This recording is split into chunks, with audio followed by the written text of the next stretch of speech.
The Project Gutenberg ebook of the House of Bondage. This ebook is for the use of anyone anywhere in the United States and most other parts of the world at no cost and with almost no restrictions whatsoever. You may copy it, give it away or reuse it under the terms of the Project Gutenberg license included with this ebook or online at www.gutenberg.org. If you are not located in the United States, you will have to check the laws of the country where you are located before using this ebook. Title: The House of Bondage. Author: Reginald Wright Kauffman. Release date: March 6, 2024. Ebook number 73115. Language: English. Original publication: New York, Grosset and Dunlap, 1910. Credits: Al Haynes. Start of the Project Gutenberg ebook. The House of Bondage. The House of Bondage by Reginald Wright Kauffman, author of What is Socialism, etc. New York, Grosset and Dunlap Publishers. Copyright, 1910, by Moffat, Yard and Company, New York. All rights reserved. Published August, 1910. Second printing, November, 1910. Third printing, December, 1910. Fourth printing, January, 1911. Fifth printing, February, 1911. Sixth printing, February, 1911. Seventh printing, March, 1911. Eighth printing, March, 1911. Ninth printing, April, 1911. Tenth printing, April, 1911. 11th printing, June, 1911. 12th printing, July, 1911. 13th printing, August, 1911. 14th printing, October, 1911. 15th printing, February, 1912. 16th printing, April, 1912. The Quinn and Bowden Co. Press. Raway, N.J. to Andrew John Kauffman, 1840–1899, O strong soul, by what shore tarriest thou now? For that force, surely, has not been left vain. Somewhere, surely, afar, in the sounding labor house vast of being, is practiced that strength, zealous, beneficent, firm. Caveat emptor. This story is intended for 3 classes of readers, and no more.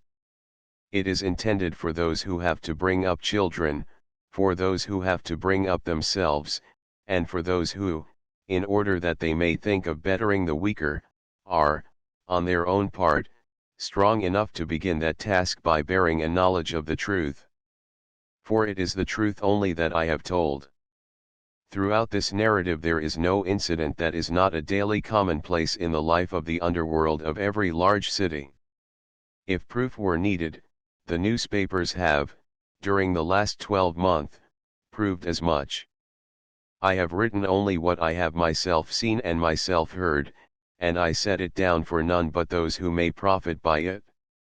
Reginald Wright Kauffman. New York City, June 16, 1910. The House of Bondage. As if the spring were all your own. The local weather prophets, the Cape-coated Mennonites and the bearded Amishmen, who came into the town to market, had said, with choral unanimity, that the spring would be brief and sudden, and the summer parching and intense. Already, though April had but dawned, the pink arbutus had bloomed and withered, and the pale first violets were peeping, purple and fragrant, among the lush grass of the front yards on 2nd Street. The annual Oriole was a full fortnight ahead of his time in opening his summer house in the hickory tree on the Southwark's lawn, and up in the droning study room of the high school, where all the windows were wide to the lazy sunlight, Miss England had begun, this week, to direct the thoughts of her dwindling senior class toward the subjects of their graduation essays.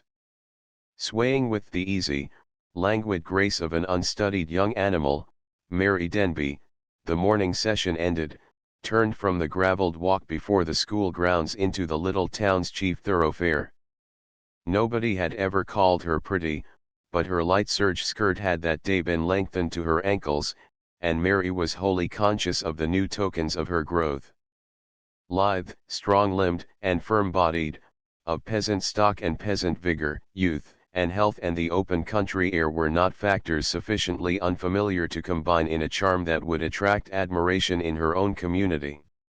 Only a jaded city gaze and a well-trained city gaze at that would have seen in the blue eyes, the red mouth, the straight nose, pink cheeks, and abundant russet hair, any promise worthy of fulfillment could have detected the flower in the bud, and that such a gaze should, on this day of all days, have been leveled in the girl's direction was, perhaps, only one of those grim jests of a fate that loves to play upon the harmony between man and nature, and that here observed the coming of a human spring that must be brief and sudden, a human summer parching and intense. The usual group of idle residents and idling commercial drummers were sitting at the plate glass window of the hotel as she went by, but the girl did not see them. Passing among objects of long familiarity, she saw, in fact, nothing until, in a side street, she heard a rapid step behind her, was covered by an approaching shadow and, half turning, found someone, a stranger, at her side. "How do you do, little girl?" Mary looked up, but she was quite too startled to observe anything save that the speaker, she could not have told whether he were man or boy, was at once dark and rosy, smiling and serious, hat in hand, and, beyond all speculation, no citizen of her own borough. "I don't know you," she said. She flushed quickly, and strode forward. It was, she knew, no uncommon thing for the girls of her acquaintance to be picked up, as they called the process, by some fellow townsman that had never been formally presented to them, but the process was, as she also knew, one that lost its propriety when extended to aliens. The present alien was, nevertheless, not easily to be dismissed. He fell into her gait, and walked facilely beside her. "I beg your pardon," he said in the humblest and most unobjectionable tones. "I don't mean to be rude to you, honest, I don't. I'm a traveling man." You see, Mary was striding rapidly ahead, her full mouth now drawn firm, her blue eyes fixed on the vanishing point. "I don't care what you are," she answered. "All right," he pleaded. "All I want now is a shank tea to explain. I've just started out traveling for my fader, who's a big distiller in New York. I've got to stay in this hole for a while, I'm not used to the business, I'm lonesome, I only wondered if you wouldn't go with me to a moving picture show, or something, this evening. The best way to deal with such a situation is a way that is easiest for the inexperienced and the unpolished." Mary was both. For the first time since he had begun to walk beside her, she now, coming to a defiant stop, faced her annoyer. "I don't know you," she repeated. "I've told you that, auntie, and you'd better not make me tell you any more still. I live the second door round the coming corner, and my pop is a puddler and weighs 210 pounds. Again she wheeled and again resumed her homeward march, and this time she walked alone. If she heard, dimly, behind her a confused murmur of response, she did not hesitate to learn whether the words were expressions of further apology or newborn dismay, and when she ran, flushed and panting, up the 3 wooden steps to the 2-story brick house that was her home, though she could not then deny herself one backward glance, that glance revealed to her only an empty corner. The pursuit had ended. She flung open the light door that was never locked by day, walked down the short, darkened hall, past the curtain of the equally darkened parlor, through the dining room with its pine table covered by a red cotton cloth, and so into the small, crowded kitchen, where her mother fretted and clattered above the highly polished range. Mrs. Denby was a little Pennsylvania German woman, whom a stern religion and a long life of hard work had not intellectually enlarged. In spite of the fact that she had borne 8 children, of whom Mary was the 7th, her sympathies had failed to broaden, and her equally religious and equally hard-working Welsh husband used often to remark to her, during his one monthly evening of intoxication, that he was glad indeed she was to have no more progeny, since, somehow or other, she seemed to get was tempered with every innocent youngling as come to one. Whether this criticism was or was not precise, it is at least true that much drudgery had not improved the weary woman's temper, that the long years before her husband rose to his present wages, years during which his wife had not only kept a house and reared a family, but had also added to the communal income by night work as a dressmaker, had left her grey and stooped and hatchet-faced, and that, though of a race in which the maternal instinct runs almost to a passion, her patience with her remaining pair of home-biding children was frequently fragile and short.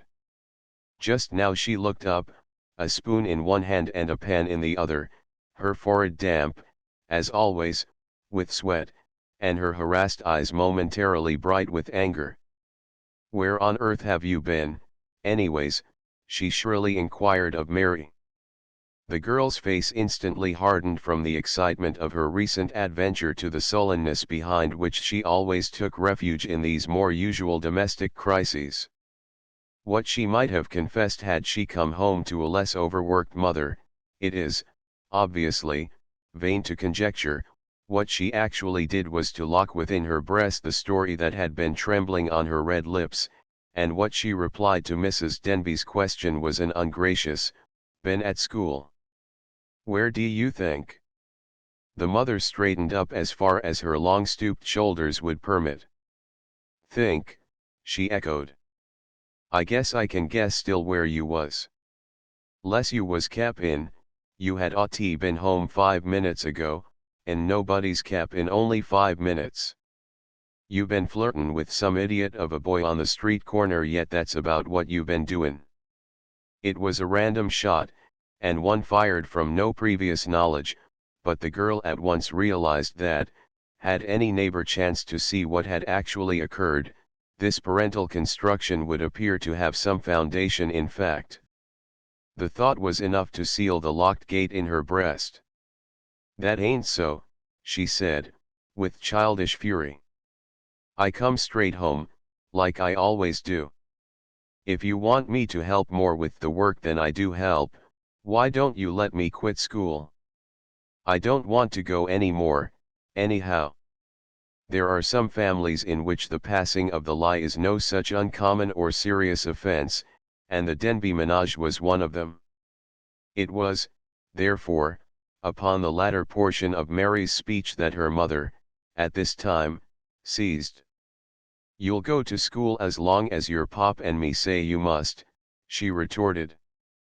"You let our Etta quit when she was in the grammar school," expostulated Mary, with an appeal to the precedent of the successfully married sister, who was now a next-door neighbor. "You let her quit then, and now I'm in the high." Had Mrs. Denby's rejoinder been in accordance with the facts, she would have said that all she wanted to do was to give her daughter as much of an education as was compatible with the proper conduct of the Denby domestic economy. But tired women are no more apt to indulge in analytical exposition than are tired men, and so it chanced that her next speech, accompanied by a gesture that raised the cooking spoon aloft, was a torrent of words unexpectedly interrupted. "In the high," she repeated. "Well, I know where you'll be in 1 minute, still, if you don't right away." She brought the spoon forward with a mighty swoop, but its parabola, in crossing the stove, sent it into violent contact with the pot that held the stew destined for the noon dinner. The pot was balanced on the edge of an aperture in the stove whence the lid had been removed. The vessel fell, and its contents belched upon the burning coals. Mrs. Denby gave one look at the steaming ruin, and then seized the already retreating Mary. The girl's struggles, her cries, the dignity of the newly lengthened skirt, avail nothing. A dozen times the mother's arm descended in stinging castigation, and then she hurried her daughter into the hall. "You get right back to school," she ordered. "I don't care if you're a half hour early, you're mostly late enough. You've spoiled your own dinner and mine and little Sally's, so you don't get nothin' to eat still till evening. You'll go to school, and you'll keep on goin' till your pop and me tells you to quit." Mary looked at the woman without a word, and then, still without a word, passed through the front door and banged it behind her.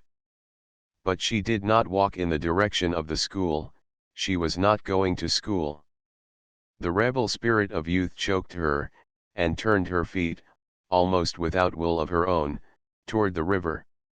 She crossed the railroad tracks, came to the disused towpath and followed it for a mile beyond the town. Far westward she went, walking, as she would have said, her madness down, and, hungry though she now was, she did not rest until at last, as late as 3 o'clock in the afternoon, she sat on a rock at the point where the Susquehanna curves between the sheer precipice of Sheik Cays on the Lancaster County side and the hooded nose of the high hill they call the Point, upon the other. The flood of rebellion had ceased, but a steady and enduring stream of resolution remained. Across the sweep of eddies she saw the nearer hills already shedding the browns and blacks of winter's bared limbs and pine branches for the tenderer green of a gentler season. The cultivated portions of the summits were already rich with coming life. Behind her rolled the Donegal Valley, where the crops were even then germinating. Birds were mating in the sap-wet trees beside the water, and from the flowering seeds there came the subtle, poignant scent of a warm April. Something new and nameless and wonderful rose in her throat and left her heart hammering an answer to the new world around her. She was glad in spite of all her anger and her hunger, glad that she had not told her mother of the boy, for he must have been a boy whom she had, after all, so needlessly reprimanded, but glad, above everything else, for some reason, for some intoxication that she might neither then nor ever after completely understand. Her cheeks glowed a deeper pink, her blue eyes glistened, she opened her red mouth to the seductive sun and, with a sweep of her firm hands, flung loose her russet hair to the breeze. Looking out at the distant fields, she sprang to her feet again and walked, swaying with the easy, languid grace of an unstudied young animal. The fields reminded her of the rural prophets. It was evident, she thought, that they were right. This year's was to be a spring brief and sudden, a summer parching and intense.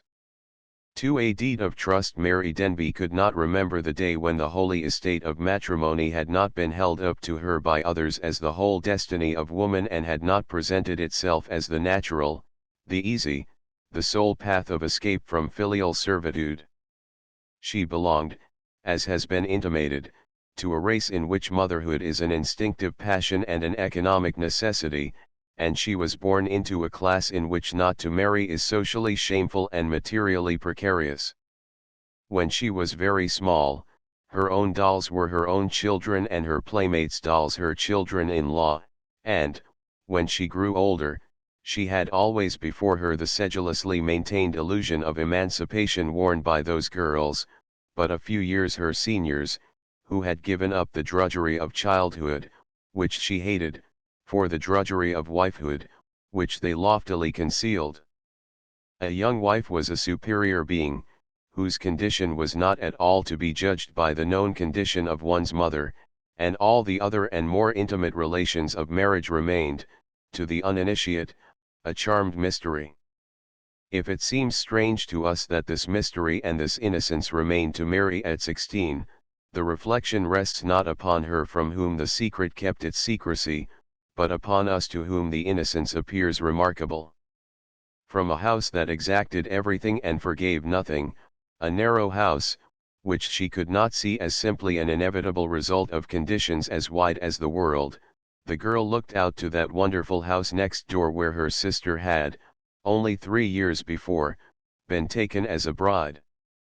This sister was now an elegant person, who said forehead, of 10, and again, but Mary could remember Etta, in gingham frock and apron, performing the tasks that were now enforced upon Mary herself.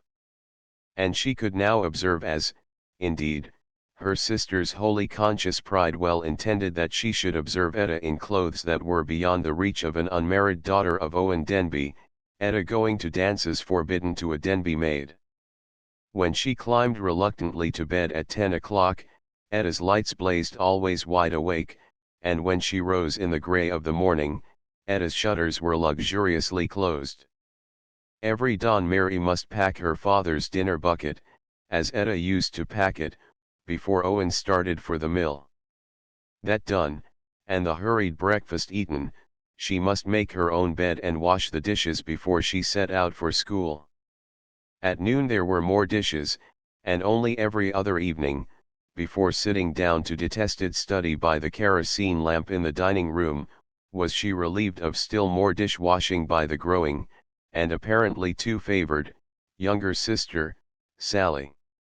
The evening that followed Mary's truant walk along the river was one of those when she should have been granted this modicum of relief, but now, after the brief 5 o'clock supper, tow-headed Sally set up a wail as the table was cleared. "What's the matter with you now?" demanded Mrs. Denby, her harassed eyes blinking in the lamplight, and her hatchet face more than commonly sharp. "I ain't feelin' good," said Sally. "I'm tired, I'm sick, I don't want to wash no dishes." Mrs. Denby shot a glance through the double doorway to the littered parlor, but the face of her unattentive husband was hidden behind the crinkling sheets of the Daily Spy, gripped by one great, grimy fist, while the stubby forefinger of the other hand spelled out the short syllables of the personal column, facetiously headed "our card basket." His huge bulk bulged over all the edges of the uncomfortable patent armchair in which he was sitting, a picture of gorged contentment. There was as yet no help to be expected from him. It was Mary, experienced in such attacks, who made ready to defend the law. "You ain't sick," she declared. "I am, too," sniffed Sally. "I'm awful sick." "Get out, you eat more'n I did. You just want to make me do the work, and I won't, 'cause it's your turn. So there." Mary's homecoming had, as it happened, not been the signal for a renewal of hostilities between her mother and herself. The former had just then been too hard at work to have either energy or thought in that direction, and throughout the evening meal the girl had deemed it wise to maintain a reticence calculated to keep her in the domestic background. Now, however, she had impulsively come forward, and the step at once brought her to Mrs. Denby's attention. "After what you done this noon," she said to Mary, "you'd better keep your mouth shut. Go and wash them dishes." But Mary knew that she had now gone too far to retreat. "It wasn't my fault the stew was spilled," she protested, "and anyhow, you did lick me on tea for that. Sally just wants to shove her work off on me." "I don't," blubbered Sally. "I'll do some evenin' when it's your turn." "Yes," Mary sneered, "I know how you will. I will so." Sally's voice rose to a shrill shriek, and then suddenly broke off in the middle of a note. There was a sound of elephantine stirring from the parlor, and the feared master of the house, moved at last from his lethargy, rolled into the double doorway and seemed nearly to block it. One of the young reporters of the Spy had once remarked not in print that Owen Denby resembled nothing so much as the stern of an armored cruiser seen from a catboat. How much of the covering of his powerful frame was fat and how much muscle is matter for conjecture. His life in the iron mills had certainly given him a strength at least approaching the appearance, and had blackened his large hands, reddened his big face, and grayed his bristling hair and his fiercely flaring mustache. "What's all this devil's racket?" he shouted, in the voice he used in triumphing over the turmoil of the puddling furnace. Both children quailed before him, each prepared regardless of its merits, for acquittal or condemnation, as he might decide the issue. Even Mrs. Denby drew back and set her lips to silence. The giant raised a threatening hand. "Be ya all gone deef?" he demanded. "What's all this devil's racket fur?" In a panic of self-preservation, the two girls began at once to clamor forth their woes. "Sally won't wash the dishes," cried Mary. "I'm sick," sobbed Sarah, "and Mom says Mary must wash 'em because she upset the stew this noontime." In the merits of any case brought before him, the household Solomon was as little interested as if he had been the judge of a law court. His years of overwork had limited his sense of a just division of toil among others, and his long oppression by taskmasters had made himself a merciless taskmaster. Like the men that had driven him, he delighted most in driving those who were the hardest to drive. Sally was too young to furnish appreciable resistance, but in the awakening Mary he now saw something that approached worthy opposition. He turned first to his wife. "Did you tell he inquired, his stubby forefinger leveled at Mary, "did you tell to wash on?" Mrs. Denby bowed her sweating forehead in timid assent. Then the father looked again at the offender. "Wash on," he ordered, and marched back to his parlor, his armchair, and his evening paper. Mary knew her father too well not to know also the price of disobedience. Sullenly, but without hesitation, she retreated to the little kitchen and took up her ungenial task. Girlhood, then, must be denied much of its claim to recreation. The social machine was pitiless. Young life was a period of menial service from which the sole escape was marriage, whether to stranger or to friend. That a stranger should harm her was, to Mary as it is to most girls of her age and environment, an idea unentertained. Strangers were too few, and the world of moral fact too closely shut and guarded. Boys she had always been cautioned against in vague generalities, but she understood that they were prohibited because their company was a delectable luxury reserved for older and marriageable girls whose younger sisters were needed only to help in the household tasks. Rebellion once more reddened her heart, rebellion, as she thought, against her own particular condition, but the old rebellion, actually, that burns, at one time or another, in every heart, the revolt of the individual, more or less conscious of its individuality, against the conditions that are combined to crush it. She poured the water from the heavy iron tea kettle into the tin dishpan with a quick anger that was not eased when 2 or 3 of the scalding drops leaped back against her bared, round arms. She flung the home-boiled soap after the water, and she clattered the dishes as loudly as she dared. Through the window, her soul hot with the sense of the injustice done her, she could see the happy lights in Etta's house, and, her hands deep in the greasy fluid, it came to her suddenly that she had been a fool to neglect to repudiate today what might have been the golden chance to such an estate as her sister's. She had heard the protesting Sarah sent to bed, had heard her mother return to the parlor with the sewing basket, and, finally, as she was putting away the last of the dishes in the china closet in the dining room, she caught the voices of both of her parents.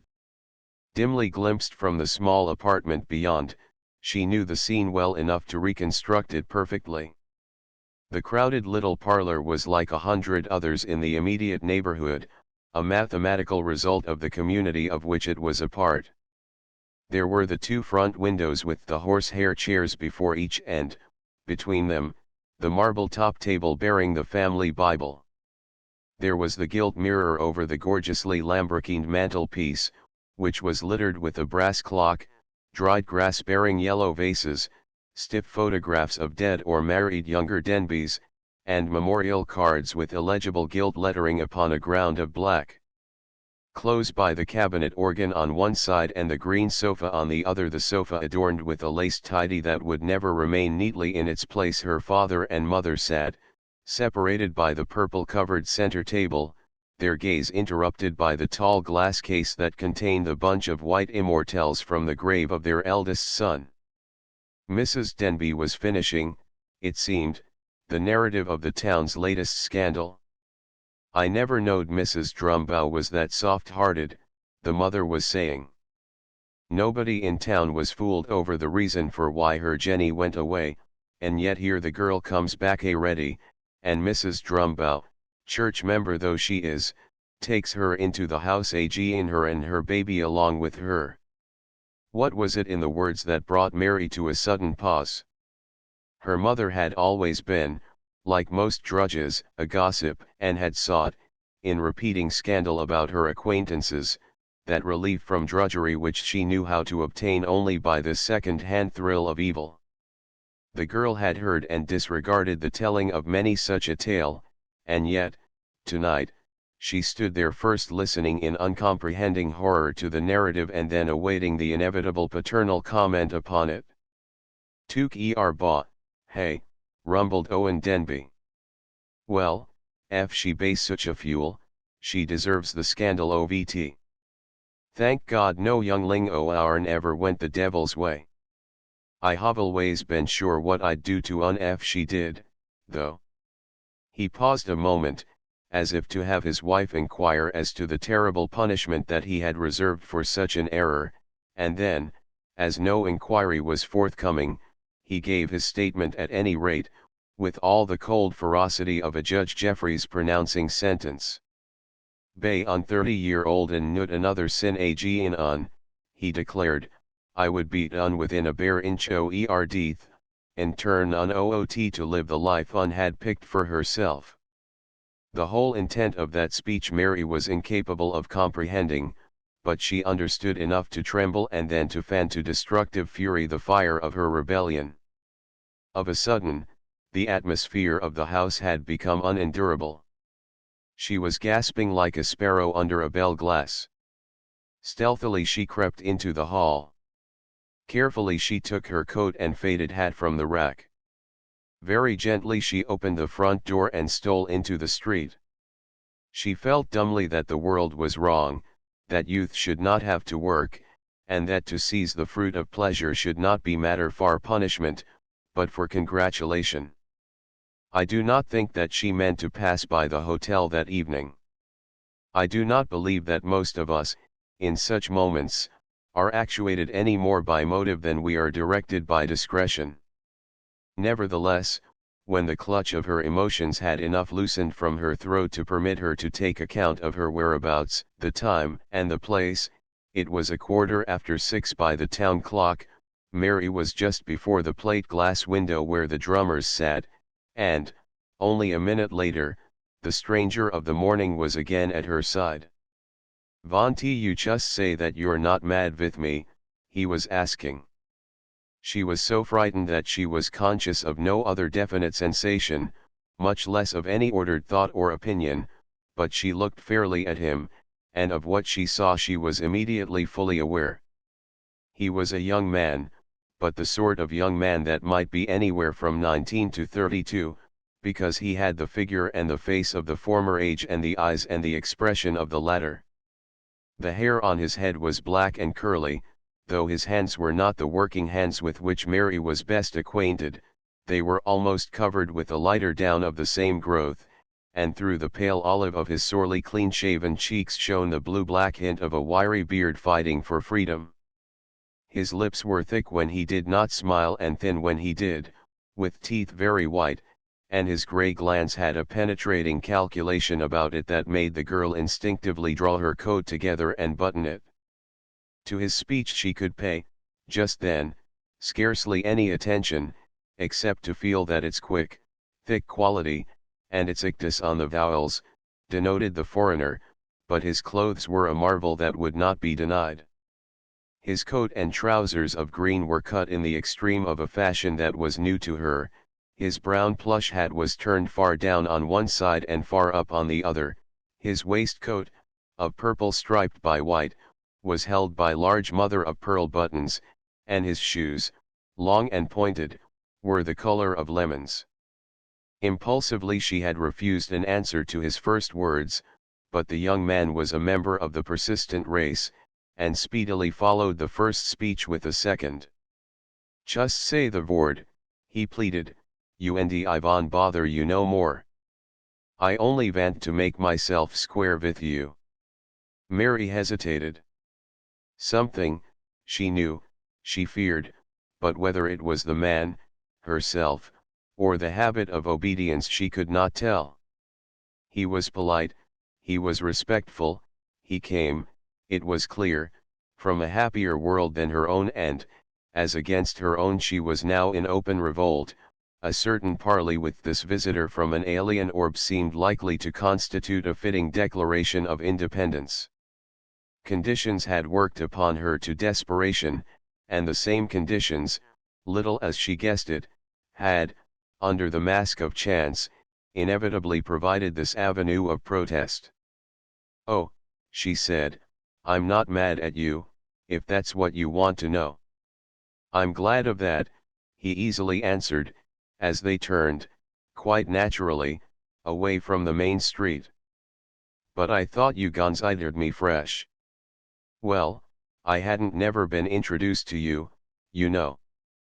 The young man laughed. "I'll introduce myself," said he. "My name's Max Grossman, not my real name, because I was born in Hungary and nobody could say my real name over here. My fader is a big distiller in New York, he's worth $500,000 and more, anybody'll tell you about him. And he's put me on the road for him." This and much more he told her in the following minutes. He drew a truly brilliant picture of his parental home, and, animadverting now and then with scorn on the town in which he now found himself, he painted in the highest colors the glory of Manhattan.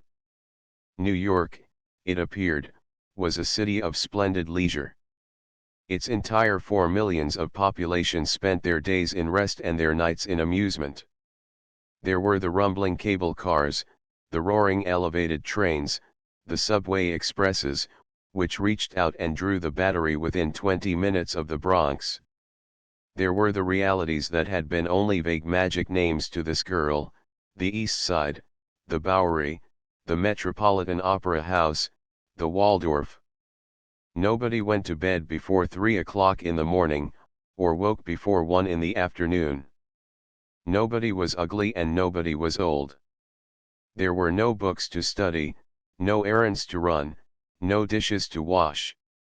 There were only the cabs and the taxis to ride in, the 100 theaters to see, the cafes and the music, Fifth Avenue with its palaces, and Broadway, from 34th to 43rd, Von big, yellow, happy electric light.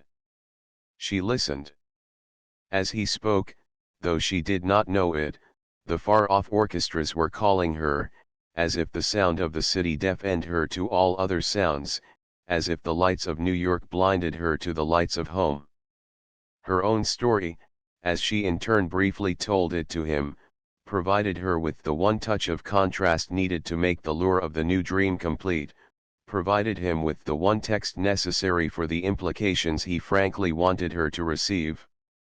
She was already so metropolitan that, when she agreed to go to the moving picture show, she passed the portals of the happy hour, as the place was optimistically entitled, with a superior scorn for all that it had to offer. The narrow hall was dark when they entered, Max pocketing the large roll of yellow bills from which he had drawn the price of their admission, and, as they sat down, halfway toward the stage, there was being shown, on the screen, the absurd adventures of a tramp, who entered an ornate hotel grill room and who, among wondering, well-dressed guests, was proceeding to order an elaborate meal. "That's the Astor," whispered Max, loudly. "I'd no idea any of airs." The pictured tramp was, of course, unable to pay his score, and, equally, of course, was pursued as he leaped through an open window. Max acted as Mary's guide during the tableaus of the chase that followed. Now the quarry was darting among the congested traffic of Times Square, now he had clambered over the platform of a 42nd Street surface car, now he was running up the steep stairway of the 6th Avenue L, and now, the hunter's clothes at his heels, he was dashing along 34th Street past the Waldorf, turning down toward the Park Avenue Hotel, and so, at last, was caught at the nearby entrance to the subway. When the lights flared up at the conclusion of the little drama, Mary sighed as if suddenly plunged from fairyland down to the real world below. And then the sigh changed to a gasp of fright, in the same row, only 6 seats away, her sister Etta was sitting. The girl started to rise. "What's wrong?" asked the astonished Max. "I must go." "Don't come out with me. Wait a minute, and then follow. I'll be at the next corner up street. That's our Etta over there." But Max did not seem fully to comprehend the warning. He rose with Mary, and made some stir in doing it, so that, as the pair reached the aisle, Etta's eyes were drawn in the direction of her sister and the man. Mary, though she hastily turned her head, thought that she saw recognition in this sudden glance.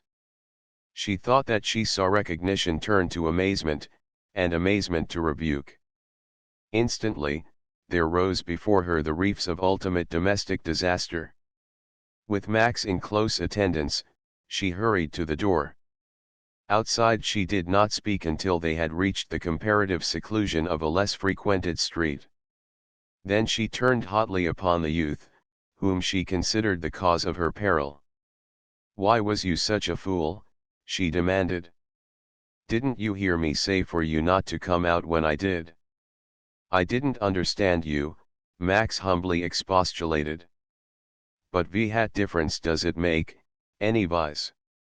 "Difference? Why, you were so blamed noisy that Etta looked round and seen me.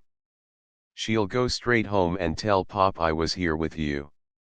"Well," protested Max, "it's not 7 o'clock yet, you and I'm not eatin' you, vas I?" "That don't matter. You don't know my Pop." "What'll he do?" Mary remembered previous punishments for smaller offenses, and recalled the judgment that she had heard her father pronounce on a hypothetical offender. "He'll beat me till I'm near dead," she declared, "and then, like as not, he'll turn me out of the house."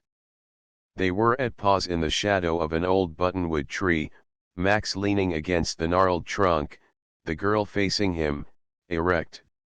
Even as she sketched her possible punishment, the possible became probable. She was afraid, and this young man, who had been so deferential, so protecting, who had given her so alluring a glimpse of another world, seemed her only refuge. He put out his hands and, gently, took both of hers. At that touch the last of her anger melted, almost to tears. "Look here," he said. "I been decent to you, haven't I? I ain't tried to get fresh." She shook her head, not trusting speech. "Well, then, listen here," he pursued.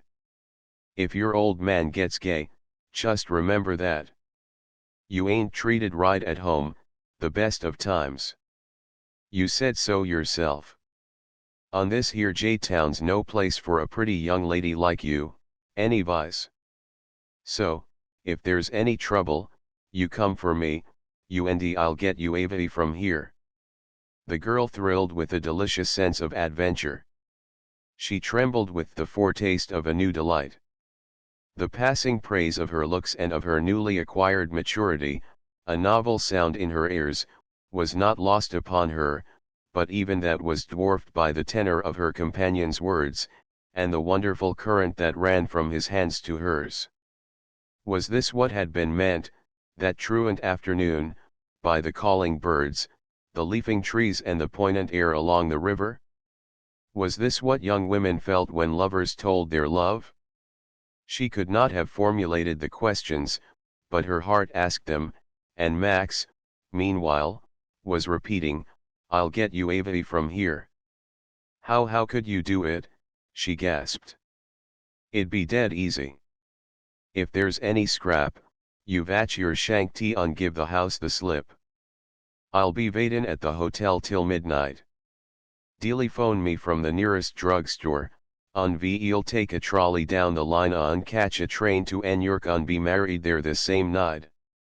I've a friend who's a minister will get out of his bed any hour I'd ask him." He pressed her hands tighter, and, as he leaned against the tree, drew her slightly toward him. But Mary, though she did not know why, still fearful, held back. We couldn't do that, she said. Why not, he demanded. Because why, we couldn't go away together, alone, it wouldn't be right. Max straightened suddenly. He released her hands and placed one tight arm about her waist. It would be right if I loved you, he said. You and I do love you. Ve city folk, ve can't do things slow like you little town people. When I saw you this morning, I knew I liked you, because you've ass so different from all these rubes around here, on when I talk with you this FN and I know I love you. Listen here, you come Ava with me tonight. Ve will go right over to New York, on there ve get married right Ava. No more school, nor dishwashin, nor scoldin'.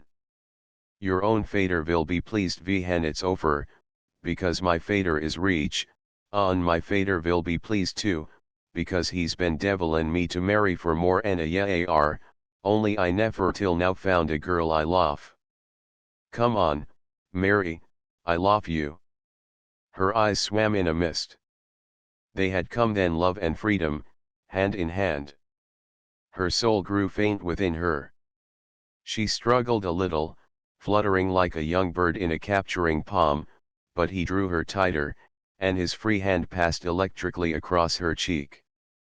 Come on Ava, he urged softly. I don't know what to do, she panted. Wait, it was the ancient cry of womanhood upon the brink. Wait till tomorrow. There was a step behind them, which Max was the first to hear. He freed her, and they stood mute until the shadowy passerby had gone. It was an incident that at least lessened the spell. Perhaps it's all right, said Mary. Perhaps Etta didn't see me, and I can tell I was over at my girlfriend's. It's only puttin' off hat's got to happen sometime, Max argued. This town's no place for a girl like you. He leaned toward her, but she drew, reluctantly, away. What might be well by day may well seem ill by night. Wait till tomorrow, anyhow, she urged. But tomorrow, she wondered, how should she explain her afternoon away from school? Max considered. All right, he at last nodded. Go home and think things over with yourself, but I'll be just as ready tomorrow as I am today. You've got to get Ava from all this ugliness. Remember that, remember I haven't been fresh, I van't ride now to marry you. I haven't fn tried to kiss you. Think of that, think that I'll be waitin' up at the hotel, in case of trouble, till midnight. He wheeled at that, and left her. 10 minutes later at 6:45, so rapidly had the drama unrolled itself, she had reached home to find that Etta had been there before her. Denby, on the early morning shift that week, was already in bed, but her mother tossed the truant into the parlor and locked both doors while she went upstairs to waken him. He came down at once, in his nightshirt, roaring. He turned the key and flung wide the door. The room, however, was empty, and the window open. Mary and Max were already together, hurrying through the warm spring evening toward the trolley car that was to carry them on the first stage of their journey to New York. 3. The specter of fear. 16. An angry and frightened girl running away from a home where the necessity for work must cheat her youth of its just rights. At 16, such a girl cannot analyze her emotions, and Mary's were in sheer panic. She had never before been farther from her own town than the 10 miles distant county seat, had never before been at more than verbal odds with her parents. Philadelphia had stood for the city of lanterns, and a quick retort for revolution. Now she was bound for New York and marriage. There was none of the few persons on the trolley car that knew her, yet she kept her face to the window and away from them. There was no chance of capture, yet she trembled whenever the brakes creaked and a new passenger came aboard. It might, perhaps, be truly said that she did not feel at all, and that the power of poignant realization was still paralyzed by her own action. It was as if she had amputated a portion of her spiritual being, and was still numb from the shock. Whatever Max's own feelings, he at any rate conducted himself in the manner least calculated to rouse his companion. He spoke only to give the few necessary directions, and then in a low tone, not facing her, but looking straight ahead. He had slipped her the money to pay her own fare and, the better to deceive whoever might follow them, had told her to buy a round-trip ticket to a point beyond that for which they were bound. With his lemon-colored shoes planted upon his suitcase, he sat beside her, but he kept as wide a space between them as the short seat would permit, and it was only under the discreet covering of the light overcoat upon his knee that he kept a tight and reassuring grasp of her firm hand. At a mile from the county town they left the car, Mary first and Max 20 yards behind, and then, for the competent young man seemed to have prepared for everything, walked across the fields, under the stars, to a flag station where, within a few minutes, they could catch a New York express. Arm in arm they walked, but Max never once frightened her by a burst of affection, never once did more than to encourage her by plain statements of his loyalty and more ornate descriptions of the life before her. "You will like it," he concluded. "I know you will be happy, Mary." Mary's breath caught a little in her throat. Yes," she answered. "Only, I can't help thinking some about Mom." "Sure you can't," Max immediately agreed. "You mustn't let her worry longer than you can help it. I tell you VE'll do. Over here in the station, you write her a letter and I'll have it mailed." "Oh, but then Pop would see it, and he might follow us." "Don't give no names or say here goin', and how can he? By the time he gets it, VE'll be safe married, anyways. Here we are at the station. I've got some paper unpencil and an envelope, I'll tell you just had to ride."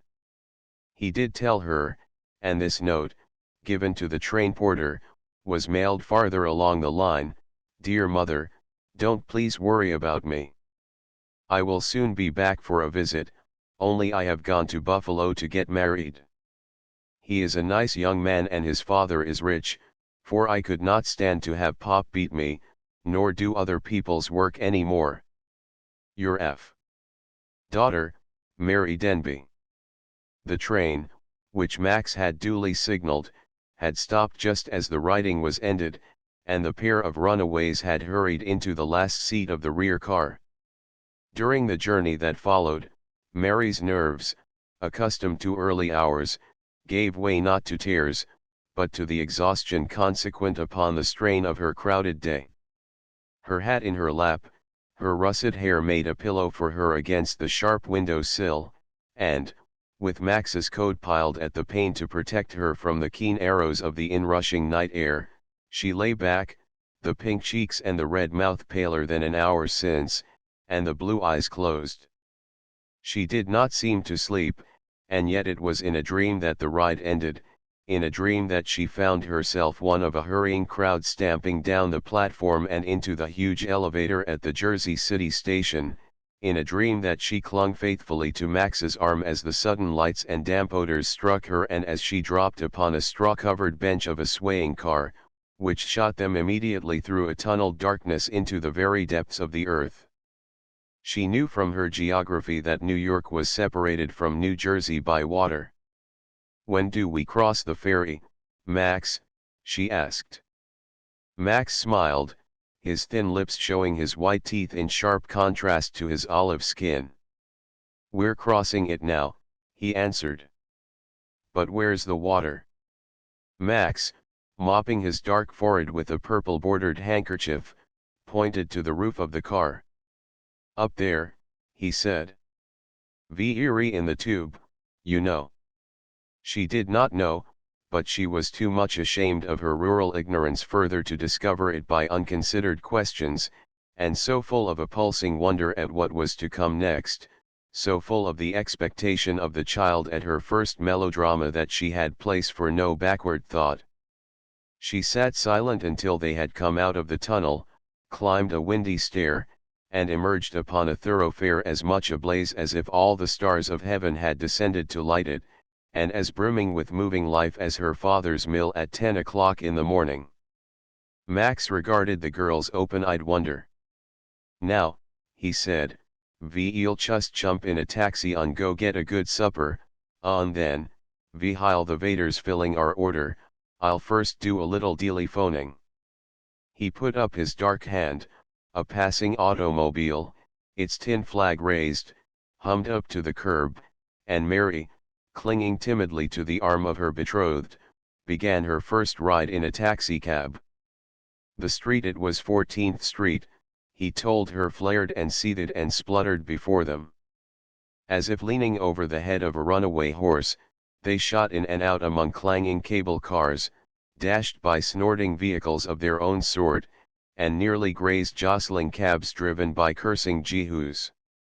Even at that late hour, some of the shops were still open, and the wide pavements on either side were black with counter-marching processions of people, moving with the steady rapidity and stolidity of a swarm of ants. When the street ran by a tree-sprinkled square, its houses seemed to burst into still greater brightness to atone for the darkness of the park. Every second building was a restaurant, a theater for moving pictures, or a saloon. Their electric signs now winked from nothingness to light, now flashed forth a word, one letter at a time, and now were surrounded with wriggling snakes of fire.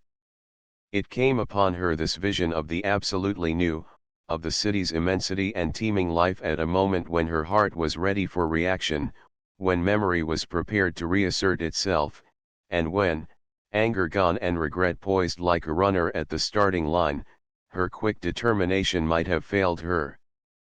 But it came with stupefying force. The dream of pleasure gave place for the moment to a certainty of dread. Vaguely, unreasoningly, but with the unquestioning acceptance of a child, she felt New York as a terrible, solidified unity, as a vast, malevolent consciousness, as a living prison that implacably and resistlessly raised itself on every hand, and on every hand shut her in forever. She trembled and clung the tighter to her companion's arm, and her companion was alert to note her agitation. "What's the matter?" he inquired, in a voice that he well meant to be tender. I don't know," she began, her red underlip indrawn. "Aren't we goin' pretty fast?" "Who?" "Us. Why, I was just thinking I'd tell him to hit up the pace a little."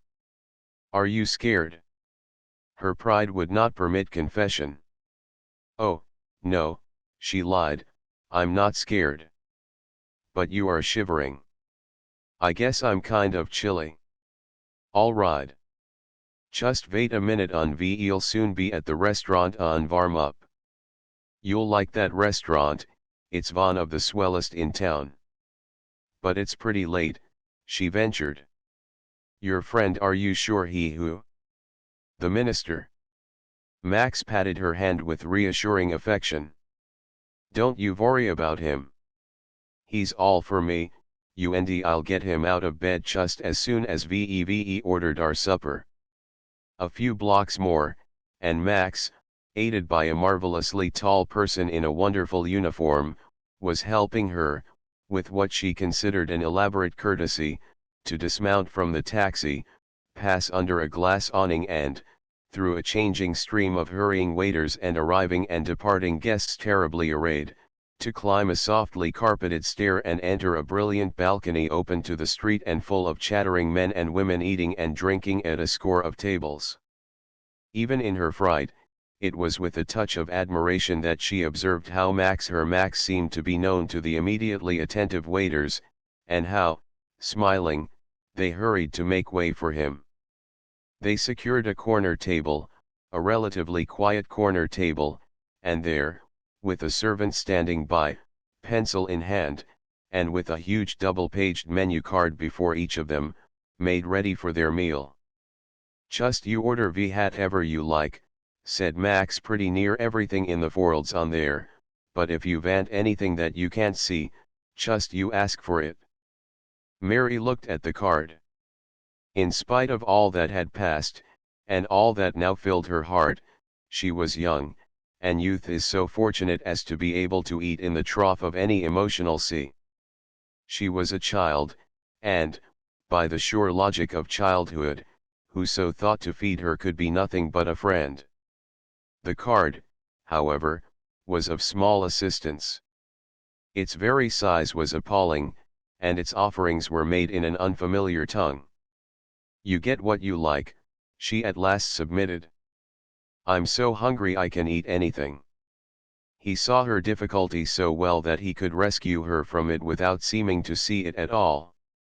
"Well, I'm with you there," he said cheerfully, and proceeded to obey her, rattling off a list of dishes of no one of which she had ever heard before. "Unhave the martinis dry," he cautioned in conclusion, "with a dash of absinthe in them on bring them right avy, I'm spittin' gotten." The waiter left, and, as he did so, Max again addressed the girl. "Excuse me for 1 minute," he said. But Mary's blue eyes opened wide in instant alarm, and she put a detaining hand upon his wrist. "Don't," she quavered. "Don't go away. I don't want to be left alone." Max laughed outright. "Have you forgot our minister?" he demanded. "We don't want to go to his house without first givin' him a shank tea to get some clothes on. F'n up your way, the ministers wear a suit under their nightgowns when they marry people."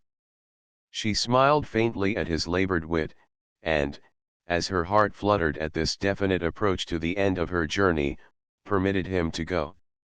Had he been absent for only the minute that he had promised, the time would have seemed long to the waiting girl, but he remained invisible for much longer, and to Mary, watching the laughing, uncaring strangers from another life, the terror of the city in her soul and the sense of all that she had done lurking in the shadows of her brain, the quarter of an hour appeared to be 4 times that period. Once she feared that he had met with some accident, once she was saved from starting in search of him only by the knowledge that, in so doing, she must infallibly lose herself. She would have made inquiries of a waiter, but the waiters were too imposing. She would have cried, but she was afraid to cry. She would have ended, perhaps, by some utter betrayal of all that was battling within her, but, just when she was sure, for the 1000th time, that she could endure no more, she saw Max coming toward her from the long-watched door. As soon as she noticed his strangely stern face, the old fear gave place to a fresh one. "What's happened?" she asked. He pulled back his chair spitefully and flung himself into it. "These crazy laws of your America," he snarled, "there ain't no sense in them." "What's the matter?" she repeated. "Why, it's this way. Of course, it don't make no difference, it only puts things off till mornin', but it's this way. I got my minister friend on the phone, and he's all ready to marry us, only he says the law says we must have a license from City Hall first, and if we don't get one, he can go to jail because of marrying us without it." "Well," said Mary, "let's get a license." Max spread forward the palms of his dark hands. "How can we?" he demanded. "The City Hall closes in the afternoon and don't open till mornin'." Here, apparently, was tragedy. Specific reasons for its tragic elements the girl would, perhaps, have found it hard to give, but that it was tragic she knew instinctively. Her blue eyes opened wide in fright. "What are we to do?" she pleaded. But Max, the resourceful, had been, it appeared, only temporarily checkmated. "I thought of that," he said. "We can't get married now till tomorrow, but my mother has a good friend and ideally phone her. She told me she'd be glad to have you her guest over tonight. I'll take you there in a taxi, and go home for my own sleep." I'd take you with me, but it wouldn't do to spring a new whip on the family without warning. Then I'll have talked with my own people, and I'll bring them around to the wedding, first thing in the morning. Mary, however, quailed. I don't want to do that, she inconsequently responded. I don't want to go to strange people's alone. Oh, don't you worry, now, Max soothed her. I'll go with you for a little while and see that you make yourself at home. This friend of my mother's is a fine woman, and she's rich. She is Mrs. Leger. She lives in a fine house, you'll like her. He persisted in his persuasions, and, in the end, he won her acquiescence. After all, here were the walls of the city about her, and she had no choice. While they had been talking, the waiter had returned and had placed before each of them one of the stemmed glasses full of the pale yellow concoction that Max had ordered. Well, grinned the host, here's happy returns of the day on many of them. He took his glass in his hairy hand and flung the contents down his throat. But Mary looked at the drink in growing alarm. Isn't it whiskey? She asked. No. I don't drink whiskey. This is only vermouth and gin. Gin's just the same as whiskey, the girl protested. Not by a long sight it ain't. It's liquor, anyhow. Sure, it's liquor, but drink a little of it, it will give you an appetite. Mary shook her russet head. I don't need no appetite, she said, I'm half starved as it is. You'll need something to grind up these here Hungarian things, though. No, said Mary, I'd rather not. But everybody does here in New York. Then I guess I'll wait till I'm a regular New Yorker. Don't your fader drink? Sometimes he does, said the girl, conclusively, and that's why I don't. He urged her no further, he even denied himself a glass of the wine that he had ordered, and he succeeded, by this abstinence, in regaining whatever he had lost of her faith in him. He ate heartily himself, and if his manner of eating was not precisely that most common in restaurants of a more careful sort, this was something that the girl would have failed to note even had she not been so busily engaged by wonder at the service and consumption of the novel food. It was not until, contentedly sighing, she had sunk back from the wreck of her second ice, that she remembered again the lateness of the hour. With a display of his large bills and another flurry of attendants, they left the restaurant, walking among the gaily dressed and loudly laughing people at the tables, passing down the heavily carpeted stairs, and entering another pulsing motor car. Max leaned out of the door and gave an address that Mary did not hear. The chauffeur threw forward the metal clutch, and the automobile shot ahead on its journey. They went for some time under the still hammering elevated, then turned through a quieter and darker street, threaded rapidly, twisting hither and yon, a dozen other highways and byways, and at length drew up at their destination. Max leaped lightly to the pavement and tossed the driver a bill. Never mind the change, he said, and had scarcely helped Mary to dismount before the car had snorted away into the night, leaving the pair of young lovers in the scarcely broken darkness and in a silence that seemed surrounded by a dim, distant rumble of city sound. The girl could see little of her whereabouts. She observed only that she was in a slumbering block of blinded dwelling houses, a scene different from any that New York had thus far presented to her. One distant, sputtering arc light succeeded only in accentuating the gloom. Underfoot the way resounded to the slightest tread, from the little patch of inky sky into which the roofs blended above, a bare handful of anemic stars twinkled drowsily, and, on both sides, from corner to corner, the uniform, narrow houses rose in somber repetition, each with its brief, abrupt flight of steps, each with its blank windows, each seemingly asleep behind its mask. More than this, indeed, Mary's tired eyes could have had no time to observe, for Max's strong fingers were at once curled under her armpit, and she was hurried up to one of the innumerable mute doorways. He pressed a button hidden somewhere in the wall, and, almost immediately, the door swung open. The pair looked from darkness upon a rosy twilight. Under the feeble rays of the pink-shadowed stairway, there were just visible the outlines of a full-blown form. "Hello, Rosie," cried Max as, quickly snapping the door behind him, he passed by his charge and seized an invisible hand. "You've ate it up for us come to the door yourself. That vas good of you." In spite of her Gallic cognomen, Mrs. Rose Leger replied in the tone and vernacular of Manhattan Island. "Sure, I waited for you," she answered.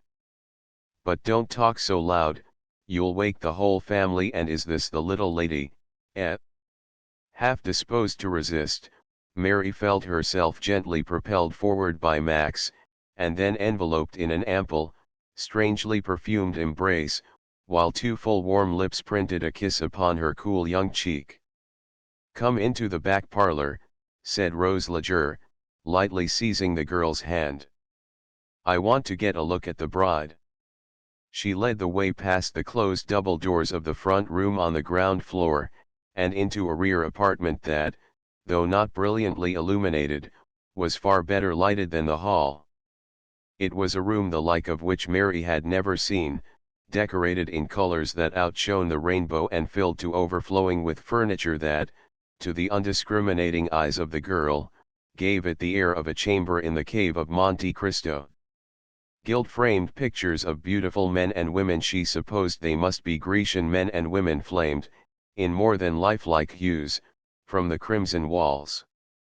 The tall lamp on the blue-clothed table was shaded in red, the thick rug flowered gorgeously, the deep chairs were upholstered in pale brown, and the lazy sofa on which, as Max closed the inner door upon their entrance, Mrs. Leger seated herself with her guest, was stuffed with soft pillows of bewildering radiance. Nor, when Mary came to look at her, did the hostess seem out of keeping with her surroundings.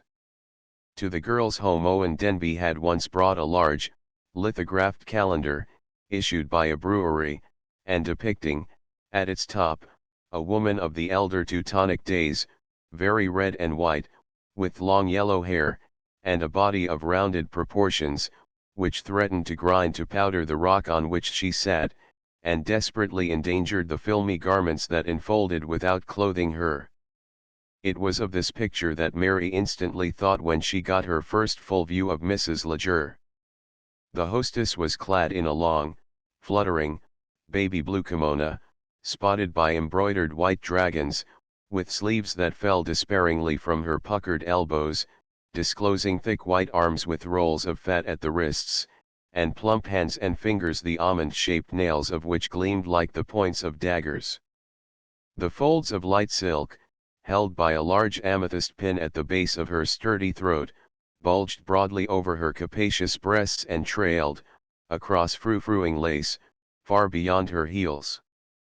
All this Mary saw first, and then, looking upward across the figure that, literally, overshadowed her, she saw a large, round, good enough natured face, surmounting a white double chin. The corn-colored hair was massed in an intricate maze of puffs and coils and braids, which made the girl wonder how much was its owner's natural growth and how much was due to the artifices that Mary had always longed for and had always been denied. The forehead was low and calm, the violet eyes of a more than natural brightness, with crow's feet beside them and pouches below, only just discernible in lamplight. The brows and lashes were of a blackness that contrasted with the coiffure, the skin, here like snow and there as red as roses, and the full, easy-going mouth as crimson as a wound. Mary thought that here at last was a beautiful woman. "I sure am glad to see you," purred Mrs. Leger, as, having divested the guest of hat and coat, she whisked these into the hall and, returning, again seated herself and fondled the visitor's passive, but flattered, hand between her own extensive, well-cared-for palms. Max raved about you over the telephone, just raved, and, now that I get to a clinch with you, I begin to think that he knew what he was talking about. Max was seating himself on an orange-colored ottoman opposite them. He grinned broadly, his narrowed lips showing his even, sparkling teeth. "Sure, I knew we had I was talking about," he declared. Mary was not used to compliments, but she was too honest not to show that she liked them. She blushed, and was all the prettier for it, but she did manage to deprecate the sentiments of the better known of her critics. "Mr. Grossman is crazy," she modestly observed.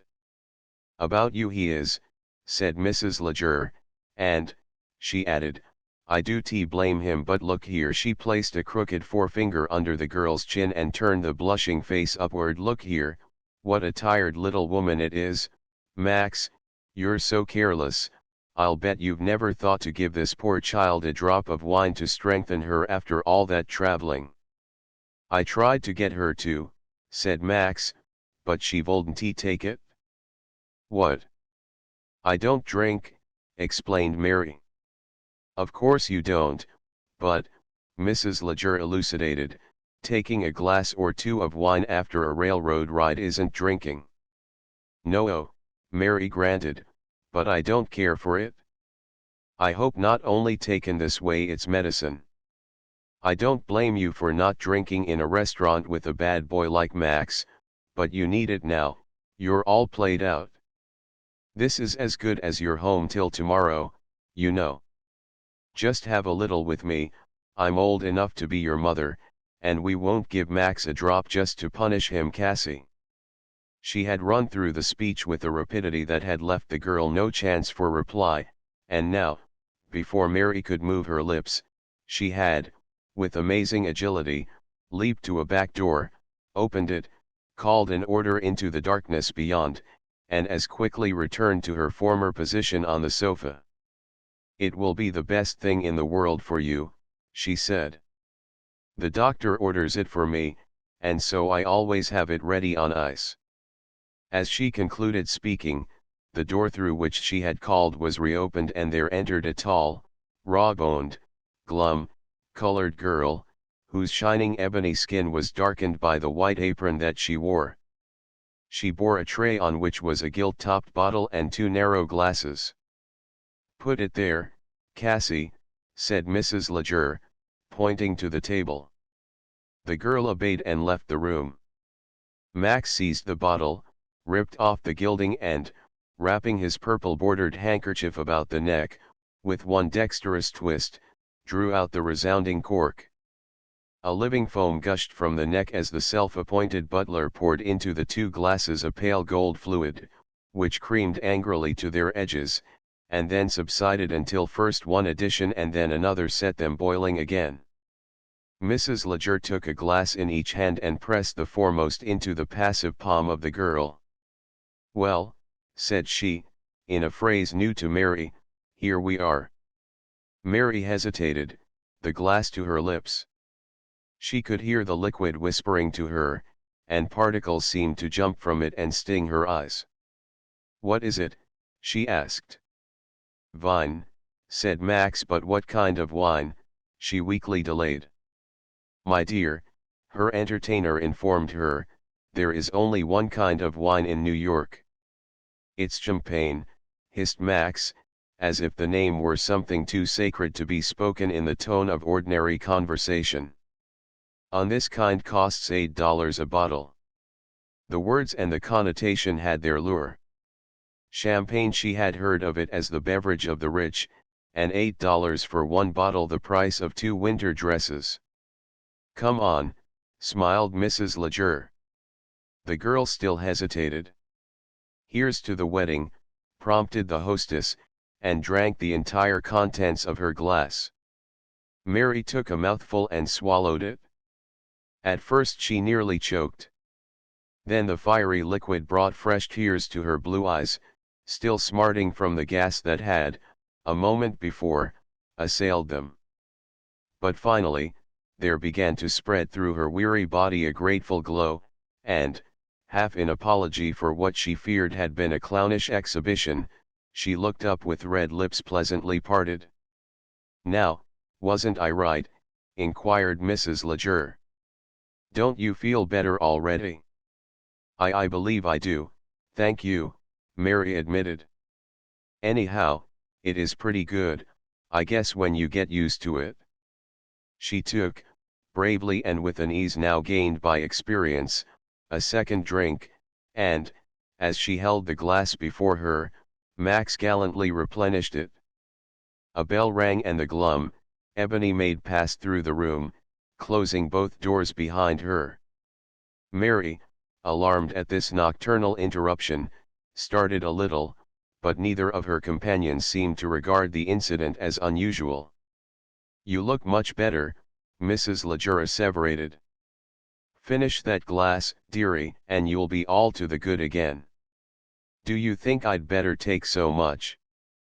Both Max and Mrs. Leger laughed unaffectedly.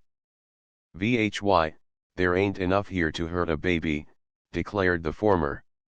Mary accepted the assurance. She did not like the taste of the champagne, but she knew now that she had been very tired, and the wine sent fresh life and energy through her sleepy limbs.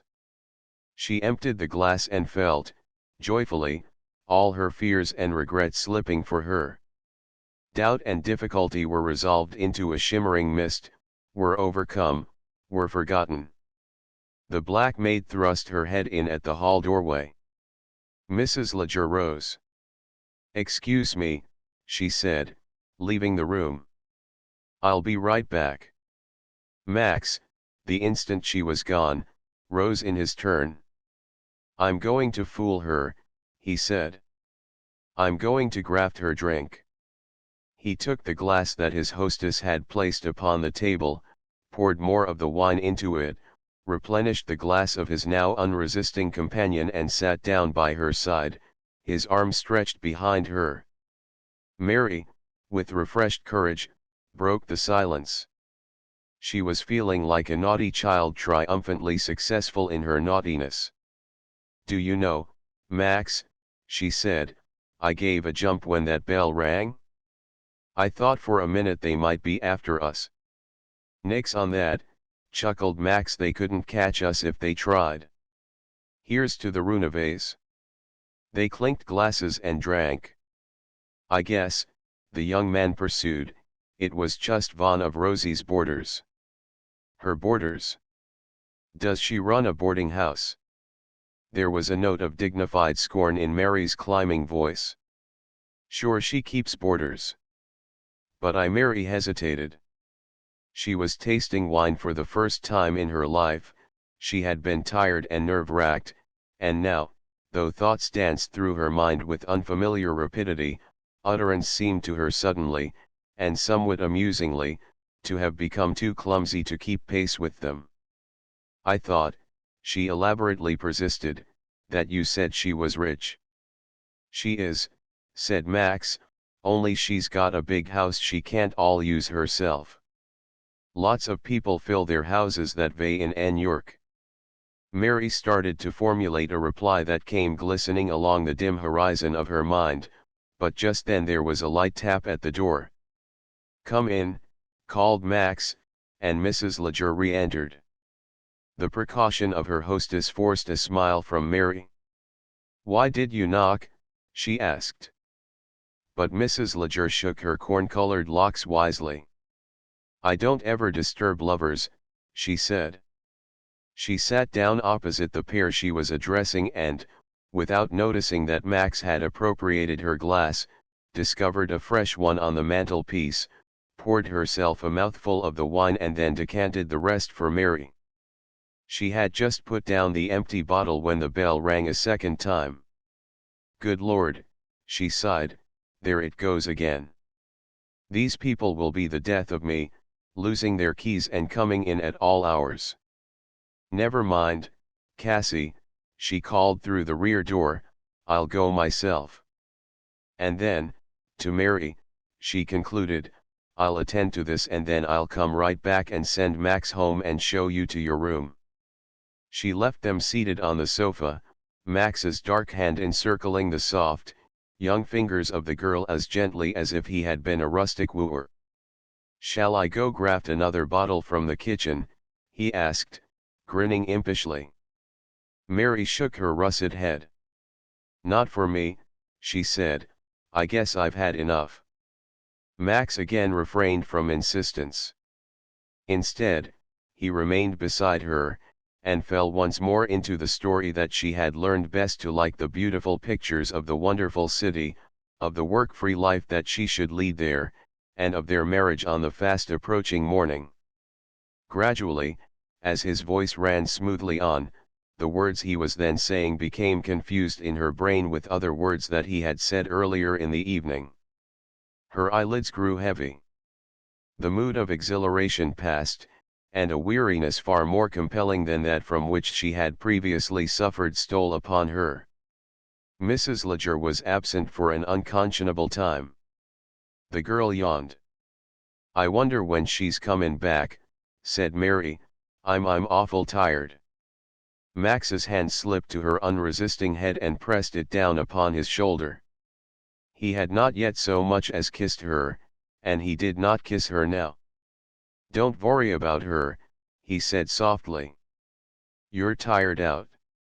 Just close your eyes for a minute, Mary, and I'll vac you when she comes." His shoulder was very comfortable.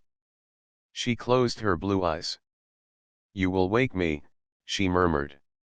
"Sure I will," said Max. "I'll have you clean avac before she's through knockin'. But he must have forgotten that promise, for when Mrs. Leger at last returned, he was still sitting there among the pillows, Mary's hair fallen over his green coat, her cheeks pinker than ever, and her girlish breast rising and falling rhythmically in sleep. For awakening clinging to a gigantic pendulum, Mary was swept through a mighty curve of roaring darkness, up from the black chasm of insensibility, and tossed, swaying over that frightful cliff, to the precipitous crag of consciousness. For what seemed many minutes, she tottered on the verge, dizzy, afraid. Then white knives, swift and sharp, slashed at her eyes and forced up the lids. Defying closed blinds and drawn chintz curtains, the sunlight of noonday beat upon her face. She pulled something between her cheek and the leaping rays. Her hand trembled. At first she could neither think nor recollect. The blows of an axe, regular, tremendous, were splitting her head. Her throat was hot and dry and choking. Her stomach crawled and leaped with nausea. From head to foot she was shaking with recurrent nervous chills that racked a body of which every muscle was strained and sore. Realization of the present came slowly, but it preceded all memory of the past. She found that the thing with which she had instinctively shaded her eyes was a sheet, and, as she lowered it, she saw, in a glance where the employment of sight was a separate pain, that she was lying among large pillows in a big brass bed, heavily mattressed. Beyond the foot of the bed her survey could not extend, because the foot was high and hung with a pink and green down quilt, but between two windows against the wall to her right, she saw a bureau, bearing a few scant toilet articles, and opposite, on the left, there was a washstand with a basin on the floor before it and, on its top, a pitcher, a soap tray, a small brown bottle, and a little blue box bursting with white cotton. This was not the room in which she had first fallen asleep.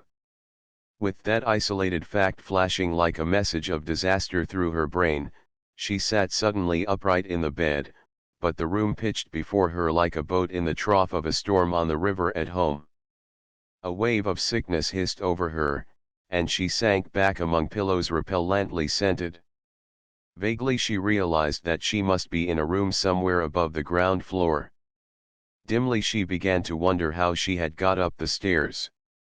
What would the kindly Mrs. Leger think of her condition? And that which had happened, had it lasted for an hour or a night? That which had happened, their memory, in a blinding blast, reasserted itself. What had been but half-wittingly accepted was now wholly known. Hot irons were branding upon her brain the full history of all that had occurred, the deeds for which she had at last learned the name, and the deeds that, even in her own frightened soul, were nameless. There was nothing of her, hand and foot and mouth and eye and soul that was not defiled. For herself, for Max, but most of all for the hideous facts of life, she shook in physical disgust. Before the face of such things, what must birth and marriage mean? She opened her eyes, but she could not look at her silent witnesses. She shut her lids, but she saw, behind them, the hairy arms of a gorilla closing on her, to break her and bear her away. For one moment, all that she had loved she hated, and for the next, seizing his smiling reassurance as the one vow that could legalize what nothing could refine, all that she had come to hate she tried to force herself to love. She understood now so much that she had never understood before, the whispered words of town gossip, the stray glimpses of lovers in the summer lanes, the cautions and the commands that had once so galled her in her home. At the word, her mind swung back to far away yesterday. She was sorry that she had been the cause, for she had been the cause of the spilling of the stew. She was sorry that she had been so sharp with Sally. She wished that she had washed the dishes less unwillingly. She still feared, she more than ever feared, the swaying bulk of masculinity that had been her father, but she began to see in him the logical result of forces that were themselves, as yet, beyond her ken, and she looked with a new and pitying vision upon the picture of her little, work-worn, and care-marked mother stooping over the polished kitchen stove. Her breast tossed and her throat throbbed, but she was beyond tears.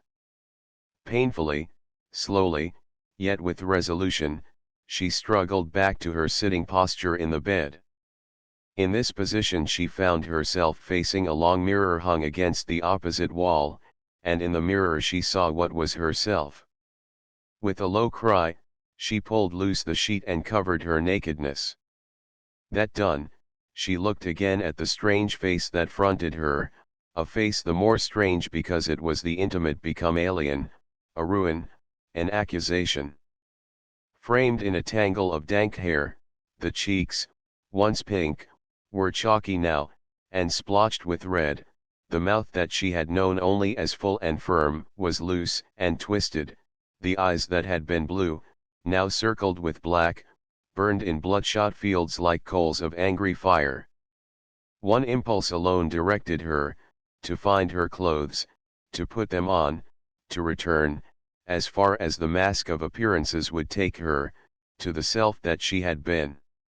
In spite of aching head and quivering hands, she wrapped the sheet about her and, with infinite care, got from the bed. The floor seemed to sweep up to meet her, but she steadied herself against the wall and, each timid stride a separate agony, began to stumble about the room. She looked for a clothes closet or wardrobe, but there was neither. The only door was the door of exit, and the nearest chair was empty. In a corner she saw a pile of linen. Laboriously she stooped and picked it up, unrolled a portion, and then, gasping in horror, tossed it away. On the other chair there lay a long kimono of crimson. She lifted it and found, neatly arranged below, a sheer cambric garment edged with coarse lace, 2 black silk stockings slashed with red, and a pair of slippers, high-heeled, with buckles of brass for no reason that she could have formulated. The sight sickened her. She went to the bureau and tugged at its drawers, but all that she found was a single brown bottle, like that she had first observed on the washstand, filled with white tablets and labeled poison. Obviously, her clothes had been taken from the room. In a panic of shame, she groped blindly for the door. She must call for Mrs. Leger. She grasped the knob and turned it. The door was locked. Fear, mad and unreasoning, drove its spurs into her sides. Forgetting her nausea, heedless of her pain, she ran first to one window and then to the other, but the bowed shutters, though they admitted the light, would open for nothing beside. They were fastened with riveted loops of brass, and, looking through the small space between them, she could catch only a glimpse of the street far below. She tried to argue that the key might have fallen from the lock within the room, but she could not find it, and, the sheet dropping from her shoulders, she began to rattle at the knob, and then to pound upon the panels, her voice rising swiftly from a low call to a high, hysterical, frantic cry for help. "Mrs. Leger! Mrs. Leger! Mrs. Leger!" she cried, and then as suddenly ceased, tilted against the door, and collapsed into a naked heap upon the floor. All power of movement seemed to have slipped from her, but when there came a heavy footfall on the stair, a swish of skirts outside and the loud rasping of a key inserted in the lock, Mary leaped galvanically to her feet, gathered the sheet about her body, and flung herself upon the bed. The door opened and closed behind Rose Leger, who promptly relocked it and slipped the key into the swelling bosom but half concealed by her dragon-spotted, baby blue negligee. "What in hell's the matter with you?" she demanded. A little more rotund of figure, a little looser in the cheeks, and more patently crayoned and powdered about the eyes, a little more obviously painted and a little older, she was still the woman of the brewery's advertisement. But her forehead was knotted in deep, angry wrinkles, her underjaw was thrust so far forward that the roll of fat beneath it was invisible, and her eyes snapped with malice. Mary shrank back among the pillows. "Weren't you yellin'?" persisted Rose. "Did you lose your voice doin' it? What in the hell's the matter with you, I say?" With a sweep of her stout arm, she seized the girl's bare shoulder and shook it till Mary's teeth clicked like castanets. "I'm not goin' to have any such racket in my house," the woman asseverated, as she plied her punishment. "You've got to learn first off to keep your mouth to yourself, and be dead sure if you don't I'll give you a real beatin'." She tossed Mary from her, as if her victim had been a bundle of straw, and stood up again, arms akimbo, breathing scarcely beyond her normal speed. Mary was half mad and wholly sick with dread. She wanted to cry out for rescue and dared not. She wanted to rise and try to force the door or break open the shutters, but she could not move. She could only lie there panting for breath, with her mouth gasping and her heart hammering at her breast. She had closed her eyes. She opened them just in time to see Rose, whose slippered foot had touched something on the floor, stoop, pick up, and place beside the key in her bosom, a crumpled purple-bordered handkerchief.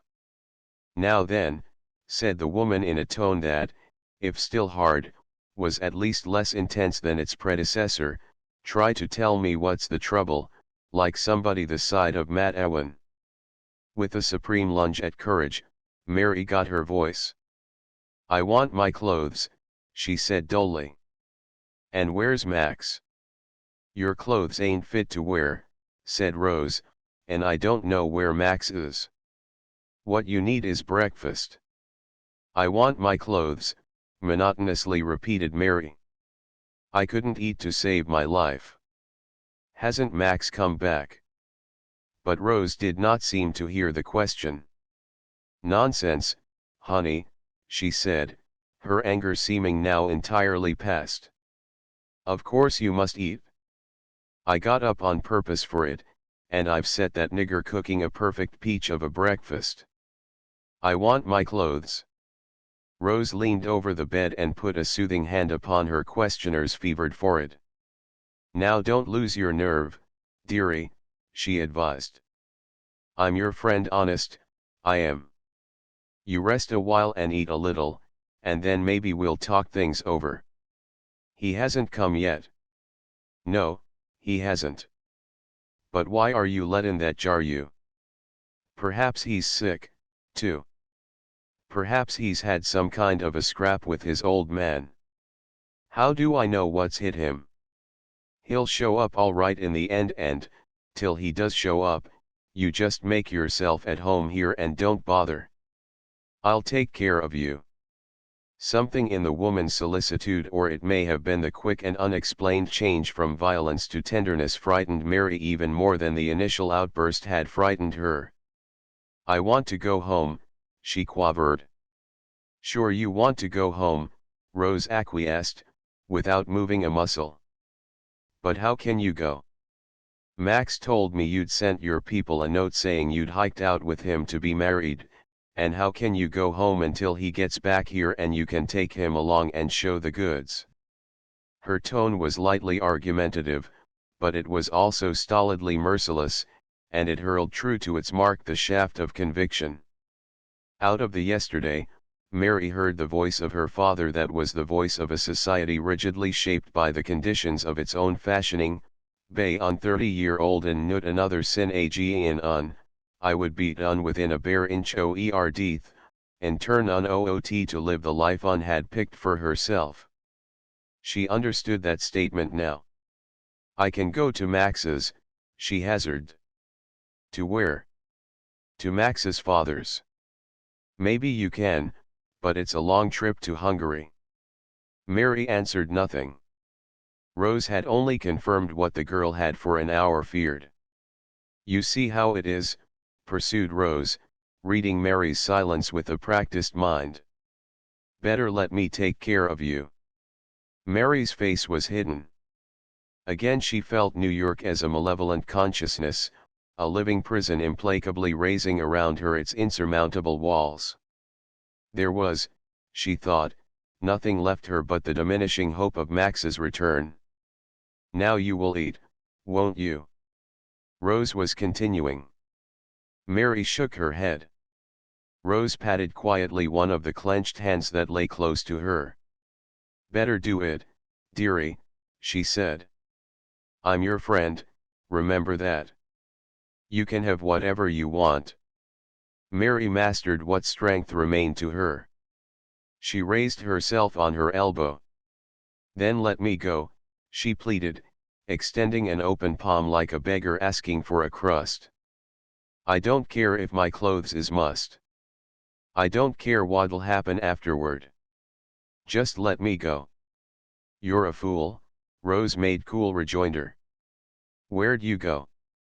"I don't know." "What'd become of you?" "I don't care." "Well, you would care, all right, all right. You can't go home, and you've no clothes and no money and no references. You couldn't get work anywhere in New York, and you couldn't get away from New York." Mary groped through the darkness of her soul. "I can do housework." "Not without a reference you can't. I could go to some office. If you went to any charity joint, they'd throw you out because of what's happened to you. I could beg on the street if I had to. Do you think the men in this town give money for nothing to a good-looking girl? You could go on the street, that's what you could do."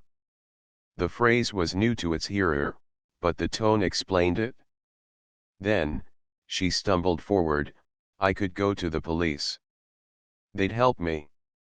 I could." But at that word Rose flew into a torrent of anger and abuse that dwarfed the former tempest. "You could you?" she cried.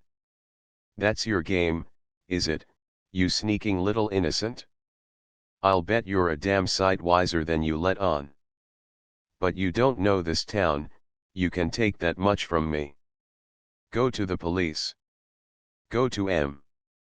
The cops on this beat are my friends. If you don't believe it, I'll bring 'em in and introduce you. They're my friends, and so's the whole precinct my friends. Go to 'em. Go to 'em, and I'll have you pinched and locked up for being what you are." Mary had drawn away from the blast, but Rose's powerful fist caught her under the chin and sent her crashing down on the bed. "You don't come that on me," the jailer continued. "You've got your choice, you can stay here and live easy, or walk out and go to jail, and that's all you can do. Max ain't comin' back, and you always knew he wouldn't come back. You know what this house is as well as I do, and you've got to stay here and earn your keep. If you give one yip I'll have the cops in. You don't want to eat, Hey. Well then, you shan't eat. You can lay there and starve, or you can knock on the door and get the best breakfast you ever had, all ready for you. Do what you please, but if you let out one yip I'll hammer the life out of you. She turned and left the room. She banged the door behind her, and Mary, in a swirling dream, heard herself again locked in her cell. The birds of prey through all the days that immediately followed the days that were nights, and the nights that were red noondays, 1,000 horrors, from subtle word to recurring experience, conjoined to assure to Mary the reality of her servitude. All of that first day, after Rose had left her with the dark blood oozing from her cut chin upon the scented pillows, she lay, like a wounded dog, now in a faint and then in a stupor, on the disordered bed. As the sunlight shifted and the shadows lengthened in the room, torpor gave way to reawakened fear, and she crawled into a corner and tried to hide herself, trembling, with chattering teeth, at every sound of laughter that rose from the lower floors, at every footstep upon the stair. Thrice Rose returned. Each time she bore a steaming dish that, as the girl's physical pain grew less, assailed the nostrils with increasing poignancy. Each time Mary shook her stubborn russet head. And each time the visit ended in a beating. Escape by door or window was out of the question. To attempt to raise an alarm was to invite fresh violence, and gradually grew the certainty that the situation was genuinely as the jailer had described it, that the street was worse than the house, and that Mary was her own prisoner. She found the bottle labeled poison, and bit one of the tablets, but she was young and afraid, and she spat the burning crumbs from her mouth. She did not dare to die, and when Rose came again to the room, her captive was too weak to refuse the broth that was fed her, as if she were a sick child, from a spoon. "You're a dear girl, after all," said the mistress, as she administered the grateful food. "You do as I say and you won't never be sorry. All I want is to have you sensible. I'm your friend." Mary said nothing, she was too weak to answer. "And now," Rose pursued, "I'll just give you a drink." And when she had come back, she had not come back alone. The worst of prisons is that in which the door is so cunningly closed upon the inmate that, at last, after the brutality is familiar, the inmate seems originally to have closed it upon herself, and in such a fortress of pain Mary now found herself restrained. The process was simple. It was merely first to wound and then to inure. The descent to hell is not easy, it is red with blood and wet with tears, but hell itself must be endured. It was not for some days that any woman save Rose came to Mary's cell, and then, one afternoon, two women followed the grating key. They were alike only as to clothes. Both wore loose negligee garments, but whereas the one was sturdy and German blonde, with straw-colored hair, round and heavy face, blue eyes and peasant frame, a younger Rose, the other was wiry, compact, her brows low and dark under somber hair, her full cheeks red only in defiance of a swarthy skin, her eyes black and her mouth vermilion. It was this one who, with an accent that a more sophisticated ear than Mary's would have placed along the Seine, was the first to speak. "Hello," she laughed, her teeth gleaming between her lips like pomegranate seeds. "We have come to make the call." Without awaiting a reply, she jumped upon the bed, drew her feet beneath her, and produced and lit a cigarette. The German girl moved more slowly to the other side and there elaborately ensconced herself. Mary looked at her visitors without immediately replying. She had not, in fact, the remotest idea of what was the fitting word. But the French girl was unruffled by this silence.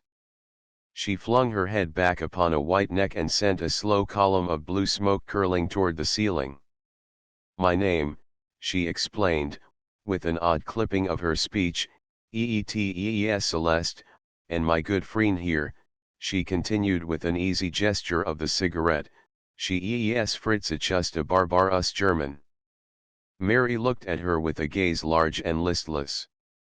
And you name, pursued Celeste, Eetees what?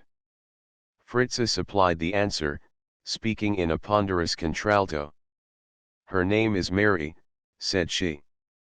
Bien a pretty name, Celeste rattled on, precisely as if her unwilling entertainer had made the response. I like Eet well, but and she studied with unobtrusive care the russet-framed, indignant face before her. Eets not so good as ees yourself. I think let me see yes, I think I shall call you Violet. Violet, why you don't eat more in die zoos?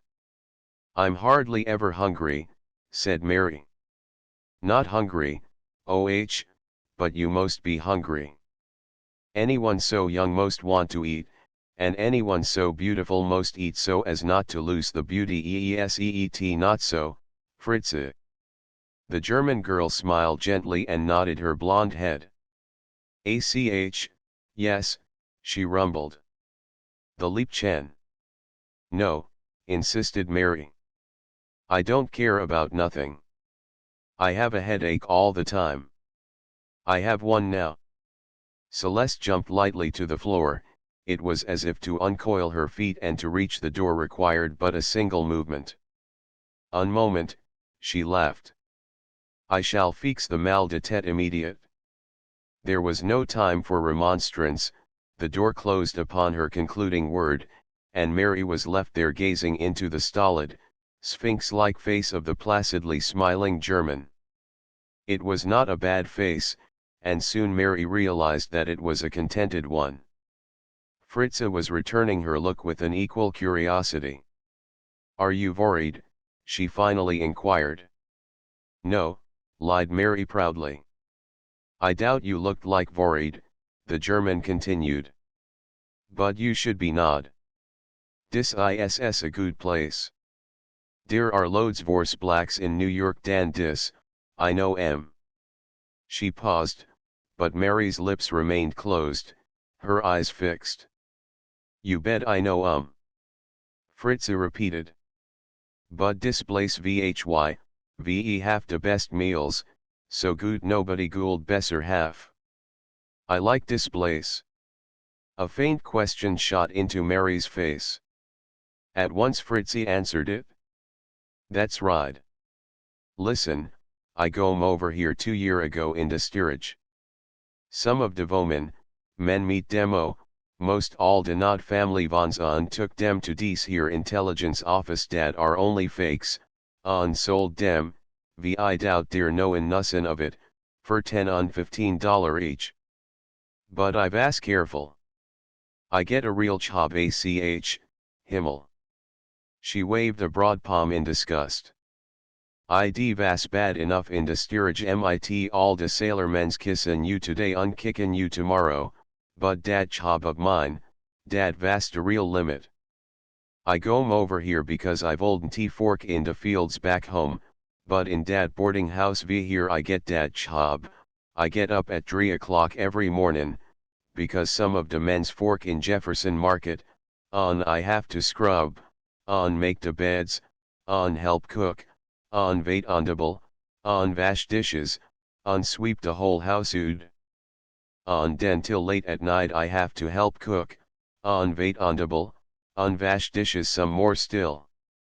Whenever I am sick, or late, or break von dish, or a border don pay, I get stocked. On almost every week I'm sick or late or break a dish or a border don pay. My wigs is dearie dollar a week, on I never gets more as $2.50 sometime, 2 on dat will not pay my clothes at first, on don pay my doctor bills afterward. The story was told monotonously, without much show of emotion, but it was enough of itself to wring a word from the woman to whom it was addressed. You got sick? Asked Mary. Who wollden tea? Said Fritze. You bet I get sick, on when I go mood of de hospital, de young doctor he'd been making grand love to me he tell me I've asked too nice a girl to fork my hands off for nussin a week, He give me his visit in card with the writing on it to a woman he knowed, I quit went there. She paused, but Mary was silent, and the German resumed, it was a good place, but not so good as dis one. I stay a month till she moved to Philadelphia.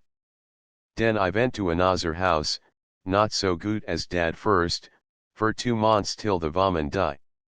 Und den, after some more, I gome here, pretty soon, to Miss Rose's. No, she waved her thick hand toward the door through which Celeste had lately passed. I'm not like dad Frenchy.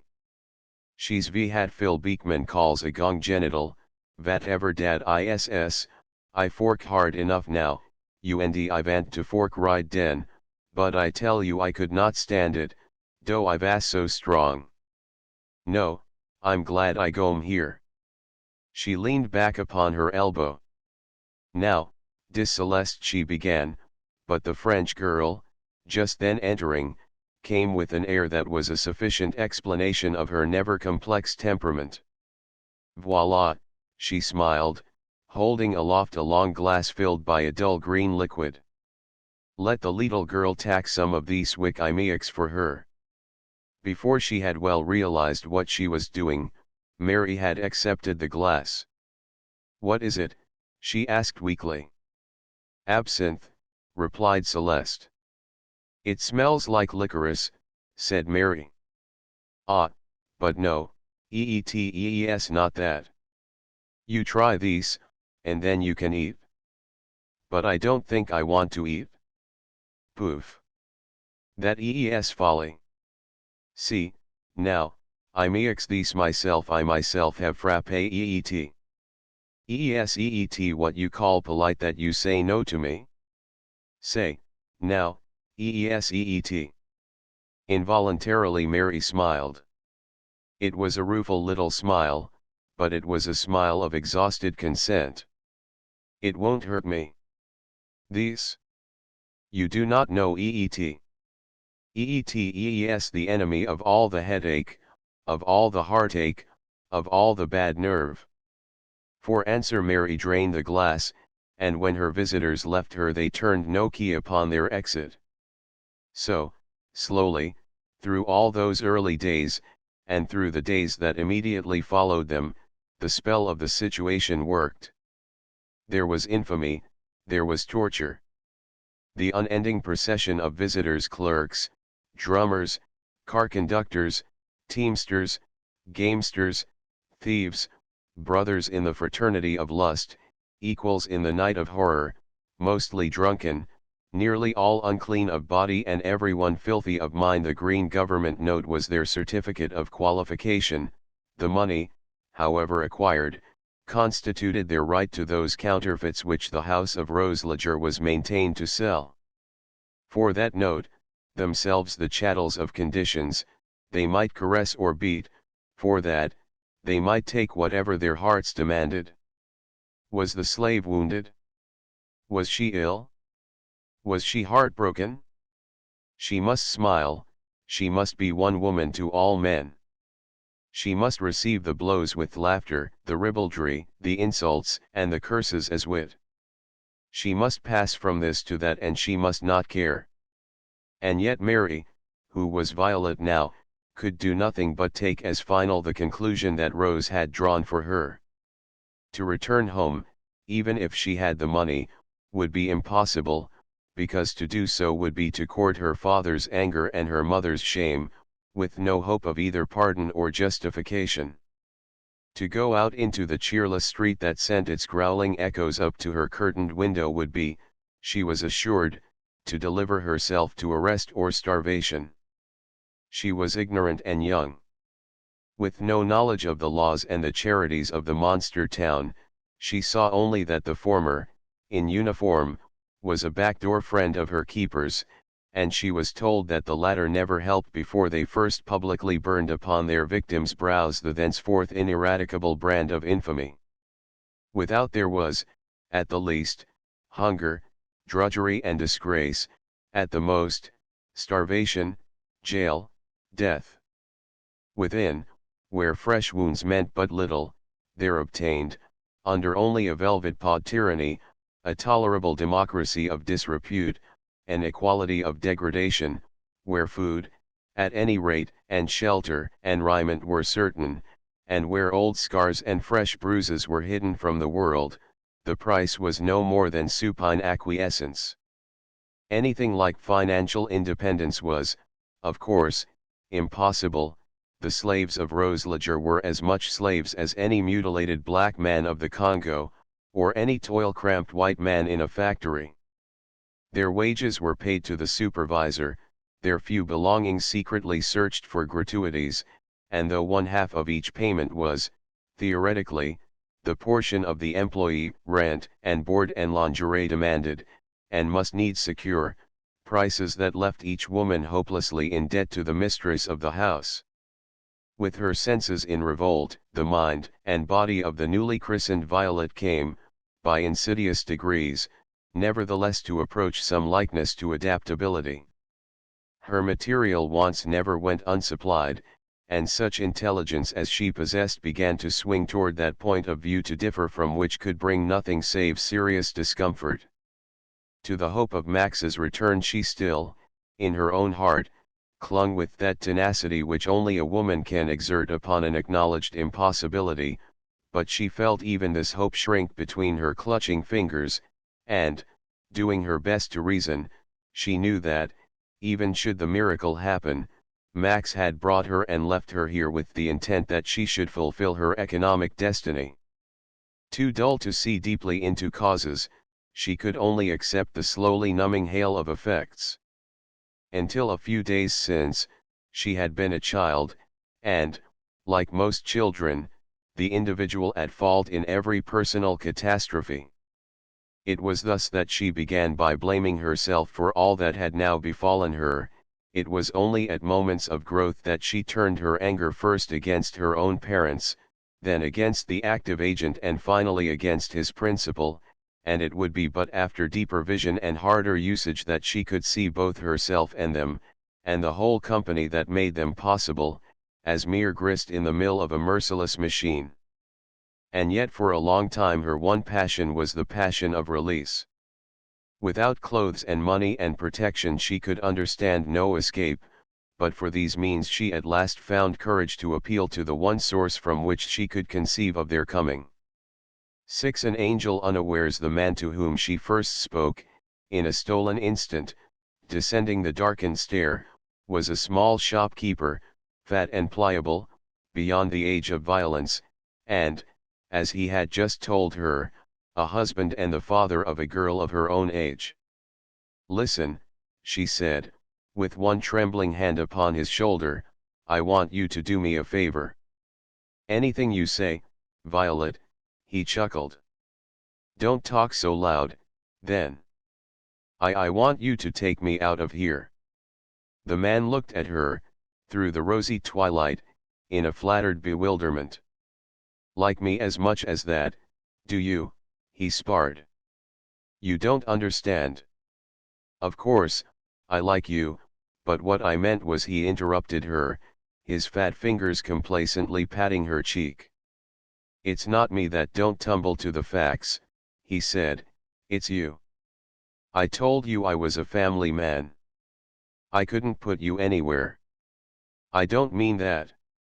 I mean," but again he cut in upon her labored explanation, his commercial mind traveling along lines in which it had been forced all his life to travel, and his pride entrenching itself behind the trivial rampart of his income.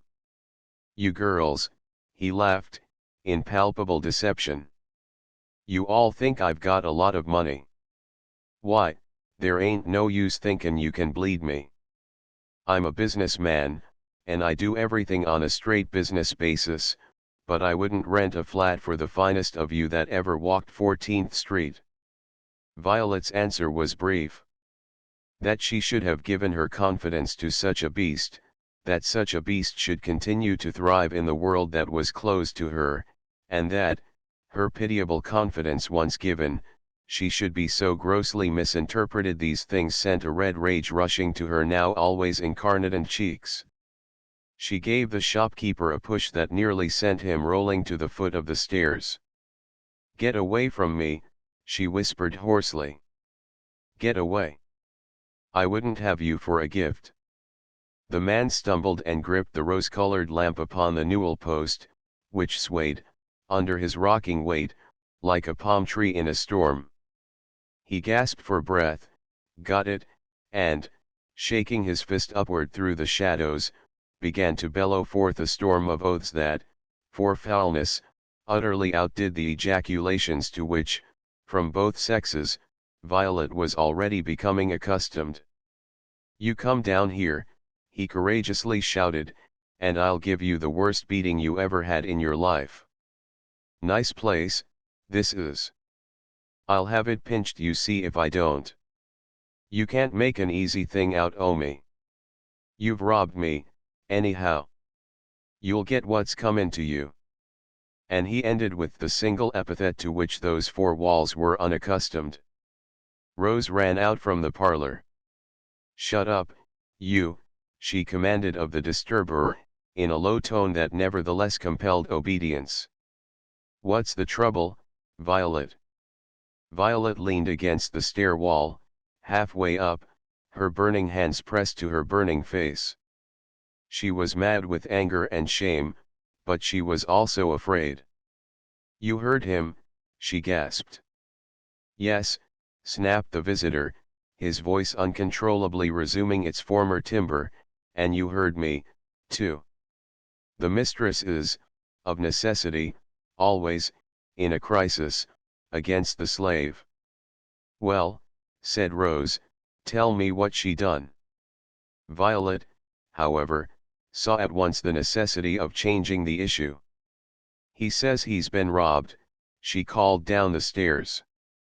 And then she ran after her words, and stood under the lamp, facing them both, her arms extended, the flowing sleeves trembling with the emotion that they covered but could not conceal. Search me, she commanded. If you think I took a cent of yours, search me. She was a vision that brought conviction with it. Before the sputtering visitor could correct the situation, Rose had, perhaps against her will, been converted. She took the man's hat from the hall rack at her side, put it on his head, opened the street door, and gently propelled him through it. You're drunk, she said, and you'd better get out before I call the cop. There ain't no badger business in this house, and don't you forget it. She shut the door, and turned calmly to Violet. How much did you get? She asked. Why, Miss Rose, you know I mean what did you touch him for? You mustn't play that sort of game here, it gives the house a bad name. But just this once we'll divide up and not say anything more about it. Violet's eyes opened wide. I didn't steal a penny, she declared. Rose regarded her with a softening countenance. Word of honor, she asked. Word of honor, vowed Violet. All right, but even if you do touch them, you mustn't ever let them think you do. A man'll forgive you for hiding him anywhere but in his pocketbook. You're all worked up, dearie. Come on out to the kitchen and have a bottle of beer. As they were pouring the drinks, a heavy foot sounded in the outside passageway and a careful 4 knocks followed upon the rear door. That's Larry, said Rose, and drew the bolt. A policeman's hat was poked through the doorway, followed by a flushed, genial Irish face, and a tall, hulking body in regulation uniform. I'm terrible dry, grinned Larry. Then you've come to the right shop, was Rose's greeting. We're just having a little drop ourselves. Larry, this is my new friend, Violet.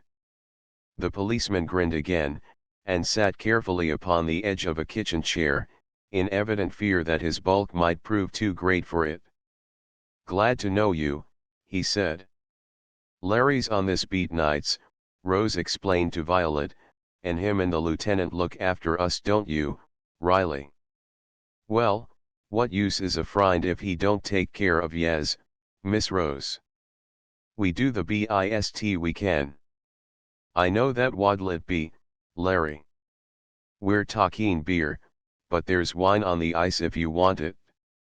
I'll just have a small drap of liquor, ma'am, please, said Riley.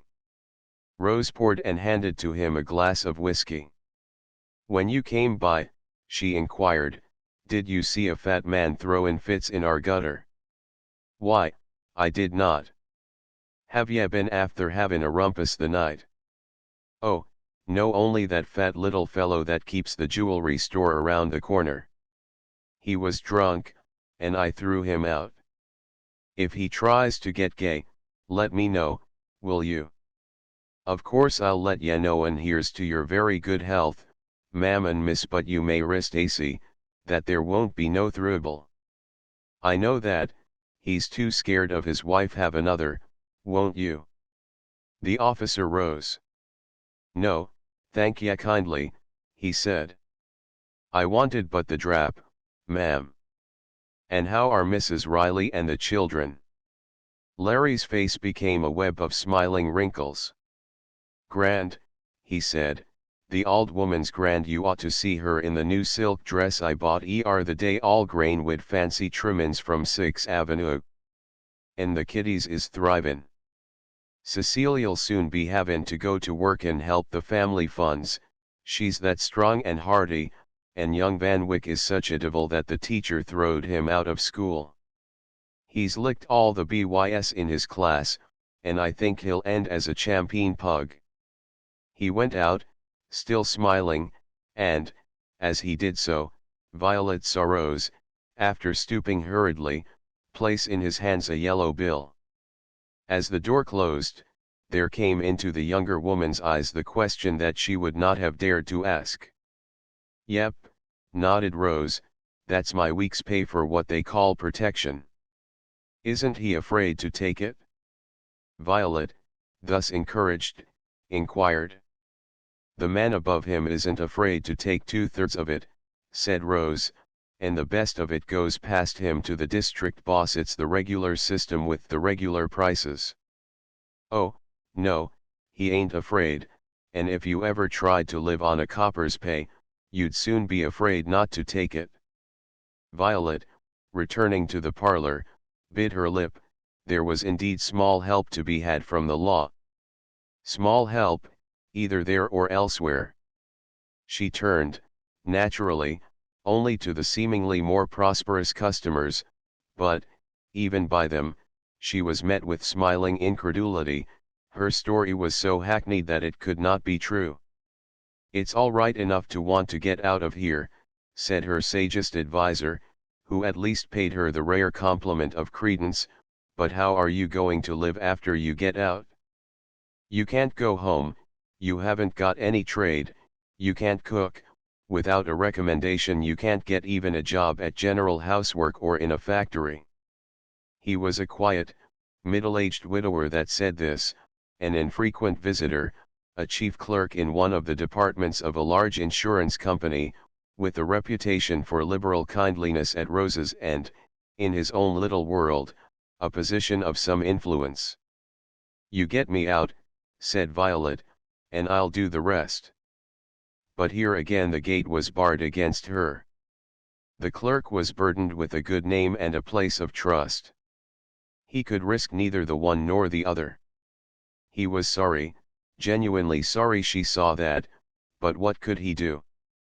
It was an evening or two later that she found her first pale ray of encouragement, and she found it in the person of Philip Beekman, that same young Beekman to whom Fritzie had casually referred. Beekman described himself, with some accuracy, as a person of good family and bad morals. We are getting so confounded poor, he used to say, that I sometimes doubt the former, but I have constant visible evidence of the latter, and so I cling to that as the one sure thing in this uncertain life. Had he but seen the facts, he might well have considered his derelictions as the result of his parentage. At her divorce, his mother had been awarded the custody of her only child, and, now that she had remarried, Philip was forced to play that neither uncommon nor congenial role, the part of the young man with too little training to earn a living and too much ancestry to marry one. After all, he said, as he sat with Violet in the many-colored back parlor, a half-empty bottle between them, his usually pale face aglow, his gray eyes filmy, and his black hair tumbled by the constant passage through it of his long, nervous fingers. After all, you see, you and I are in the same boat. You can't get out because, if you do, the sharks will eat you, and I daren't get out because I can't swim. Always haunted by the fear that, in some manner, her true story might reach her own town and her own people, Violet had told him only as much as she dared, and what she had said had moved his impulsive generosity. But anyway, he insisted, you can do one thing that I can't. She clutched at the straw. What's that? She asked. You can get help from shore. How do you mean? I mean that if you'll write a letter home, I'll mail it. She shook her head, the straw crumpled in her fingers. There's no use of that, she said. Of course there is. After all, your father's your father, you see, and I don't know a father that wouldn't help his daughter out of the sort of mess you've got into. I know one, said Violet, grimly. Not till you try him, you don't. Yes, I do. If you was in my place would your father? Which father? Laughed Beekman. My one won't have anything to do with me because I live with the other, and the other won't have anything to do with me because I'm the son of his predecessor. You take my advice and write home. I'd never get an answer. She spoke in an even tone, but there was no mistaking the tragedy that underlay it. Beekman looked at her and blinked queerly. He brought his fist down smartly among the jangling glasses. It's a rotten shame, he said. A dirty, rotten shame. Why, don't you know that yid who got you into this makes a business of such things? Don't you know there's a whole army of them that do? I wish to the Lord I could do something, but there isn't a policeman or a magistrate in the city who'd listen to me. They know too well where they get the jam for their bread and butter, and I can't get a job for even myself, let alone you. She had not, however, heard his last sentence. Her blue eyes wide, she was hanging on his reference to Max. A business, she repeated. Do you mean that men make money that way? Of course I do. The film passed suddenly from Beekman's eyes, leaving them alert with purpose. Look here, he said, there is one thing I can do, and I don't know anything that I'd enjoy more. You give me that little kike's name, and I'll push his face out of the back of his head. Then there happened a strange thing. She had long guessed and now she knew, but guessing, or knowing, she would not believe. As much for her own sanity as for Max's safety, she lied. The name he gave me, she said, wasn't his right one. It wasn't even one he mostly used. And I never knew no other. Beekman raised his hands in more than mock despair, and got up to go. Well, he declared, I don't know what I can do for you. If I got into any scandal, it would punch the last hole in my meal ticket. Violet, who was becoming accustomed to such replies, smiled kindly. I don't want you to get into no trouble for me, she said. I know you don't, and I couldn't be any use if I did. But I'll promise you this, I'll keep my eyes open, and if anything does turn up, I'll be Johnny on the spot, all right. Thank you, said Violet. And look here, pursued Beekman, I know that it's all rot to expect you to walk out of here without friends or a job. I know that, unless you've got one or the other, you're just simply in jail here, but if I can't get you anything, there must be those who can. Why don't you talk to the coal men, or the gas inspectors, or I tell you, I've seen that tow-headed Dutchman who leaves the beer here. He looks straight, and he stops at the door. Why don't you talk to him? He's the sort that would know of a job for Beekman hesitated, blushing like a schoolboy. For my sort, asked Violet. Maybe he is. Thank you. Anyhow, I'll see. And she did see. When Beekman left her, pressing into her hand the last piece of money that he would have for a week, he gave her at the same time so much of hope. Those who seemed rich could not help her, she would appeal to those who were poor. She was up early and in the kitchen the next morning at the hour when she knew the brewery wagon would stop outside, and she sent the ebon Cassie on an errand to the corner pharmacy. The maid had scarcely closed the door before Violet was summoned to open it to the German of whom Beekman had spoken. Philip had observed well. The brewery's driver, who stood whistling in the areaway, was a short, stocky man with the neck and arms of a gladiator and the round, smiling face of a child. His blue overalls and dark cloth cap accentuated the fairness of his hair, and his round inquiring eyes were alive with continual good humor. He had just piled a half-dozen cases of beer beside the doorway. Violet, in her crimson kimono, took from the table the money that had been left for him. "Good morning," she said as she handed him the bills. He accepted the money with his left hand and, with his right, raised his cap from his clustering curls. His lips ceased whistling, half regretfully. "Good mornin'," he replied, smiling. "Won't you come in and have a drink?" asked Violet, adopting Rose's form of salutation. "No, thank you," the German shook his head. "I never drinks nothing but beer." "Well," said Violet, "we have lots of that now. And I never drink dat till dinner." There was an awkward pause. The German, not knowing how to leave without seeming rudeness, was shifting his weight from one heavily shod foot to the other. The woman, uncertain how to say the words she wanted to say, remained with her hand upon the knob. "You don't," she awkwardly repeated. "No, and so I think I besser be goin'," he hurriedly concluded, and began to turn on his heel. The necessity for quick action roused her. "Wait," she said. And then, as he faced her again in mute wonder, she pressed another bill into his hand. "I want you to help me," she continued. "I want to get a job somewhere, and I don't want Miss Rose to know nothing about it."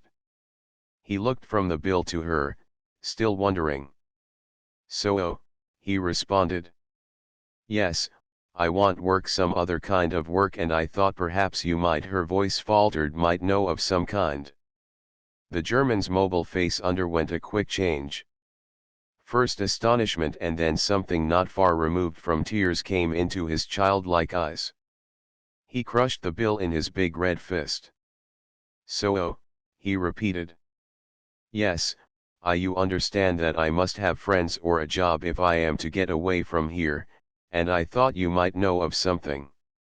The German bobbed his curls. "I know dot right well," he said, "but I don't know no job just now." Violet's face darkened.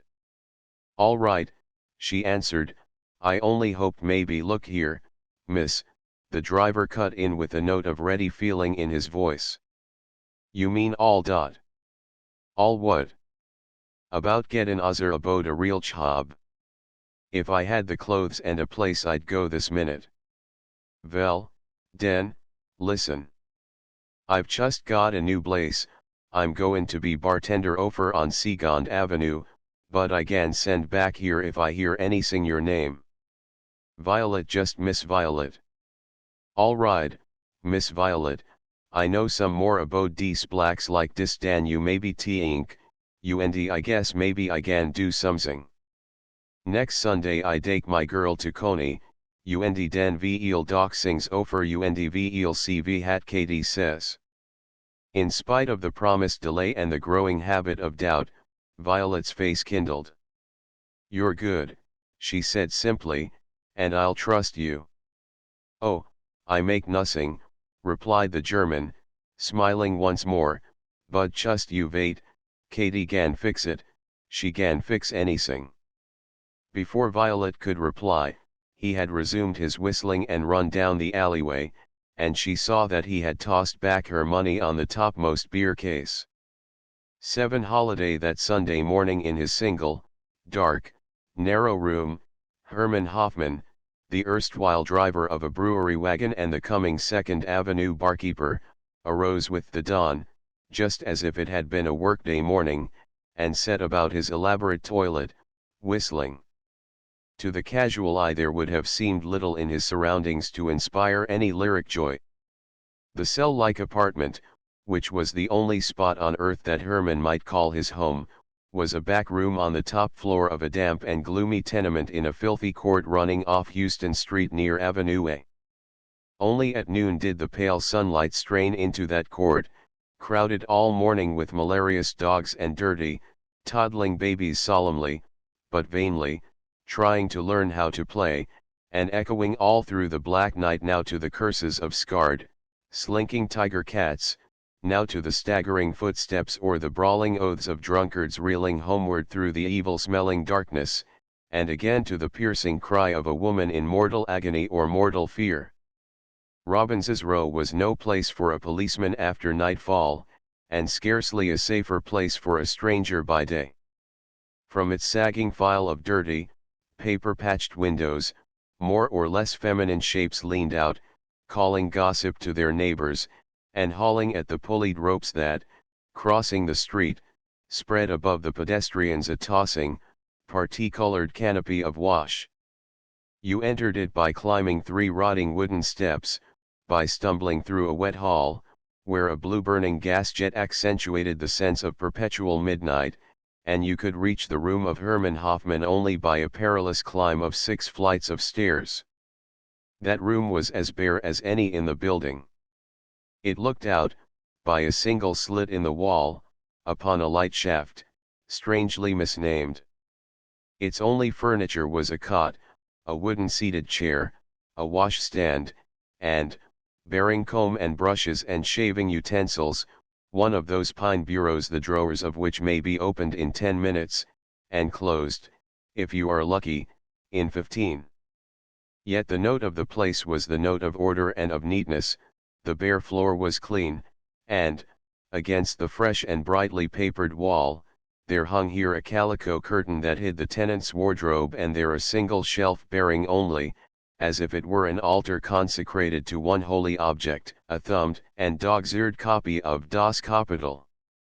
Herman plunged his ruddy face, whistling, into a bowl of water and drew it out, more ruddy and whistling still. Even the author of that portentous volume on the bookshelf used to sing Strauss-Barg, and Herman's single anthem was Die Wacht am Rhein. Still pursuing that inspiring music, he turned to the bureau and began to shave the yellow down from his cheeks and chin.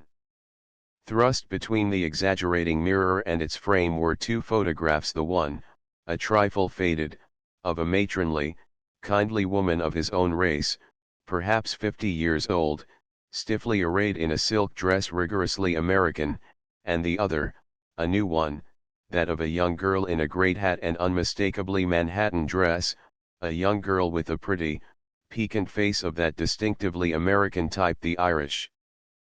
Perhaps these photographs distracted the German's attention, perhaps it was only that no man living can successfully whistle and shave at one and the same time. At any rate, his hand shook, and the razor cut a light gash in his upper lip. He flung the offending blade from him, and it struck the mirror, cracking the glass across one corner. God, he smiled, as he staunched the blood with a heavy pressure through a rough towel, and then, in the English that he used even in his soliloquies, "Dey say now dot means bad luck for 7 year. Lucky is t. I am not superstitious." And then, undisturbed, he quietly resumed his whistling, finished shaving, sleeked down his rebellious tow-colored curls, got into a newly pressed brown suit and yellow shirt, donned a high collar and salmon tie, and, setting a carefully brushed derby upon his head, descended to the narrow street, the strains of Die Wacht am Rhein lingering behind him through the darkened hallway. To accomplish the purpose of his early rising, he took the 3rd Avenue elevated to the 42nd Street station. There he bought 2 bouquets of carnations, one pink and the other white, and boarded a suburban train, which bore him, at last, to one of those little stations that New York, which has so small time for remembrance, has selected for the hiding of its dead.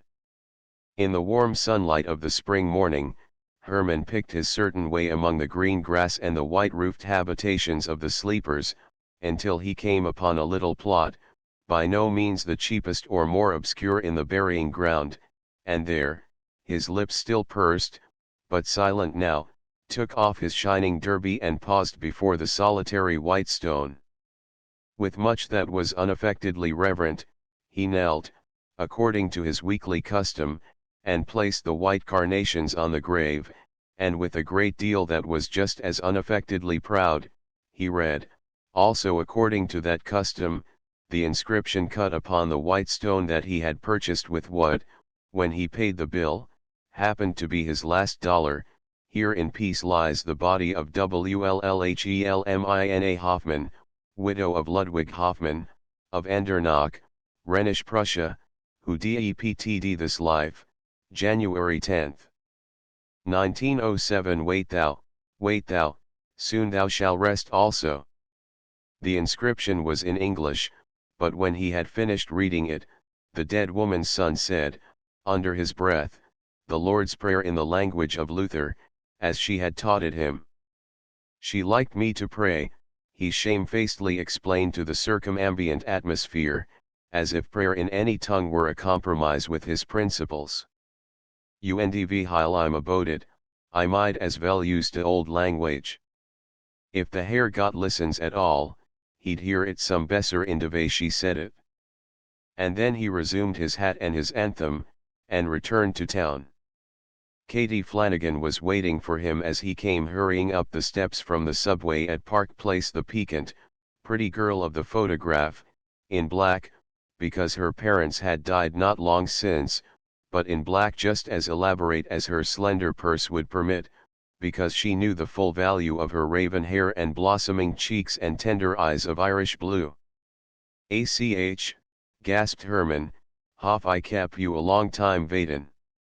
"Only about as long as you mostly do," she answered. Her voice was like her eyes, and she spoke with but the charming hint of a Galway brogue. The German's cheeks burned with humiliation.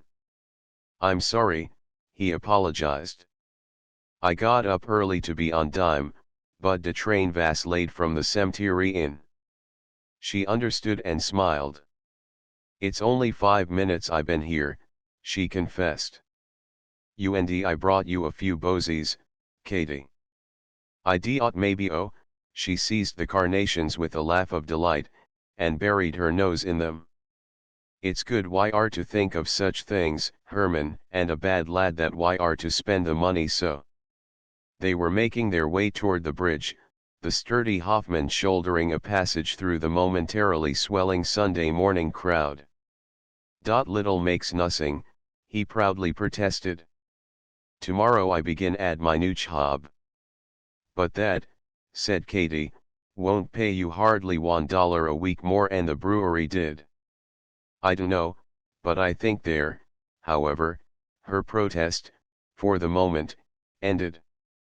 They were caught, clinging together, in the whirlpool of the entrance, carried nearly off their feet, rushed by the ticket window with a quick exchange of small coin, and, a few minutes later, were battling their way among the press into a waiting Coney Island train. In the last charge, Herman, his lips puckered in the battle hymn, did heroic service. While Katie hung tightly to one arm, he used manfully the elbow of the other, pushed a guard to the right, shoved 2 cigarette-smoking youths to the left, wriggled through the already crowded platform and shot into one of the coveted cross seats. Much of the park would not be open for a month or more to come, but New York was already clamoring for its playground. Katie, flushed and triumphant, sank beside him, and busied herself with the task of straightening her big black hat. Herman watched her in frank admiration as she sat there, her arms raised to her head, in that pose which, of all others, is the most becoming to her sex. "What are you lookin' at?"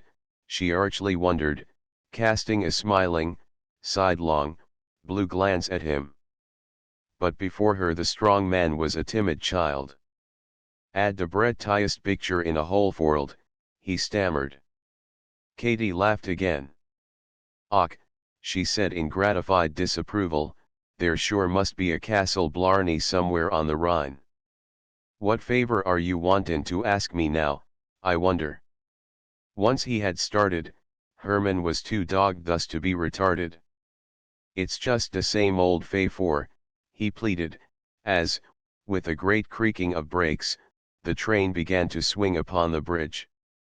"Now I got my new job, Katy, there ganti for not hoffen arveden be no good reason, gan dear."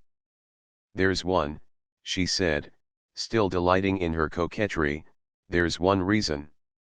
"Vat is t? Its name is Father Kelly." "Katy, you van t led dot gount."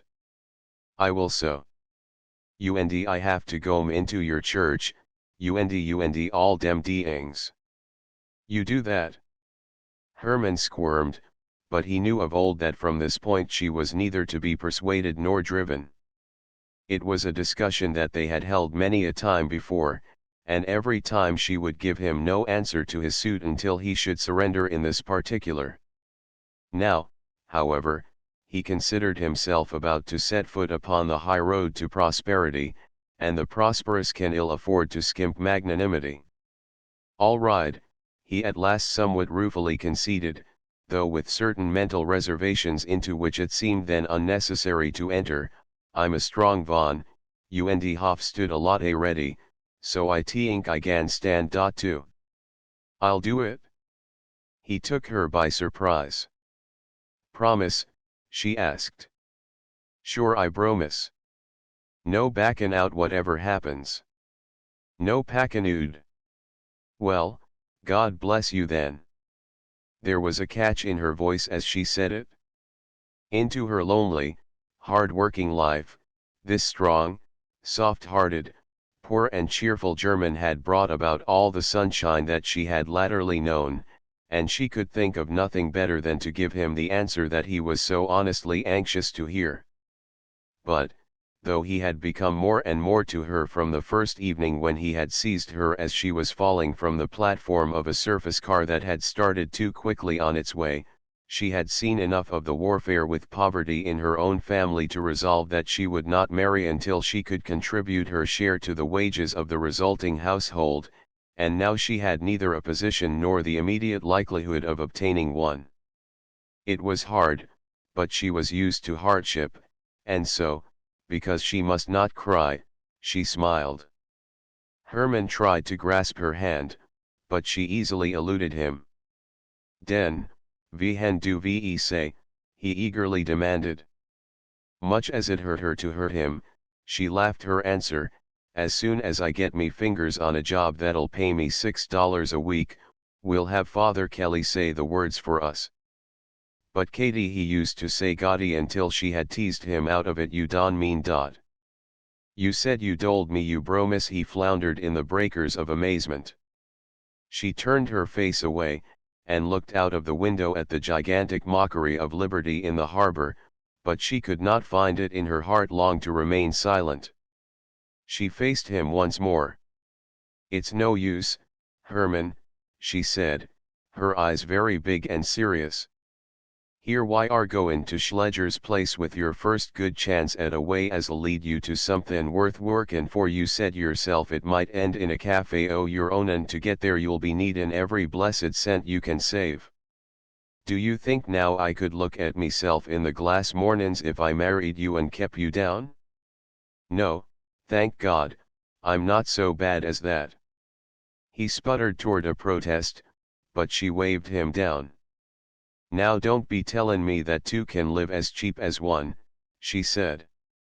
"I seen that pleasant lie nailed this many a year, and I know more about housekeepin' in 5 minutes than you can learn in a lifetime." Things was plenty bad 5 years past, and now they're worse yet. What rent is you know, and what clothes is you can't even guess. Here's beef steak at 22 cents the pound, veal up to 30 and still goin' up. The papers make a fuss and get the prices down 3 cents for 3 days, and then the dealers put them up again when none's lookin'. And as for eggs, you can pay 75 cents a dozen for them, Winters, with the hour and minute of the layin' stamped on them, if you're a millionaire, or you can get 9 for a quarter if you hold your nose.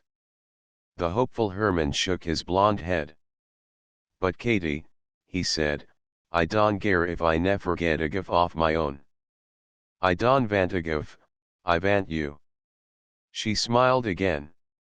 You flatter me by the choice, she said, but if we can get along without the drink, we can't get along without a bite to eat now and then. No, Herman boy, it's no use, I'm tellin' you. I seen it tried. Me father swung a pick and me mother took in washin' when she could get it, and even then it wouldn't work. The one would have starved to death if the third rail hadn't got him, and poor mother killed herself tryin' to keep her and me. It won't work, and I know it. While the train hurried above the dead level of Brooklyn houses, out through the suburban monstrosities and across the dunes, the optimist, still an optimist, renewed his endeavors to find a chance for lodging his own arguments, but all the while Katy continued to overwhelm him with a flow of errors.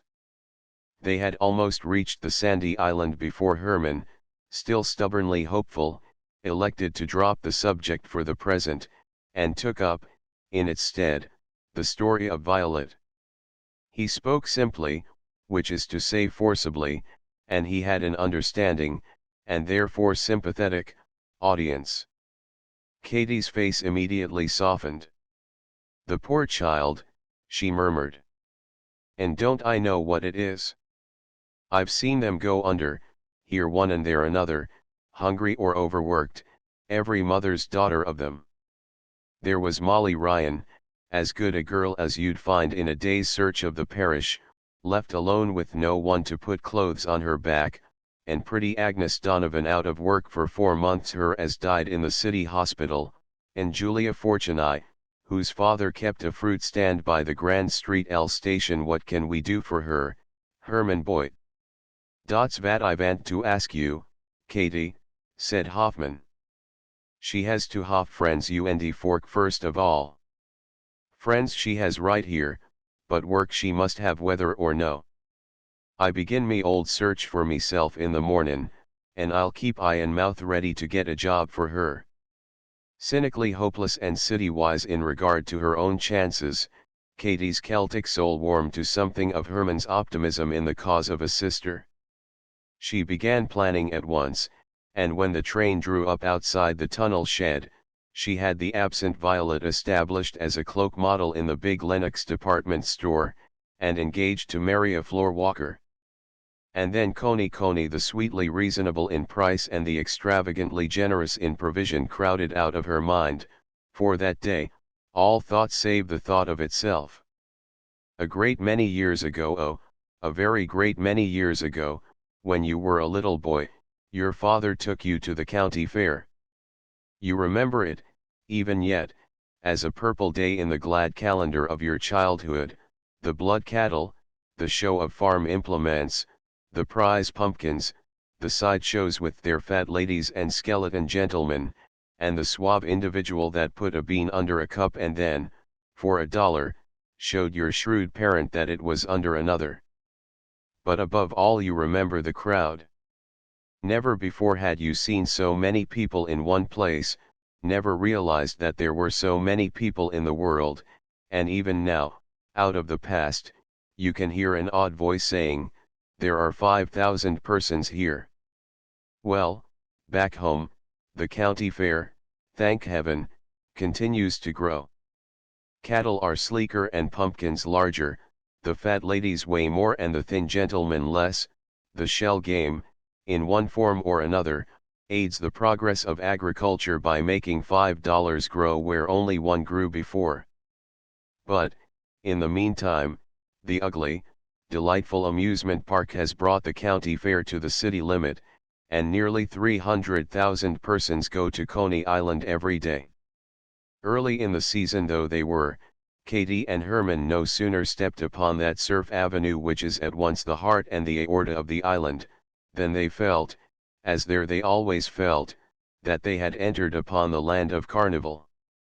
The broad, but crowded, way was dancing with the noise of festival, with the clangor of brass bands, the cries of vendors, the smell of the circus, the tang of the sea.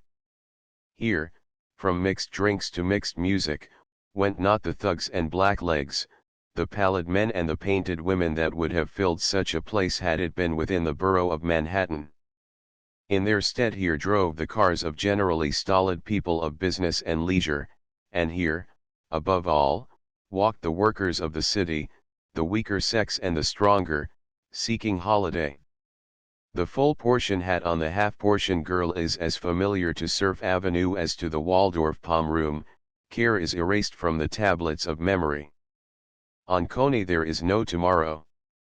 The laughter of the hundreds of children rang out no more freely than did that of the thousands of their elders. Mothers with babies in their arms were young again. Stately blondes and languorous brunettes, gracefully seated on the wooden steeds of the score of merry-go-rounds, rode with a dignity unsurpassed in Hyde Park or the Bois, and never a cowboy at a roundup was more adventurous than the young East Sider mounting a hired horse upon the pony track. Every nook had something to sell, and Katie had her day's work in keeping Herman from stopping at each booth. There were miles of scenic railways on all of which he wished to ride, there were scores of panorama that tempted him with pictures of every disaster from the San Francisco fire to the Messina earthquake. There were the familiar canes waiting to be caught with the familiar ring, there were the familiar shoots to be shot, and the familiar galleries where the rattle of rifles recalled the Battle of the Yalu. Down on the beach an army was shouting in the surf, and on every hand along the jostling, good-natured street were peanuts and popcorn, crispettes and hot dogs. Upon dozens of polished floors dancers were slowly revolving with a marvelous ability to distinguish between the time of their own orchestra and that of the band in the cafe opposite, and everywhere were picture machines and machines that sang. Cheap it doubtless was, but cheap also in the sense of small cost. Except in the larger cafes, the ordinary drinks sold at only 5 cents the glass, and the glasses were not an insult to the drinker's capacity.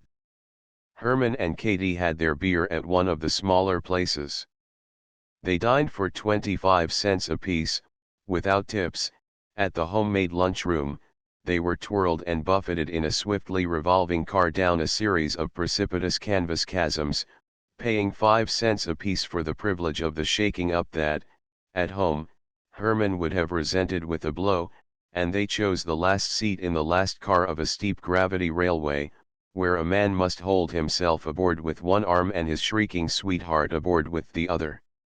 It was all blatant, all tawdry, all the apotheosis of the ridiculous, all essentially America at play, but when, at night, in the electric train shooting through the warm darkness, the pair returned citywards, it was toward their own hard-earned and with difficulty retained places of shelter that they were going, like children after a strenuous holiday of make-believe with school to begin upon the morrow, and if, in most of the seats, as in that occupied by Katie and Herman, girls slept with their heads resting frankly upon sleeping masculine shoulders, it was but a rest before conventional partings at home doorways, the playday ended for the lonely couch, and the workday soon to begin.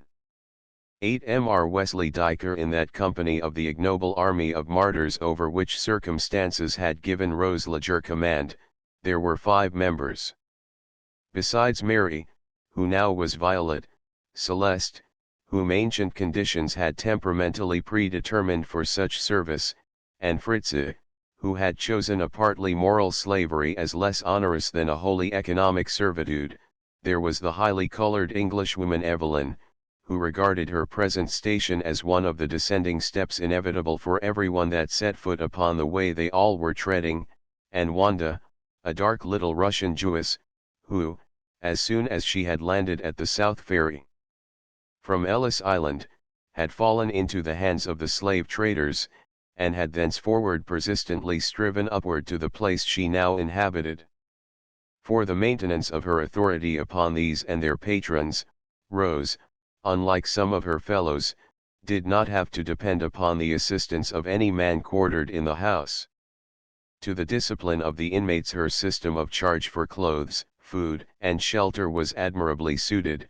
For the regulation of the visitors the generally nearby person of Big Larry Riley, the policeman, amply sufficed.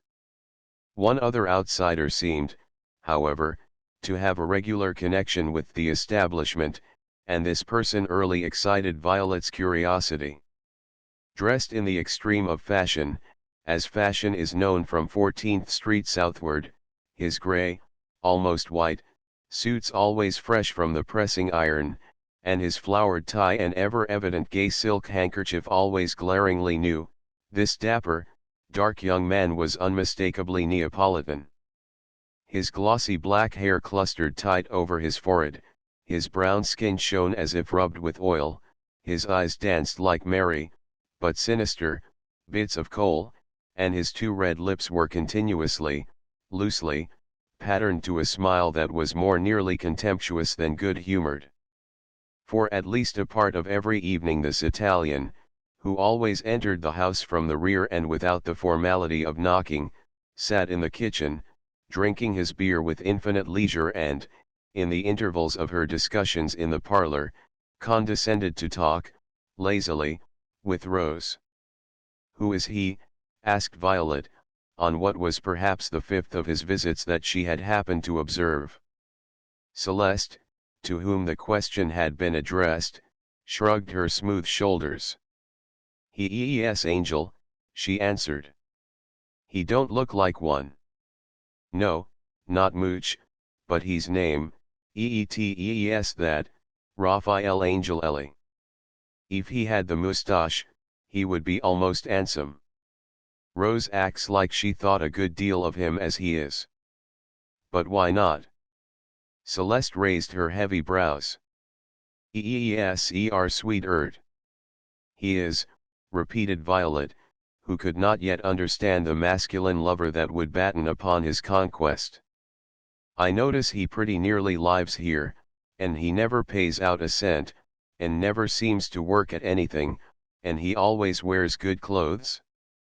"My child, truly. That is the reason that I have told you, Eeser sweet erd." "Well, it's queer," said Violet, remembering another caller to whom, though he was a less frequent visitor, Rose was equally attentive. "I don't think he's half as nice as that fellow who comes here in a taxi, the one that always wears a dress suit and sits in the back parlor. He's a swell." But at this Celeste grew enigmatic. "Oh," she said, "that is deferent," and would say no more. Nevertheless, it happened, not long afterward, when the black Cassie was absent on her evening out, that Violet, descending the back stair in unshod feet to steal from the ice chest as was her companion's custom a quiet bottle of the beer that she had come to like, was brought to a palpitating stop by the sound, just then, of Rose's and Angel's voices from the kitchen but a few steps below her. The pair were plainly engaged in an important conversation, the woman hurried and frightened, the man cold and obdurate. "Nah," said the Neapolitan, "I na move out Odessa house." "But he's coming in now, I tell you," Rose almost supplicated. "He'll be in the back parlor in half a minute, and I've got to go in and talk to him." "All right, you go, I go along a you." "You can't do that, you know you can't. You know how things are without my tellin' you. What makes you so stubborn all of a sudden?" "I don lick at dese Mr. Wesley Diker." "That's no reason why you should double-cross me. He's too mucha de fina gentleman." "I don't care what he is, you ought to know what I am. Do you want to tear up your own meal ticket and throw down your easy money?" Easy mon? You mock at a joke. The woman's voice noticeably changed. Do you mean you want some more coin? She asked. The Italian did not answer. Because I won't give it to you, Rose continued, anger darting into her still cautiously lowered voice. I know what you're doing with it. I know you had a girl from a department store out at shows twice last week, and the second time she had a new dress on. Somewhere in the front of the house a door closed heavily. "'E's comin'," the Italian coolly commented. "Do you want that I go along in with you?" As quickly as it had entered, all the anger fled from Rose's voice, and Violet, accustomed to it in command or at satisfied ease, was amazed now to hear it swaying between terror and genuine affection. "I didn't mean it," Rose pleaded. "I didn't believe it when I heard it and I don't believe it now. I know how much it costs a fellow to live. Here's another 10 spot. You know how I hate Diker, and Angel, you know that I love you." The listener heard Angel Ellie rise and heard even his voice soften, though probably less with affection than with gratification. "Now you talk a lick at a person with a good sense," he said. "Don you listen to de beagle lie no more. I lick a you nobody but only you. You are de good a girl." There was a whispered word more, and then the kitchen door was softly shut and Violet heard Rose, going into the next room, welcome that Wesley Diker who, Violet had, to Celeste, so favorably compared with Angel. The woman on the stairs hesitated. She wanted to pursue her eavesdropping, and she knew that she could regain her room, should the doorbell ring, before she was likely to be missed, but she was afraid that, in the maid's absence, Rose might return to the kitchen for a bottle of wine and discover her. Accordingly she waited the few minutes that were required for the first of such errands, and, those over, crept forward to the lighted keyhole, ready to retreat at the first intimation of danger. She gave her eye precedence over her ear, and, as it chanced that Diker was sitting directly in the limited shaft of her vision, she was enabled to get what was her first careful view of him. A man but little beyond 30, Wesley Diker's face, which might once well have been handsome, was beginning to show that flaccid whiteness which must later light to red and glow to purple. What his mouth might have told, a crisp, short, brown mustache concealed, but the regularity of his other features lost much of its effect because of eyes that, though large and steel gray, were heavy-lidded and calculating. Nevertheless, Violet's estimate of the man was not without justification. He spoke easily and well in the voice of education, his excellently made evening clothes displayed a figure that had not yet lost its admirable lines, and even the face to one that either had known it during its gradual changes, or to one that lacked a fund of experience for purposes of comparison was not wanting in attraction. To the sturdy Rose, whose hand he held and who was looking at him with what she patently believed to be a tender expression, he was speaking with a certain formal politeness that was novel in the ears of the listener. "You think you can get it?" Rose was asking. "I think that I have something more than a fighting chance," replied Diker. "What does O'Malley say?" "He is at least as liberal in his promise to me as he is in his promise to the other man." "And the big chief doesn't yip?" "My dear Rose, you should know, by this time, enough of New York politics to realize that the first qualification of a big boss is to hold his tongue, and that the present incumbent, whatever his other shortcomings, can always keep quiet as long as he has no pen in his hand." Rose freed her hand to pour the wine. "May I smoke?" asked Diker. "You always ask me that, and you always know you can." He bowed and, drawing a cigarette from a plain gunmetal case, lighted it.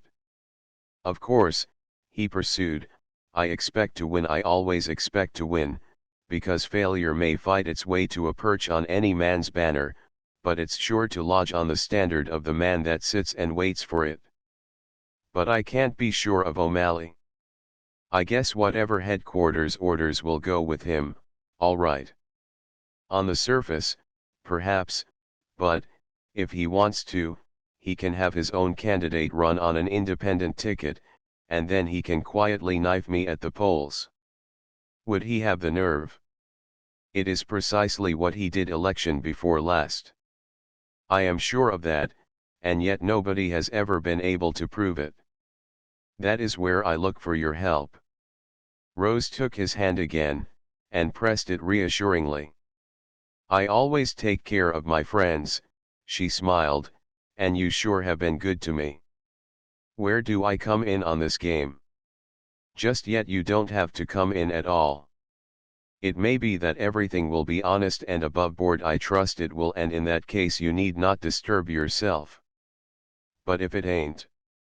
If it isn't, he looked at her kindly, but keenly, from under his heavy lids. I shall want you to let me know just as soon as O'Malley begins to make preparations for registering voters from this house.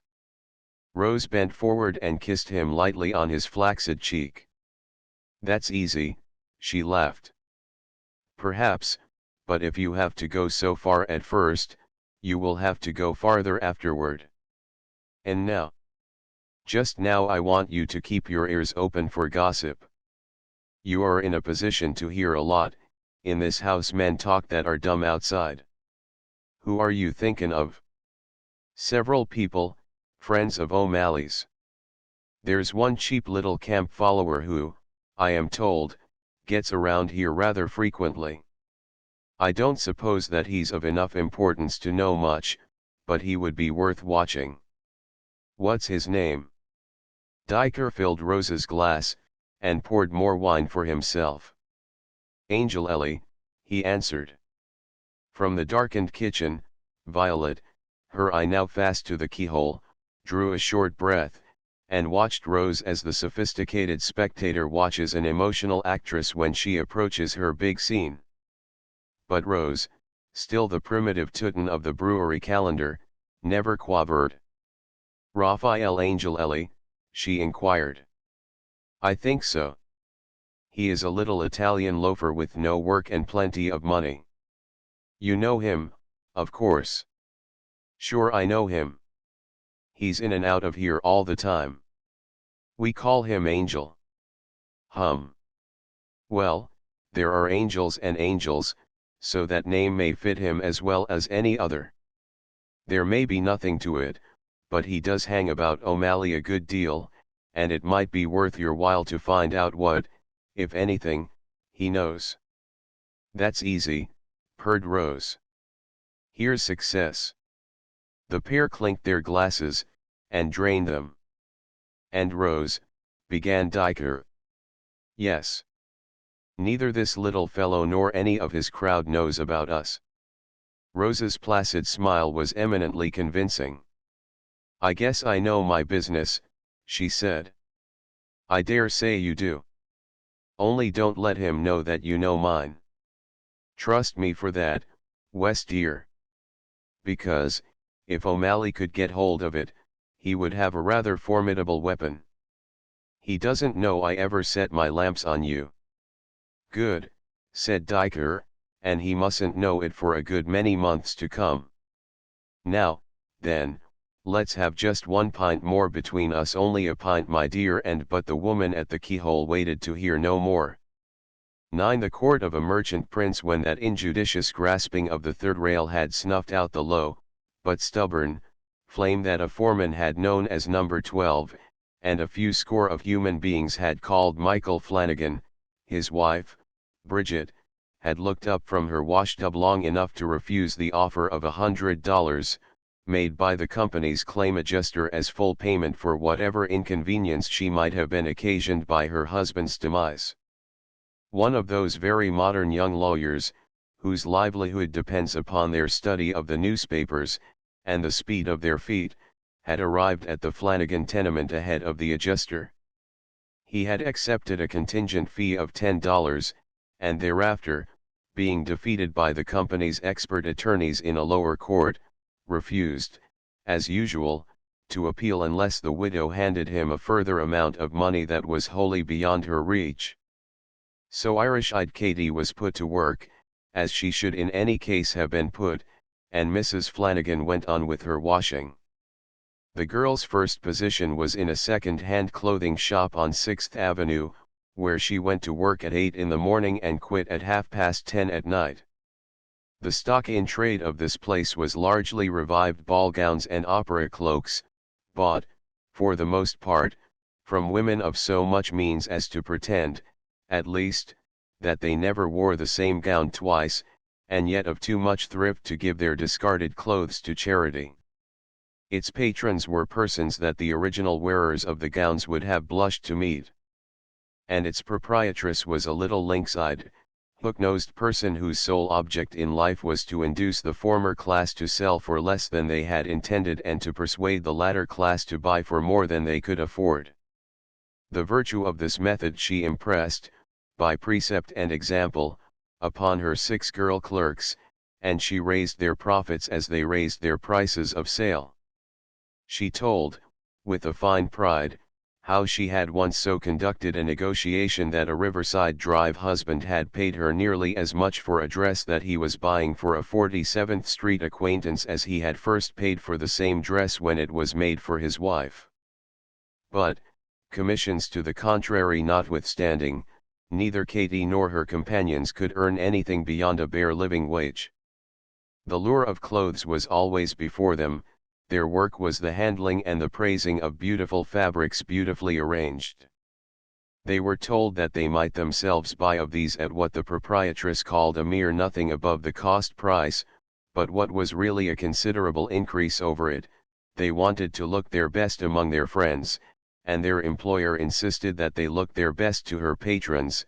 There was not one of the half-dozen clerks that was not continually from $15 to $100 in her mistress's debt. That Katy, like many another making the same fight, escaped further contamination, that the contrast between the oppression of the hook-nosed owner on the one hand and the apparent ease and luxury of her customers on the other, did not tempt her, for opportunities were plenty from the station of clerk to purchaser, was due in part to her own sturdy character and to the accident of her own Celtic temper. Other girls there were who were not so destined, but Mrs. Flanagan's weary feet one day refused to support their possessor, and Katy, knowing well the need of ready money for the doctor and the druggist, neglected to purchase, even on credit, an expensive black walking suit that was repeatedly called to her attention.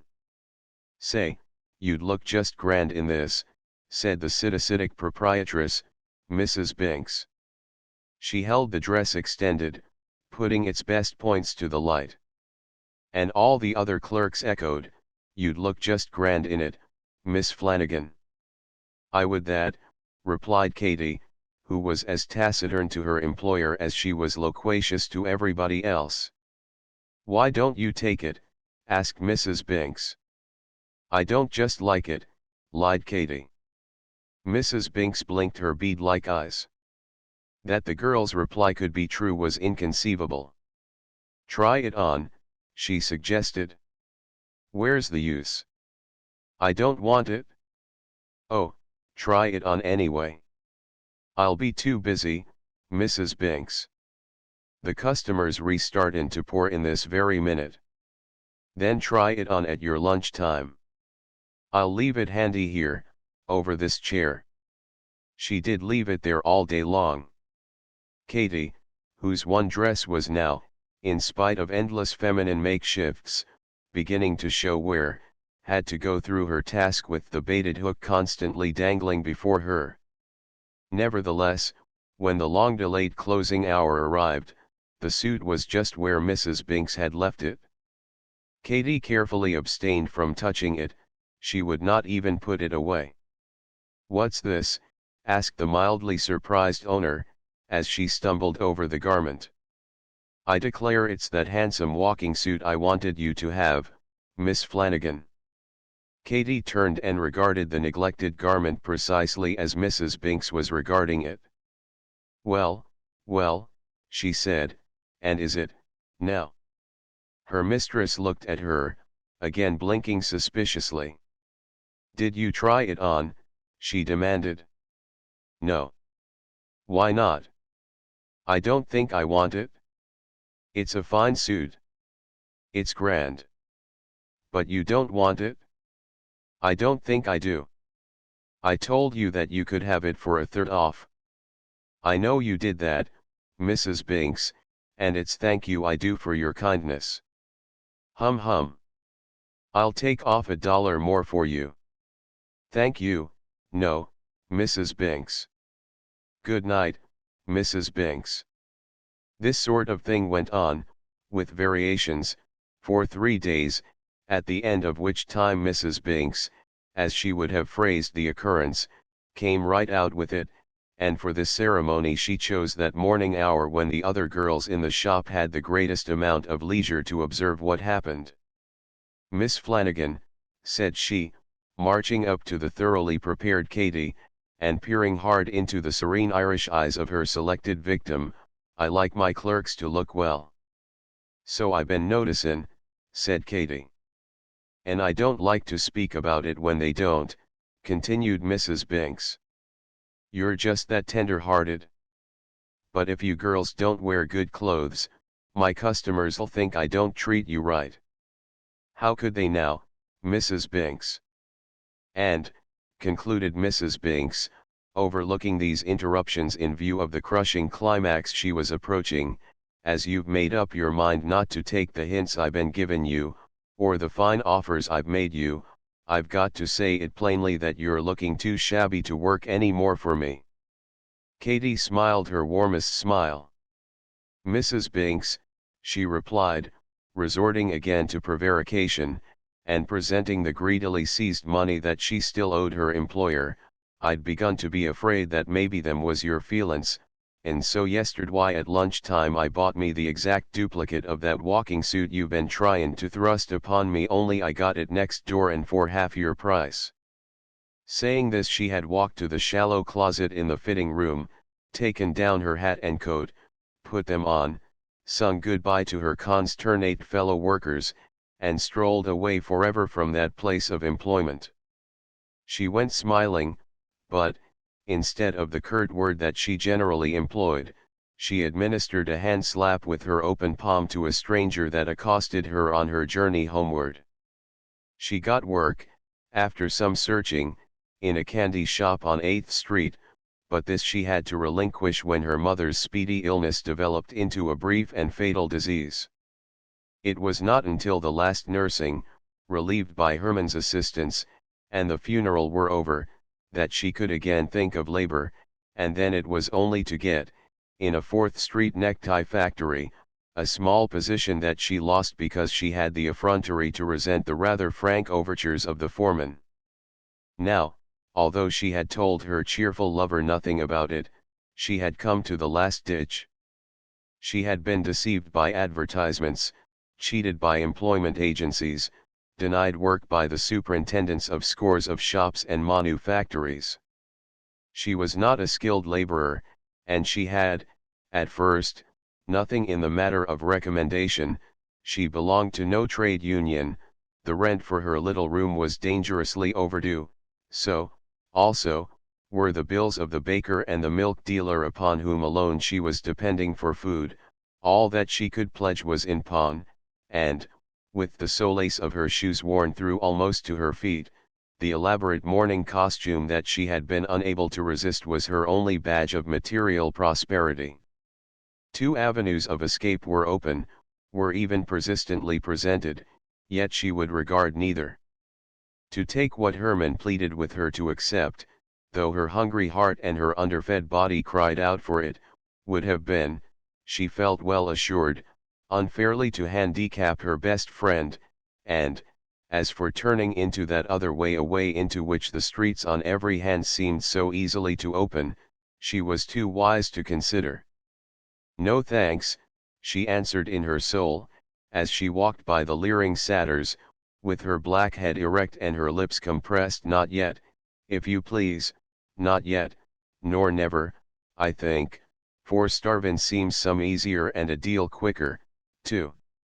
She had to repeat the words pretty often, for they had come to be a sort of incantation, almost a pious ejaculation, against the enemy, and, as her poverty grew and her chances decreased in inverse ratio, the enemy, like vultures flocking to the fatally wounded, seemed startlingly to increase in force. At first it was a well-dressed corps strayed from Broadway or the Avenue, then it was the bank clerk hurrying to work and the master mechanic hurrying from it, but finally, so plain are the signs of distress shown upon our faces by the selves that are besieged, it had become the professionally employing, professedly unemployed. Yet at every dawn she renewed her quest, with a glass of blue milk and a bite of bread for breakfast. Every day and all day she tramped the long, aching streets. And every night, despairing but resolute, she came home for her supper of bread and milk and for the sleep of the hungry and distressed. It was now a Thursday morning. The milkman had pounded at her door and, receiving no answer, had left no milk.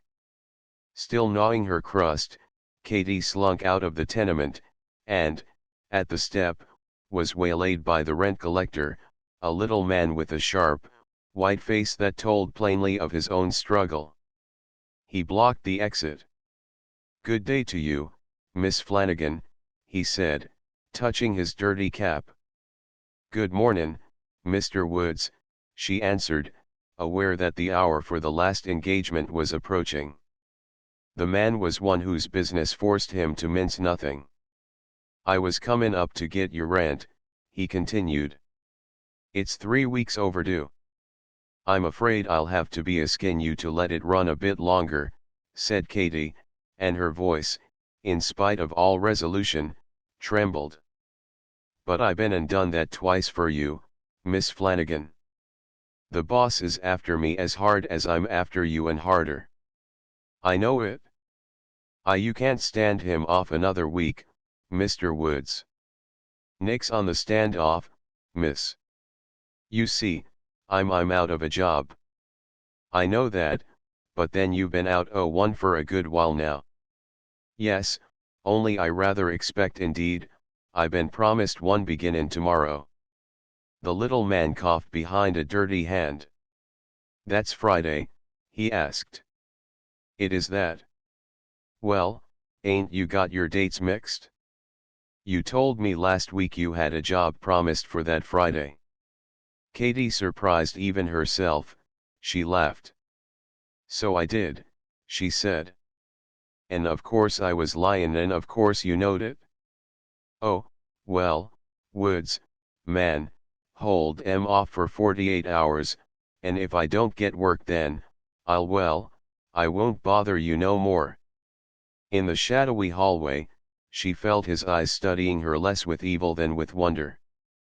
"There ain't many girls with your looks, Miss Flanagan, as'd be out of a job as long as you've been." Katy shrugged her shoulders, she was beyond resentment. "The more pity to 'em," she said. "Not many," repeated Mr. Woods. There was an awkward silence. The collector paused because he wanted her fully to weigh an implication that he honestly considered to contain sound advice, and Katy refrained from further comment for the excellent reason that she had nothing to say. It was Woods that at last took up the broken thread. "I'll tell you what I'll do, Miss Flanagan," he not unkindly concluded, "I'll hold 'em off till tomorrow evenin', and if by then you can pay me a chunk on account, it'll be all right. If you can't," he stood aside, and Katy clapped him warmly on the shoulder. "You're doin' your best, Woods," she said, "and I thank you for it. I'll get the job someways, but not the way you think, and I thank you." Only halfway to the corner she met the girl that lived across the hall from her, Carrie Berkoes, a homely, round-cheeked, brown-haired Lithuanian Jewess, who worked in a shirtwaist factory on 10th Street. Say, Katy Carrie prided herself on her colloquial English, as she learned it in the night classes in the Rand School. "Were you still looking for a job?" Katy nodded. "Well, say, I just this minute passed Emishram, and she says Cora Costigan is quitting her job at the Lenox store today to be married tomorrow. Why don't you pull up there and try for it? Try for it?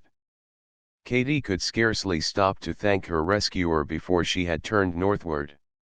There was no longer left her even the 5 cents necessary for carfare, and, though she was faint with hunger and shaking with fear lest her tardiness should lose her this slim opportunity, she was forced to walk facing a fine rain blown in from the sound. She walked up 2nd Avenue, and finally, turning westward to the shopping quarter now crowded with salesgirls on their hurried way to work, she entered, by the dark employee's door, the large department store of Joshua N. Lennox, merchant and philanthropist. A dozen quick inquiries rushed her, wet and weary, but flushed by her walk and radiant with the excitement of the race, into the presence of the frock-coated, pale-faced, suave-mouthed Mr. Porter, the tall, thin man, with the precision of a surgeon and the gravity of a Sunday school superintendent, to whose attention, it appeared, such pleas as hers must be brought. Mr. Porter, who had grey side whiskers, which he stroked with white hands, listened in judicial calm to what she had to say. "Just fill out this application blank," he remarked as, breathless, Katie ended her little speech. They were in a dim, bare office under the street, the man at a roll-top desk lighted by a green-shaded incandescent lamp, the girl standing beside him. Mr. Porter indicated a writing shelf along the opposite wall, where Katie found a pile of the blanks and pen and ink. While she struggled with the task assigned her, Mr. Porter verified, by brief, sharp inquiries through a telephone, her statement of the approaching marriage of Miss Cora Costigan. Katie, meanwhile, was giving her age, her parentage, her birthplace, the name of the firm that had last employed her. She mentioned the candy shop for that was cheerfully agreeing to join the Employees Mutual Benefit Association, and was putting a yes, which she intended promptly to forget, to the question that asked her to become a spy on her co-workers. If you saw a fellow employee doing anything detrimental to the interests of the firm, would you consider it your duty to report the same?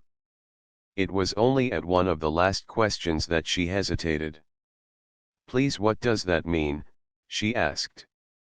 Mr. Porter deigned to walk across the room and, close to her shoulder, examine the question. It was the simple one: do you live with your parents?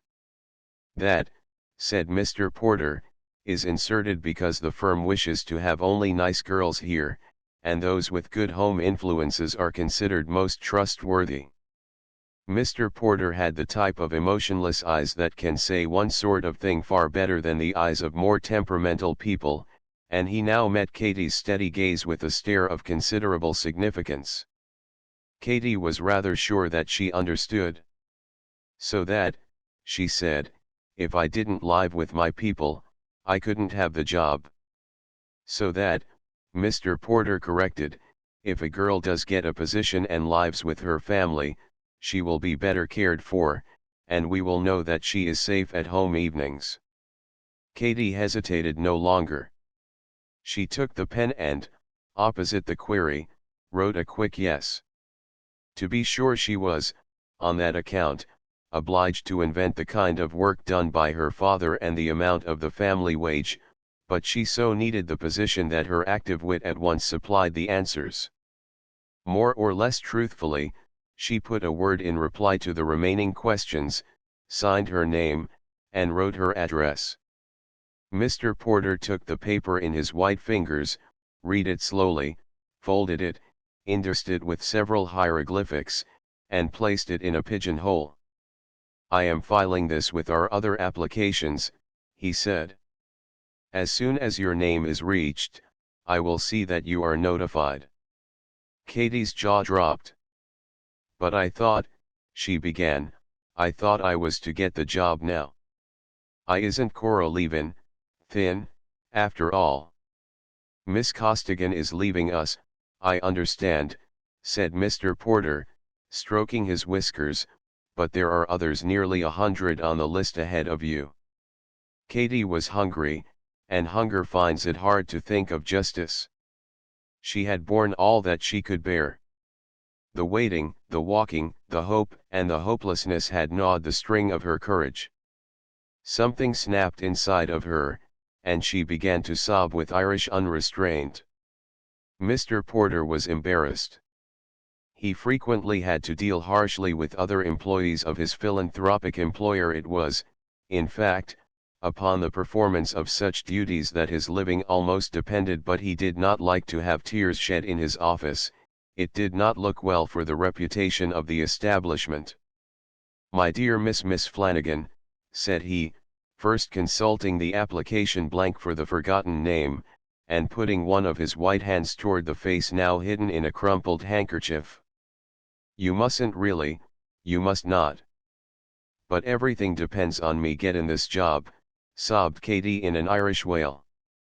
"The rent's due, me family's all sick, the milkman won't leave no more milk, and I've eaten nothin' for heaven knows how long."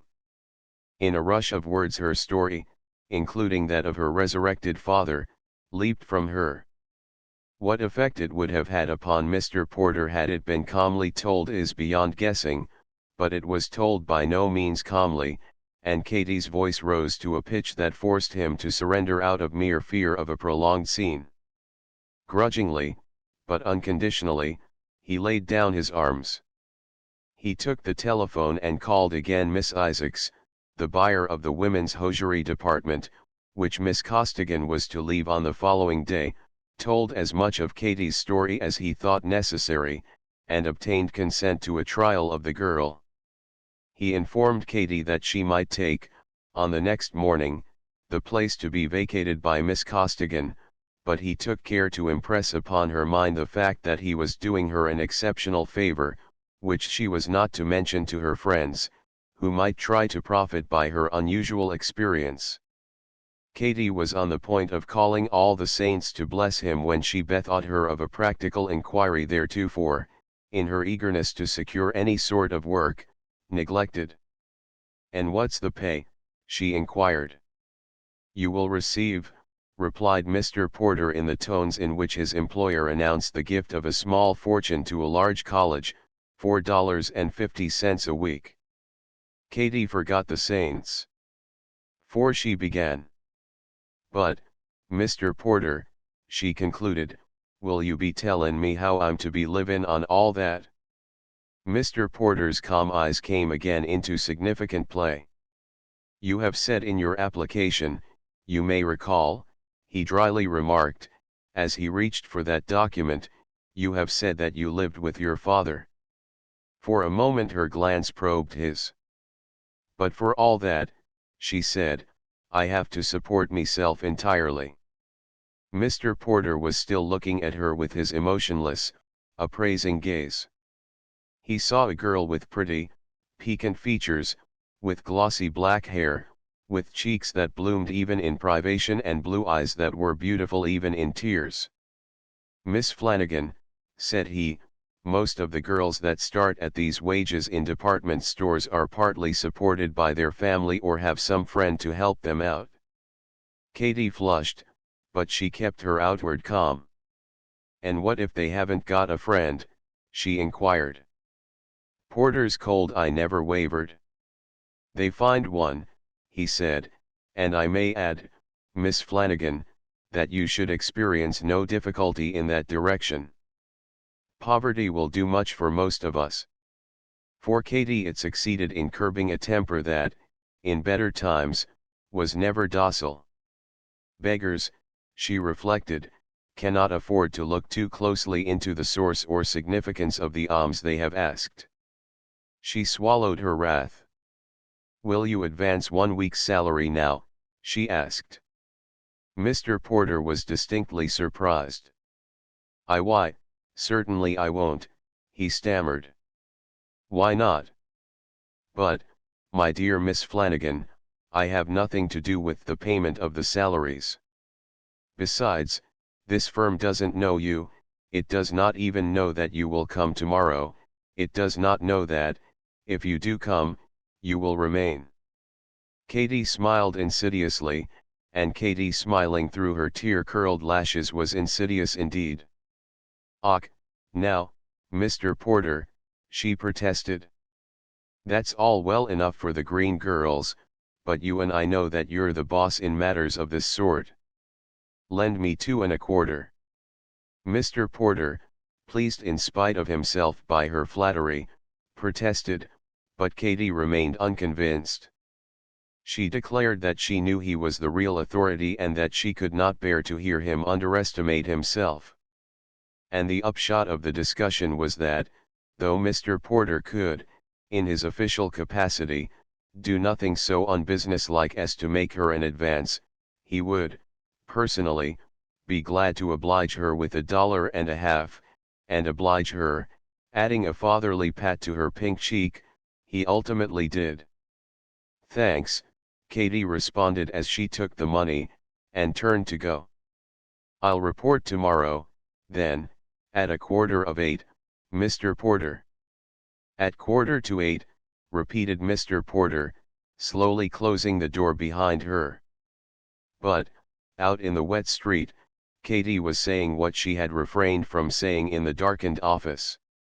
"And as for the pay," she concluded, "I can't buy no automobiles with me loose change, but I think you'll find, you limb of Satan, that I can keep body and soul together without a friend in the war RLD.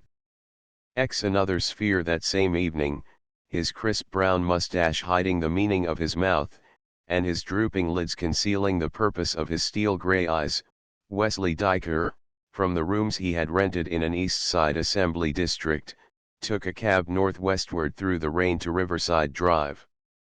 He was dressed precisely as he dressed to go to the house of Rose Leger, but he was bound for the house of Joshua Lennox. There he had plainly been expected. The liveried, tight-lipped servant, who opened the iron grillwork door for him, showed him deferentially down a long tiled hall and into, not the formal white and gilt reception room, but a comfortable, dimly lighted apartment, a smoking room, hung with fading medieval tapestries, the floor covered with deep rugs of the Orient, and the chairs wide, broad-armed, and upholstered in soft leather. "Miss Lennox will be down in a moment, sir," said the servant.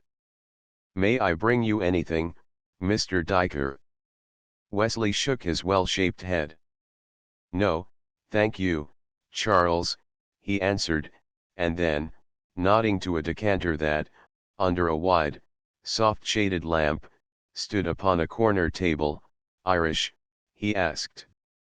Charles bowed, brought a tray, and, when Diker had poured the whiskey, added some seltzer, and lighted the cigarette that the guest had taken from a wrought silver box on a nearby tabouret.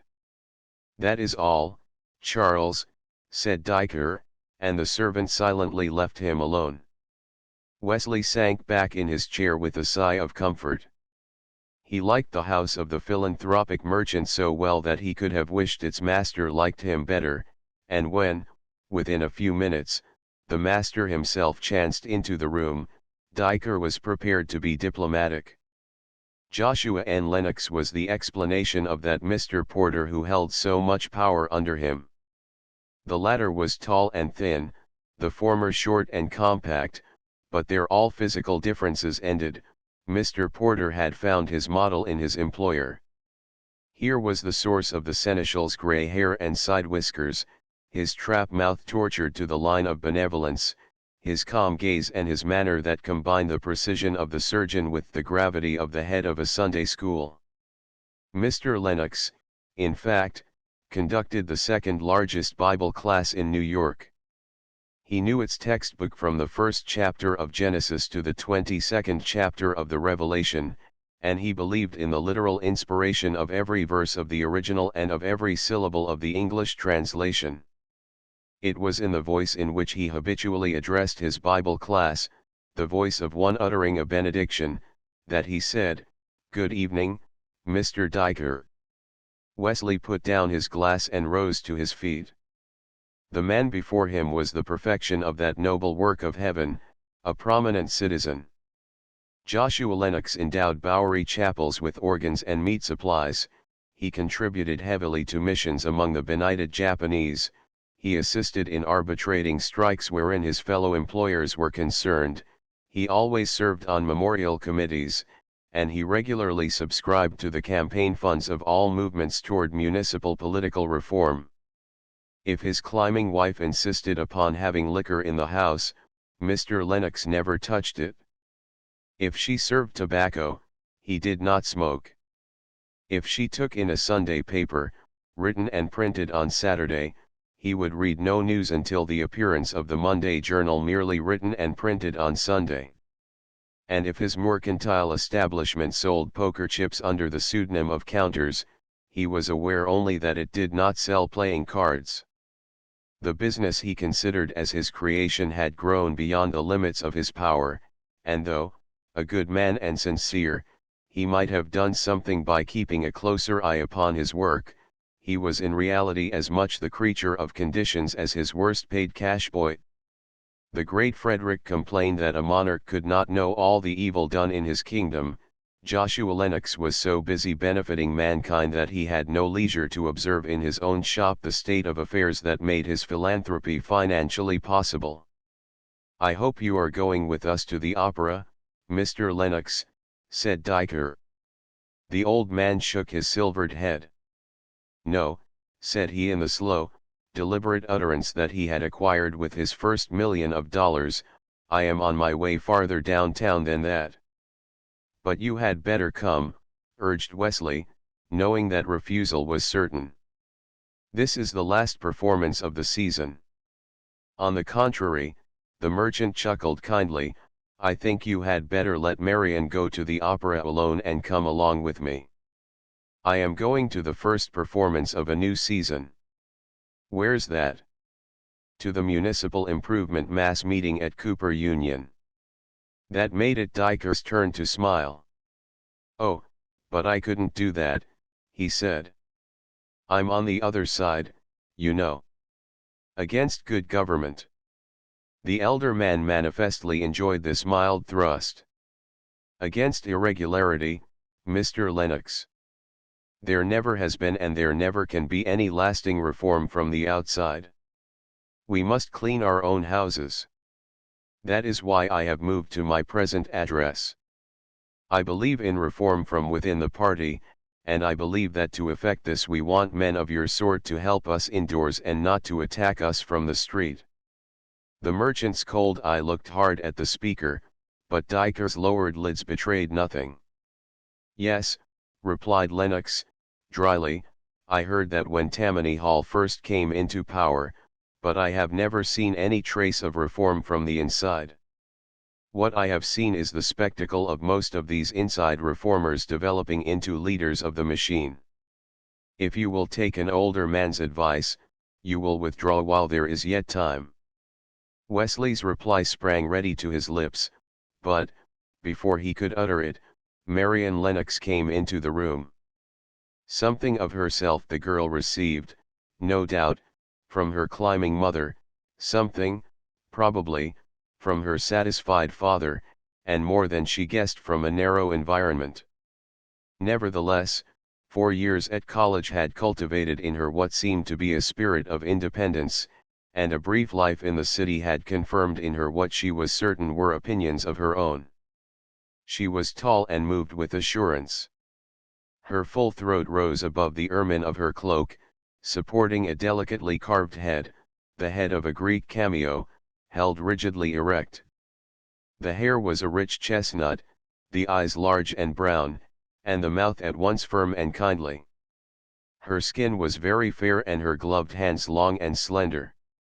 She caught her father's concluding words. "While there is yet time," she paraphrased, "Mr. Diker will withdraw from this room and get me to the opera house before the overture has ended. I am so unfashionable as to want my music entire." She was used to commanding her parents in their own house, and she thought that she was used to commanding Wesley everywhere, so that she dismissed Lennox and secured Diker's entrance into her waiting limousine with almost no delay whatever.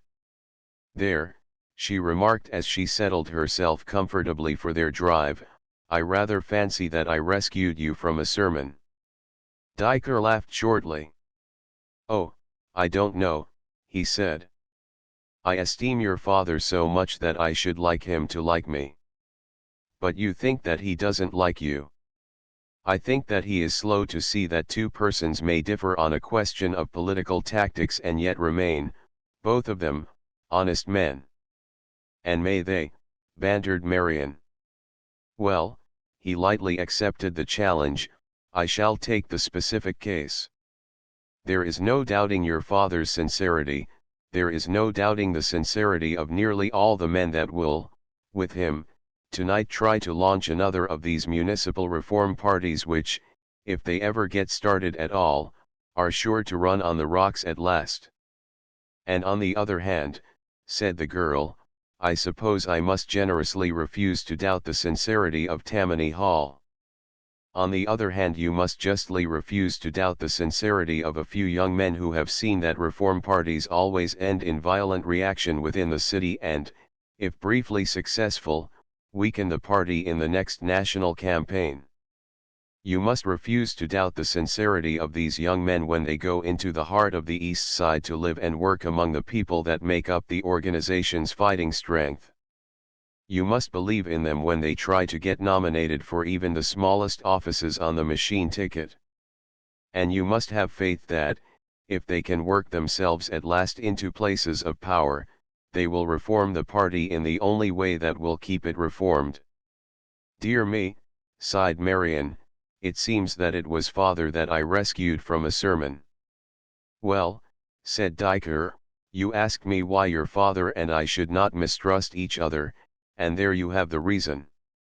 You know what I am trying to do, I have told you my plans as I haven't told them to another human being, and you should know that I am not to be suspected."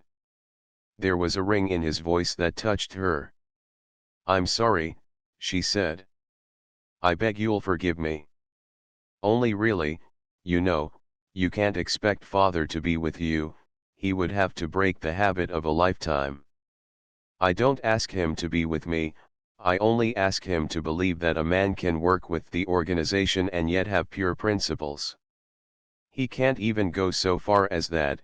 He says that every system is the reflection of the men that make it, and he says that the system you support battens on horrors. But it can't be the system. The horrors existed long before the system. Is he such a conservative as not to be able to see that? He isn't a conservative, he is the one unprogressive thing in nature, the liberal of a preceding generation. Only the other day I mentioned something I have been thinking about doing, something that several of my most conventional friends have been doing for ever so long, and he was so dreadfully shocked that, though I'm now resolved upon my course, I can't guess how he'll take it." Diker's curiosity was easily piqued.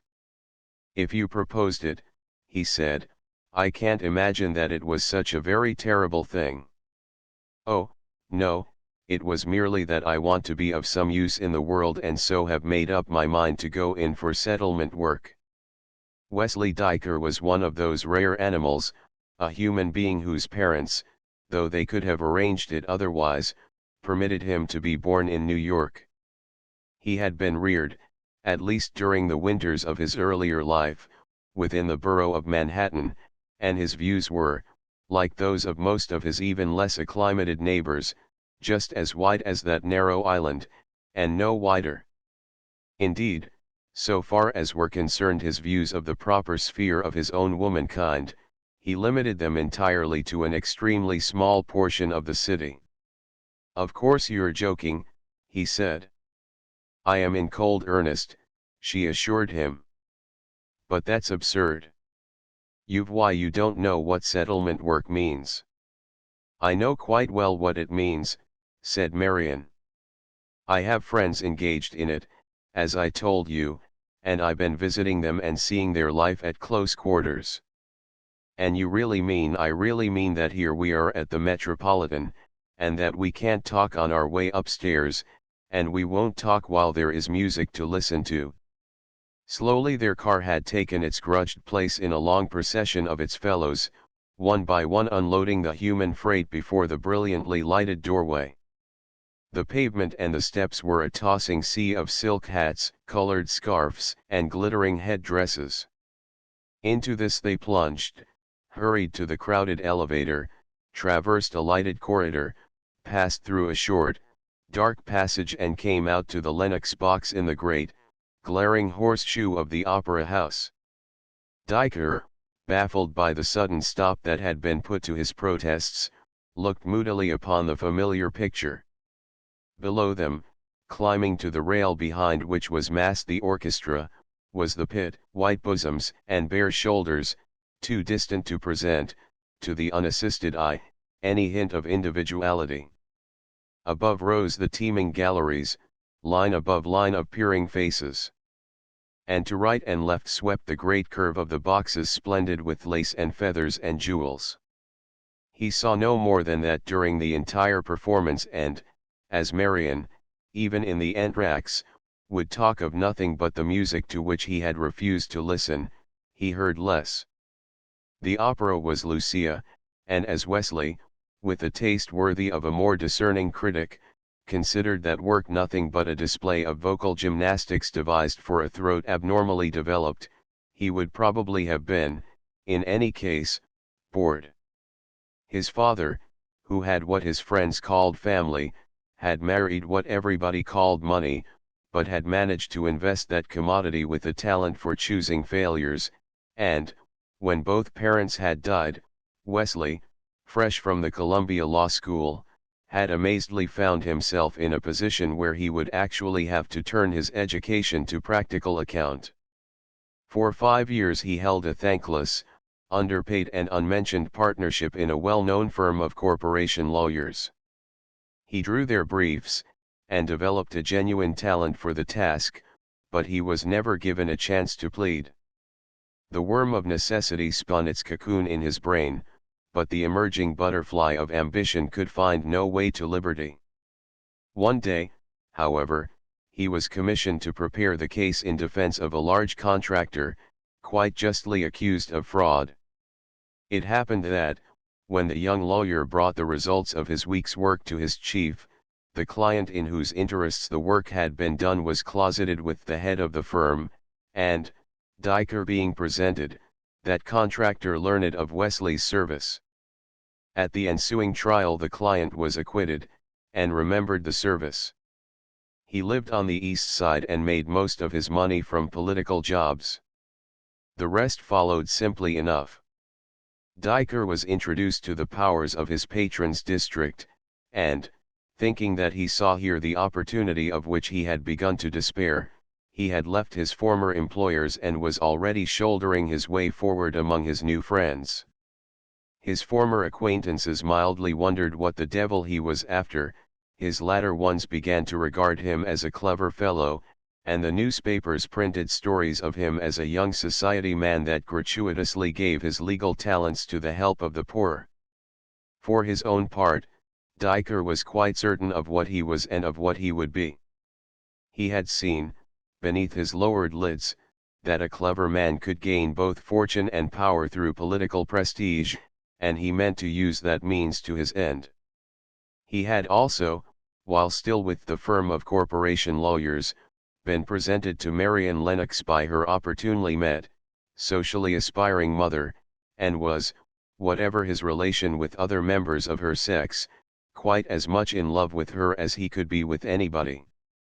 Realizing the power of her father's fortune and the beauty of the girl herself, he had determined to marry her with as little delay as possible.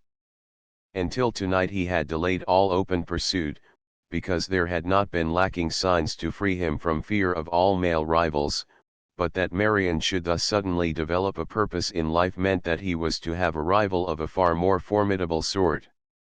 He set his teeth under his crisp mustache, folded his arms across his heart, and sat stolidly through the interminable opera. As soon as it was over, he meant to play his first lead. He did played it as soon as their car had crept up in answer to its electric call and whisked them away into the night. As they shot up the flaming street, her clean-cut profile was almost as distinct as it had been in the box, and the girl, still thrilling with the memory of the music she so passionately loved, was close to the mood best suited to his own. "May I talk now?" he asked ruefully. She smiled. "You mean to ask if you may argue," she answered. "No, you may not argue against my determination, and I am a good deal surprised that a man of your sort should want to." "I don't intend to argue," he protested, leaning the merest trifle toward her. "I mean only to ask you if your determination is quite fixed." She bowed her splendid head. "Quite fixed," she said. "So that argument would not shake it?" "So that no argument could shake it?" "Nor any persuasion?" His voice had sunk only a semitone, but her feminine ear noted the change. "Nor any persuasion," she replied. "Then suppose I presented to you neither argument nor persuasion, but a condition." "But there is no conceivable condition that could arise to change me." "You refuse to understand that I see this thing as a duty." A lamp stronger than its fellows threw a quick ray full upon her face. Her brown eyes were charmingly serious, her lips dangerously sweet. "What I understand," responded Diker, "is that there is one situation in which a woman may find herself where there arises a duty that crowds all others from the board." His hand, in the semi-darkness, sought and found her own, its glove withdrawn, cool and firm and unretreating. "You know the situation I mean," he said. "I love you. I love you so much, Marion, that I am jealous of any work that would take you from me. I want so much of your love that I can spare none of it, none even for the poor and suffering." In that tight grasp her hand fluttered a little, but she did not answer. She could not answer, because, while her brain was telling her that a love so rapacious was necessarily niggardly, her heart was crying out that this was the love it wanted most of all. "Marion," his voice shook now with the emotion that was tugging at its leash, "you've known for some months that I loved you. All last winter you must have seen this coming. You can't be unprepared to answer me." He possessed himself of her other hand, and pressed her inert palms between his own. But the girl's determination loomed large to her. Through her entire life she had been shut away from the real world, behind rich curtains and amid soft lights, until, fired with the unrest of a partial education, she had chanced upon a glimpse of classmates working in what they called the slums, and now, with all the enthusiasm of youth, she had resolved to join them. A maturer woman would not have taken so seriously a sudden impulse to engage in work for which she had no training, but Marion was young. "I am not unprepared," she answered. "I did know. But I know too that there are things that can make even love a finer, a better emotion." The words reminded her of some speech she had once heard in a play, and, entirely in earnest as she was, the sound of them from her own lips strengthened her. She was in love with Wesley Diker, but she was more in love with renunciation. The man, however, shook his head. "No," he said, "love is something ultimate. You can't paint the lily, you can't part it and share it, you must either cherish it or kill it." "Which do you mean to do?" The car had turned into the smoother way of Riverside Drive, where the lights are far fewer and less bright than Broadway's. He could not see her face, but he could not doubt the resolve that was in her voice as she answered, "I mean to take up the work that I have told you of." "But that's folly, Marion." He had chosen the wrong term of description, and, the moment he uttered it, he knew that he had erred. Folly is the word that youth most resents. Marion withdrew her hands. "It is strange," she said, "to hear you, of all men, laugh at an attempt to help the poor." "I am not laughing, I'm too serious to laugh. I am so serious that I can't pick and choose phrases. I meant only that you can't help these people without training. I can get training. Without knowing them. The only way to know them is to go to them." but even then, you can do so little. These settlements accomplish practically nothing. They are fads for the people that run them and playthings for the people they are intended to help. I can speak with authority, and I tell you that the young men and women, the boys and girls, that go to them, drop in only when they have nothing else to do, and all the rest of the time go their own ways. He forgot that he had said he would not argue. He used all his power to convince and to persuade, but if there is one human being that cannot be moved from a purpose, it is a young girl with a romantic ideal, smarting under what she conceives to be ridicule, and for the first time tasting what she believes to be the bittersweets of sacrifice. Even when the verbal war had been carried into her own house, he could bring no concession from her. If he was helping his neighbors, then he should be all the more anxious that she, as the woman he wanted to be his wife, should have precisely the experience that the settlement would supply her. "Then you mean," he asked, "that you do care, that you care at least a little?" He put out his hands, but she did not seem to see them. "I mean," she answered, "that we must wait." 11 Under the lash. It was on the day following her eavesdropping upon Rose that Violet was awakened early as 11 o'clock in the morning by a sudden cry. The sound was one of some pain and more terror, beginning in the high note of horrified amazement and ending in an attenuating moan of despair. Violet had been living in a highly charged atmosphere. She sat up in bed, sleep immediately banished from her brain. She remained still and listened. She heard Rose's now familiar footstep. She heard a door open and close. She heard that cry frightfully begin again, and then she heard it more frightfully stop in mid-power, cease in abrupt and hideous silence. There came a discreet tapping at her own door. "Are you alone, my dear?" It was the deep, contralto voice of English Evelyn, and, as Violet replied in the affirmative, the woman softly entered. Her tall, almost thin, figure was draped in a soiled pink kimono. Her yellow hair seemed merely to have been tossed upon her head and to have been left precisely as it happened to alight. Her blue eyes were dull, and her hard, narrow face, with its spots of high color over the cheekbones, showed more plainly than common, the usually faint little red veins that lay close below its white skin. "My God," she sighed, as she sank upon the bed and curled up at its foot, "there are some things I can't get accustomed to," and that she nodded in the direction whence the cry had come. "That's one of them."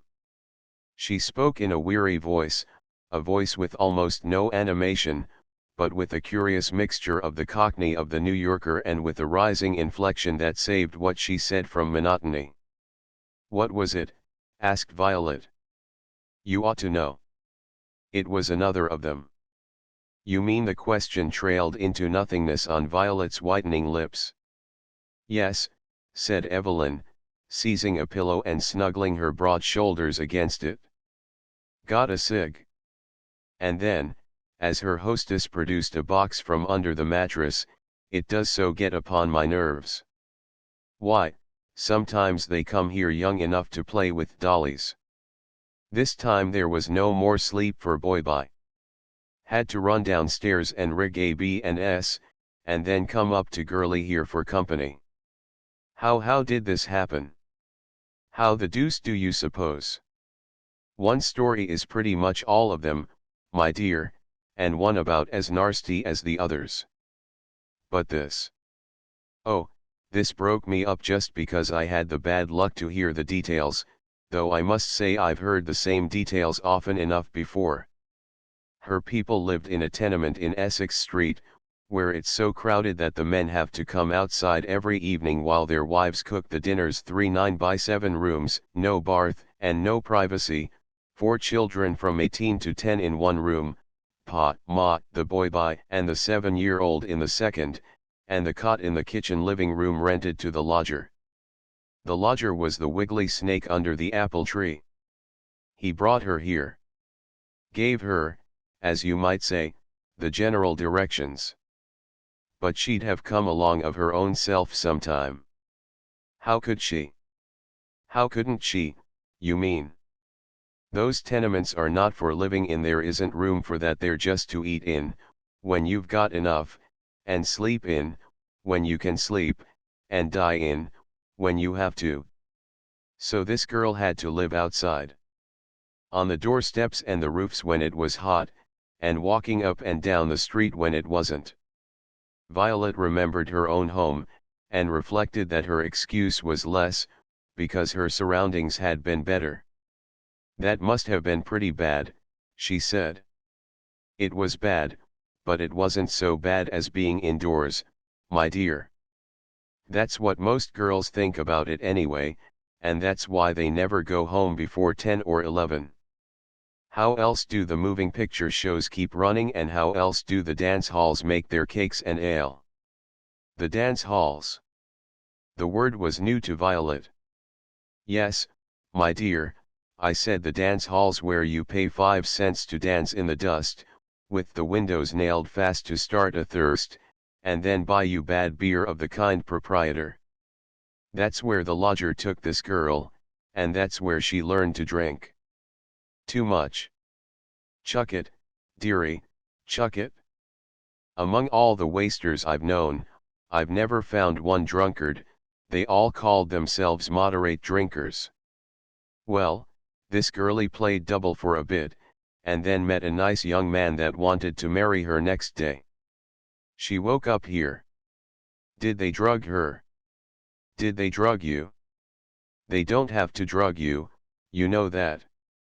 The minute a girl tells me she was drugged, I say to myself, you're the kind that walk in and won't take no for an answer. No, you catch flies with syrup, you don't shoot them with machine guns. Nasty business, no. Violet was hearing for the first time how life made the net in which it had taken her. She passed her hand across her burning eyes. You seem to have seen a lot, she said.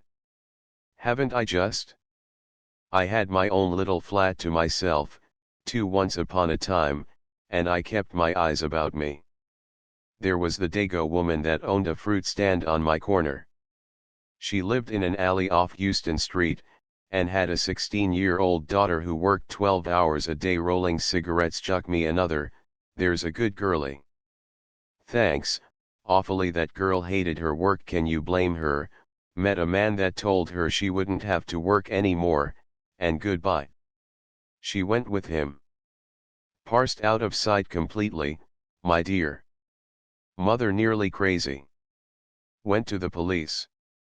Police added the girlie's name to their 3 columns of other missing girls for that year, and said they couldn't guess where she was. An uncle tried to go on an inspection tour of his own, and had spent about all the family cash when he got to a flat on West 40th Street and had its girls in for the usual drinks. He saw his niece, but the bouncer knocked him down, and when he woke up in the alley, the happy family had moved. And that was all. That was all till, some 2 years later, the girl sent for her mother to come to Bellevue to see her die. As soon as she was used up, they turned her out without one of the pennies she had earned for them. Nasty, eh? There was a brief pause. I guess, said Violet, there ain't much chance for you unless you're good. My dear, answered the Englishwoman, if you're good, you haven't a chance at all. It's just a question of whether you have or haven't enough to live on. The best guardian of a man's virtue is the worst enemy of a woman's, and that's an empty pocketbook, my dear. But Violet was in no mind for generalizations. It's a business, then, ain't it? She asked. A regular business, nodded Evelyn. 50 cents up, and now that they've smashed the lotteries, policy, and the races, it's more of a business than ever. There are hundreds of young chaps all over the country who make their living by selling girls to places like this and worse than this, and there are more who make better livings by making 1, or 2, or even 3 girls walk the street for them. Just now, in New York, the street's the main thing. And people like Miss Rose. They buy the girls and pay a percentage on their work, my dear, till the debt's cleared. Sometimes they give their girls nothing but brass checks for every job, but whether we get brass checks or real cash, it's all the same. Board and lodging and clothes are so high that we never get out of debt to the madam. Trust her for that. She had a thorough knowledge of her subject, and she ran on as if her only interest in it were economic. She talked of Denver, with its two-room houses in which the front seemed one large window where the sole inmate displayed her wares, of Chicago with the curtained doors through which was thrust only a hand to receive the varying price of admission, even $0.25 occasionally sufficing, of the same city's infamous club maintained by politicians for their own debauches. She told of the proprietresses making a specialty of sending out for girls that worked at other and ill-paid tasks by day, of women conducting flats on a partnership basis, of those who rented, for high prices, houses that would otherwise be tenantless because of poor conditions or the opening of some street that must soon be cut through the premises. She said that young girls unsoiled would sometimes fetch their owners $50 for their initial destruction, but that, as a rule, the sums were relatively small. "And Miss Rose has to pay the police?" asked Violet, "don't she?" "She does just, little innocent. And the police have to pay the officers above them, and the officers above them have to pay the ward bosses above them, and there you are.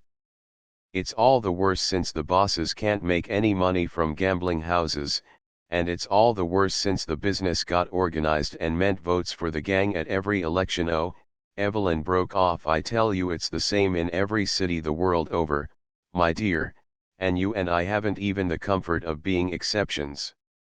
Don't people know about it? People don't want to know about it. People don't want to feel badly. People say that it isn't true, and that, if it is true, it isn't fit to mention. Did you ever go to a dance hall?" Forgetting her recent attitude of democracy, Evelyn raised her pointed chin. "I should say not," she answered. "Only a year ago I had that apartment of my very own. An Afrikander took me out of the chorus at the Gaiety over home and a good job, too, and, when he died and I came here, one of the best doctors in this town took care of me. He said he was going to marry me," she ended with a short laugh, "but when his old wife died, he forgot that, and forgot me, and married a society girl young enough to be his grandchild. Of course he died himself after a few months, but that didn't help me, my dear. I had to strike out, and now, from the best places I've come down as far as this." Violet was still too young to feel keenly for another while herself in suffering, a fact that must have presented itself to Evelyn, because she turned from her own story with an easy shrug. "After all," she pursued, "the thing's at least better run now that it has become a men's business. There are no jobs left at the top except the running of the houses. The men get the girls, the rents, and most of the profits. Fritza said they got lots of immigrants." "Well, rather. Most of the Dago ditch diggers go home every winter, and any one of them will bring a girl back with him as his wife if you'll pay him a little over the price of the passage money. That's one way, but there are a jolly lot more, not to mention the make-believe employment agencies that catch the girls by regiments. The women are packed over here in the steerage like cattle, my dear, and ticketed like low-class freight. All they own goes into a small handbag, and once they get here, they're herded 10 in a room till the agency runners call for them. Around Houston Street you can see streets full of those nifty little agencies. They ship the girls all over the states. I never thought such things could happen." "Of course you didn't. Nobody does, my dear, and that's one reason they do happen. Not that the immigrants are unduly favored. All over the East Side you can see families of the chosen people going into real mourning for cadet-caught girlies, just as if the poor things were really dead. The other races suffer quite as much, too, though the Yankees are less likely to get into the cheaper joints. That's where they give them the brass checks, asked Violet. Yes. The man buys the checks downstairs, on a commutation schedule, just the way we used to buy our drink checks in a beer garden. The girls never see real money except when they make a touch, and then it's not any use because they cash in their checks to the madam, and she counts them against what her young lids owe her. Even at that, Evelyn nearly sat upright in her animation. Even at that, they do why the men try to Jew you down as badly as they do here. I've always noticed that the honestest man that ever lived will try to cheat a girl. But you'll learn it all in time, girlie. I'm only sorry that you'll never see the better places. Violet missed the innuendo, but she asked, then there are better and worse. Evelyn laughed. Right-o, she said. The horrid truth is, my dear, that we and Rose are hopelessly middle class. I wish you could see the better, and as for the worse, wait till you live in a place where there are sliding panels in the wall, and men are robbed every night. If there had been any sympathy in the Englishwoman's tone, Violet might have appealed to her for whatever of real assistance she could give, but Evelyn's scarcely interrupted monologue soon made it clear that she had no help to offer. It's all rotten, she continued, all rotten because it has to be. Do you fancy that, if Rose wasn't sure of us, she wouldn't have her ear at that keyhole now? She can call in Angel half the time, and one cop or another's never far around the corner. 3 weeks ago Phil Beekman, one of her best customers, tried to balance a lamp on his nose and broke it, and Riley was there to arrest him for disorderly conduct before the boy could get to his wallet. He had to pay $25, half went to Riley for that $15 lamp that Rose had insured for $18. We're all that we all have to be spies on the rest. I am, you soon will be, and that little Wanda, well, of course, Rose makes too much fuss over her. What do you mean? Asked Violet.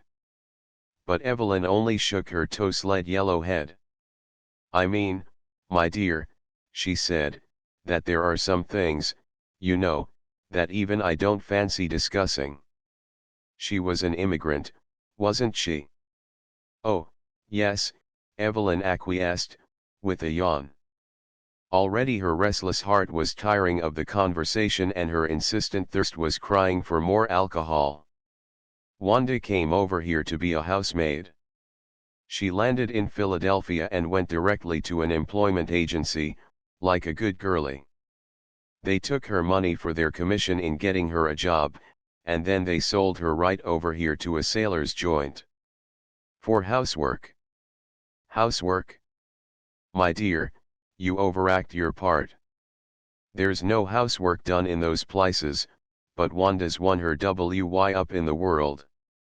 Here she is at Rose's, if you please, though by what sort of housework I shan't tell you. I wish not another word, my dear. Talking is a dry game. After all, drinking is the king of indoor sports. Come on down and rig a bit of fizz. But Violet did not join in this predatory expedition. She forgot the plight of the new captive whose cries she had heard, she forgot even the details of Evelyn's just related case, she remembered only so much of the general situation, now made clear to her, as bore upon her own position, and she came at last to a pitch of crafty courage that was far more promising of success than any of the hysterical determinations that she had previously experienced. Open revolt was futile, she would employ methods more circuitous, and would use whatever weapons were at hand. It was, as Evelyn had said, a house of spies and eavesdroppers, and, at the next opportunity which occurred that night, Violet sought again her secret place of vantage on the back stairs, and listened again to her jailer in conversation with the Italian. Her time, as it chanced, was brief, but she heard enough to know that Wesley Dyker was the subject of the conference, and that betrayal of some sort was its intent. Nothing much, Rose was saying, in apparent answer to some question asked before the spy had taken up her breathless post in the darkened stairway. I'll get more out of him later on. Yes, replied Angel, but how much? He said he thought he'd pull it off, all right, but wasn't sure of O'Malley.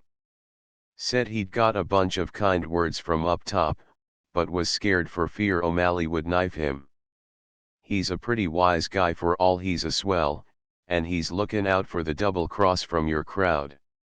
He asked you to help keep a lookout.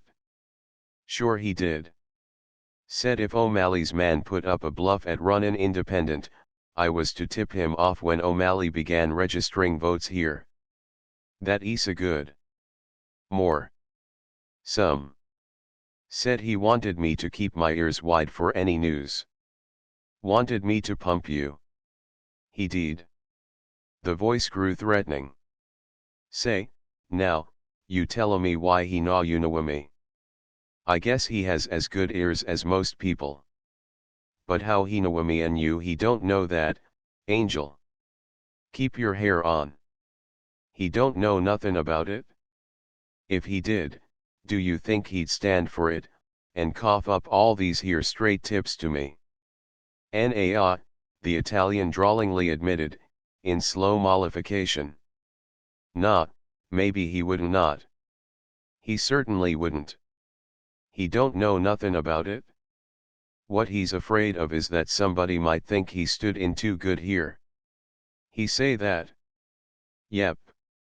Alla right. Now, you tell him when he comes again, O'Malley means. The voice dropped to so low a whisper that Violet could hear no more, and, before it was raised, the doorbell had sounded and she had heard Celeste, upstairs, calling her. She tiptoed back to the upper hallway. Cassie say you New York Central freeing EES a skin for you, volunteered the French girl as they met. All right, answered Violet. I'll be right down. I was trying to swipe a bottle. And say, Celeste, how does that Wesley Diker come to have such a pull with Miss Rose?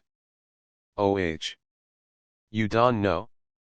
That Westick maybe be a magistrate next 'lection. He's one grand man now for bail and lawyer when trouble come is friends with so many politicians, too. But Miss Rose, she know he will be some more if he be 'lect magistrate. Oh, I see. But doesn't she keep standing in, on the quiet, with the other people who want the place, too? Celeste nodded a cheerful agreement. But of a certainty, she said. Miss Rose, she know business. Whoever get that 'lection, Miss Rose, she will ave ben freen. Violet asked no more.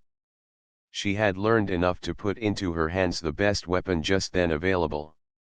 12 on strike. Katie Flanagan arrived at the Lenox department store every morning at 7:45. She passed through the employees' dark entrance, a unit in a horde of other workers, and registered the instant of her arrival on a time machine that could in no wise be suborned to perjury.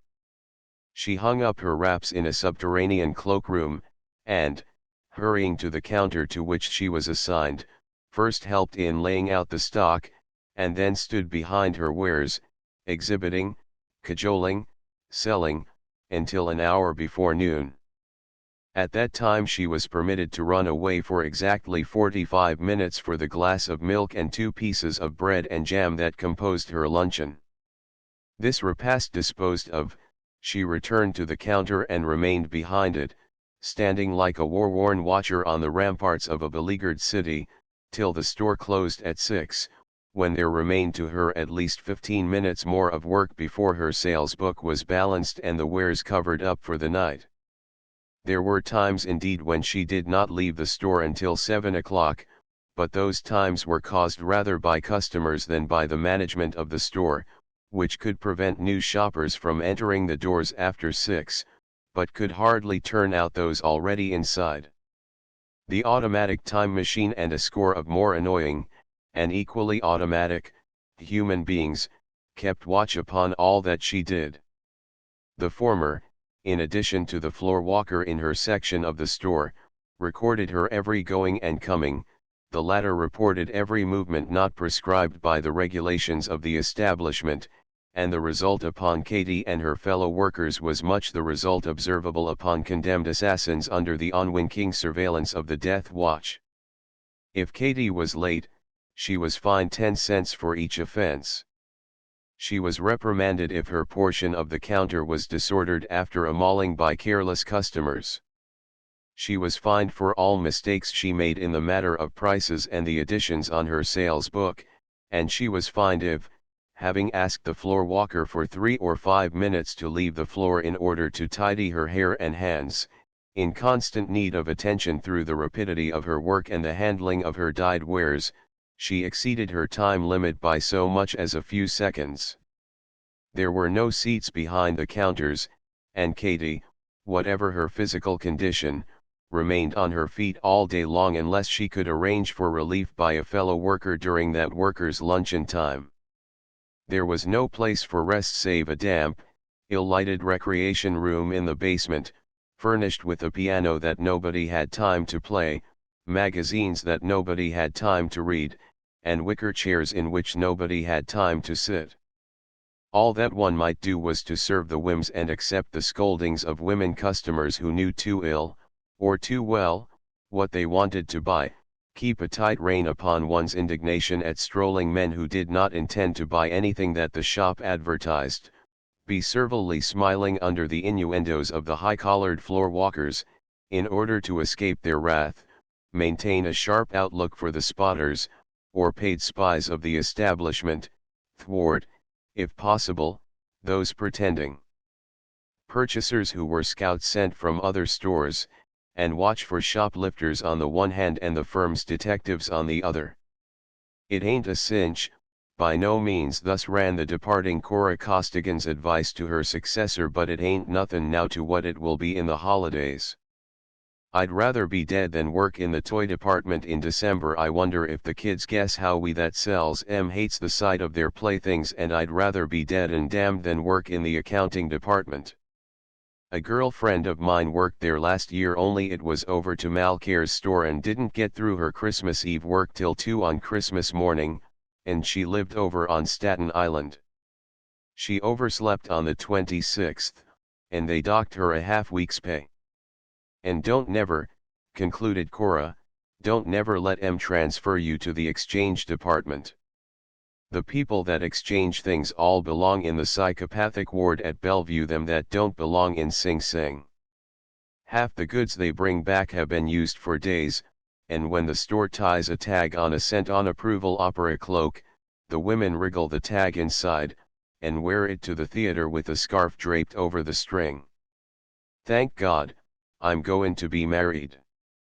In these conditions Katie found many imperative duties, but none quite so immediately imperative as the repression of Mr. Porter. She had not made her first sale at the main women's hosiery counter on the first floor, to which she had been assigned on her arrival, pretty girls always being favored with first floor positions when that tall, gray-whiskered gentleman, his duties in his underground office not at this hour holding him, majestically approached her. "Good morning, Miss Flanagan," he said, with a beneficent smile, as he placed his white hand upon her quailing shoulder. Katie became very busy with the stock that was new to her. "Good morning, Mr. Porter," she answered. "Say, Miss Isaacs, how much do these Lyle ones sell at?" "I thought," said Mr. Porter, fixing her with his apparently emotionless gaze, "that I would just come over and see if you were well taken care of." "None better, Mr. Porter." Katie smiled sweetly as she said it, and still more sweetly as she significantly added, "Them's always taken good care of as are used to taking good care of themselves." Mr. Porter blinked, but his expression, or lack of expression, did not alter. "No doubt," he responded, as he reluctantly made ready to go away, "but I shall be glad to be of help at any time I can."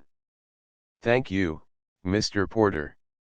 and I shall drop around now and then to see that all goes well. Thank you, Mr. Porter.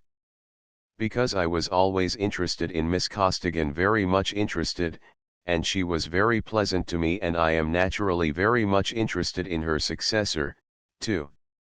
Thank you, Mr. Porter. And, by the way, Miss Flanagan, he added as his Parthian shaft, I trust you won't worry over that little loan, you know, there's no hurry in the world about repayment. Katie met his vacant glance with the innocent eyes of a grateful child. That's kind you are, Mr. Porter, she answered, and since you say it, I shan't worry, sir. But for all that, she did not by any means dismiss the man from her thoughts. Her true schooling had been received from the textbook of life, and she had readily observed in Porter's demeanor the tokens that announced the beginning of a chase. To one class of hunters there is no closed season, and Katie knew that this class considered her and her kind fair game. There had been occasions when she had debated seriously, sometimes with herself and sometimes with a companion, whether it was worth while to continue the flight, whether from 3 to 6 years of captivity, of toil that must end in death, but that was at least assured of food, were not to be preferred to the continuance of a precarious dodging through the industrial forest with the possibility of starvation lurking behind every bush. But this question she had always, thus far, answered in the negative, at first because of her inherent disinclination to confess defeat in any struggle that engaged her, and at last because of Hermann Hoffmann. To Katie's cheerful cynicism that blind optimist was an object of unfailing tenderness.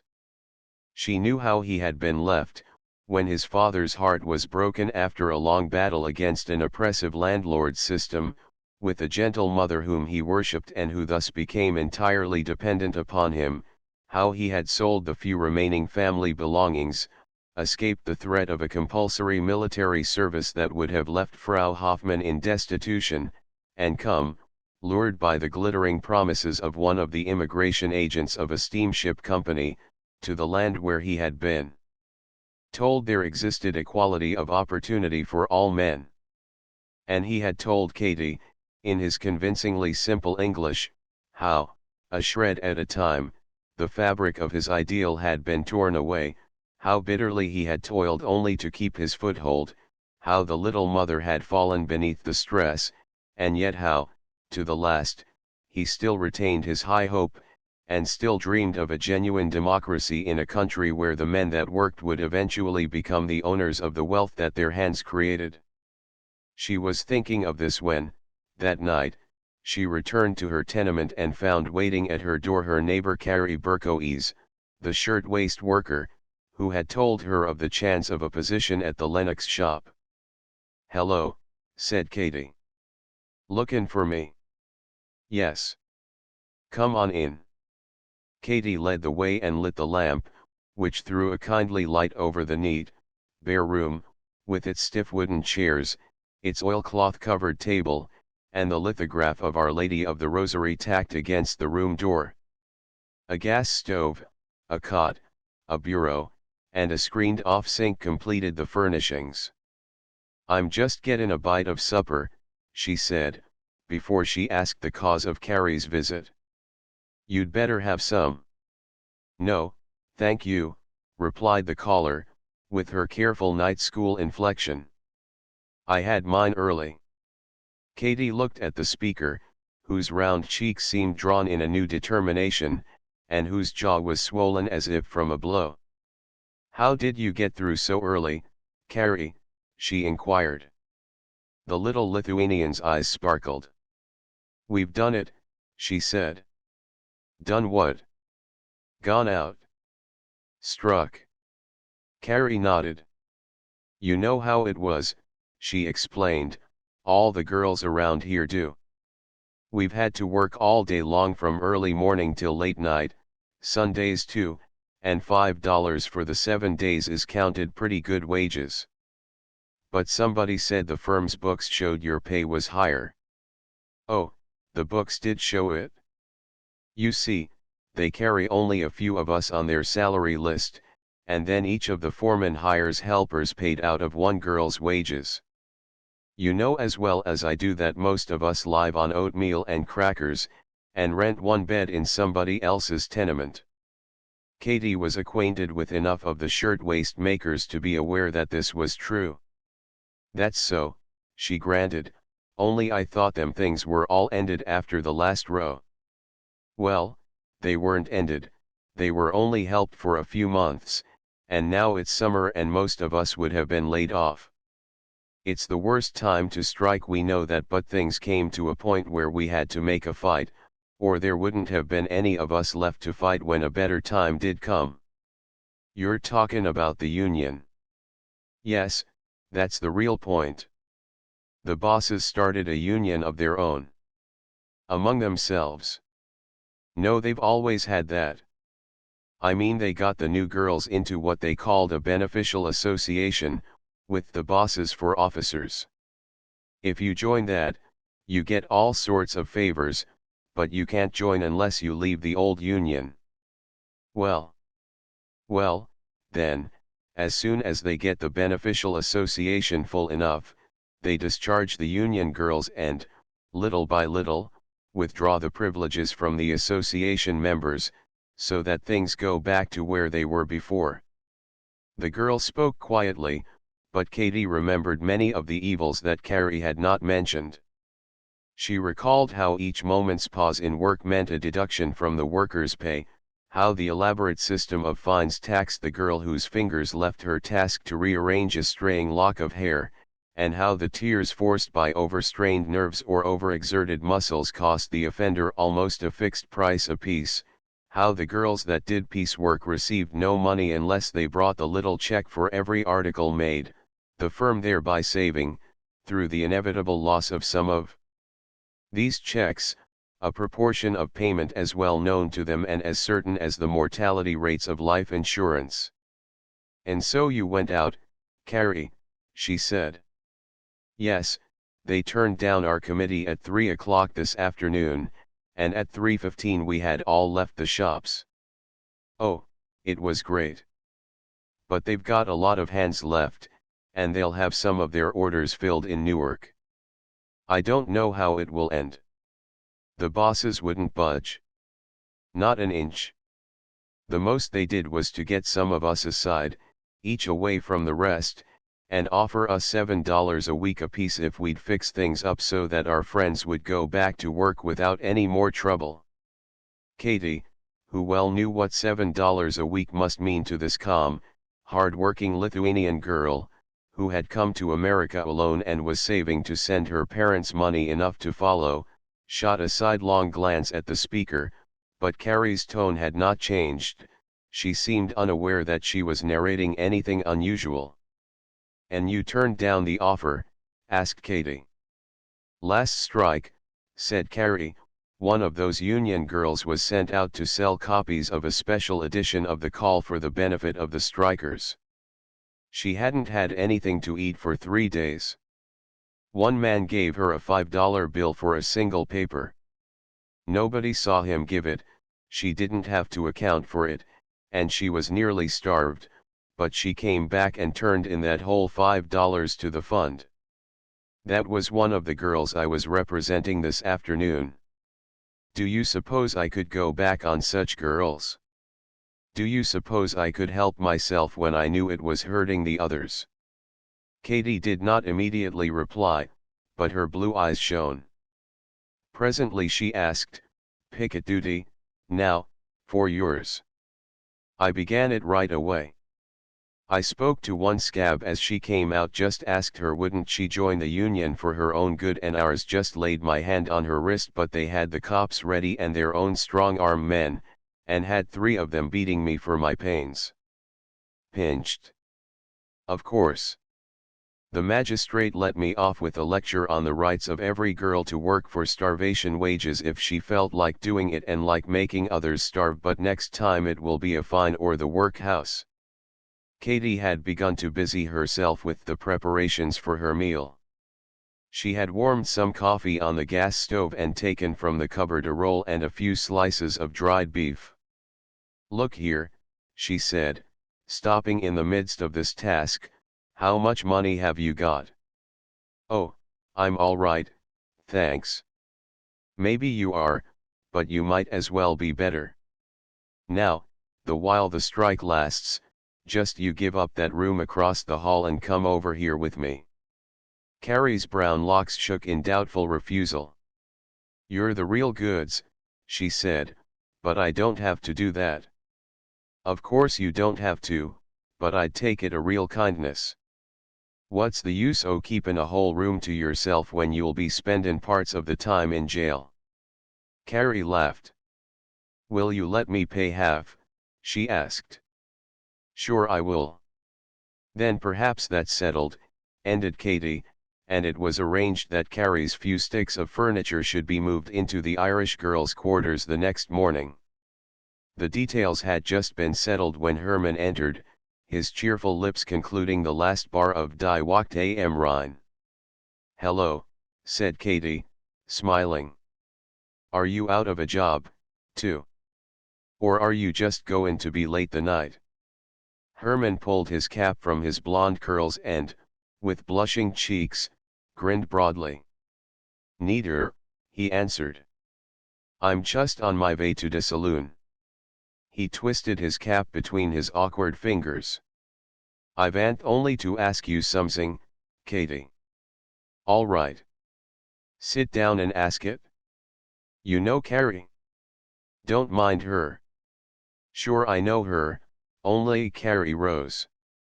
She was aware of the pair's relations, and too firmly bound by East Side etiquette to think it well to make of herself that third person who constitutes a crowd. I've got to be going, she said. Don't you pay no attention to him, Katie objected. Sit still. Have some coffee, Herman boy. But Herman shook his head. No, thank you, he said. I've got just a minute. Then what was it you were wishin' to say? Abode. Girl, I talked to you abode on our way to Coney. You see now you have a job, it seemed like VE might do something for her. Katie dropped all trace of banter. I'll tell you how it is, Herman, she said, and she did tell him. As soon as she had secured her place, she had determined to help. At present much financial assistance was impossible, and employment there was none. It would be dangerous, moreover, to all concerned, not least of all to Violet, for the girl to make a dash for liberty in any manner that would give to Rose a chance to secure vengeance through her friends the police. But Katie was decided, and Carrie at once agreed, that, could the escape be arranged, Violet might at least be sheltered in Katie's room until some work should be found for her. All I want to know, Herman boy, concluded Katie, is however in the world we're goin' to get word to her. Dot's just vat I vant for to tell you abode, said Herman. You know Konrad Schultz. He's now got my route with de brewery wagon. De stable's just 2 doors round de corner. I've explained to him, you and he'll slip a note to Miss Violet the first time he sees her. We'll write tonight, said Carrie. And I'll hand it to him on my way to work in th mornin', added Katie. Now you run along or you'll be docked. Herman assented, smiling. He turned to the door, fumbled with the knob, and dropped his cap. Katie, a steaming cup of coffee in one hand, stooped to recover it just as Herman himself bent forward. In the presence of a third person, the German felt a sudden thrill of courage. But you're a good girl, Katie, he cried. You and here's a little revered for it? He seized his cap, jerked her black head toward him, and imprinted a resounding kiss on her pink cheek. Katie laughed and broke free. She spilled some of the coffee, but she administered a smart blow with her open palm on the offending mouth. You'd never dared to do it if you hadn't thought I had me hands full, she called after her lover as he clattered heavily and happily down the stairs. And just in revenge for that, she added, still blushing, to Carrie, as she closed the door, "me and you'll go out for a little spree of our own tonight." "Where to?" asked the factory girl. "To a dance," answered Katie. "Me feet have got that lazy walkin' after a job that I'm afraid they'll forget all the dancin' steps they ever knew, unless I hurry and get some practicin' again."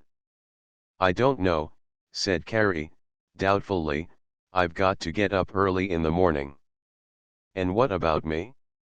Besides, haven't I got me friend, the alarm clock? But my jaw's smashed from that fight. Who'll see it? Let's make it a moving picture show. And pay the same for half an hour's headache that we could get a whole night's dancin' for. I've got to be walking the picket line all day tomorrow. Yes, and I have to be standin' behind a counter. You haven't got nothin' on me there. Get your raps together now and come ahead, Carrie. I hear there's a new place opened on Grand Street." Carrie knew how to dance. The poorest girl on the east side knows that, because not to dance is to miss the one amusement obtainable by the very poor, and, like Katie, she was of that relatively small army that can frequent the dance halls for perhaps as much as a year without contamination. Before she had taken her course at the night school, she had even danced in the rooms that the Hebrew politicians provide behind their saloons near Houston Street, where she had seen cadets successfully ply their trade among bland-faced immigrant girls whose very language was unknown to them, and she was therefore wholly prepared for the picture that she confronted when, Katie having paid her 10 cents for the 2 admissions, they entered the low-ceilinged basement of a saloon and tenement house, and came upon the meeting place of the Danny Delancey Social Club. Through a veil of dust raised by stamping feet and swirling skirts, through a cloud of heat from a room with every window closed, through a blast of odors compounded of the fumes of alcohol, the scent of tobacco, and the miasma of sweating men and women, there rose, from somewhere, the cries of a beaten piano, struck and thumped into a shrieking likeness to the Chocolate Soldier Waltz, which only now and then was made at all audible above the rhythmic hubbub. Although the evenings of Saturdays and Sundays were the most popular for dancing, the floor was so crowded that only the expertness of these trained dancers prevented collision and panic. The steam from the bodies of the performers joined with the dry dust in half obscuring the blue burning gas. The strident laughter of the patrons helped the scraping of their feet in subduing the sounds of the piano. The men gyrated grimly in wet shirt sleeves, and the women, affecting the most somber shades chosen for the longest wear, spun in their partners' arms with stolid, gum-grinding jaws and lips that were mirthless. Except for the youthful spielers admitted without charge, or even hired, to dance with the awkward or make wallflowers sufficiently happy to ensure their return, there were but 2 types of men among the patrons. There was the native of the quarter, heavy-faced, large-muscled, quick to anger and ready with the fists, a hard-drinking, hard-living sort, no more careful of his neighbor's morals than of his own, yet good-natured, easy-going, pliable. And winding in and out among these, slow and suave, like some sleek species of vulture, were the young men that came there not for pleasure, but for profit, always smiling young men with manners offensively elaborate, whose shining black hair smelled of oil, whose skin was like decaying dough, and whose entire time was spent in making the acquaintance of new girls, giving dancing lessons to new girls in crowded corners, and taking new girls into the adjoining back bar for a drink. To these types the attending women more or less corresponded. Most of them came alone, or in groups of 2 or 3, a plain girl always befriended by one of more charm, because etiquette demanded that, if a man brought a companion, his companion must give him what dances he wanted, and so she would have few offers from his fellows, who observed a rigid code that forbade poaching upon a friend's preserve. There were some that could afford to wear gay dresses because they were frankly in a business that, of however brief duration, made gay dresses possible as a luxury and necessary as an advertisement, and this appearance of wealth was never absent from the hungry eyes of the young women about them. There were others, also few, who were plainly new either to the country or to this particular form of amusement.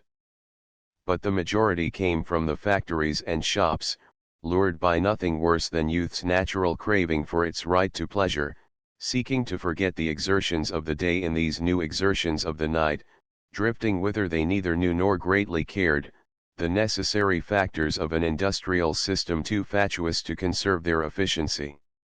On every chair along the reeking walls, now trodden underfoot on the floor, and now picked up like dry leaves and twirled about in the little eddies of warm air created by the romping dancers, were cards and handbills, throwaways the patrons called them, which, often in curious English, announced special balls and grand receptions shortly to be given in this or some similar club.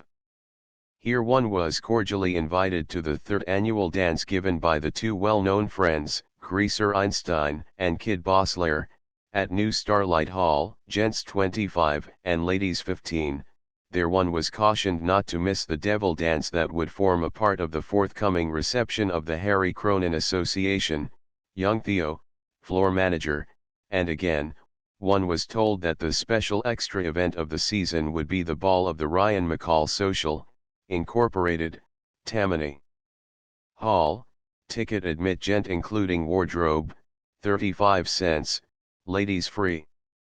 Katie and the shirtwaist maker got seats near the door, waved and called to half a dozen acquaintances and strained their eyes to see through the swirling mist. "It looks like old times," said Carrie. "Smells like Katie amended, "only I been away from these places for a while and I noticed that, new place or old, the faces change pretty quick." "Who's the woman in red, with the yellow hair, Carrie?" She pointed to a figure spinning about the center of the room, her crimson skirt flying far behind her like the trail of a comet. "I know her," said Carrie. "A year ago she came to New York from the country to find work. When she was about starved, she rang a bell under the sign Helping Hand Home. She didn't know what that meant except that it meant charity. The superintendent told her his place couldn't do anything for her, she might be spoiled by associating with the people he helped. His mission was for bad women that were sorry, not for good women that hadn't anything to be sorry about. But I'm hungry," she told him. "Can't help it," he said, "you're not qualified." This girl went away, and came back a month later. "I don't want to come in just yet," she said, "but I do want to tell you that I'm qualified now," and she was. Katie took the facts for what, amid surroundings where such facts are plentiful, they seemed worth. "Hard luck," she said, though not without meaning. "Yes, and look at her clothes." "That's the trouble," said Katie, "we can't help lookin' at them the likes of us any more than she can help we're in them. It's that or a tenement with 2 dark rooms and the rent raised every year." They danced, for among the soberer men there were many that knew them, and neither girl remembered the weariness of her work in the exhaustion of her dancing. Between dances, in the dressing room, they talked with their acquaintances among the girls, gossiping of the men and the other women, and now and then, their throats dry and their faces streaming, they were taken into the dingy sidebar and were bought a glass of beer. As midnight drew closer the dance became more stormy. Many of the working girls went home, and their places were filled by women of the brighter dressed class. There were some that were plainly drunk, and these clumsily imitated the suggestive contortions of the salaried dancers now sent upon the floor to stimulate the amateurs. One girl, in a cleared space surrounded by laughing men and envious, though apparently scornful, women, performed a dance popularly supposed to be forbidden by the police. There were several fights, and in one especially nasty scuffle a lad was badly cut by the knife of a jealous partner. "I guess that's about plenty for us," observed Katie, as she and Carrie shouldered their way from the crowd surrounding the wounded boy and his shrieking assailant. Both girls were sufficiently familiar with such episodes to accept them with calm, but both were at last tired out. "I suppose you're right," Carrie assented, "though I did have a good time." "And it was you didn't want to come," grinned Katie as they went out upon the cool street. "I know." Carrie's round face grew hard and puzzled. "I know," she admitted, "only sometimes come on, and cheer up. We must write our letter for the brewery man before we get to bed, Carrie girl." They did write it, but Carrie, when she had gone into her own room for the last night she was to spend there, sat for some time motionless upon the edge of the cot. "I know," she repeated as if to some invisible confessor, "I know both sides of it, and, honestly, I don't know which is worse. I know all that can be said, only sometimes I wonder." 13 Jail delivery. Rose was ill. She had been drinking too much for the past week, and Violet, in her no longer fresh red kimono, was in the kitchen talking to Cassie when, one morning, the new driver of the brewery wagon stopped at the door. "Morning," he said with what at once struck Violet, who was now constantly on the watch, as a visible effort at nonchalance. Konrad Schultz was a tall, raw-boned German-American, with a long nose and pale, sorrowful mustache, but with an eye in the cerulean depths of which there lurked the cold fire of reliable strategy. "Come in," said Violet, "and have a drop of something." "Thanks." He came in cumbersomely, and took an uneasy seat. "Some chilly for the season," he remarked, with a cool glance in the direction of the ebony Cassie, hovering glumly in the background. Violet thought she caught the meaning of the man, whom she knew was Hermann Hoffmann's successor. "It is chilly for this time of year," she said. "What will you have?" "It better be something warming. There's whiskey here, or, if you don't mind waiting till Cassie goes for it, there's some good brandy in the cellar." Schultz appeared to hesitate, and Violet, watching him, could not, for a moment, decide whether there was, after all, any foundation for the hope that his appearance had wakened. "Well, if it ain't no trouble," he at last blurted, "I would like a taste of real brandy." "Cassie," said Violet, "bring up a fresh bottle of brandy for Mr. Schultz," prompted that individual. "For Mr. Schultz, Cassie." Cassie, however, seemed to have scented surrounding mystery. "I reckon there's a bottle som'eres about ye here, Miss Sixlet," she demurred. "No, there isn't. But, Miss Sixlet, there was one just half empty last night. Miss Rose took that to bed with her." "Don't talk so much. Go down and get a fresh bottle for Mr. Schultz." The girl left the room slowly and sullenly. Schultz sat silent and motionless until a moment had followed the closing of the door. Then the cold flame was relighted in his eye. "She called you Miss Violet?" he asked, though still in the most commonplace of tones. "That's my name. Did you ever talk to the man that had my job before I had it?" Violet, with the cat-like quiet and ease that always characterized her movements, stepped to the door through which Cassie had just passed. She flung it quickly open. The black girl nearly fell headlong into the room. Without an instant's hesitation, Violet did the one effective thing. She smacked the negress smartly across the face. "I heard you," she said, in tones that were all the more awe-inspiring because they were low. "What do you mean by spying on me, you black devil? Think I want to cheat the house? I'd not be so clumsy about it, if I did. Think I'm trying to skidoo? I'd walk out if I felt like it. I'll go right to Miss Rose about this, and have you fired so quick you won't have time to pack your duds."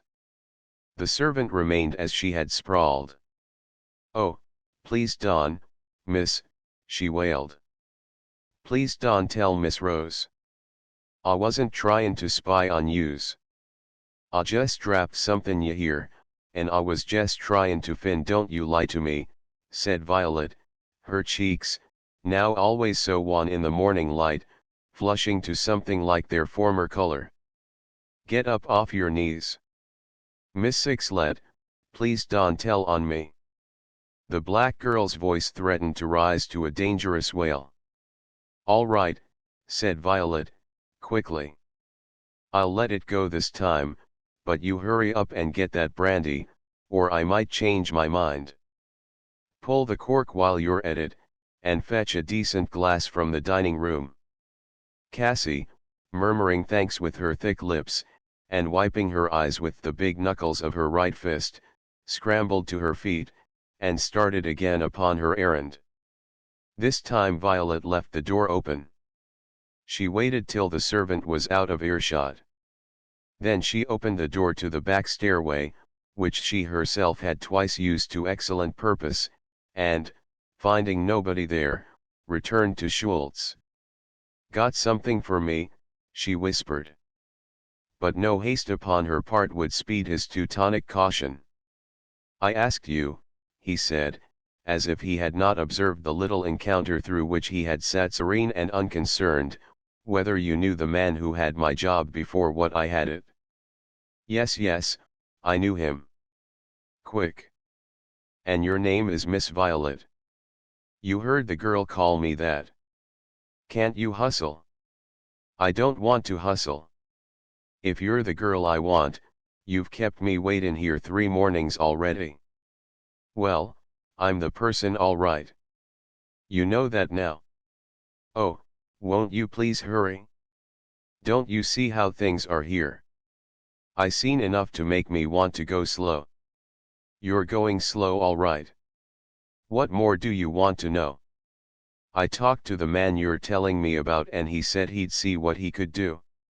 Her replies came with the rapidity of musketry, but Schultz spoke with stubborn deliberation. Was that all he told you? Sure it was. Nothing more. No, can't you hurry? Can't you believe me? He didn't say no more quick. Oh, yes, he said he'd talk to his girl Katie about me quick. Hush tea. Here she comes. Cassie's step sounded only a few yards away, but Schultz, now apparently satisfied of Violet's identity, displayed an unlooked-for speed. The heavy hand that had been clumsily reposing in the bulging side pocket of his coat shot free. Violet seized a fist that opened and withdrew as her own fingers closed on a bit of paper.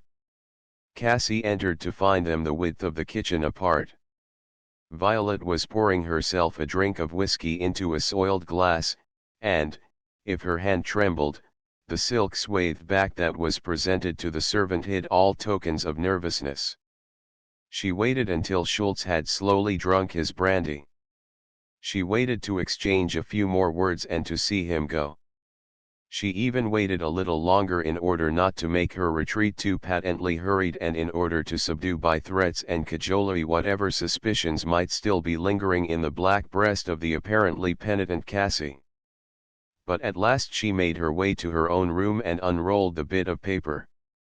It was a letter dated from Katie's address 4 days previous to the day of its receipt, and it was couched in stiff and formal phraseology.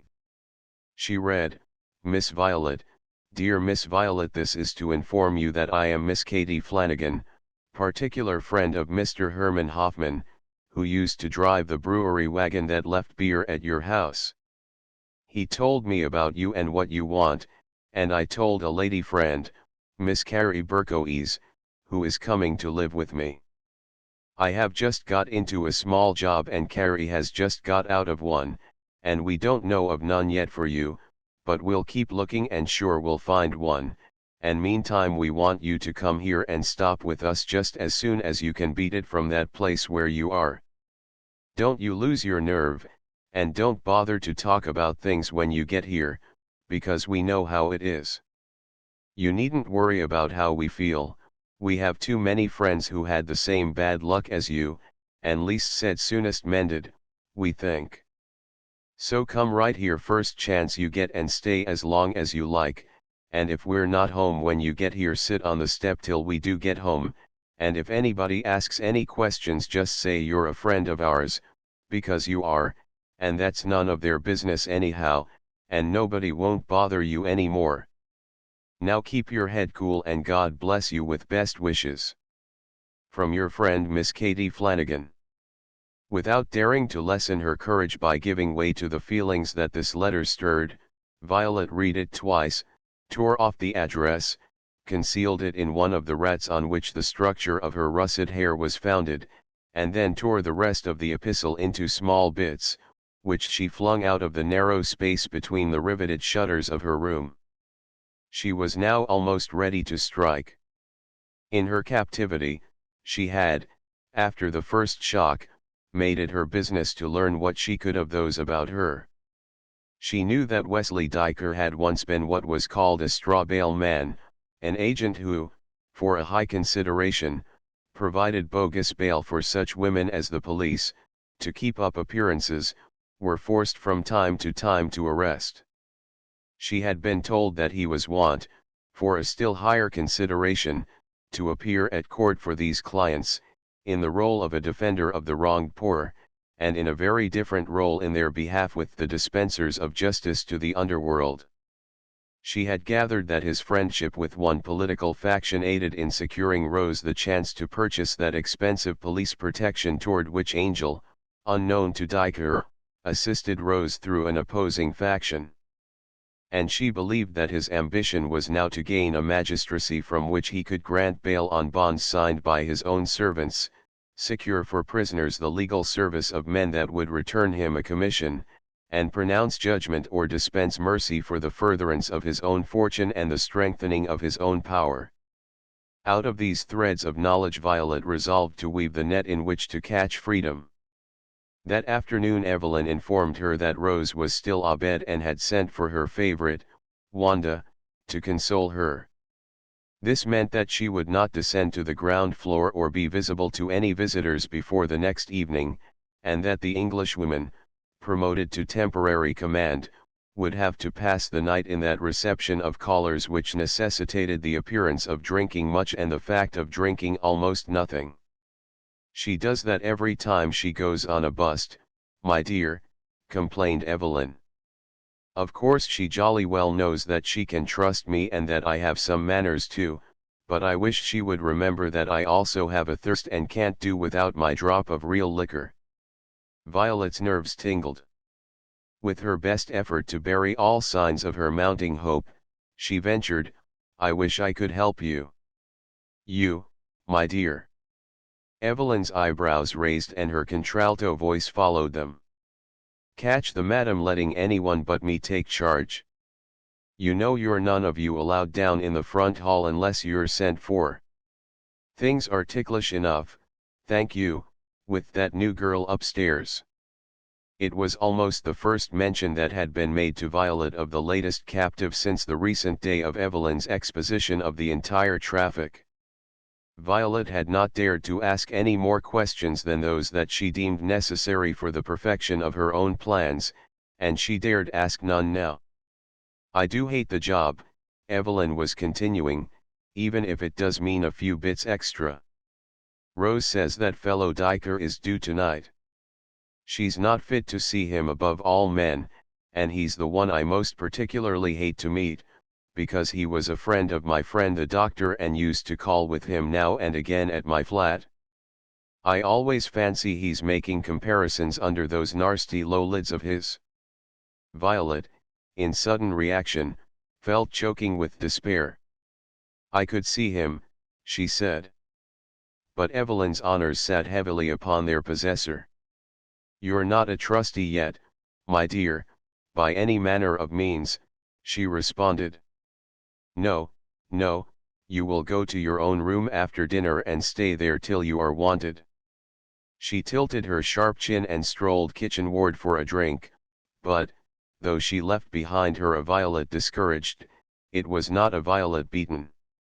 In fact, the girl made her own opportunity. Noticing that evening that Evelyn took up a dignified position in the parlor and had Cassie conduct all the guests thither, Violet quickly disposed of the first person that claimed her attention, and, having made her best toilet, having restored her cheeks to a resemblance of their pristine glow, coiffed her russet hair, and donned her best of linen, she descended quietly to the first landing on the stairway, there to take up her watch.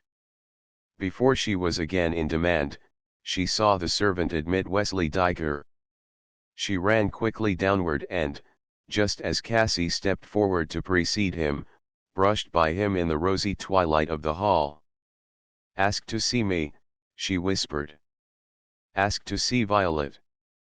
Don't let on I told you. I've heard something you want to know about O'Malley."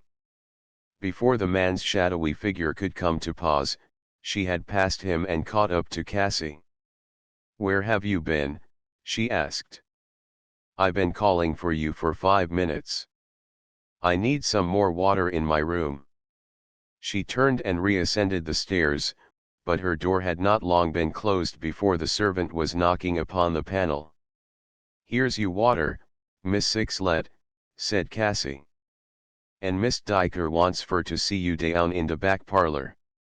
Violet took the useless pitcher, made sure that the remnant of Katie's note was secure in its hiding place, and hurried, with Cassie following, to the garish room in which Diker was awaiting her. He was seated on the lazy, pillowed sofa on which Violet had fallen asleep so soon after her arrival in this house. He was in evening clothes that served him, on the east side, much as the advertised portraits of certain patent medicine makers serve their proprietors, the flaccid whiteness of his face still bearing traces of past beauty, the weakness of his mouth hidden by his crisp, short, brown mustache, and his heavy lids concealing the secret of his steel-gray eyes. He half rose as she entered, but she motioned him to sit still. "Hello," she said, with the easy manner of the house, which always seemed to presuppose a previous acquaintance. "Have you ordered anything? I'm terribly dry." He took her hand and caught her meaning. "So am I, Miss Violet," he answered. "Let's have something." Violet turned to the servant. "Cassie," she said, "bring up a couple of bottles." She waited for the door to close, and then sat down beside Diker. "Speak low," she cautioned. "That girl will listen if she can. You'll have to pretend to be making love to me." Diker regarded her with smiling approval. Her blue eyes shone with excitement and red blood fought through the rouge on cheek and fully ripe mouth. "What you ask will be both easy and pleasant," he answered. "No, no, none of that. This is no time for bluffing. Put your arm around my shoulder. That way. Now then, you heard what I told you in the hall." Diker, with his type's disinclination to take seriously anything that any woman has to say upon serious matters, smiled assent. "You seem to have been doing some listening yourself," he said, as his lingers tightened unnecessarily upon her shoulder. "Yes, I did, and it's lucky for you I did it. Will you promise not to give me away?" "Of course I promise. Not even to Miss Rose?" "Not even to Rosie." "And if I help you, will you do me a favor?" "To look at you I should say that I'd do you any favor you asked, and do it without expecting anything in return." His pale lips were curled in a half-scoffing smile, but Violet's next words brushed from his flaccid face all traces of amusement.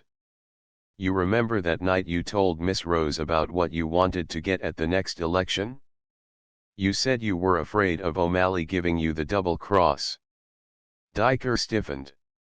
"Did you hear that?" he demanded. "Hush.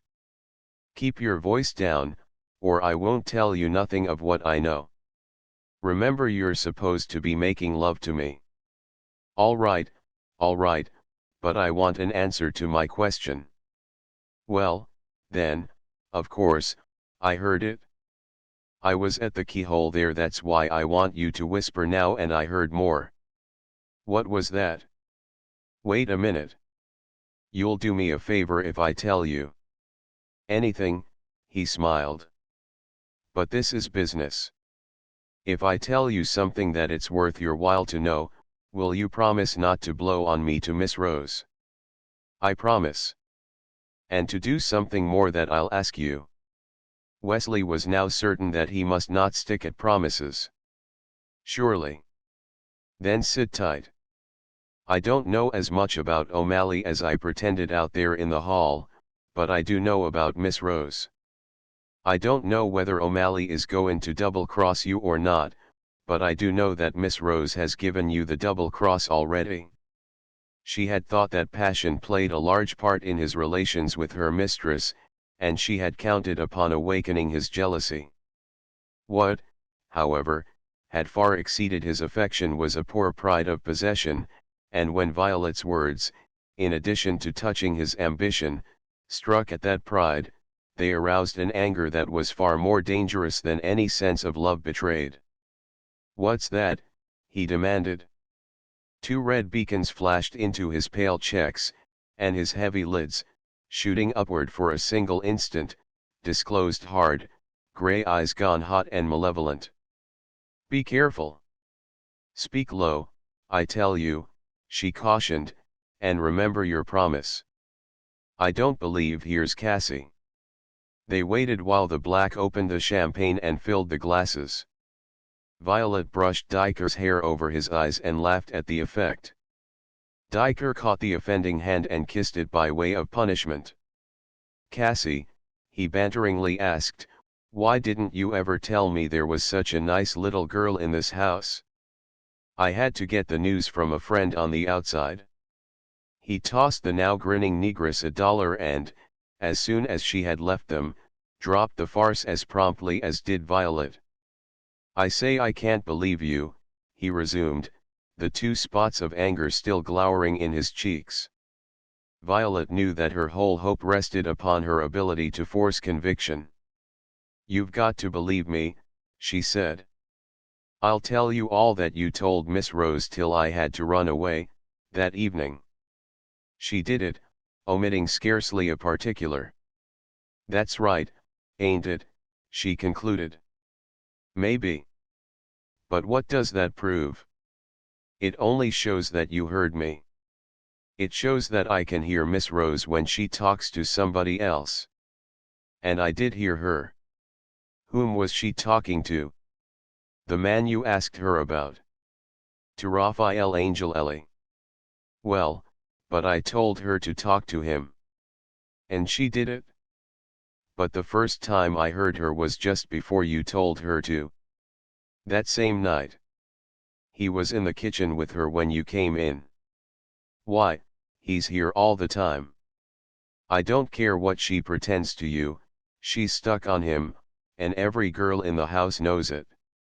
Rapidly, but as fully as she had sketched the dialogue between Rose and Diker, she now described the first conversation that she had overheard between her mistress and the Italian. "I'd come down to graft a drink," she said, "and I heard them from the stairs. That's how, after he'd left, I came to listen to you too." Diker had quailed under the revelation, thus made to him, of political danger. He now quivered in anger at the comments upon himself, somewhat colored, that Violet had placed in the mouths of Rose and Angel. "I'll find out about this," he said, struggling against the desperate arms flung swiftly around him to keep him on the sofa. "Let me go. By God, I'll have that drunken cat down here and squeeze the truth out of her throat." All the caution, all the craft, all that she had counted upon as the real Wesley Diker seemed to have escaped him. His voice was still low, but in every other respect he was a raging beast. She fought with him, mentally and physically. "You can't get anything out of her that way," Violet urged, as the man twisted under her strong hands. "Of course she'll say it's all lies. And you'd only be warning her. You don't want her to know that you know, you want a chance to block her game." Partly convinced by this argument and partly subdued by the physical restraint that accompanied it, Diker ceased his struggles. But I want to be sure, he muttered sullenly. You can't be sure by goin' to Miss Rose. Well, I ought to tell her. The high tide of his anger was slowly subsiding, and the rocky diker that she had built on was beginning to show its crest above the still hissing waves. Look here, Violet, he said, I'm sorry I behaved like such a fool. I beg your pardon, but you must see that I have got to put this thing up to Rose. You forget your promise. No, I don't, but I must make sure. Violet thought rapidly. Listen, she said, I told you I wanted you to do something for me and you gave your word you'd do it, will you? Of course I will, only I'm thinking a little about myself. This will help you, too. What do you want? Violet drew a long breath. I want you to go over to the avenue right away, she said, and buy me a long cloak and a hat and bring them back, and then take me out of here without a word to anybody. You needn't walk more than 3 squares with me, and then I won't bother you no more. Diker drew away and whistled softly. His face grew quite composed again. The heavy lids fell over his eyes. So that's it, is it? He asked. I want to get away, said Violet. And so you've cooked up this little mess of lies to make me the goat, eh? Violet felt the sand slipping beneath her feet. She laced her fingers together till the knuckles bruised her flesh. Don't do that, she pleaded, don't take it that way, it's true, what I told you, every word of it. I only want you to keep your promise to me. She stopped with a sob, and waited. Wesley reached calmly for a glass of wine, drank it, put down the glass, thrust his hands deep into his trousers pockets, and, stretching out his long legs, regarded, humming, the toes of his shining pumps. I don't believe you, he said at last. But, Mr. Diker, it's too thin. Even if it was a lie, Violet despairingly persisted, you ought to help me. Do you know who I am? That's the point. Do you know how I was brought here? I can guess. I was tricked. The man said he wanted to marry me. I didn't know. I believed him. And they beat me and starved me and did things I couldn't think about and couldn't help thinking about. And all I want is just for you to do me this one little favor. I won't bother you. I won't blow on you, what's that? Oh, you know I wouldn't blow on you. I couldn't. I want to forget the whole thing. I've got friends to go to who'll get me work. I only want you to get me out of the door and safe away.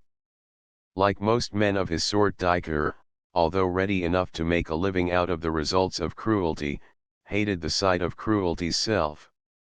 The girl's words touched, though lightly, his selfish heart. But I can't afford to help you, he protested. You see how I'm tied up here. I can't have Rose jump on me now. You know she's jumping on you already. You know she's knifing you in the back. The only way you can stop her is by using what I've told you. Of course, said Diker in the tone of a man thinking aloud, if she really was playing both ends against the middle, I could pull her teeth by going straight to O'Malley and telling him so. Violet did not wholly understand this, but she agreed immediately.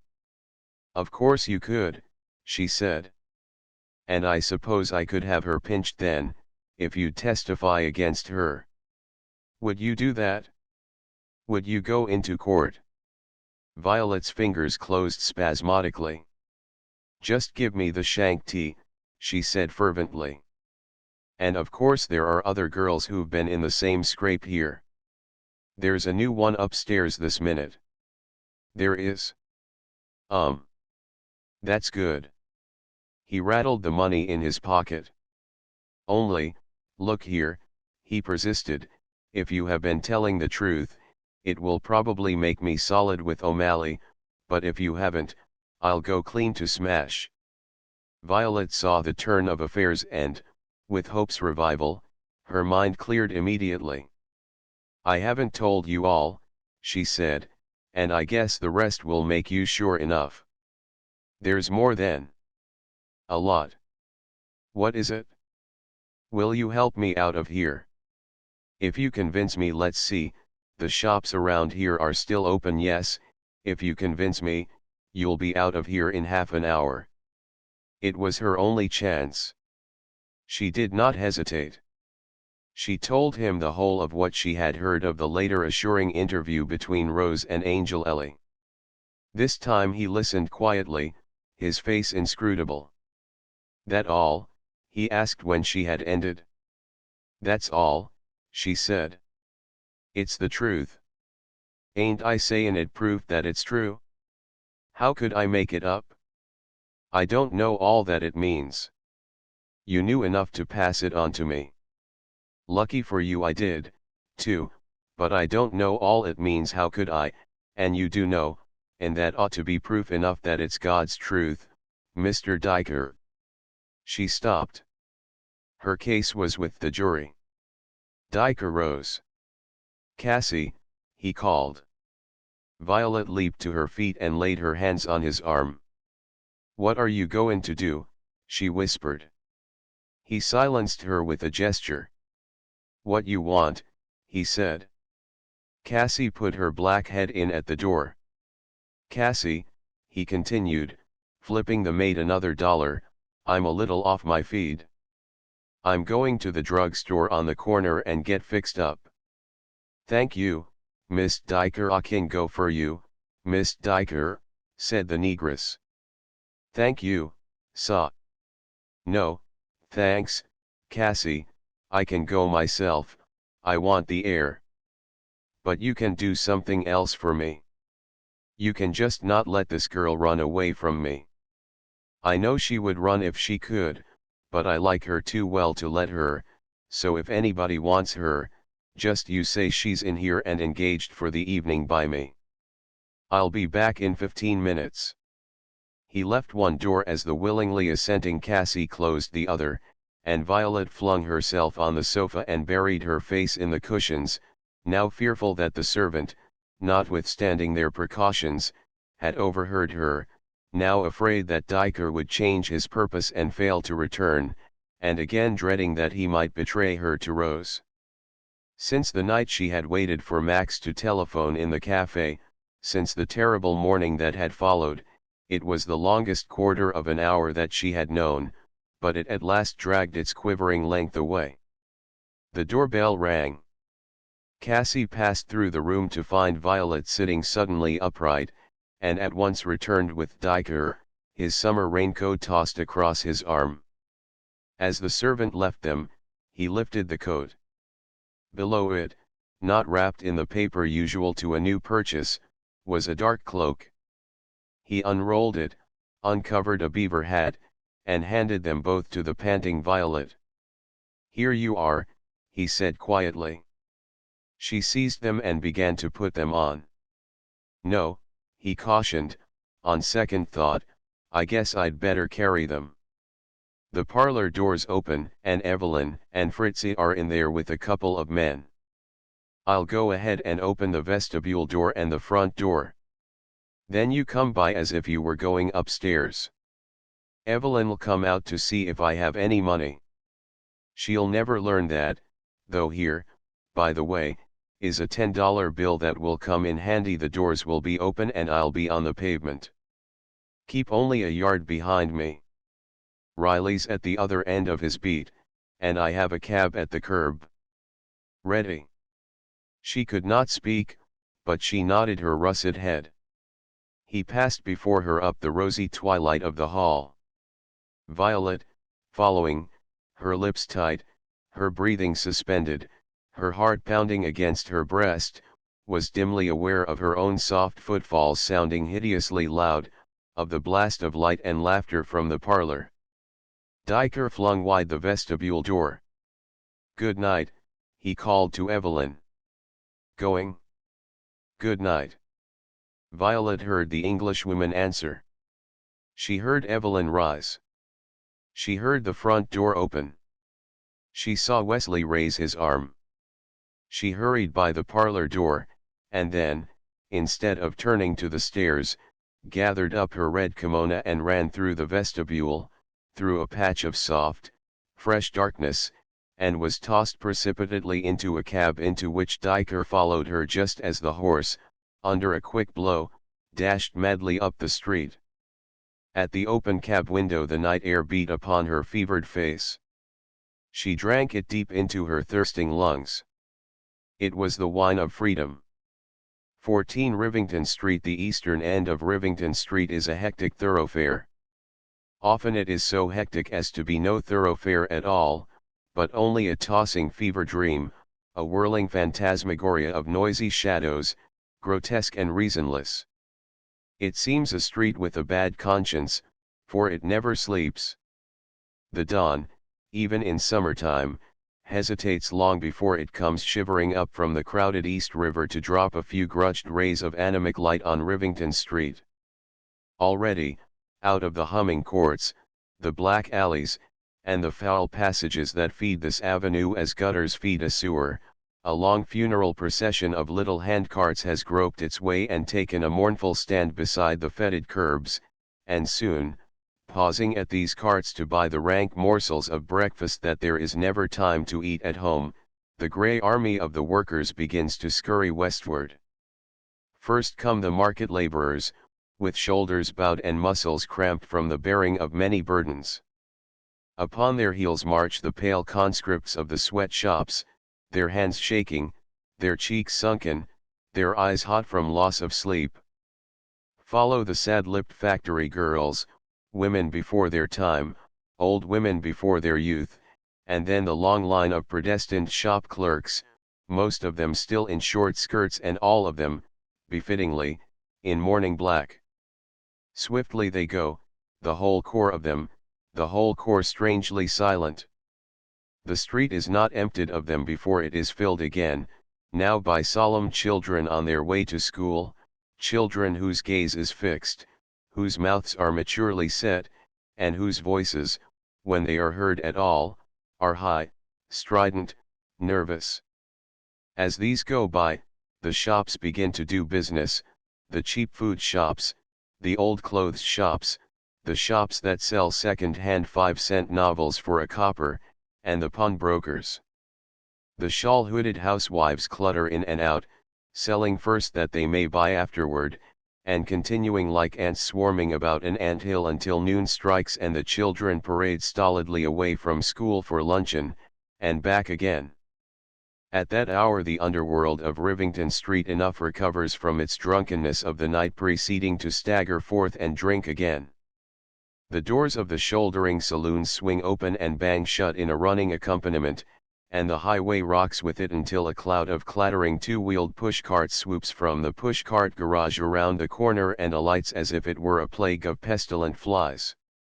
Bearded Jews propel these, Jews with shining derbies far back upon their heads, who work sometimes for themselves, but more often for the owners of the pushcart trust, who squabble for positions in the gutter where an impotent law forbids any of them long to remain, but where, once entrenched, they stand for hours, selling stockings at 5 cents and shirts at 10, mirrors and vegetables, suspenders and lithographs, shoestrings and picture postcards, collars of linen and celluloid, all sorts of cheap dress material, every description of brush, fruit, and cigar butts. The carts are end to end now, one could walk upon them from cross street to cross street. Each has its separate gasoline torch leaping up, in flame and smoke, to the descending darkness. Upon them charge the returning army of workers. The crowd is all moving eastward, you could not make 6 yards of progress to the west, the sidewalks overflow, the street is filled. The silence of the morning has changed to a mad chorus of discords. The 1,000 weary feet shuffle, the vendors shriek their wares, there is every imaginable sound of strife and traffic, but there is no distinguishable note of mirth. Wagons jostle pedestrians, graze children, are blocked, held up, turned away. The thoroughfare is like a boiling cauldron, it can hold no more, and still it must hold more and more. Only very slowly, as the night wears on, do the crowd and noise lessen, but at last, by tardy degrees, they do lessen. Imperceptibly, but inevitably, even this portion of New York breathes somewhat easier. By twos and threes the people melt away, a note at a time, the cries weaken and the shuffling dies, and finally, in the small hours of the morning, Rivington Street turns over, with a troubled sigh, to a restless doze. But to doze only. Its bad conscience will grant it no absolute oblivion, no perfect rest, however brief. Cats yell from the dizzy edges of the lower roofs, dogs howl from the doorsteps. Back in the narrow courts and alleys and passages, drunken battles are won and lost. The elevated cars roar out the minutes through the nocturnal distances. An ambulance clangs into a byway street. A patrol wagon clatters past. Rivington Street turns and tosses on its hot couch, and through its dreams slink hideous shadows that dare not show themselves by day. 1, 10, 100, each alone, they come and go, vague, inhuman. And then, reluctantly, the hesitant dawn creeps shivering out of the East River, and the weary day begins again. Into the street, into its noisiest quarter at its noisiest time, the cab that bore Violet on her way to liberty at last turned and proceeded as far under the flaring gasoline torches as the evening crowd of workers, buyers, and sellers would permit. The girl, through the dark thoroughfares that had preceded it, had answered a score of questions, which Diker had asked her, the fever of escape beating high in her breast and tossing ready replies to her heated lips.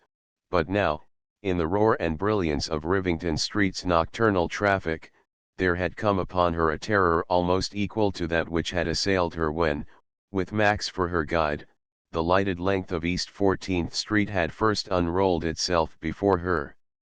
The city was again an inimical monster awaiting her descent from the cab, and the newly acquired habit of seclusion, the habit of the prisoner, recoiled upon her.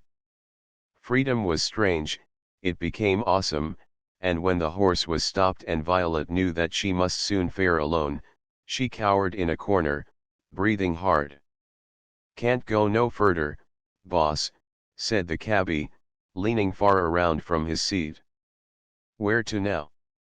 "Nowhere right away," answered Diker.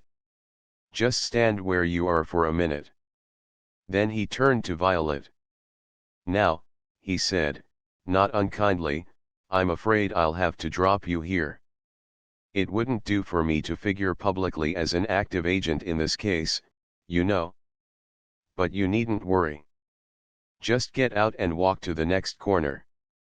Turn to your right, take the next cross street to your left, go up the first narrow street you come to, and your friend's house ought to be about the third in the row. It will be a little dark, but you won't have any trouble finding it." Violet hesitated. "I hope I won't," she said. "Surely not. If you have, just ask the way of the first policeman you see." "Not a policeman, Mr. Diker." "Of course, a policeman. He won't hurt you as long as you keep your cloak tight. Now, you're sure you've given me the right address?" "I gave you the one the man gave me." "Yes, but I mean you're not lying to me." Violet's wide eyes should have been sufficient denial. "Why would I do that?" she asked. "That's so, only I thought, well, I beg your pardon, Violet. You have my office address on that card. I'll send for you in a day or two. Be sure to be home every afternoon and then we'll fix Madame Rose with the district attorney. Goodbye. Sure you're not afraid?" Her gratitude would not permit her to acknowledge fear. "Not afraid," she smiled, rather grimly. "Then remember, the first street to your right, the next to your left, and then to your right again, third or fourth house in the row." He opened the cab door and alighted, holding out his hand. She straightened her beaver hat, drew the folds of her dark cloak tightly over the betraying crimson of her kimono, and, helped by his grasp, followed him to the swarming curb. I don't know how to thank you," she said. "Then don't try," returned Diker, laughing easily. "You can make it all right with me when you testify against Rose." She kept his hand a moment longer, partly in fear of the human multitude about her and partly in genuine gratitude. "But I do thank you," she said. Diker, not too well liking the white light of publicity in which this little scene was being enacted, pressed her hand and dropped it. "That's all right," he responded. "Just don't forget your promise." He stepped back into the cab. "Goodbye, and good luck," he said. "Goodbye," he heard her answer, and then, with his head out of the cab window, he saw her pause bewilderedly. "To your right," he cautioned. He watched her turn. He saw her plunge into the crowd. He saw the crowd swallow her up. "Take me over to my office," he ordered the driver, and added his address. Once there, he dismissed the cab, climbed the steps of what seemed an old and modest little house, and, opening the door and turning into the front room, lit a gas jet the flame of which revealed an apartment surprisingly new and arrogant.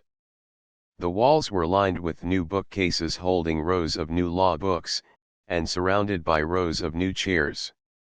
The flat-top desk in the center, at which his stenographer sat by daylight, was a new desk, with new wire baskets upon it, and a new telephone, to which Diker now immediately proceeded and called a number.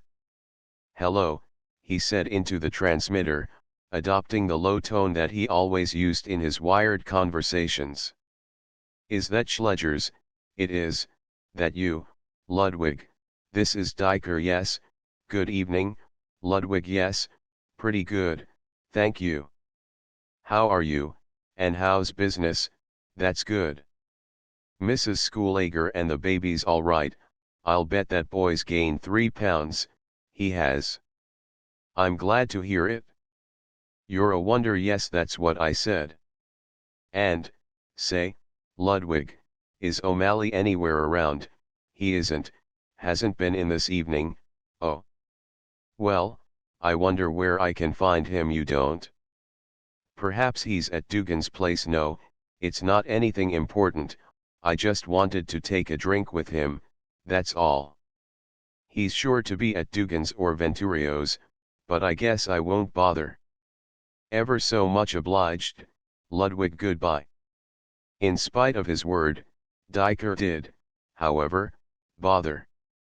He called 3 other numbers in his quest of the political boss, and when he found him, the underling made a pressing appointment for an important conference on the next morning, though what it was that he wanted then to discuss he carefully neglected to mention over a telephone wire. He hung up the receiver in a glow of satisfaction. "And now," he said, "I think I'll get away for the night. I don't care to have any arguments with Rose for a day or 2. Yet, even as he said it, the telephone bell uttered its staccato summons. He stood uncertainly beside the desk.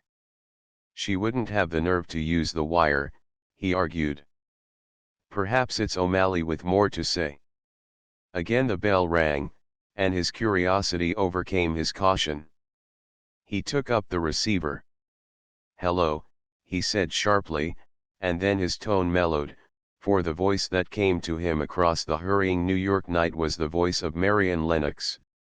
"Is that Mr. Diker's office?" it asked. "It is the head of the firm himself," he answered, "and mighty glad to hear from you." "I am glad you're glad," the voice pursued, "because I want to ask a favor. It is as good as performed." "What is it?"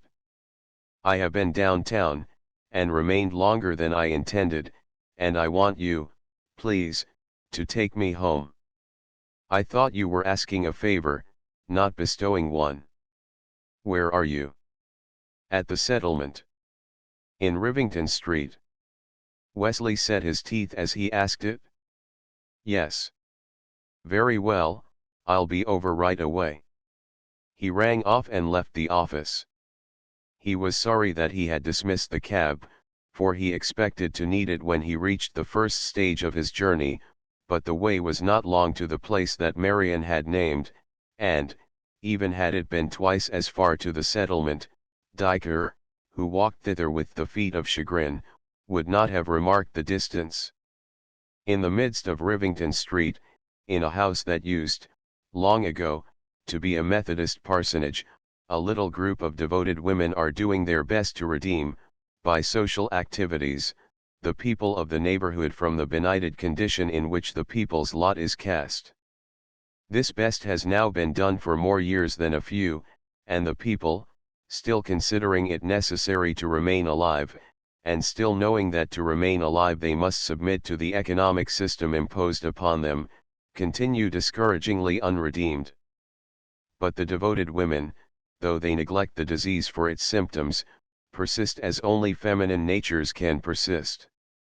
They are college-bred women with the limitations and emancipations of their class, and they have a great deal to occupy their attention besides their essays in social entertainment. For the most part they pass their days in really practical investigation. One of them will inspect the public schools and impartially consider curricula and ventilation. Another will visit tenements and ask housewives personal questions for the tabular benefit of the Russell Sage Foundation. A third goes into the laundries of the best hotels and finds that these hostelries force their washerwomen to sleep 20 in a room. Yet, when they return to Rivington Street, these daylight investigators spur their wearied nerves to further exertion and go forward, not to teach the toilers the practical cause and remedy of the economic evil, but to form the boys and girls, the young women and young men, into reading groups, debating clubs, sewing circles, cooking classes, and elocutionary juntas. Their zeal is boundless, their martyrdom sadly genuine, and, if there is humor, there is something more than humor in their ultimate complaint. Some of our people we retain, but most of them slip away, and, even with the best of fortune, we seem, somehow, able to do so little. Diker knew the place by reputation. He had always scorned it for its own sake, and now he had come to hate it for Marion's. For want of a better term, it may be repeated that he was in love with Marion. Moreover, he wished the assistance that an early marriage with the daughter of a wealthy department store owner would give him in the coming campaign. And, finally, his peculiar legal activities were already well enough known on the East Side to make it probable that any young woman entering the settlement would speedily learn of them.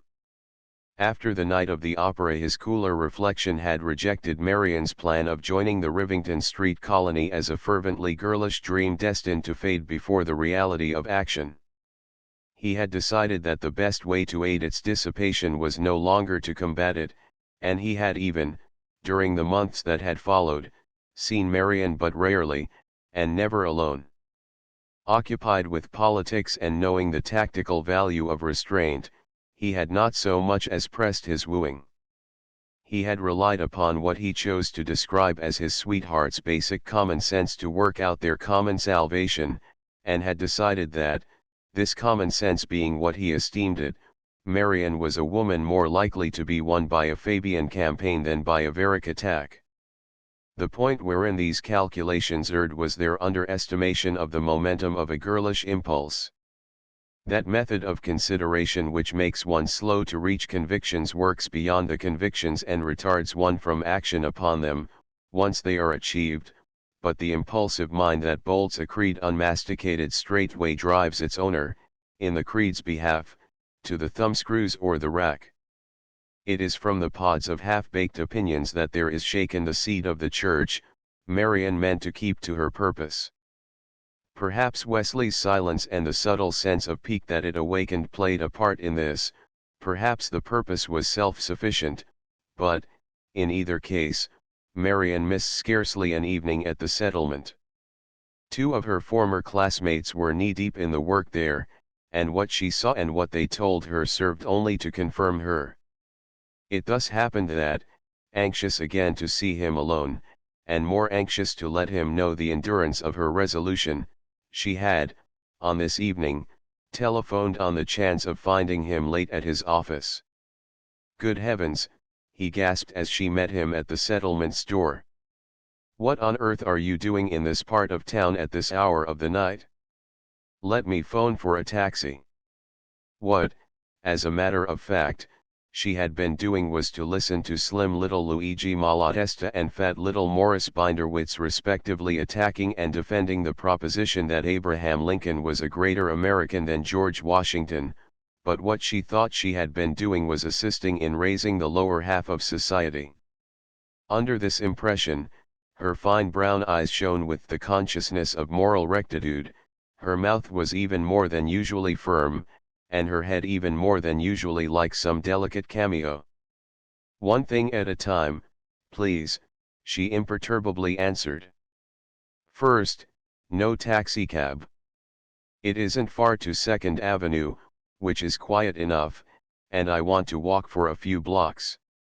She took the arm that he grimly offered, and he began to break his way through the noisy crowd under the flaring gasoline lamps of the push carts. Coherent conversation was at first impossible, but Diker felt a glow of pride as, with her fingers closed in tight trust upon him, he shouldered a passage for her, and Marian herself was not insusceptible to the thrill inherent in the situation.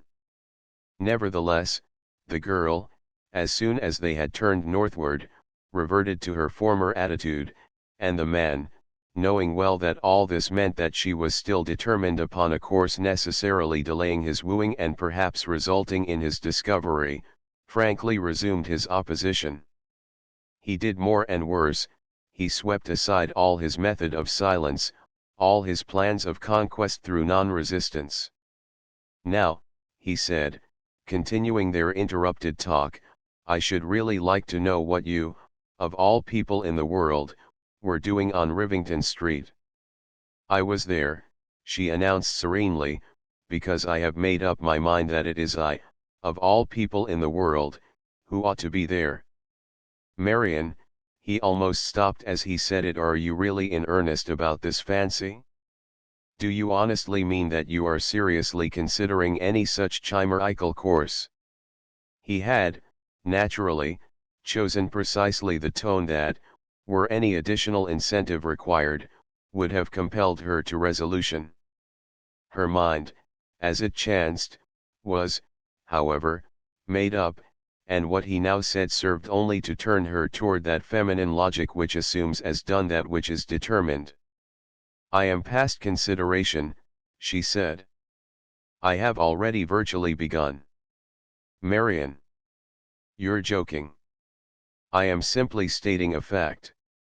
"Why do you suppose I have been staying in town this summer? I begin my real work at the settlement with the first of next week." Her classmates in Rivington Street, could they have heard this, would have been pleased, but they would also have been surprised. Nevertheless, she at once mentally decided to make good her declaration. In the darkness Diker bit the lip that, under his short, crisp mustache, trembled with vexation. "You really mean that?" She bowed a brief assent. "Then what, if you please, do you propose to do when you get there?" As to that Marian found herself suddenly certain. "You ought to know," she said, "how these people are living, you ought to know how the girls, hundreds and hundreds of them, are every week going into lives of shame and death. I mean to do what I can to stop them." It would have been a hard thing for her to say to him had he not wrought upon her anger, and had not the freshness of her partial glimpse of earth's lower 7/8 fired her heart with a blind inspiration. She had the partial vision that makes the martyr, a vision that shows just enough of an evil to confirm the necessity of action and not enough to prove how little individual action individually directed can be worth. For the second time Wesley gasped. Here were depths in her of which he had not dreamed, and because he had not dreamed of them he would not admit them. But you can't, he protested. It is impossible that you should. It's inconceivable that a woman of your delicacy should go into such coarse work. Is it better that it should be left to coarse women? It seems to me that there has been enough of coarseness in it already. But this why, it's something that one can't even speak about. Yes, something that we are not permitted even to mention, Wesley, and because we aren't permitted even to mention it, the thing grows and grows, night by night. It thrives in the shadow of our silence. They tell me that the liquor laws are broken, because nobody will mention it, that bestial men get rich in it, because nobody will mention it, that in this city alone there are 300 saloon dance halls intended to furnish its supply, because nobody will mention it. Figuratively, Diker threw up his hands in horror, but actually, like all desperate men, he seized at the straws of detail. Now, that just shows how wrong your view of the whole subject happens to be, he declared. My work has put me in a position to know something about these dance halls, and I know that they exist simply because the girls that go to them want them to exist. The girls, mark you, not the men. Why, the girls aren't taken to such places, they go of themselves, they pay their own admission, and it is the usual thing for a girl earning $6 a week in a store to save 50 cents out of every salary envelope for the dance halls. Then you want me to conclude that the fact that they want to do the thing makes the thing right. You don't understand precisely, and so I mean to learn. You can't learn. No matter how closely you study this whole matter, you can't learn, Marion. How can a clean-hearted, clean-lived American girl ever get the point of view of these low-down, low-browed foreigners? It's the sort of thing they're used to.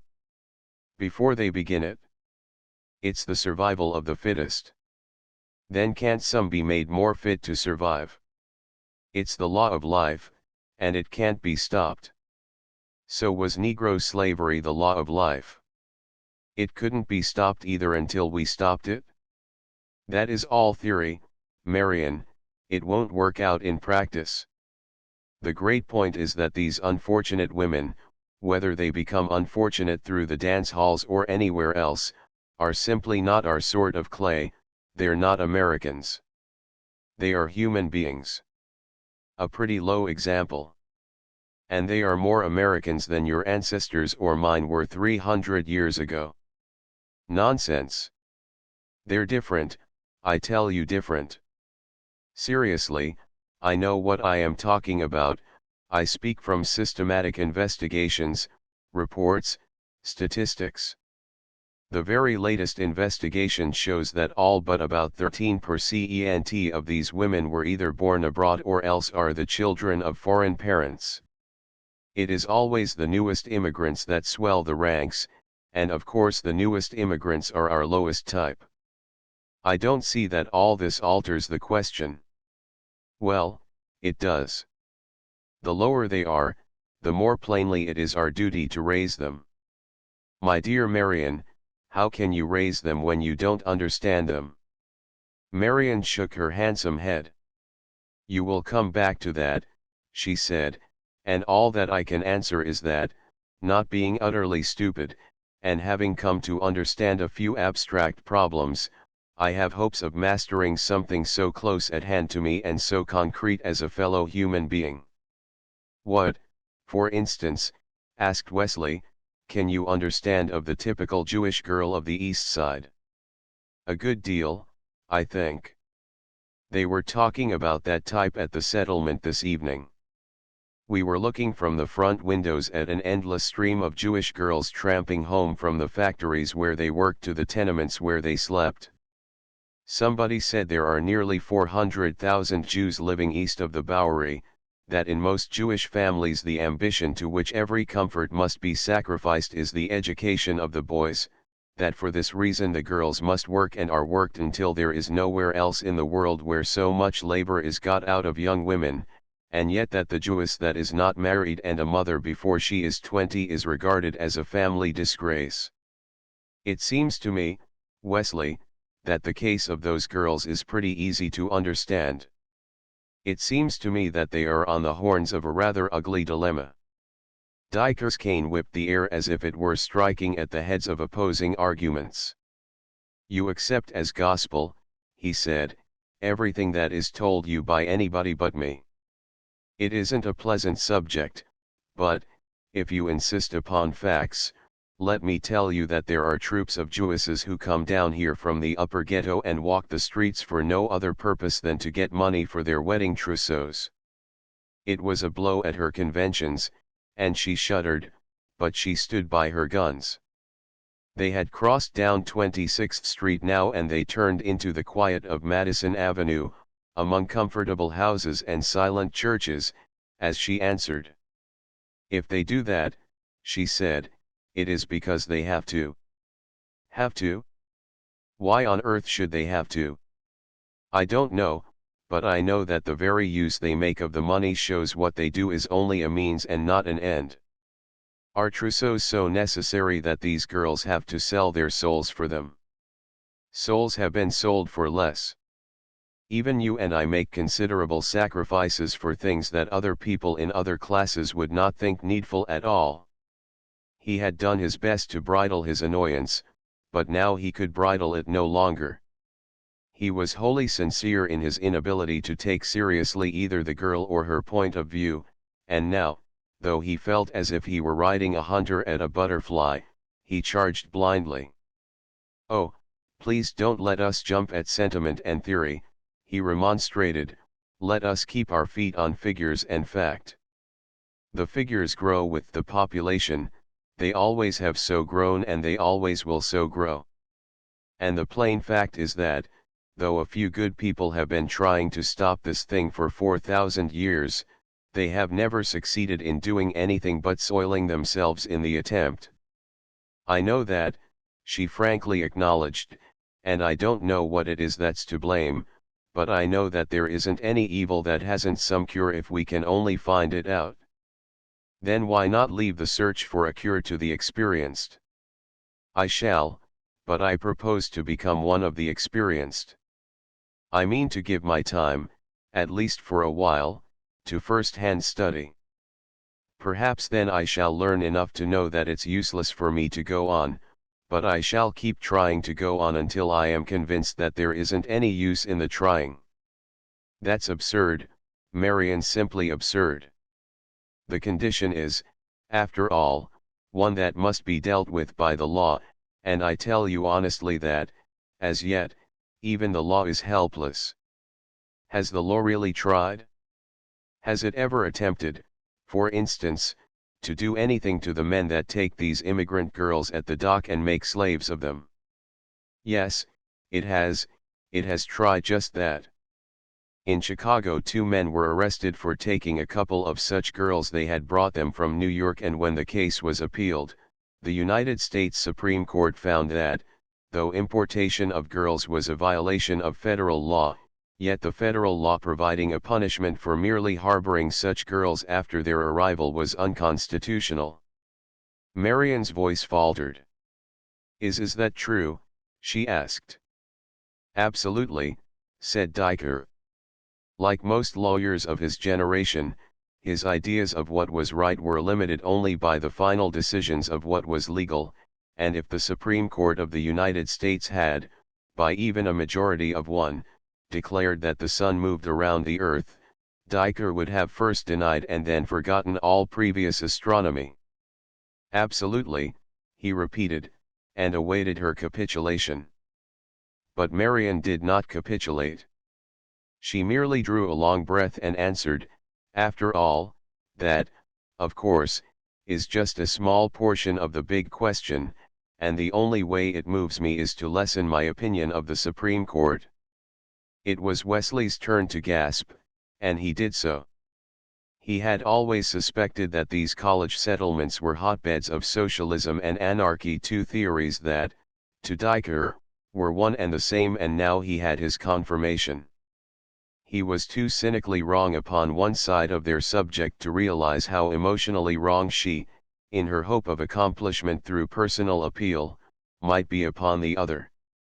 But here was a concrete denial of his one sincere conviction, and, though he was at last calm enough to see that he must not allow this conviction to wreck his suit, he was not so calm as to maintain a clear judgment. It was plain that Marian would not be turned from her experiment. His best course was, he then reasoned, immediately to put on record his opinion of its futility, even to quarrel with her in defense of that opinion, and then, when experience brought the awakening upon which his own worldly experience counted, to stand ready to profit by the inevitable reaction that would most likely show the perfidy of the women whom Marian hoped to help, detract from the credibility of any gossip they might recount concerning him, and end by winning him his wife. "All right," he said sharply, "it is perfectly useless to talk reasonably to anybody that can take such a view of so simple a matter. Here is 34th Street. I think we had better walk over to Broadway and get that taxi.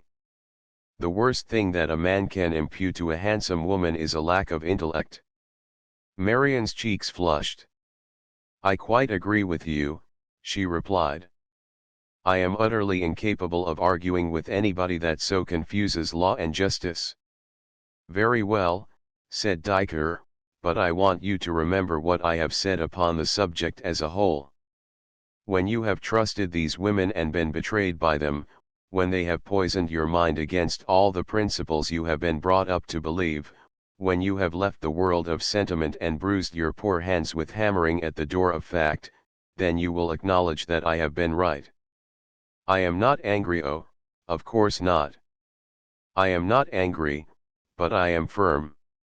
I only ask you to believe that I shall never be far away from the settlement, and that you have only to telephone for me when you have need of me." Marian compressed her lips to a more severe firmness, and the ride from 34th Street to Riverside Drive was made in silence, but the following Monday found her, against all parental protests, enlisted as a settlement worker in Rivington Street. 15 Impartial Justice Michael M. O'Malley, political boss, held his court, that next morning, in the back room of Ludwig Schledger's saloon on 2nd Avenue, and, because it was to be a busy day and there were many pleas to be made and many petitions to be received, he came early to his post. As he swung majestically up the street toward his destination, his carefully pressed light gray suit flapping in the warm breeze about a figure so tall and so thin that any suit approaching a fit would have achieved only a caricature, his progress was almost regal. Pedestrians stepped to one side as if the bulk of his unseen dignity demanded a far wider strip of the paved channel than was required by his visible physique. Workingmen touched their grimy caps, the overseers of the street repairing gangs bowed respectfully, children on their way to school bobbed their heads, and, at a corner, Officer Riley, concluding a substitute week on the day turn, offered his best military salute. The keeper of every newsstand received a nod, the bootblacks outside of each saloon were given a brief word of greeting, there was not a beggar but got some largesse, and of the several men that hurried up with a request, hinted or expressed, all were permitted to walk a few steps in the august presence, all received a brief, civil phrase of agreement, postponement, or consideration. "Trouble about your place." It was thus that O'Malley interrupted the voluble plea of a saloon-keeper that approached him. "I'll have that cop, Connors, looked into. His eyes are too new, they see more and they're paid to see. Who's tendin' day bar for you? Johnny Major? All right, if they take the thing up front, I'll see that you get your license transferred in his name. Keep your shirt on and leave it to me." He had not paused in his walk, he had not raised his quiet voice or quickened his slow speech, but the suppliant retired satisfied, reassured.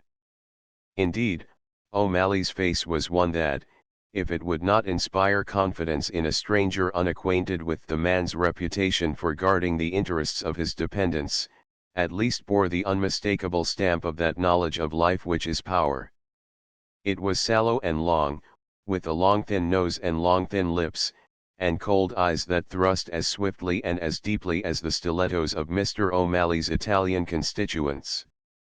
He smiled often and his smile was bitter, he spoke little and his words were short, but his servants had early learned that he was as sure to keep his promise as he was ready to give it, and that, so long as his tasks were well done, he was an indulgent master. He entered Schlegel's place with the air of an owner, nodded to the white-jacketed man behind the polished counter and before the polished mirror, and gave a quick, firm pressure to the plump, outstretched hand of the fat and grinning proprietor. "All well with the family?" he asked, smiling his wry smile. Ludwig Schulager beamed assent.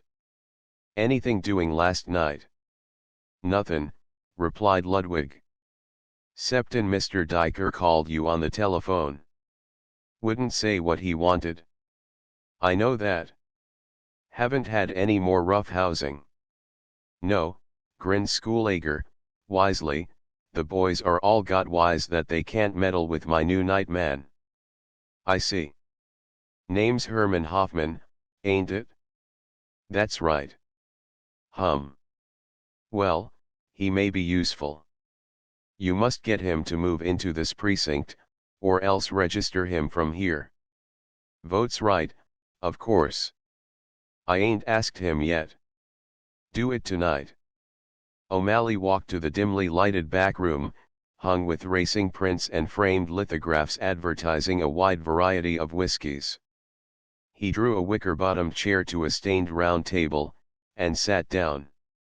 The proprietor brought him a glass and a siphon of seltzer, the boss's only drink, and disappeared. The barkeeper came with a handful of black cigars for which O'Malley paid with a bill, refusing the change, and also disappeared. Then the door of communication was shut and guarded, admission being denied to all persons not properly accredited, and the quiet, thin man in the light gray suit, now sipping his seltzer, now reflectively adjusting his bright blue tie, which bore a brilliant diamond pin, and always slowly smoking, began his conference with such callers as he had granted appointments.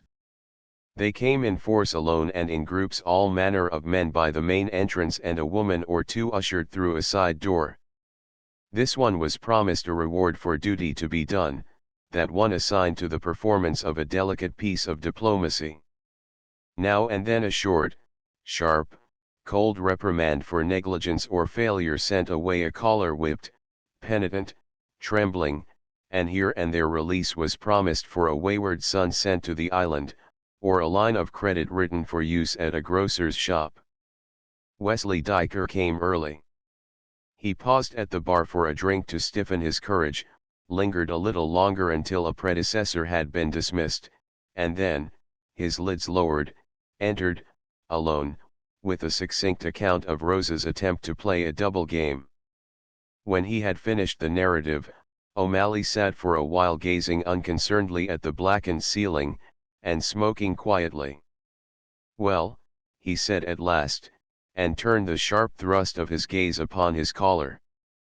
Diker, who was sitting opposite and who had been served with a drink of whiskey, tossed off the liquor in order to gain time to muster an answer for this unexpected query. "Well," he at length replied, annoyed at thus being put into a position where he must make his proposition in the form of a request, "are you going to stand for that sort of thing?" "I dunno. I wouldn't stand for it," said Diker. "If you had my job you might have to." There was another pause. The long fingers of O'Malley tapped gently on the table.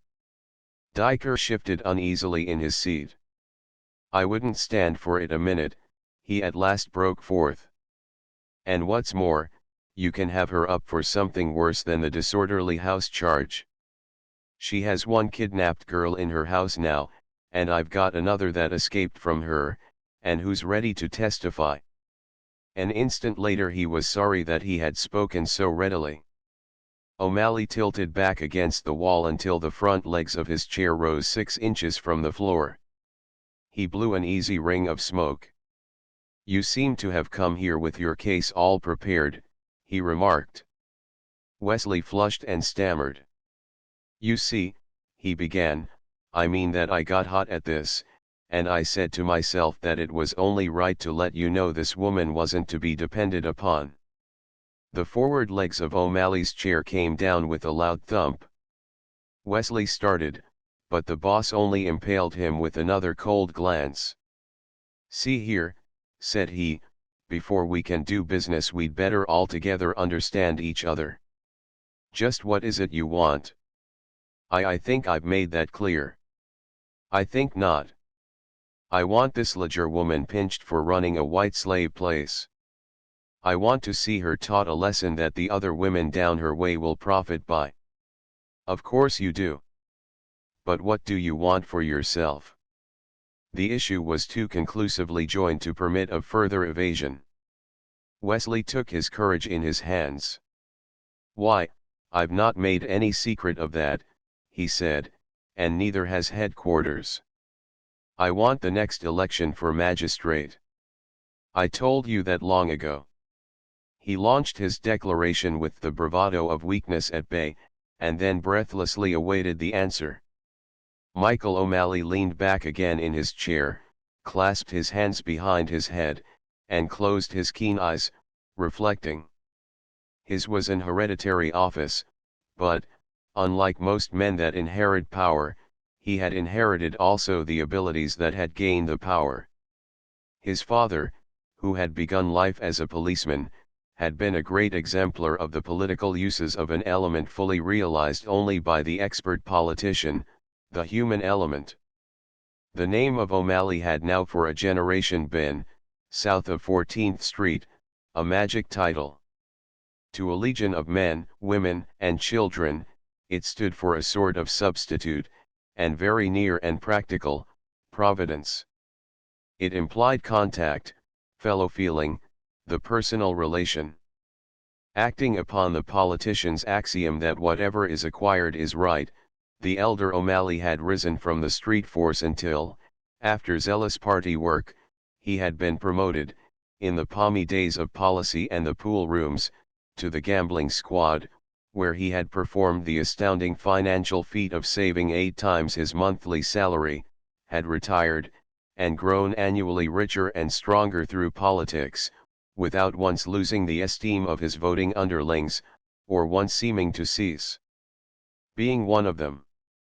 Since his father's death, now that gambling had declined and prostitution had risen as political material, Michael, who had been brought up to the business, had filled the place of that genuinely mourned parent. Without any publicly acknowledged means of support, even with no headquarters save the daily shifted back rooms of saloons, he had extended and increased the power and the fortune that had been left to him. He was known as the friend of the distressed, he was recognized as benefiting with his left hand the poor whom he unimpededly robbed with his right. To those who were without money or without assistance he was always accessible. He made festival with the merry and was readily sympathetic with them that mourned. By small gifts at all times and large gifts in days of emergency, by acting as the advisor, the employment agent, the defender, from the law, of the people whom he exploited and upon whose weaknesses and vices he throve, he won and held fast both the tribute and the allegiance of the vicious and the weak. It was a mighty position and yet one that, in moments like the present, was inherently delicate, one in which the fortunate man must move warily lest in gaining a new friend he lose an old. It is all very well to be temperate and profit by drunkenness, to be abstemious and take money from prostitution. It is easy to give presents at Christmas and picnics in summer when the giving is in reality only paying a small rebate to wives for drunken husbands, to mothers for daughters stolen. It is easy to find a place in the municipal government for the man that stuffs a ballot box for you, or the procurer that registers your fraudulent votes from the houses of his customers, but it is fatal to punish, for what may be a passing disloyalty, anyone that your world, perhaps ignorant that offense has been committed, regards as having been placed by a careless heaven under your protecting wing fatal, that is to say, unless you acquire something more than you throw away. Of all this, though scarcely with such frankness of phrase, Michael O'Malley made thought before he gave Diker the reply for which that clever young lawyer was waiting. Behind his closed eyes he weighed the chances carefully, the things to be gained against the things that might be lost. Then he thoughtfully lit another black cigar. "You've got to keep out of personal relations with these women," he yawned. Diker bit his lip. "I don't have them," he replied. "Yes, you do. Cut 'em out. Understand?" Surprisedly, angrily, Diker found himself bowing obedience, like a school urchin detected in some breach of academic discipline. "A woman with a past," continued O'Malley, "is all right for the present, but a slow mare in the futurity." "I dare say you're correct," said Wesley Diker. With a single blow of the whip, the master had demonstrated his mastery. O'Malley smoked a while longer in silence. "Now then," he at last pursued, "about this magistracy. You think the boys'll stand for you?" "I think they will," Wesley replied, with humble mien, but rising assurance. "And I think it ought to make the ticket look better to the uptown people to have, if you will pardon my saying so, my sort of name on it." O'Malley grunted. "Don't you worry about the looks of the ticket, or the value of your sort of a name," he said. "The kid glove game is played out, it's only the monkey who's always hopping about on his family tree." Diker's courage ebbed again, but he knew that to stand upon his dignity was to be overthrown. "At all events," he persisted, "I am pretty well known hereabouts by this time, and I think honestly that I am pretty well liked." O'Malley nodded. He knew more about that than Diker knew. Diker had, with more or less direct assistance from O'Malley's own headquarters, already won some prominence for himself, and had been of some use to the organization, in that sort of legal practice which is a highly specialized branch of the profession on the Lower East Side. The purpose of that branch is simply the protection of the criminal, especially the criminal engaged in the procuring or confining of slave girls, but its methods, far from being unusual, are merely a daring extension of the methods that, within the last decade, have increased in popularity among the seemingly more respectable practitioners. Evidence is manufactured or destroyed, according to immediate needs, favorable witnesses are taught favorable testimony, postponements are secured until a politically indebted judge is on the bench.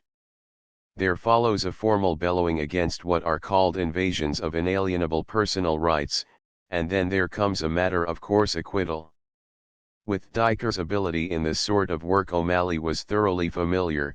For this man's party services he was sufficiently grateful, and with the chance of the lawyer's rise to a popularity that would be of still further help he was well satisfied.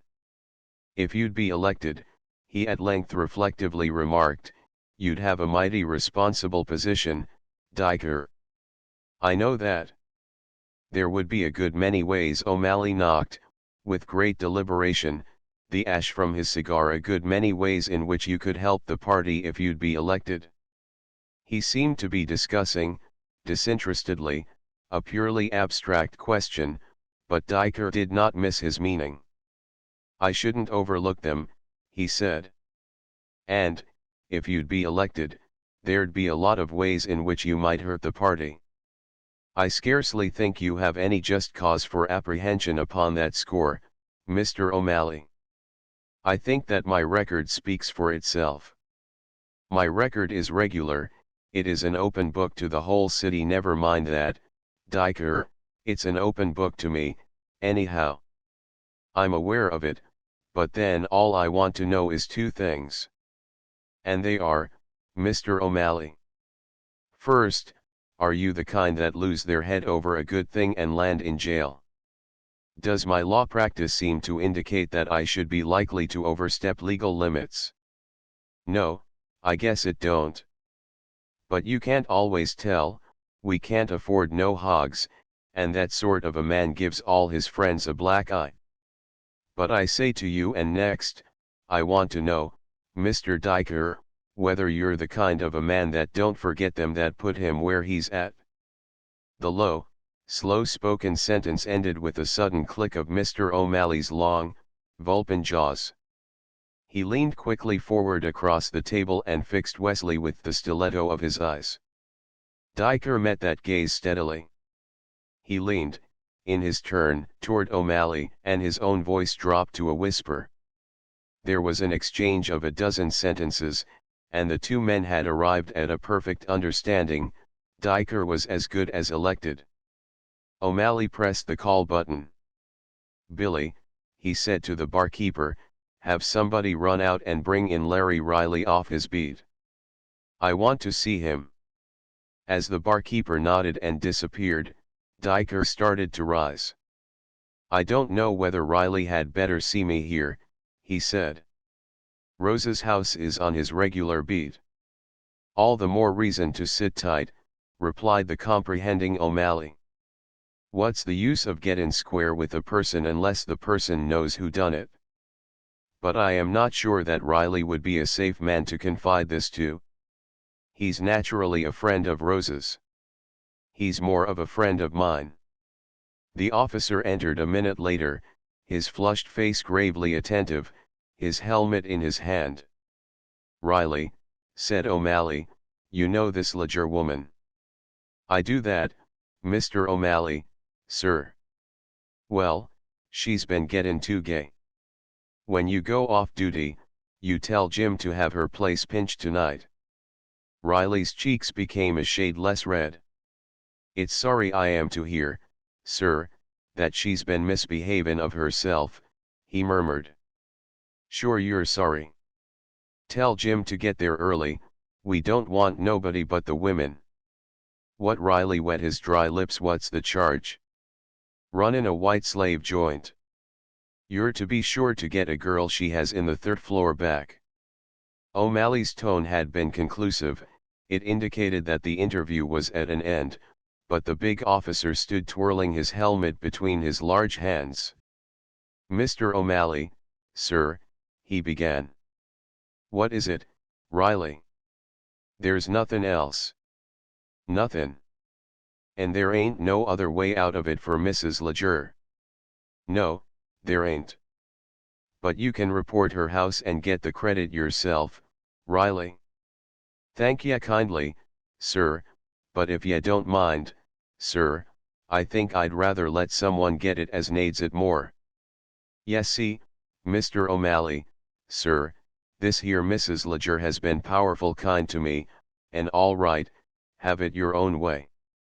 I can't do nothin' for her, Mr. O'Malley. Not this time.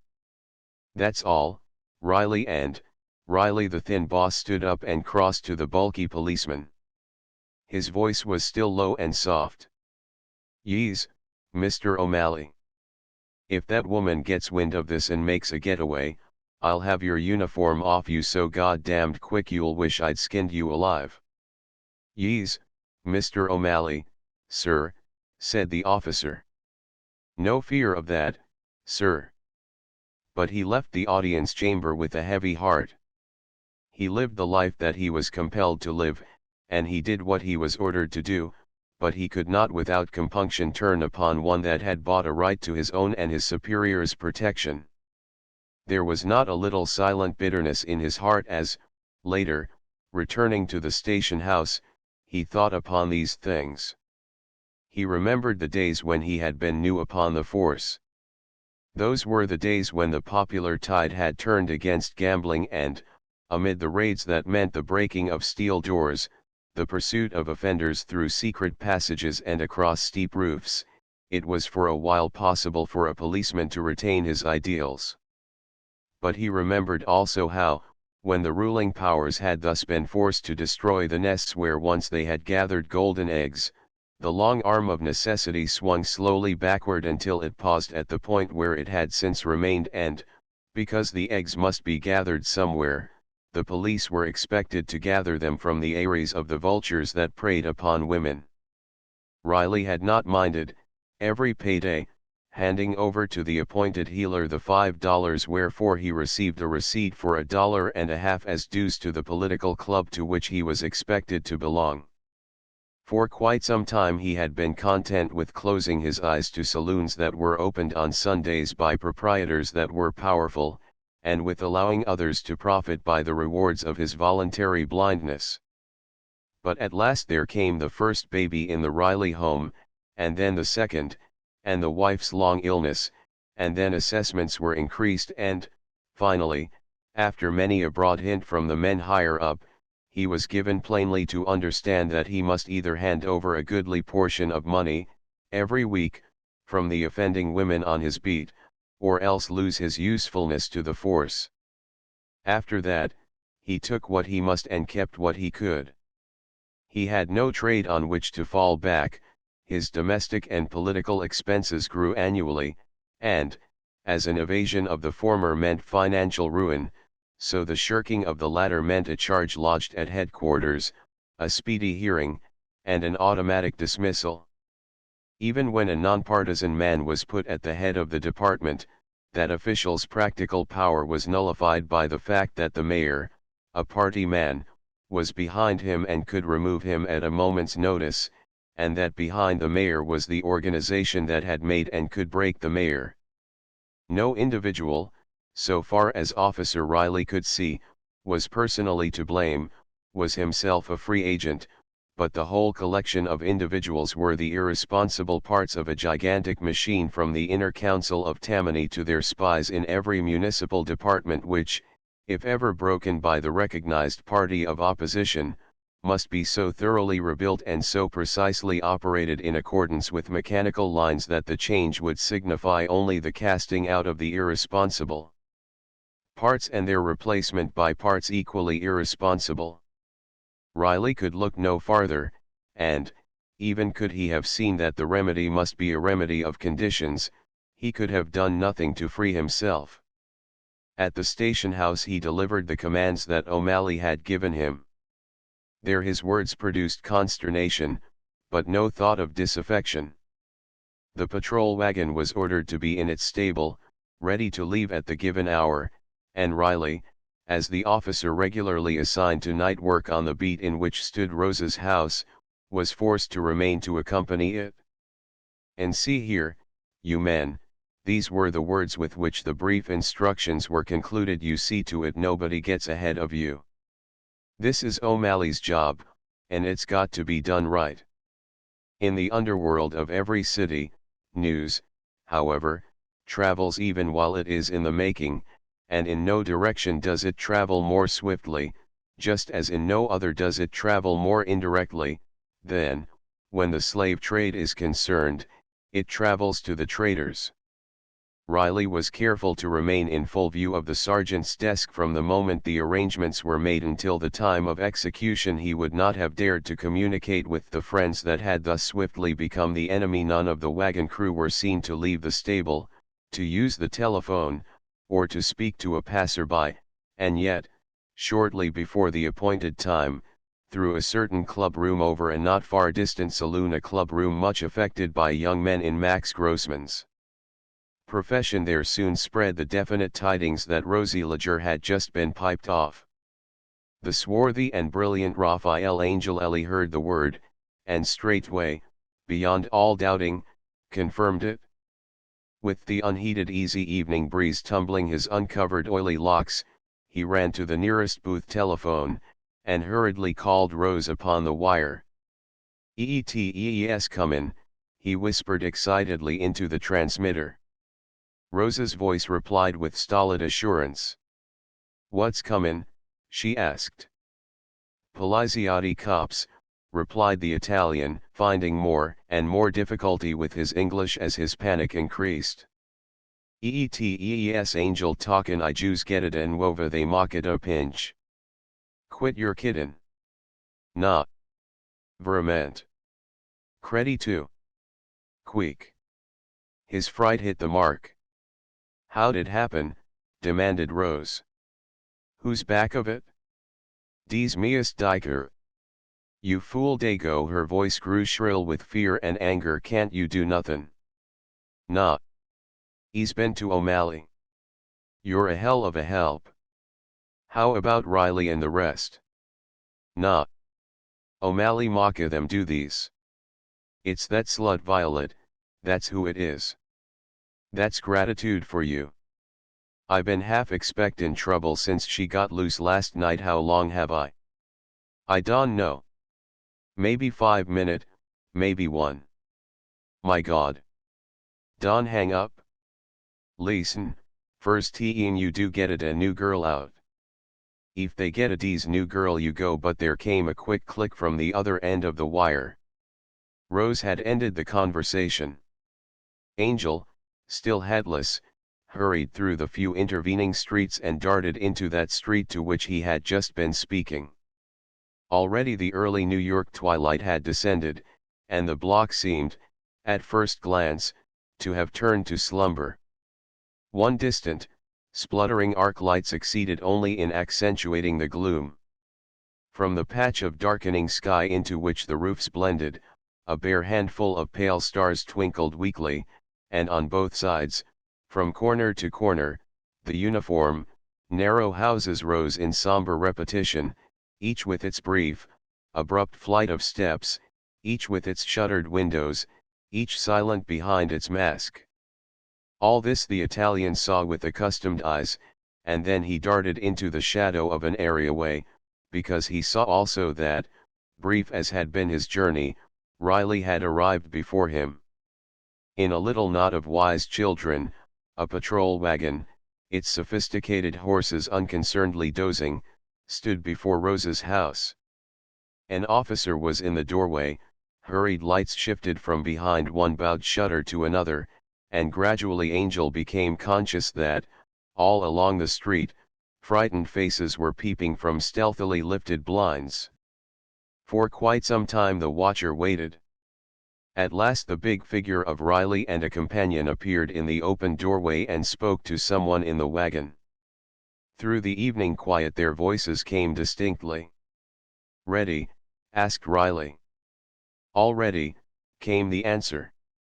"We've got the madam and the nigger, and the 4 of them, but I believe they must have turned the new girl loose before we got here." This time the reply came from within the house, and it came in the tones of Rose, raised high in anger and in blasphemy. "You're a dirty liar, Larry Riley. There never was another one, and you know that as well as I do. Just you wait till I tell the judge what you do know, you damned, low, double-crossin' sneak. You bastard, you." Riley and his companions turned and ran into the vestibule.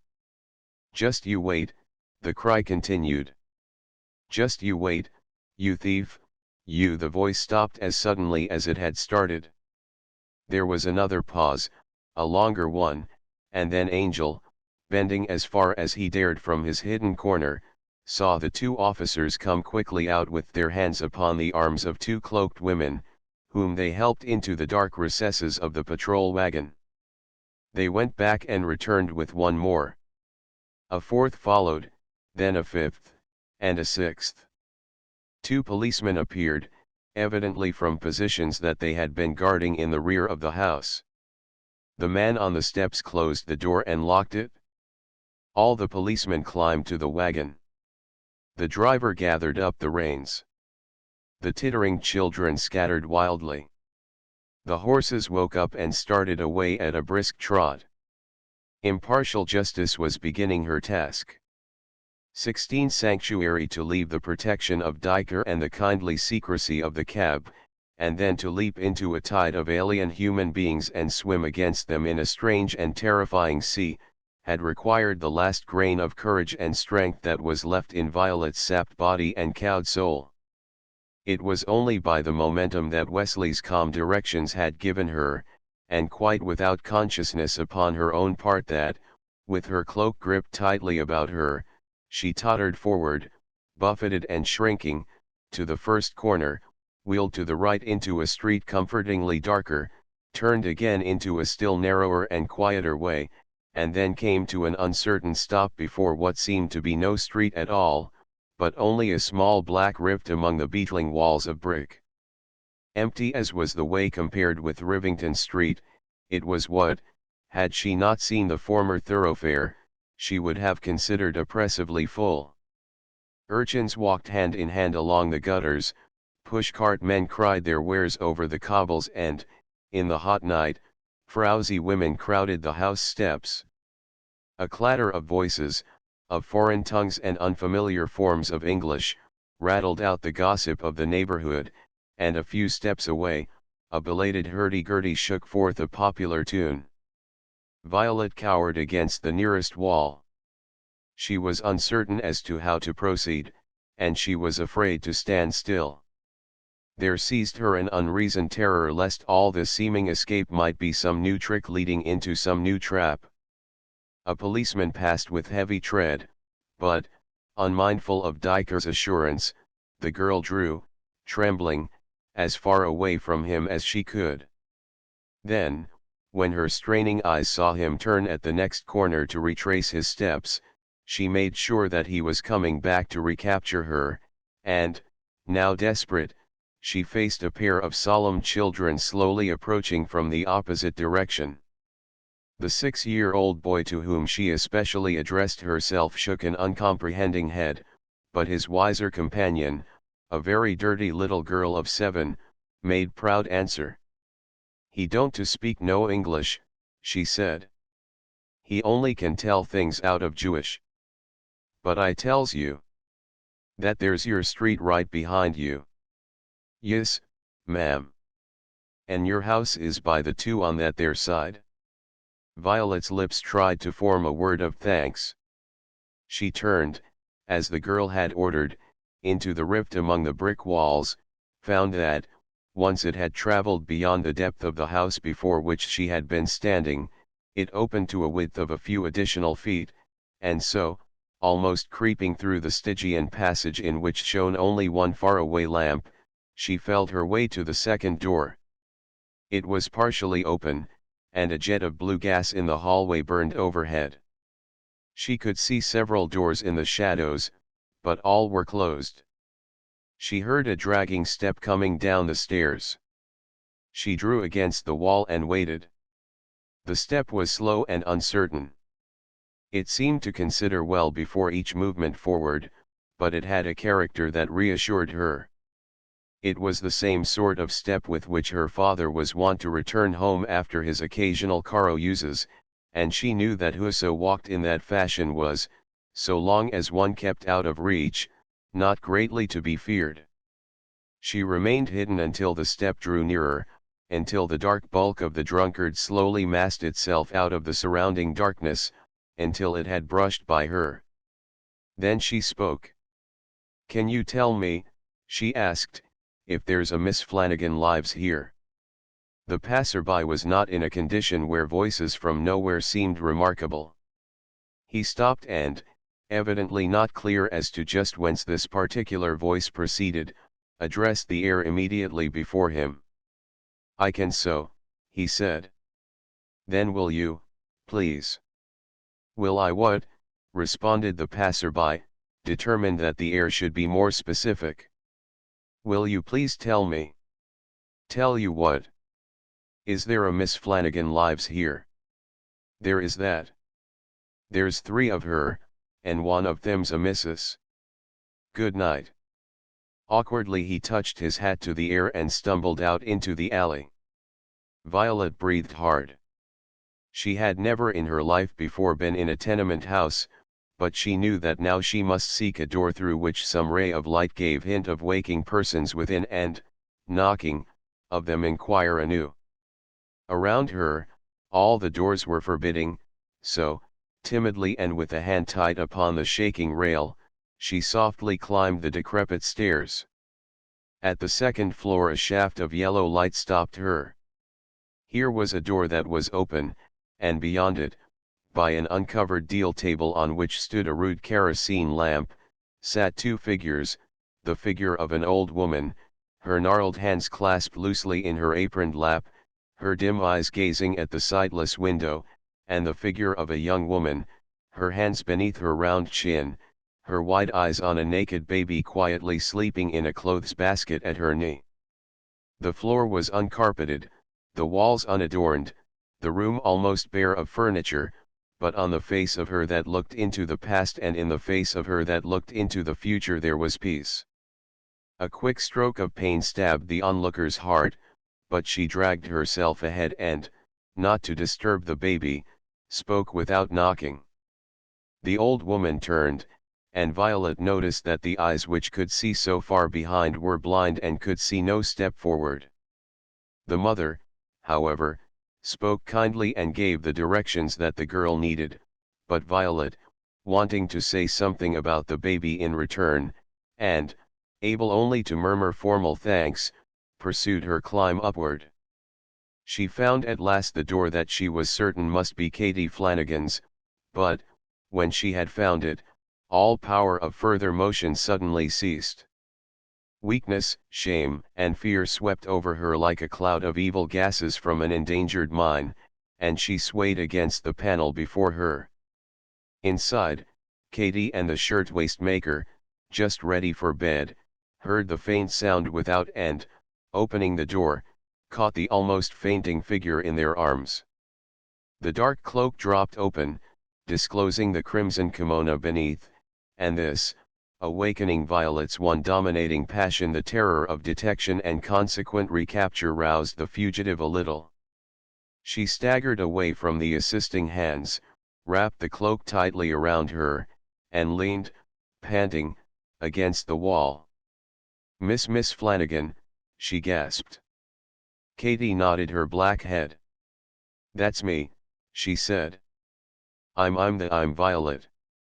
The Irish girl comprehended quickly. With Irish tact she refused, just then, to hear more. With Irish volubility she burst into exclamations of pity, and with ready Irish sympathy she took Violet in her strong arms. "Put her on my cot," said Carrie, and they led her there. They took away her cloak, for she was now too weak to protest, and, though they did pause in awe before the crimson kimono, they hurried to make their guest comfortable. The Lithuanian Jewess moved silently and swiftly about with that calm competence which characterizes her people, and Katie, fanning the white face and chafing the thin hands, continued to croon condolences. "There now," she at last smiled, as Violet's blue eyes opened. "Sure you're yourself again entirely. Don't say a word, not one word, and just tell us whatever 'tis you might be wantin'. "Whiskey," gasped Violet. The girls looked at each other. "That's all right," said the Jewess, quietly, "I can spare it," and she handed Katie some small change. The Irish girl flung a shawl over her head, and ran down the stairs. She went into the side door of the nearest saloon, entered a narrow compartment, passed the money through a hole in a partition, and was given a small flask partly filled. Within 5 minutes she had returned, and Violet, drinking the contents of the bottle at a single draught, began to revive. "Are you hungry, darlin'?" asked Katie. Violet shook her russet head. "No," she answered, "I couldn't eat, thanks. I'm only just played out." "Poor dear, you look it. But you're all right now, and you can rest as long as you like. Don't you bother. Don't you worry. Don't you be afraid. You got away without any trouble, did you?" "Yes," said Violet, and because she was still unable to frame her lips to adequate thanks, she gave them as much of the story of her escape as she could give without mention of the name of her rescuer, who had warned her that he must not be publicly known to figure in the case. "A man," echoed the cynical Katie. "And he didn't ask nothin' in return?" "No. He must be worth knowin', that man. He only wants me to go somewhere and swear to all Rose done to me." "Oh." Katie's tone showed that she could now account for the gentleman's generosity. "Well, don't you do it?" But Violet could not follow her. "Why not?" she asked. "I don't know just why, but don't you do it?" "I promised," said Violet. "Och, listen to the poor dear." Katy appealed to her fellow lodger. "I wonder is it long she thinks he'd be keepin' his word to her." Her own word freshened the ever-abiding terror in the runaway's heart, but Violet said no more about it. "Would you have much to swear to?" asked Carrie, seated on the foot of the cot. "What do you mean?" Violet parried. "She means," Violet began Katy. The fugitive, in her new surroundings, shrank from the name. Don't call me that," she said. "Sure and ain't it the name you gave me yourself?" "I know, but I don't want to hear it ever again." Call me Mary," and there, face to face with a new danger, Violet came to a stop.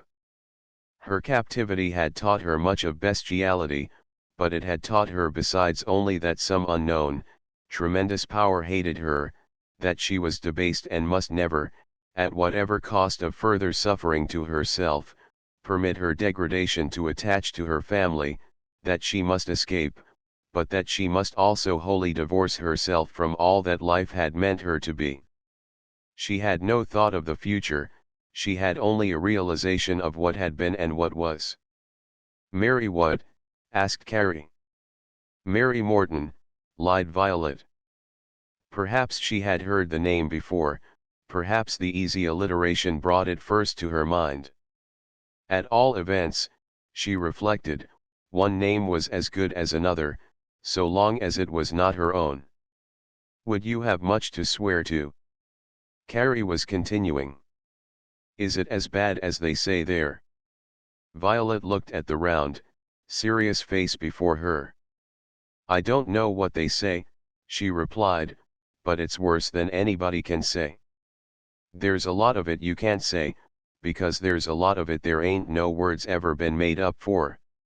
Just you pray God you won't ever have to find out how bad it is." They looked at her and saw on her the marks of which she was not yet aware. Katy bent over and swiftly kissed the fevered forehead under its tumbled russet hair. "You poor woman," she said with unintended implication, "and how many years did you have to stand it?" "It wasn't years, it was only weeks." "What? And they could get a grown woman like you?" Violet tried to smile. "How old do you think I am?"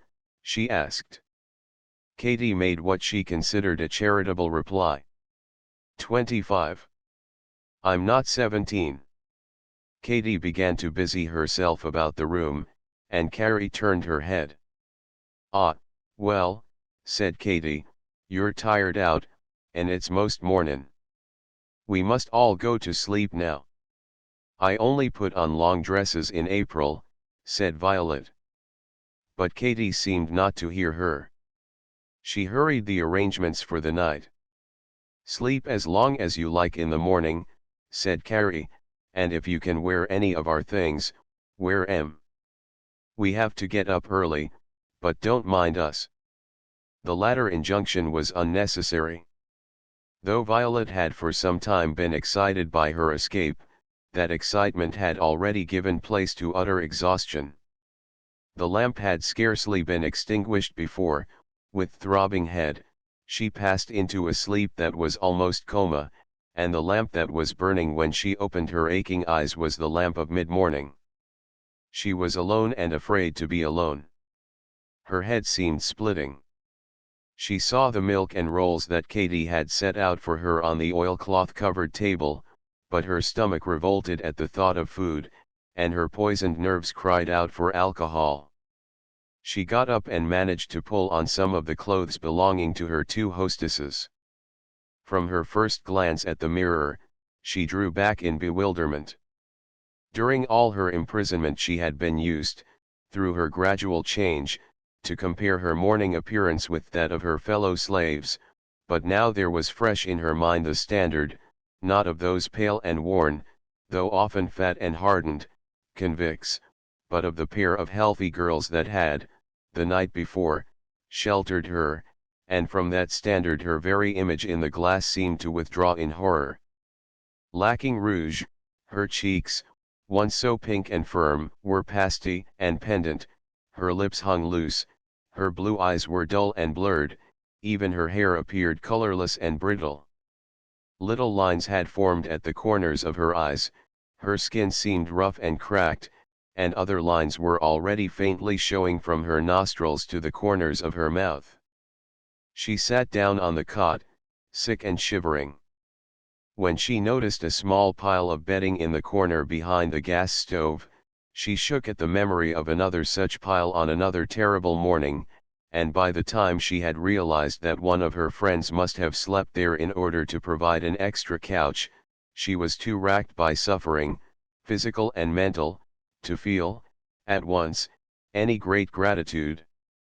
The fever throbbed in her wrists, beat in her heart, hammered in her brain. She did not dare go to the street for whiskey or medicine. At every sound on the stairs she started up in the assurance that her keepers had come to recover her, and when, in the early afternoon, a loud knocking sounded on the door, she fell, in unresponding silence, before Katie's flaring lithograph of Our Lady of the Rosary. "Hello in there," called a not overcautious voice. "I want to talk to Miss Violet." Violet raised her clasped hands to the printed face before her. "Don't let them take me," she whispered in a prayer to that visible sign of a power she had never before addressed. "Don't let them take me." "Open up, can't you?" the voice insisted. "I know there's somebody inside, and, honest, I'm not going to hurt you." Violet's hands fell. The voice, she realized, was at least unfamiliar. "Come on," it wheedled. "I'm all right, I'm from Mr. Diker." "What do you want?" she inquired. "He said Miss Violet would know," came the answer. "He said I would be expected, that it'd be all right if I just told you I came from him." Violet had not forgotten Katie's warning, but she was unable wholly to doubt the one man that had befriended her. She opened the door. The pink and white young clerk that entered was much embarrassed, and his hostess, in her fever, did not ease him.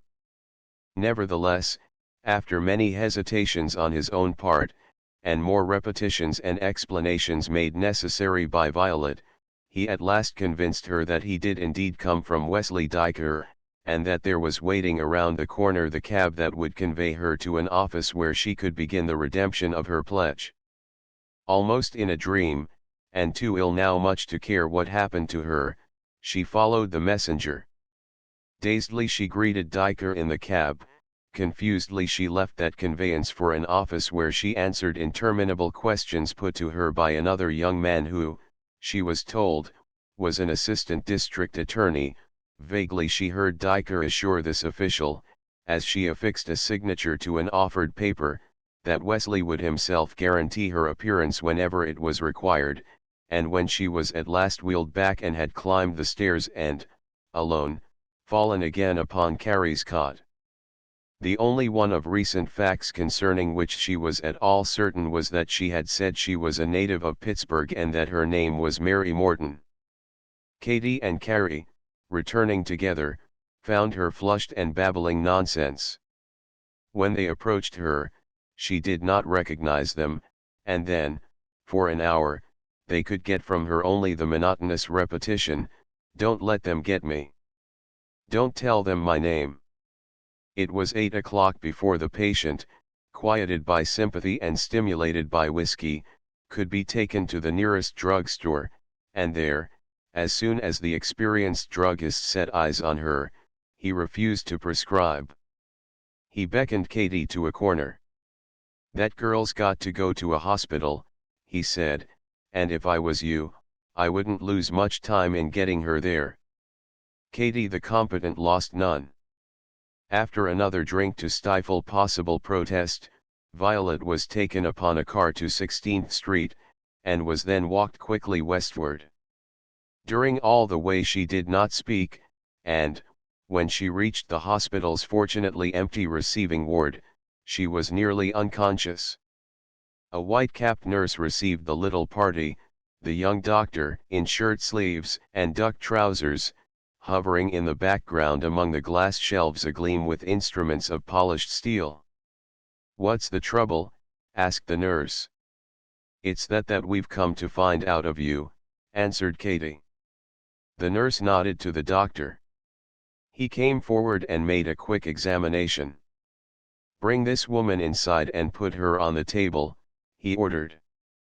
"And you girls, stop where you are." Her head thrown back, her dry mouth wide, and her russet hair falling, the unresisting Violet was carried behind a door that shut smartly after her. Too scared to speak, Katie and her companion stood outside. 5 minutes passed. Then 10. After a quarter of an hour, the door reopened. "What's this patient's name?" he asked. "Mary Morton," said Carrie. "Where does she live?"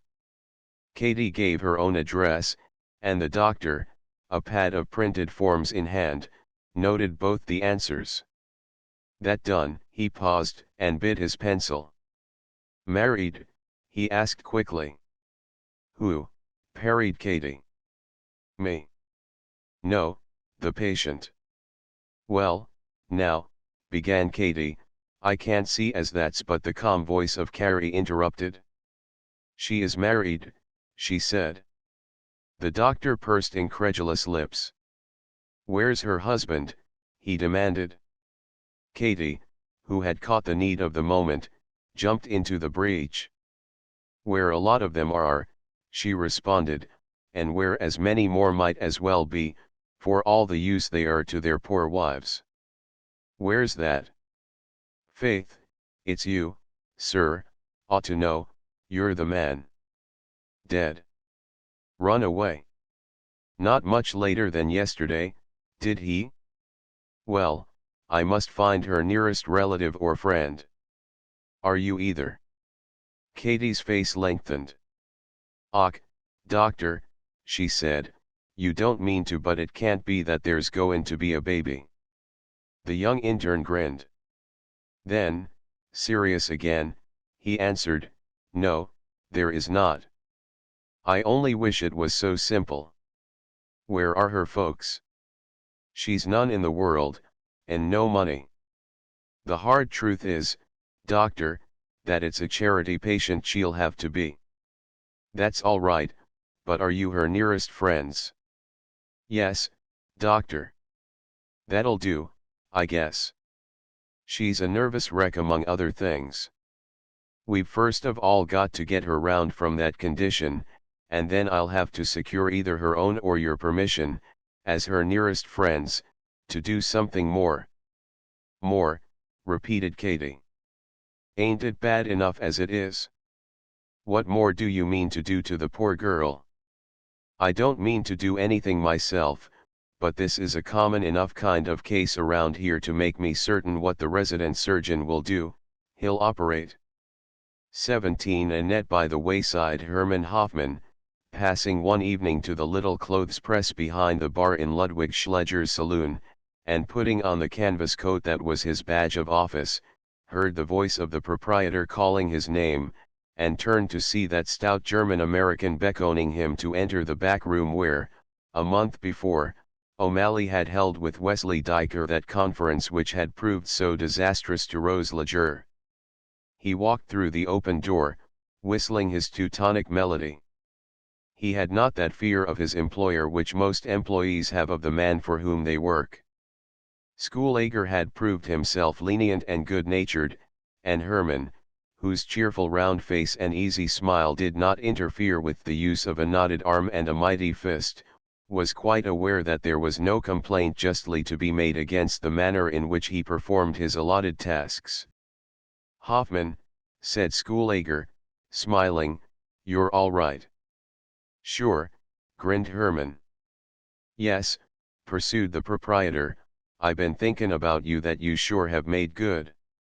I'm glad you've satisfied, Schoolager."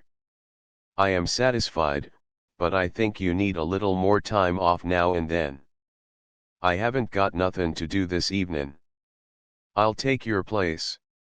Herman's eyes brightened with unaffected pleasure.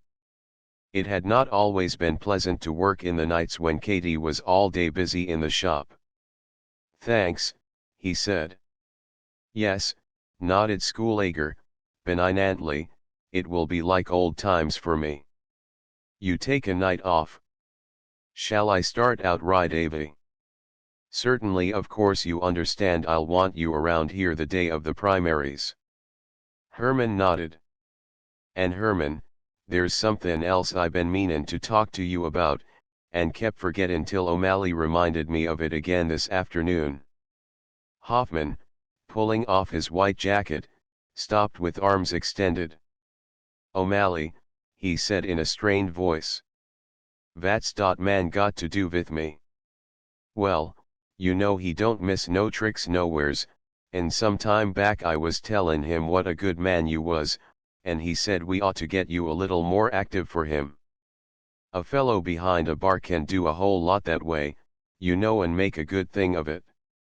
I know, replied Herman, ripping off the coat, but I ain't no politician. Nobody said you was, but all the fellows help a little. Sure, only I don't. Why not? We want to do well for the slate this time. Wesley Diker's on it, you know him, he's all right. I ain't no politician, Schoolager. This stolid attitude plainly began to puzzle the proprietor.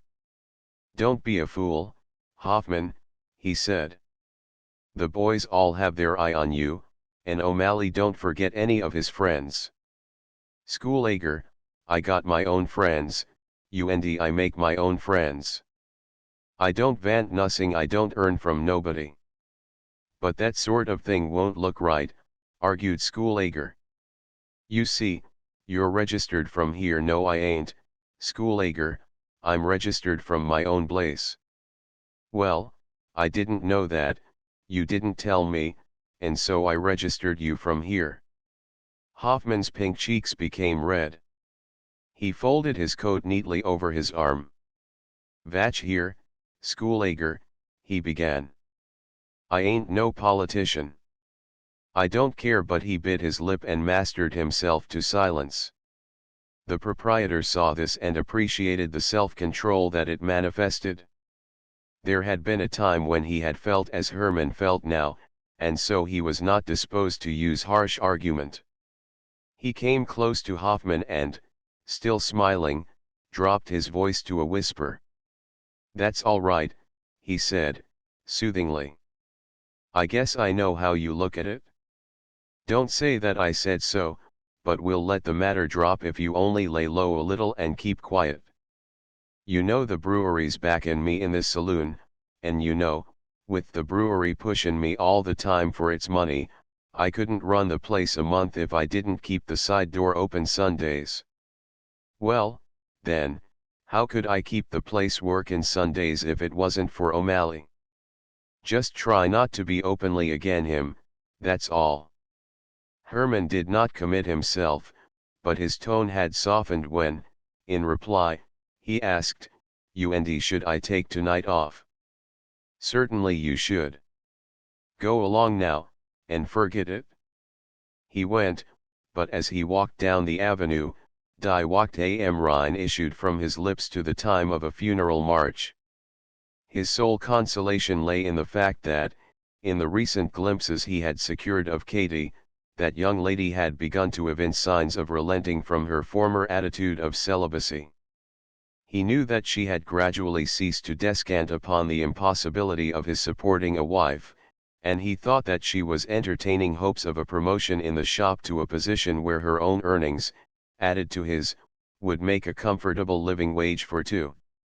What he did not know, and this for the excellent reason that Katie would not tell it to him, was that, whatever their prospects for the future, both Katie and her roommate were still engaged in that battle with poverty and temptation which had lessened scarcely one whit since its beginning. For the former the fortunes of war were less than ever favorable, and for the latter the most that was expected was the maintenance of her stand in the face of every armed reason to surrender or retreat. The strike dragged along its wearied length. Popular sympathy, which had aided the shirtwaist makers in their former rebellion, had lost its interest in the cause, and, as the newspapers said less, the employers became more demonstrative. Hired thugs guarded the factories and beat whatever young women dared, by the simplest words, to plead, in public, with the scab laborers. When these battles occurred, the police, knowing well the interests of their masters, arrested the mere girls for assault and battery upon the thugs, forcing them to remain, if detained, on benches with women old in immorality and crime, and the magistrates before whom these dangerous female criminals were haled, not forgetting which party to the suit could vote at the coming election, would often send the offenders to the reformatory or the island, where they could no longer interfere, or would impose fines calculated still more to deplete a strike fund already pitiably shrunken. Some of the Unionists had already laid down their arms and returned to the factories, more had gone over to another enemy and disappeared beneath the dark current of the underworld. The rest, and Carrie was among the number, must soon come face to face with starvation. Katie's difficulties, though as yet less physical, were scarcely less poignant. She found that she was rarely left long in one portion of the Lenox shop. From the chief woman's hosiery department, she was shifted, without warning, to the handkerchief counter, and thence, again with no explanation, she was sent to help in the main aisle at a table where there was a special sale of stockings at reduced prices. At first these frequent shiftings appeared to result from no apparent cause. She was fined as much as the other clerks, but no more than they, and she could in no wise account for the changes. But at last she noticed that after a shift for the worse the sacrosanct Mr. Porter would usually happen by and open a conversation, and then she remembered that, before such a shift, this same side-whiskered gentleman had generally made overtures, and that those overtures had not been well received. The theory arising from these observations she resolved to confirm. After the next move she made deliberate eyes at the man she detested, and she was next day promoted, with a 25-cent increase of pay per week, to the silk stocking counter. From that day she saw her warfare developing into a dangerous game of hide-and-seek in which Mr. Porter was it, and from that day dated her increasing tendency to reconsider the determination not to marry Herman Hoffman. For Violet, meanwhile, the young intern's prophecy had been fulfilled. 4 days after her admission to the hospital there had been performed upon her that operation which had been made necessary by her servitude, but to which, had she been consulted, her fears would never have allowed her to consent. For 3 weeks she lay in her narrow bed among other sufferers, and, when at last the fiction of discharging her as cured had been accomplished, and the 5-cent car fare donated by the hospital to charity patients had been given, she had been met by Katie and Carrie, and had tottered between them to their room. During another week she had now rested there. Her eyes were still sunken, dull, dark-rimmed, her cheeks white and transparently thin. The knuckles of her fingers seemed to have grown larger, and her hands were nearly transparent. But her lips, though bloodless, had gained a new firmness. Clearly or deeply she could never think, without help from a stronger and better mind, yet she had made what use she might of her long leisure and had resolved, more or less definitely, upon what she would do with her life. "I went out and walked a block by myself yesterday," she confessed to her 2 friends early on the evening of Herman's political discussion with his employer, "and I didn't get any tired and wasn't hardly any scared. Now I want you to take me for a longer walk tonight and then by tomorrow I'll be all right." They protested that she must not spur her convalescence, but she was determined. It was, she knew, impossible for them much longer to support her, and the last of her one $10 bill had long ago been spent. "I'll tell you what we might do," Carrie at last suggested. There's some sort of a concert over at the settlement tonight. We might go to that. I used to know some of the ladies there, and there's always a chance that they can get you a job. While she was speaking, Herman's whistle, more cheerful now than when he had left the saloon, sounded on the stairs, and Katie, surprised and glad, opened the door to his knock. "Late to your work again," she said, with a smile that belied her. "How'll you ever be holdin' that job, anyhow?" The newcomer's only answer was a courageous and unrebuked kiss. He turned to Carrie. "Vat you think of such a way of meetin' me?" he appealed. "My boss gives me a night off, and I have seen my girl not for 10 days and then he paused as his unrecognizing eye fell upon Violet. "Excuse me," he began. "I didn't see, of course you didn't see, it was your old friend Violet that was, and Miss Morton that is," interrupted Katie, with a quick desire to shield her charge. "You're gettin' that near-sighted, I wonder how you can tell a whiskey glass from a beer stein."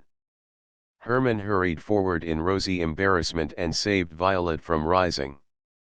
He took her frail hand in his big paw and poured out a tumbling stream of polite lies upon the matter of her health. "I guess it ain't quite as good as you say," replied Violet, "but it soon will be. Have you? I didn't get no news while I was sick. Have you heard anything about things? You knew Rose's place was pinched?" "Yes, Katie told me that."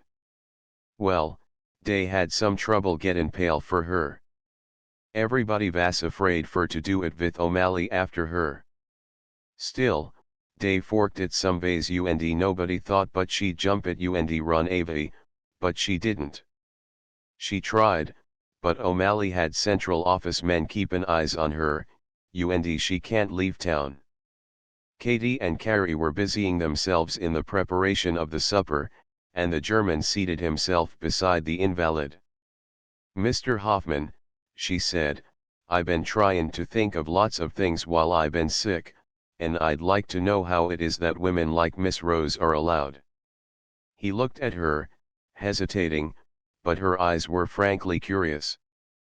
"Dot's von long story," he answered in his slow tones, "und dem as can tell it best is most all in deir houses or in deir graves, or else, in de streets. Then I guess I was lucky to get away. If you don't mind me sayin' it, yes, miss." "But don't the girls get free when the houses are pinched?" "No," said Herman, as gently as he could, "dey don't get free. Over to de night court of Amen has taken 5 Susan to a place she has, and how many sink you didn't go back to de fork again? Less en 150. "I don't see how they could," said Violet. Herman could not see how they could do anything else, but he only shrugged his broad shoulders.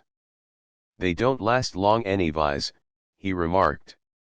"You mean they die soon? Every 5 year all de girls is new, it's as sure as life insurance." The girl shuddered, but mastered herself. "Don't mind that," she reassured him. "I want to know honest." "Katie and Carrie won't be bothered, we can't hear a word you're sayin', darlin'," laughed Katie. "And, honest," Violet concluded. "There's some things I think I've got to learn so's I can see it all." She appealed, it happened, to an authority. Herman supplemented his marks with facts and statistics of a later date, especially upon the point at issue, and he was only too glad to find in Violet the listener that he could never discover in Katie. "You're right," he said, and the only pity is more people don't try to more about it learn. If they did, maybe we'd all open our eyes some." And he proceeded to open Violet's eyes not a little.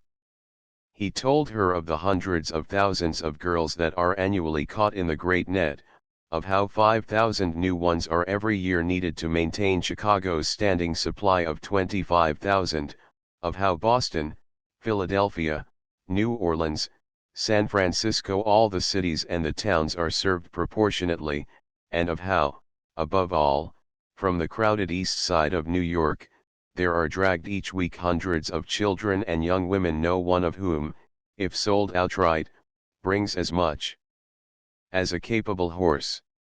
Some VE bring in, he said, and some VE send out.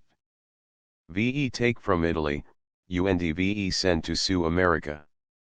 From all over the world VE take, and to all over the world VE send.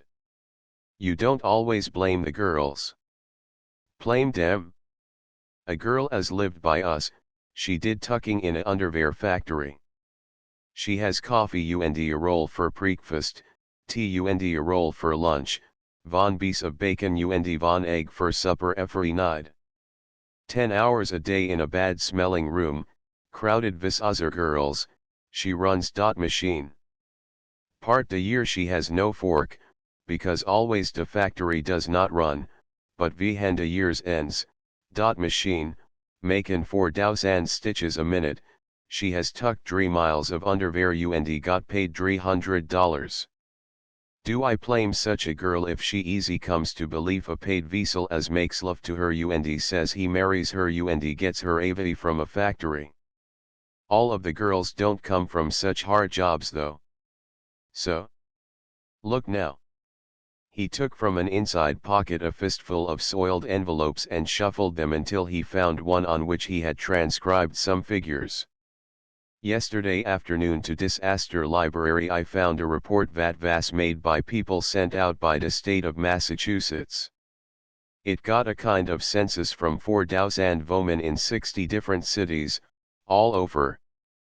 Before day went bad, 500 was garment forkers, and 800 was rope makers, milliners, laundry people, paper box, cigar and cigarette makers, candy box packers, or forked in textile mills or shoe factories. All dem, see, forked in the poor paid trades, and 100 and 16 come from department stores, and dots as bad as Katie'll tell you. Vorse yet the job of house servant 60 per cent vas dot. And all the rest all the other 62 per cent veer girls who hadn't had not jobs, and they had to live and couldn't no other way earn a living. Then you think, asked Violet, they wouldn't go wrong if they could get decent work at decent wages. Herman looked at her quickly. Vold you? He asked. She shivered and shook her head, and Herman, seeing that the heat of his zeal had led him into a personal appeal that all his normally slow instincts prompted him to avoid, hurried back to the safe ground of generalities. Nobody that knows, he said, could believe it. Nobody that knows could believe girls go into such a life, or once they got into it stay there, because they want to. Well, that den? VE must find out why is it they gets in and why they stay. It is because all the whole luckier world lets them be kept fast, and, first and foremost, because all the whole luckier world lets those factories they come from be bad blacks, and couldn't give those other 62% girls no other way to earn a living yet.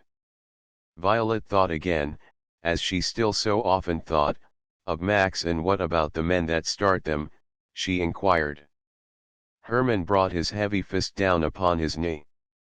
Dem too, he said. Dem is divorced men's in the world. If I can hate any man, day is him. It makes my red blood to steam and my skin to get all brickly to see dem or sink of dem. But I know day, too, are results of conditions, and they sink. They are doing kindness to the girls by not letting dem go to kale or starve. Divorced men's in the world next to politicians as lets dem live and takes most. They earn. And the politicians themselves are only that big system as makes us all fork for less as VE earn, and makes us all pay more as VE can only that the big system makes dem. Violet understood but partially, yet she had seen enough to know that the slavery must have its political side, and it was concerning this that she now asked. That Hermann made wholly clear. He told her the story of the growth of political parties, the development of political machines, the necessary preying of these machines, in every city, first upon gambling and then, as that passed, upon prostitution, and of how this meant both money and votes. As he talked, she learned how this brought into being the cadets, the followers of the low heelers who scoured their own and other towns, hanging about the doors of factories, tenements, shops, wherever the life was so hard as to drive those who lived it to despair, themselves impelled by economic conditions, by the choice between hard work and small pay on the one hand and base work and better pay on the other, and themselves forced into the gangs of childish marauders while at the primary schools, and so trained upward, step by step, to the gang of the politician. She learned how, after the last outcry, a popular leader had struck a cadet, in the presence of the press agents, and then, when this one blow was taken as the end of the infamous relation, had quietly joined with his fellows in strengthening that relation as it never could have been strengthened with the attention of the public upon it. And she learned how the result had been a whole criminal confederacy, with its capital in the poorer quarters, bound together politically and financially, with its officers, its agents, and its regularly retained lawyers, at once to defend and to attack. Out of his own observation, Hermann told her of the saloons that were in reality the clubs of these procurers. He sketched the methods of procuring false bail bonds, of influencing magistrates, juries, and even judges, and of turning upon the few conscientious policemen with suits charging oppression and false arrest. O'Malley und dies other mens like him over here make sometimes all of 60,000 a year, he declared, und de people love dem because dies O'Malleys take their daughters during 12 months und give dem coal for. And no one person is to blame, asked Violet in amazement. I wish there was, but there ain't. So there ain't no way out of it? Von way und only von. For de single time badness makes poverty, 99 times poverty it makes badness. Do away with poverty. Reorganize the whole of the industrial system, give every man und woman a chance to fork, give every man und woman every penny they earns. So only you do away with poverty, so only you do away with unhappy und discontented homes und unhappy und discontented people, und so only you do away with badness. He was in the midst of his subject when Katie served the scanty supper, and he would have had neither time nor inclination for the mere eating had not his sweetheart sternly ordered him to be silent. But, as soon as the meal was over and the few dishes washed, he continued his talk to Violet as, with the two girls ahead of her, she leaned heavily on his arm all the way to Rivington Street. The concert was, it must be confessed, interesting chiefly to the women that had promoted it, the young people that took part in it, and the relatives of the performers, who succeeded or failed vicariously. Stiffly seated in the clear gymnasium, a little ashamed and wholly ill at ease, the audience, drawn from the neighborhood and from among the friends of the settlement workers, bore it, however, with commendable fortitude. They heard an amateur orchestra play La Paloma out of time, they heard Eva Aronson read an essay on a day in Central Park, they heard a promising soprano solo spoiled by fright, and a promising baritone not yet escaped from the loosening leash of boyhood. Morris Binderwitz delivered a hesitating oration upon Abraham Lincoln, as culled from his former debate regarding the great emancipator, and Luigi Malatesta, having consulted the same original sources, repeated by rote a 10-minute tribute to the military genius of George Washington. There was a duet, a piano solo, a simplified version of O du mein Holder Abendstern. Everything was conscientiously applauded, nearly everything was encored, and then, amid a scraping of chairs and more strains from the amateur orchestra, the ordeal came to an end. As the crowd slowly dispersed, Carrie made her way to the side of one of the women workers with whom she had some slight acquaintance and, after the formal catechism upon how she was doing, made her plea for Violet. She told, of course, nothing of the girl's story, nor was anything asked. It was enough that she should say that her friend was fresh from the hospital, was in need of a position, and, though still weak, was able to do light housework. The woman to whom this appeal was made called Marian Lennox to her side and, with a brief explanation of what the girl had just said, introduced Carrie.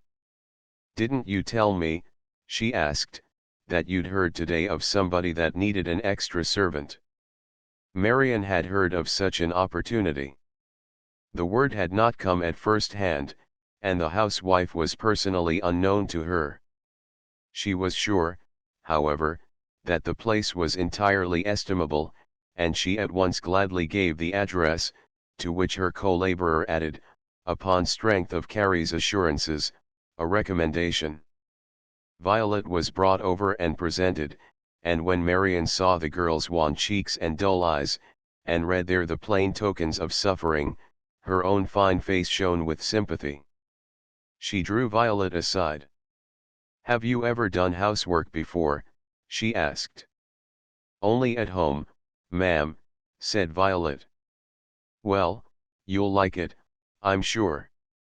I can't see why all you girls are so foolish as to go into factories. Housework is so much more healthy and safe, and it's just what women are made for. It pays so well, too. Even if you can't cook, you can scrub and clean and help and get $3 or more a week for it, and board, too." "I think I'll like it," Violet assented, knowing in her heart that she would like any work that gave her a living and protection. "Then be sure to come to see me after you're settled," said Marian. She was now wholly immersed in the work of the settlement, but, though she had undertaken no distracting outside investigation, her indoor duties had thus far brought her into touch chiefly with children of the neighborhood, and from them, wise beyond their years as they were, she had learned only enough to feel that she had not yet come into touch with the great problems that her young heart was so eager to answer. In this first chance to give what she conceived to be practical help, it seemed to her that she was at last getting near to the heart of what she sought. How near she had come to the heart of another problem, and how that problem was involved in the problem of her own life, she little guessed as she smiled into Violet's grateful face and, exacting another promise that the girl should report to her in any difficulty, bade her good night. 18 In service the house to which, next morning, Violet, still weak and still afraid of her enemies, made, with many timid inquiries, her slow way was in West 9th Street, near 6th Avenue. It was a 4-story, grimy, brick house, with rows of prying windows through which no passers-by could pierce, a dilapidated little yard in front of it, and a bell handle that, when pulled, threatened to come off in Violet's fist. The woman that answered this uncertain summons much resembled the building she inhabited. She was tall, and she had a sharp face just the color of the house walls. The spectacles high on her beaked nose gleamed like the windows and, like the windows, conveyed the impression that they saw a great deal without permitting any outsider to look behind them. Her once formidably austere black dress was rusty, and her hands were so lean that Violet felt sure they must stretch when one shook them.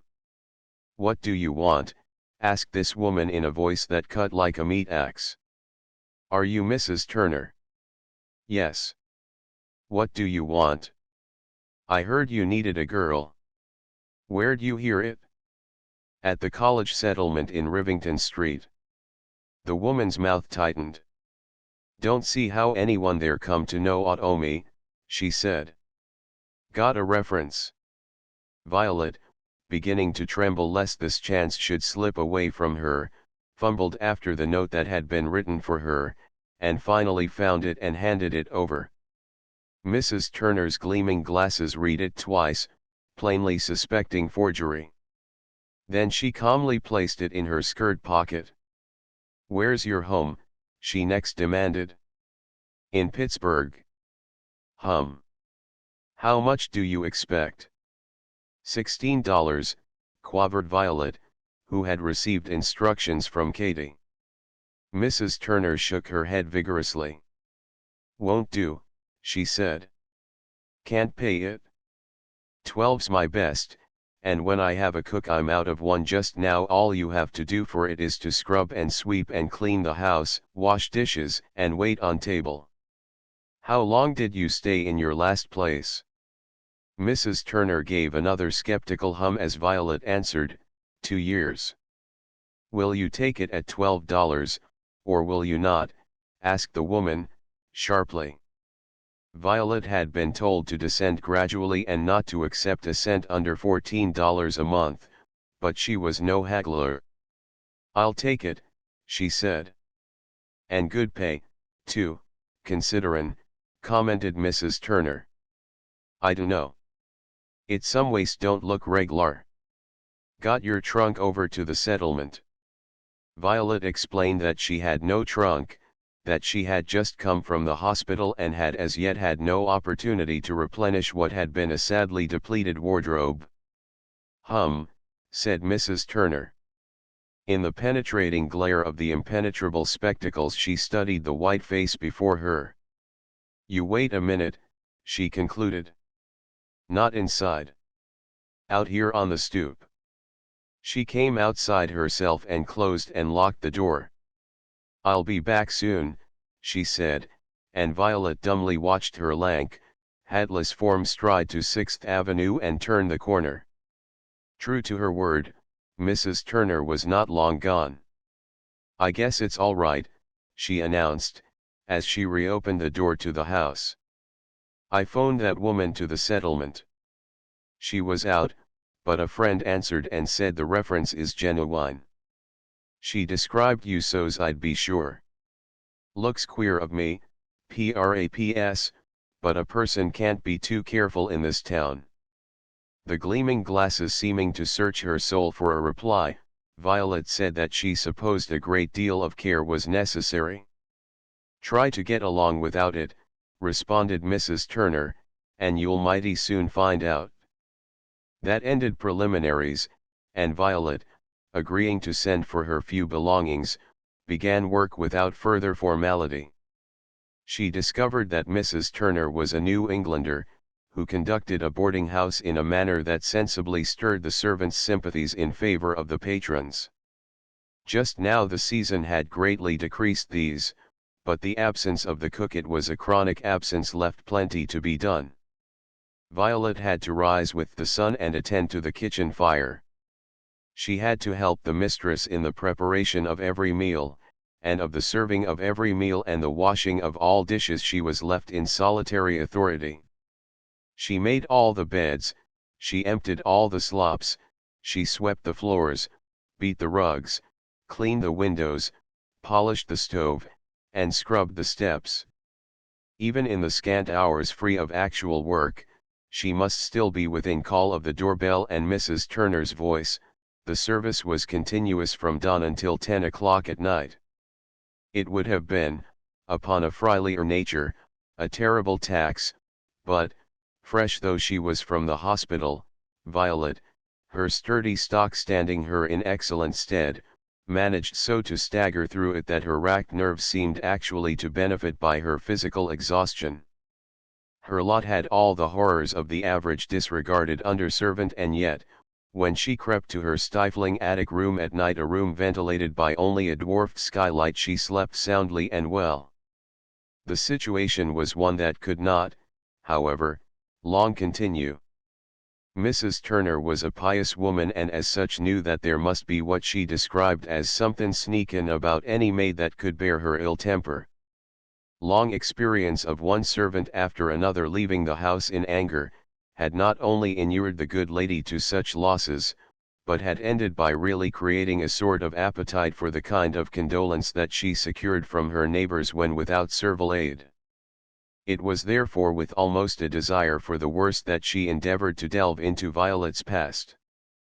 This course of innuendo, suggestion, and cross-questioning, pursued by day and night, through work and rest, in strength and weariness, ended one afternoon when another boarder had departed, taking 3 towels with him, as is the custom of departing boarders, and when, as a matter of fact, Mrs. Turner secretly felt that she could no longer afford a maid. "Where," she asked, meeting Violet on the stairs, "is them towels as was in Mr. Anna's room?" "I don't know," said Violet. "Well, they was there this morning, before lunch I seen 'em myself, and now they hind tea." Violet recalled that Mr. Anna had been to his room in the meantime and had then left forever. Said Mrs. Turner, "but you see the soap's gone too."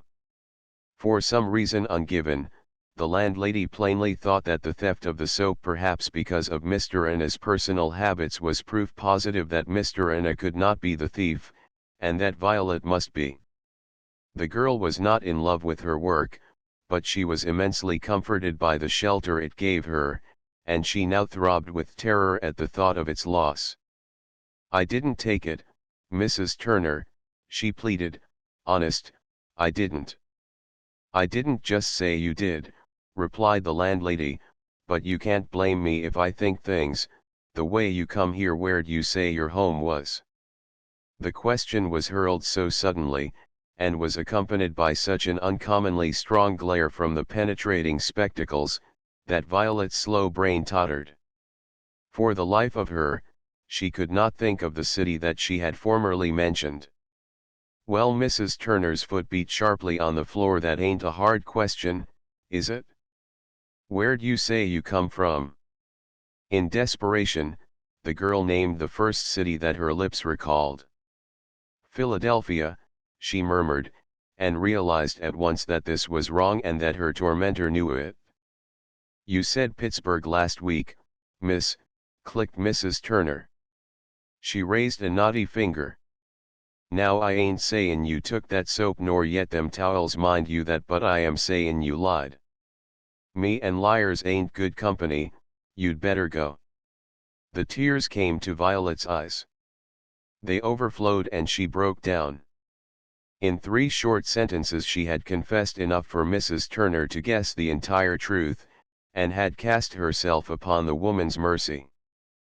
But Mrs. Alberta Turner's straight bosom was no pillow for the unfortunate. Rugged as it was no rock of safety.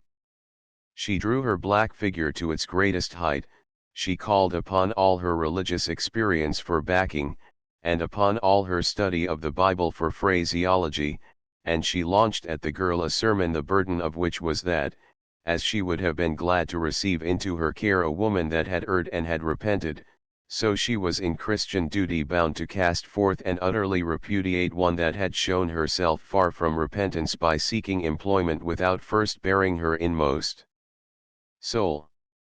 Violet, in a word, was put upon the street.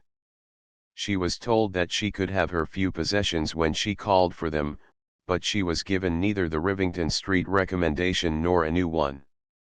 She had received no leisure to see her friends of the tenement or the settlement during the days of her service, and she could not bring herself to seek them now that the blackbird had again perched upon her forlorn banner.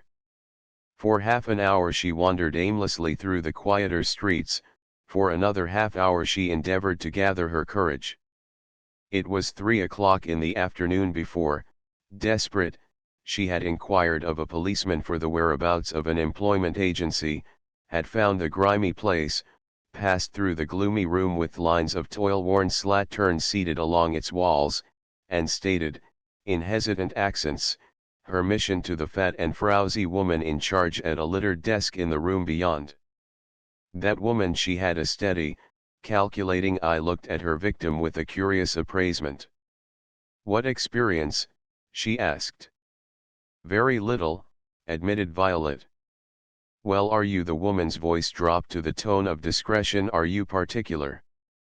"Why, no," said Violet sadly, "I ain't particular, so as it's quiet." The mistress smiled sagely. "We can fix that all right," said she. But she said it so knowingly that Violet found herself hurriedly adding, "and so long as it's decent." That it was well she had supplemented her preceding speech, she at once perceived by the change that came over the woman's face. "Oh," said the woman in a tone at once uninterested. "Well, have you any reference?" "No." "You see, never mind why. If we get you a job, some of the girls have plenty, and we can lend you one of theirs. Go out and sit down and we'll see what happens." Violet returned to the dark front room and took a shrinking seat in a corner among the other applicants, 2 lines of pasty-faced, ungainly, and not over-cleanly women. She picked up a tattered paper, dated the preceding day, and tried to read it. She saw that the primary election had been held and that Wesley Diker had secured one of the nominations for magistrate, but she was tired and disgusted and pursued the print no farther, listening, instead, to the babble of gossip that was going on about her. Had she ever heard that New York was remarkable for having a model employment agency law, she would there have learned how lightly that law is enforced and how much the employment agencies of Manhattan resemble those of every other large city. The foul beds in which these women slept 3 at a time, and for the use of which the agencies frequently charged $1.50 a night, the exorbitant $2 and $3 exacted as a fee for every position secured, the encouragement given servants to make frequent changes and increase their fees, and the hard plight of maids dismissed from service, whose only friends, being servants themselves, had no shelter to offer. All these things were the ordinary part and parcel of their talk. The women chattered of their old employers and bandied household secrets from loose lip to lip. Family skeletons were hauled forth for merrymaking, and testimony enough to crowd a divorce court was given against not a few respectable citizens. All complained of ill housing and loneliness. Bad enough at any time, the advance of the race of flat dwellers and the decrease of householders had intensified all the evils that domestic servants have to endure. The best servants' rooms in the ordinary houses were, it appeared, unheated. The worst were windowless closets in a kitchen or alcoves in a cellar. None of these workers had been given a room in which they could fittingly receive their friends, and, as many of them were forbidden to have callers in the kitchen, they lived what social life was possible on afternoons or evenings off, on the streets, in the parks, or aboard those floating bar rooms that are called excursion boats. Violet remembered Fritze. She remembered the heavy percentage of servants that, according to Herman, ended in slavery, and she began to understand. At 5 o'clock there entered the room a pleasant-faced, stout woman, uncommonly homely, who was obviously a prospective employer. She looked about her in embarrassment, and seemed uncertain where to go. Violet, beside whom the stranger was standing, rose. "Are you lookin' for the office?" she asked. "I'll show you the way." The woman seemed to like her thoughtfulness and seemed, after a quick glance, to like her appearance even more. "I am not particular about the office," said the newcomer, "what I want is a servant. Come outside a minute and talk to me." Violet followed her into the street, wondering. As they reached the pavement, the woman smiled. Her smile was so pleasant that she almost ceased to be homely. "I am a practical person," she said, "and as I also loathe and detest these agencies, I always, if possible, engage a girl so that she won't have to pay them their commissions. Can you do general housework?" "Yes." "You don't look very strong." The girl's heart throbbed. Mrs. Turner had said that dismissal was the result not of what had been done but of the thing's concealment. "That's only because I was ill a while ago," began Violet. "I had been in trouble, but you're quite well now," the woman interrupted. "Quite," answered Violet. She did not know how now to proceed, but the stranger, still smiling, soon gave her a chance. "Any reference?" "No, ma'am, I haven't no reference." How does that come? I was fired from my last place. She took a breath, then a greater one, and concluded, I was fired because the woman I worked for found out that I had been in trouble. The stranger promptly ceased to smile. What sort of trouble? She inquired. Violet saw that she had made a fatal error, but she did not know how to end it except by proceeding. You know, she stammered, there was a man. The stranger raised a plump, gloved hand. Don't tell me that, she said. I have no right to the details. I think I understand your motive, and it's creditable, I must say. But, my dear, I am by no means a beautiful woman and I have a very susceptible husband. I'm afraid I must be going along. And along she went, leaving Violet in a tossing sea of emotion. Mrs. Turner had lied, which meant the girl must lie. This later employer had said that the woman who had been enticed was generally supposed anxious to entice others, a theory that also meant that Violet must lie. She returned to the agency, convinced that her error had lain only in a lack of skill at deception. No other customers appeared during the rest of the afternoon, and when the agency closed its doors for the night, Violet, too alarmed by the stories she had heard to trust herself to one of its beds, sought the nearest policeman. She was losing her fear of policemen at last and had him direct her to a cheap but respectable hotel. She had a little money and she paid gladly for a room that was nearly comfortable, but she could not sleep, and she returned to the employment office early in the morning with red eyes and swollen cheeks. Until long after noon she sat there, waiting. She watched everyone that entered.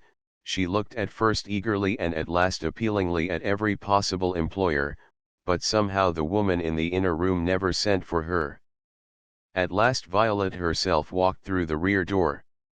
The frowsy person with the calculating eyes looked at her sharply. You back? She asked. I haven't left, said Violet. Why, I heard you tried to steal a customer yesterday afternoon. That wasn't no customer, it was a friend of mine. Oh. Well, what do you want now? A job. I know that. What else? I want to give you this.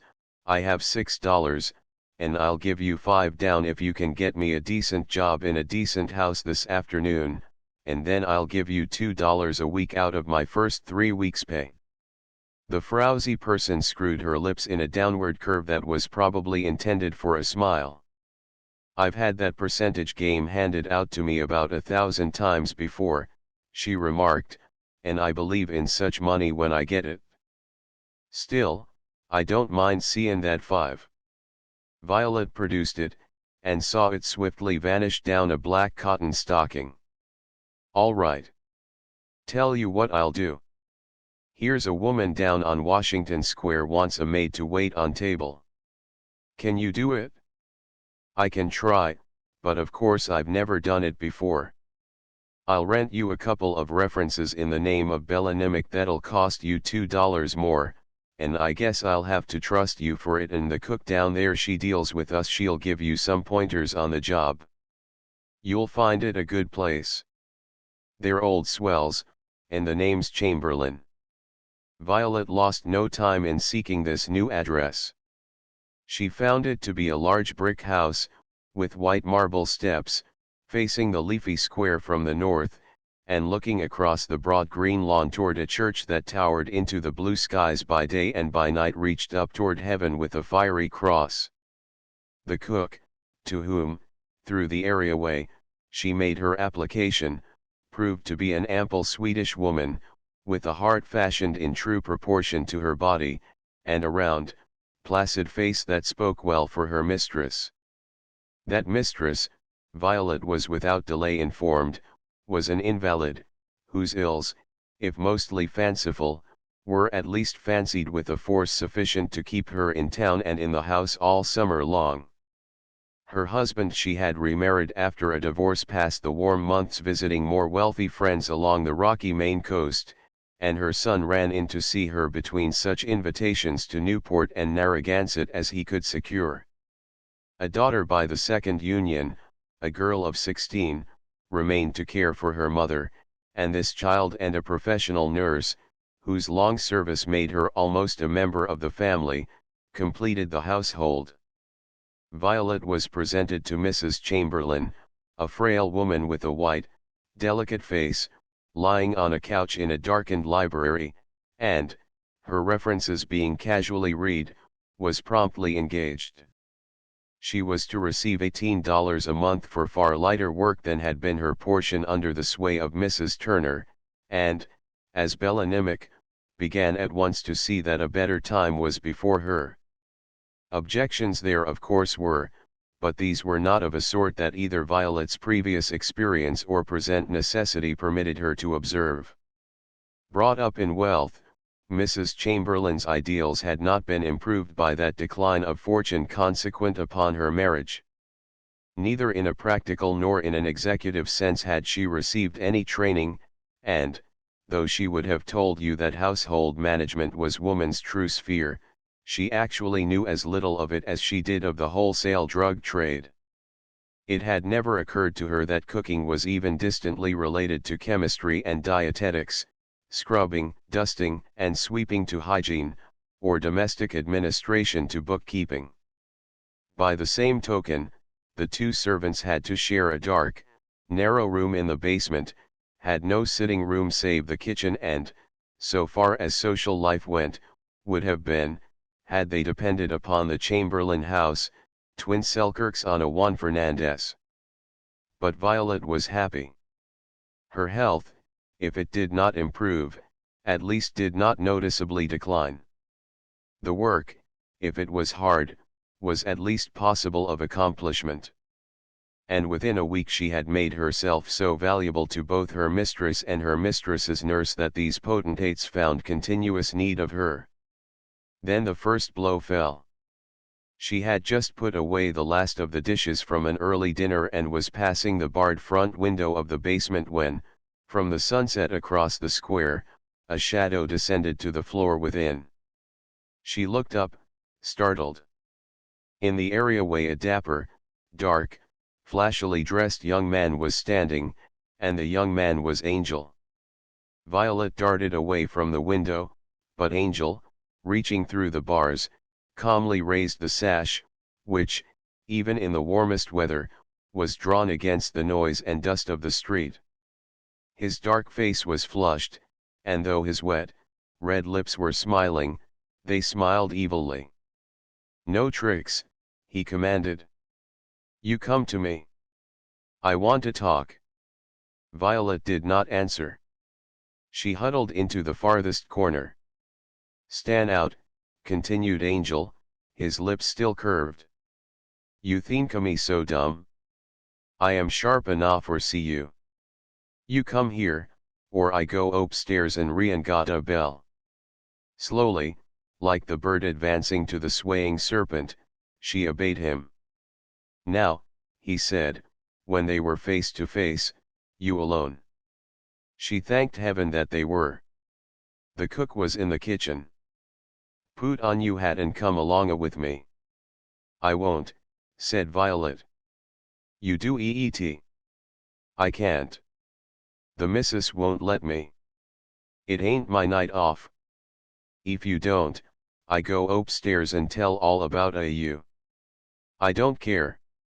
I won't go." "Quick." "No. Then the woman she fire you, and I get you when you come out alone." Violet knew that he meant it. "Where do you want to take me?" she asked. "I won't let you never take me back to Rose's." "No fear," laughed Angel, shaking his oily curls. "Miss Rosie she would not stand to have you near." "Then what do you want?" "I want you come to district attorney's, de place you go with that fine gentleman Diker. You want to be hurt. You can peek out any cop on the way to go along, and you will know it a place. Does he want me that lawyer I talked to there before? I been to see him and tell him we come." Then what am I to do when I get there? Taka back all you say for theta dike. Das all, no more only so much. I won't bother you no more, theta lawyer won't bother you no more, diker won't bother you no more. You do that, or loss it a job. Wick. Violet put her hand before her eyes. She knew as well as a wiser woman what had happened. Angel had traced her to Katie's, to the hospital, to the settlement, to the employment agency. He was doubtless familiar with such places, to this house. Rose's latest captive had been turned out on the streets before the raid and lost to sight. The entire white slavery charge now rested on Violet's testimony, and Angel's purpose was to have her withdraw the affidavit she had made. In her present condition, she could not, she thought, be of any further use to him. That purpose served, he would be only too glad to let her again hide herself, and, hidden here, with Diker elected and engaged by newer cares, she might escape both friends and foes. Terror drove out all desire for revenge upon Rose Leger, it drove out even the power to keep her promise to Diker. All that she wanted was her job. "All right," she said. "Wait till I go upstairs and get permission." "No tricks," cautioned Angel. "If you try tricks, I go upstairs myself." She promised, and left him, presenting to Mrs. Chamberlain in the library, a moment later, a face that bore out her story of the illness of a friend. "Well," said the invalid, "if you go out I shall be certain to need you, but I suppose there is no help for it. Don't be gone more than an hour." Violet joined Angel in the area, and went with him, but, though she was disposed toward silence, she was surprised to find the Italian in a pleasant, even a genial, mood. In his moment of success, he was well nigh magnanimous. He bore not a trace of malice, seeming to regard the whole matter as a game in which all the moves on both sides had been in accord with the rules. He chattered a variety of gossip about everything and every person save those who were most intimately concerned in his present action, and only as they neared the office, where a light showed that the young assistant had remained in accordance with the word that Angel had previously brought him, did he touch upon the matter in hand. "No tricks, now," he cautioned. "All you gotta do is tell him you were Rosie's friend and she hit you, so you gotta drunk and wanted to mock a trouble." "Won't he be cross?" asked Violet, her agitation returning anew. "Nah," Angel reassured her. "He's used to such a teachings. Don forgot, and I give you $5. They entered the office that Violet just recalled as having visited with Diker in her fever dream. At a desk, covered with neatly arranged piles of papers, sat the young assistant, who, having then seen her red with illness, and now seeing her still white from its recovery, might well suppose that their first meeting was the result of drunken malice. "Here she is," smiled Angel, "like I promise. She is a good girl now, and sorry she tell you the different story and mock a trouble." Angel Ellie had told Violet the truth. The young man was indeed used to such things, so used to them that he knew protest was fruitless and that his inquiry must be formal. "You want to withdraw your deposition?"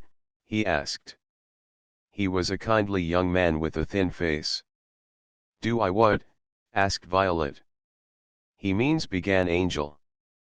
"I mean," interrupted the lawyer, "do you want to take back the story you told me about Rose Leger? This case is on the calendar for tomorrow, so if you mean to take back what you said, you had better do it now. It won't get me into no trouble." The young man raised his eyebrows. "What would be the use?" he inquired. "No, it won't get you into any trouble." "Then I'll take it back," said Violet. "You'll have to be sworn, you know." "She don't minda that," said Angel. "Do you, Violet?" The girl shook her head, and a clerk was called and administered an oath so rapidly that Violet could understand no word of it. "You're doing this of your own free will just because you want to," resumed the lawyer, donning his professional air, and seeming to become infected with the clerk's rapidity of utterance. "You are not swayed by any promise of pecuniary reward, that is because you're paid for it? And there has been no force or threat used to compel you to do it. I mean, you haven't been told you'd be hurt if you backed down?"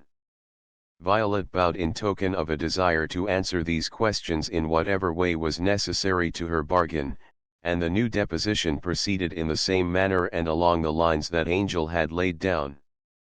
The clerk hurried because he wanted to get home, the lawyer hurried because he thoroughly disbelieved every word that was written, and, severe as Violet had feared that the ordeal would be, it was over far sooner than she had expected. Angel, still loyal to his word, saw her safely home. "Now," he said, as he left her at the areaway, "nobody will ever any more bother you. Good night." He raised his hat and went away, but, as he turned, he pressed into her cold hand a crisp, new bill. Violet's fingers closed about it silently. She had earned it. 19 Fiat Justitia Ruat Saelum. The trial of Rose Leger was precisely the farce that Violet had expected and that Angel had planned. In 90 of such cases out of every 100, the chief witnesses for the state are suppressed by fear or force, and the prosecution collapses. Thus, in the present instance, had not the newspapers made first-page announcements of the Leger woman's arrest and so attracted to the case the momentary attention of an effervescing moral public, the district attorney's office would, in fact, have contented itself with submitting the indictment and asking for a verdict of not guilty. With Violet in the hospital during the session of the grand jury, Wesley, now a man of power, had been able to refresh Larry Riley's memory to such a point that, in the hands of the prosecutor, the policeman's evidence was sufficient to ensure the finding of a true bill, but when the case was called for trial the situation was vastly changed. The girl that had followed Violet into the net had been cast back into the sea of the city and utterly swallowed up. Violet herself had recanted. The elder inmates of the Leger establishment regarded the law as their natural enemy and, had they been disposed to assist it, could in no wise have been regarded as credible witnesses. The action had, therefore, to rest entirely upon Riley's testimony, and for Riley's testimony there was virtually no corroboration procurable. "You're a good thing I don't think," remarked the weary-faced young assistant district attorney as, on the morning of the trial, he met Diker in the corridor of the court. "We shoved this case about 5 years ahead on the calendar to please you, and the night before it's called your witness comes to my office and eats her deposition." Wesley had already heard that piece of news.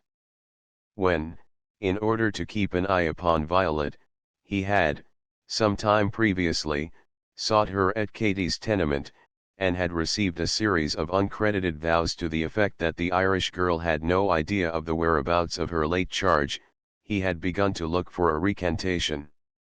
It was the sort of game that he had himself frequently played, and he blamed his own lack of foresight in not better providing against it. Then other interests had arisen. The campaign came on apace, there were newer enemies than Rose to be dealt with, and, when the wires leading from the district attorney's office had informed him that the expected had occurred, he received the word with calm philosophy. "Well," he carelessly laughed in reply to the young assistant's sally, "that's always the way, we elect you people into your jobs and then you think that we ought to get up your cases for you and hold your witnesses." He went on his way, unconcerned.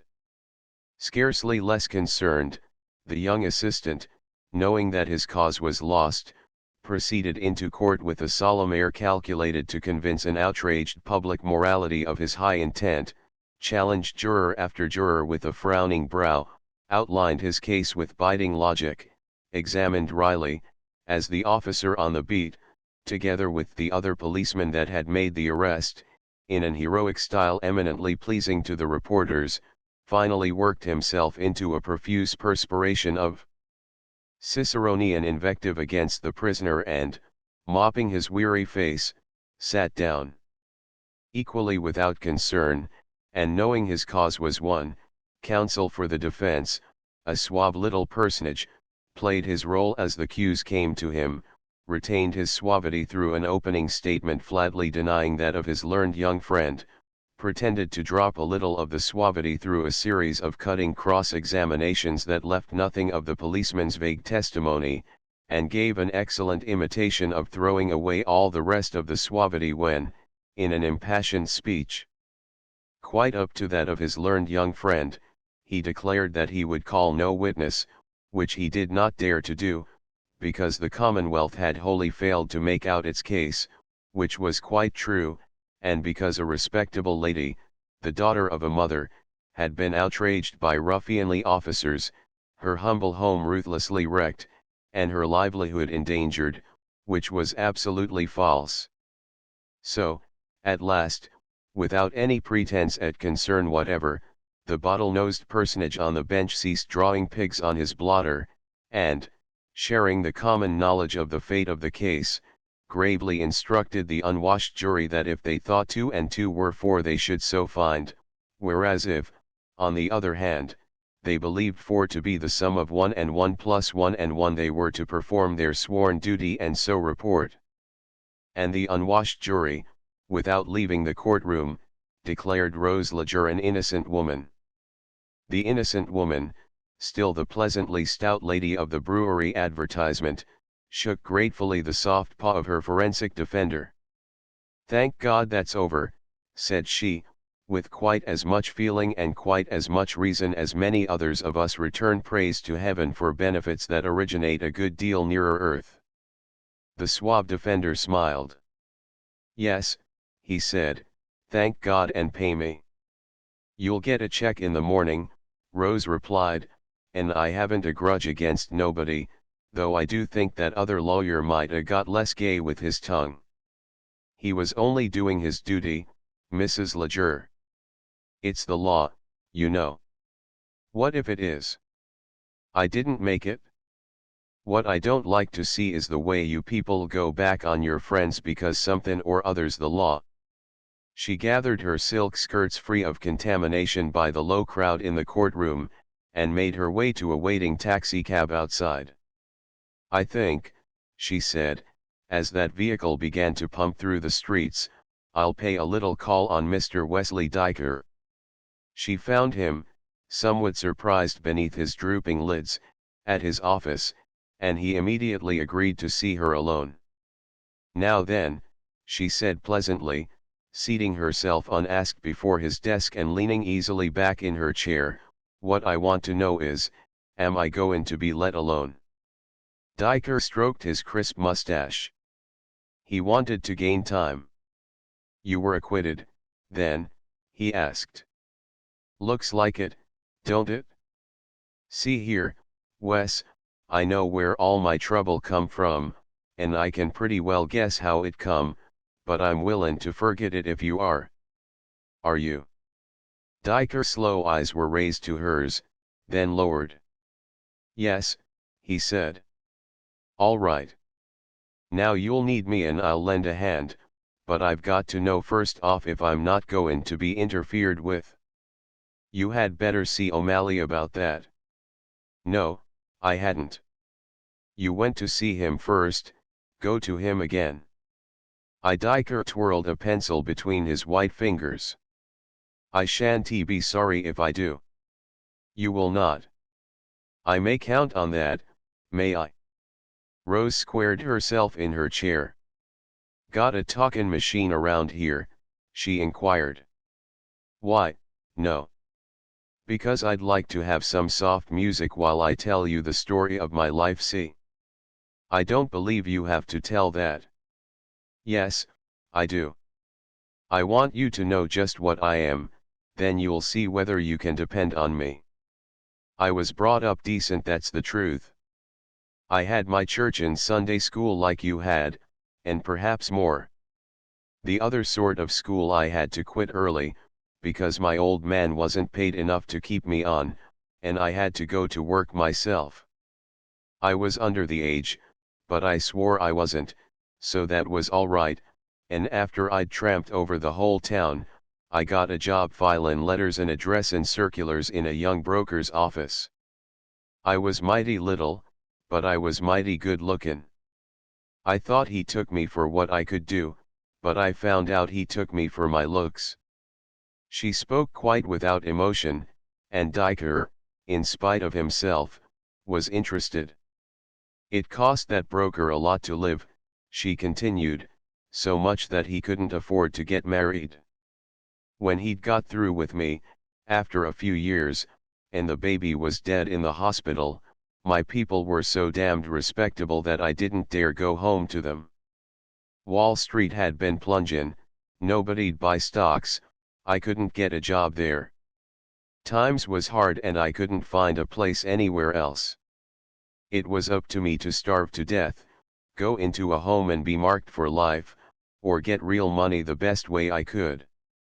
She paused, and Wesley found himself interjecting and urging, well, I got the money. My broker put me up in a flat. He stole the cash to do it, and when the fly cops got next, he blew out his brains. I was still high and dry, so I got a couple of girls to help me. Then I met Mike O'Malley's brother, the one that's dead now, and he squared things for me so's I could open up the place you knew. He owned my joint and was right and regular. He saw to it I wasn't bothered, and we paid for protection and furnished an address when his brother needed one for voters. I never had no trouble till O'Malley's brother was dead and you queered me with Mike himself. And is that all? Yes, that's all. It's about what you'd learn from any other woman in my line of work. But I'll tell you one thing, I got my girls however I could, a lot of 'em because your friends brought 'em, and everyone that was brought that way I paid for, fair and square and good and heavy. I had to keep the women down because expenses was so high, but no man was ever cheated in my place, and no man was ever robbed with my knowledge. I may have bad habits of my own, even for my sort of a life, but I always treat my customers on the level, and I always see that my girls treat 'em on the level, too. What about the hangers-on? Asked Wesley. You mean about Angel? Well, I played double because I didn't know who was goin' to be on top, and in this business you've always got to be on the winnin' side. Now you are on top and there can't be no question. I'm in this line because I've got to live, I couldn't do nothin' else, and I'm goin' to keep on in it as long as I live. You see now that I've always been on the level in one way, you see that I haven't no reason now not to be on the level in the other way. Will you go and fix it with O'Malley?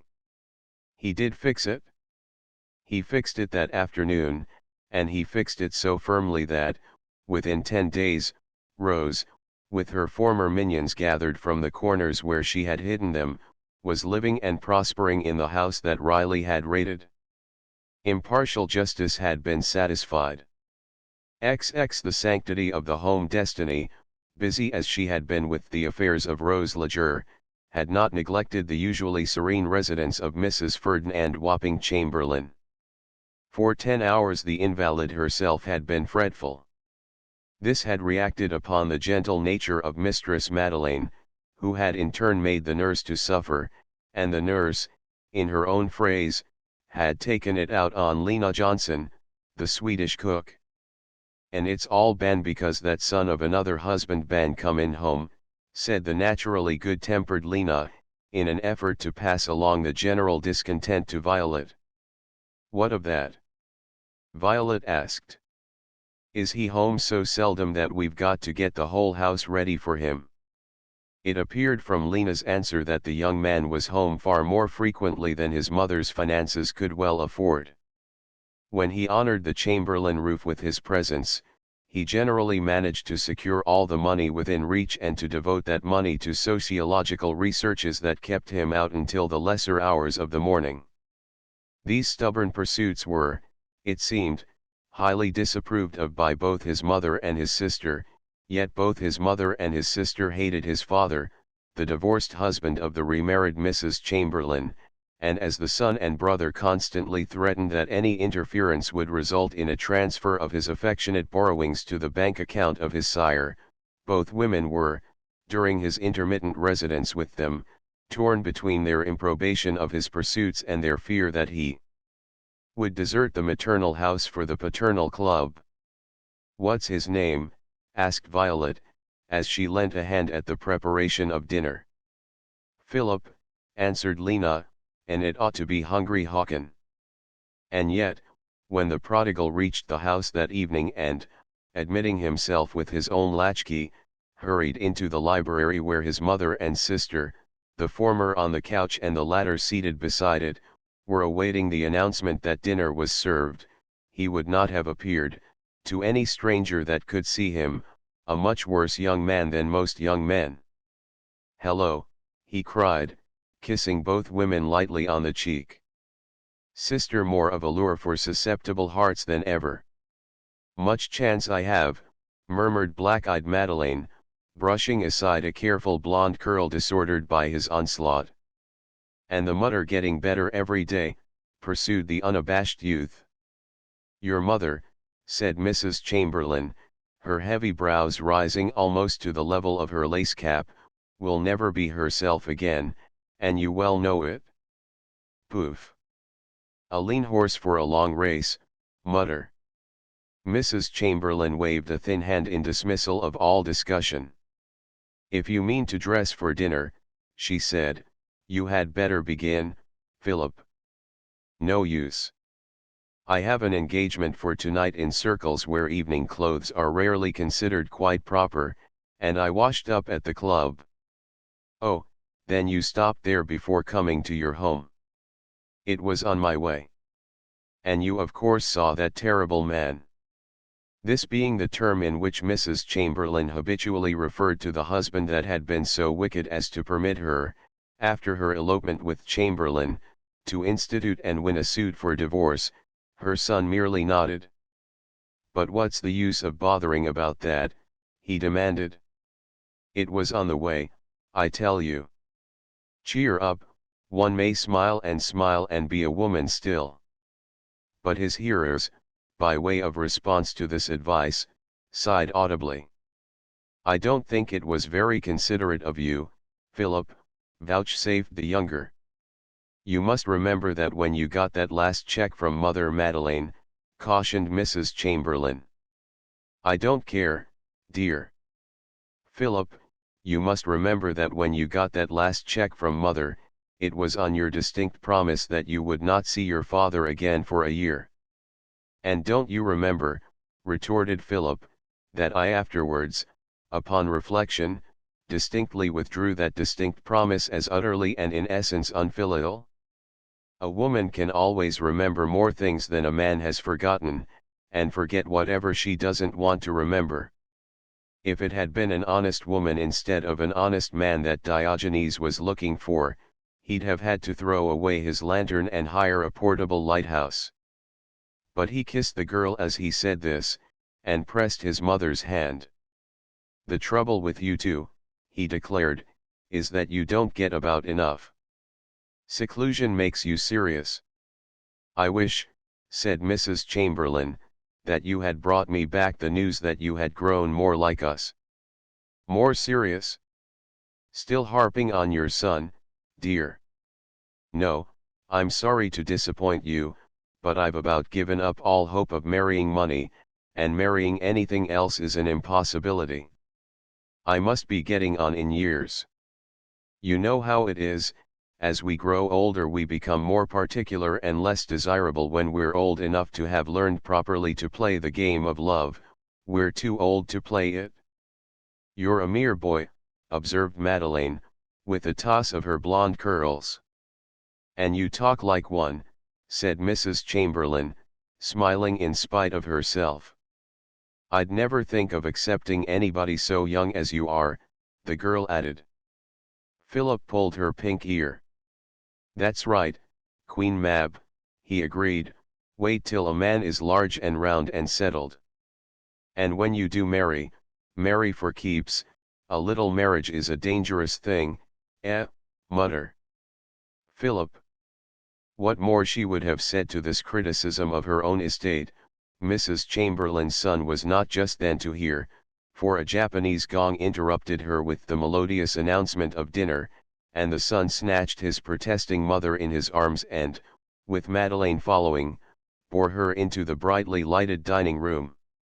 He looked at the shining silver and gleaming linen and glass and china, and he saw the pale liquid that filled one of the glasses at his own accustomed place. Good, he cried. I hope Lena's hand has not forgotten its cunning. Stolen waters are sweet, but the best cocktail is a dry one. And then, with his living burden still in his strong arms, he looked across the table and into the eyes of the new servant. The new servant, from the shadow, returned that gaze. She saw before her, in the person of her employer's son, Philip Beekman, the black-haired, grey-eyed young waster that had once promised her help in the house of Rose Leger.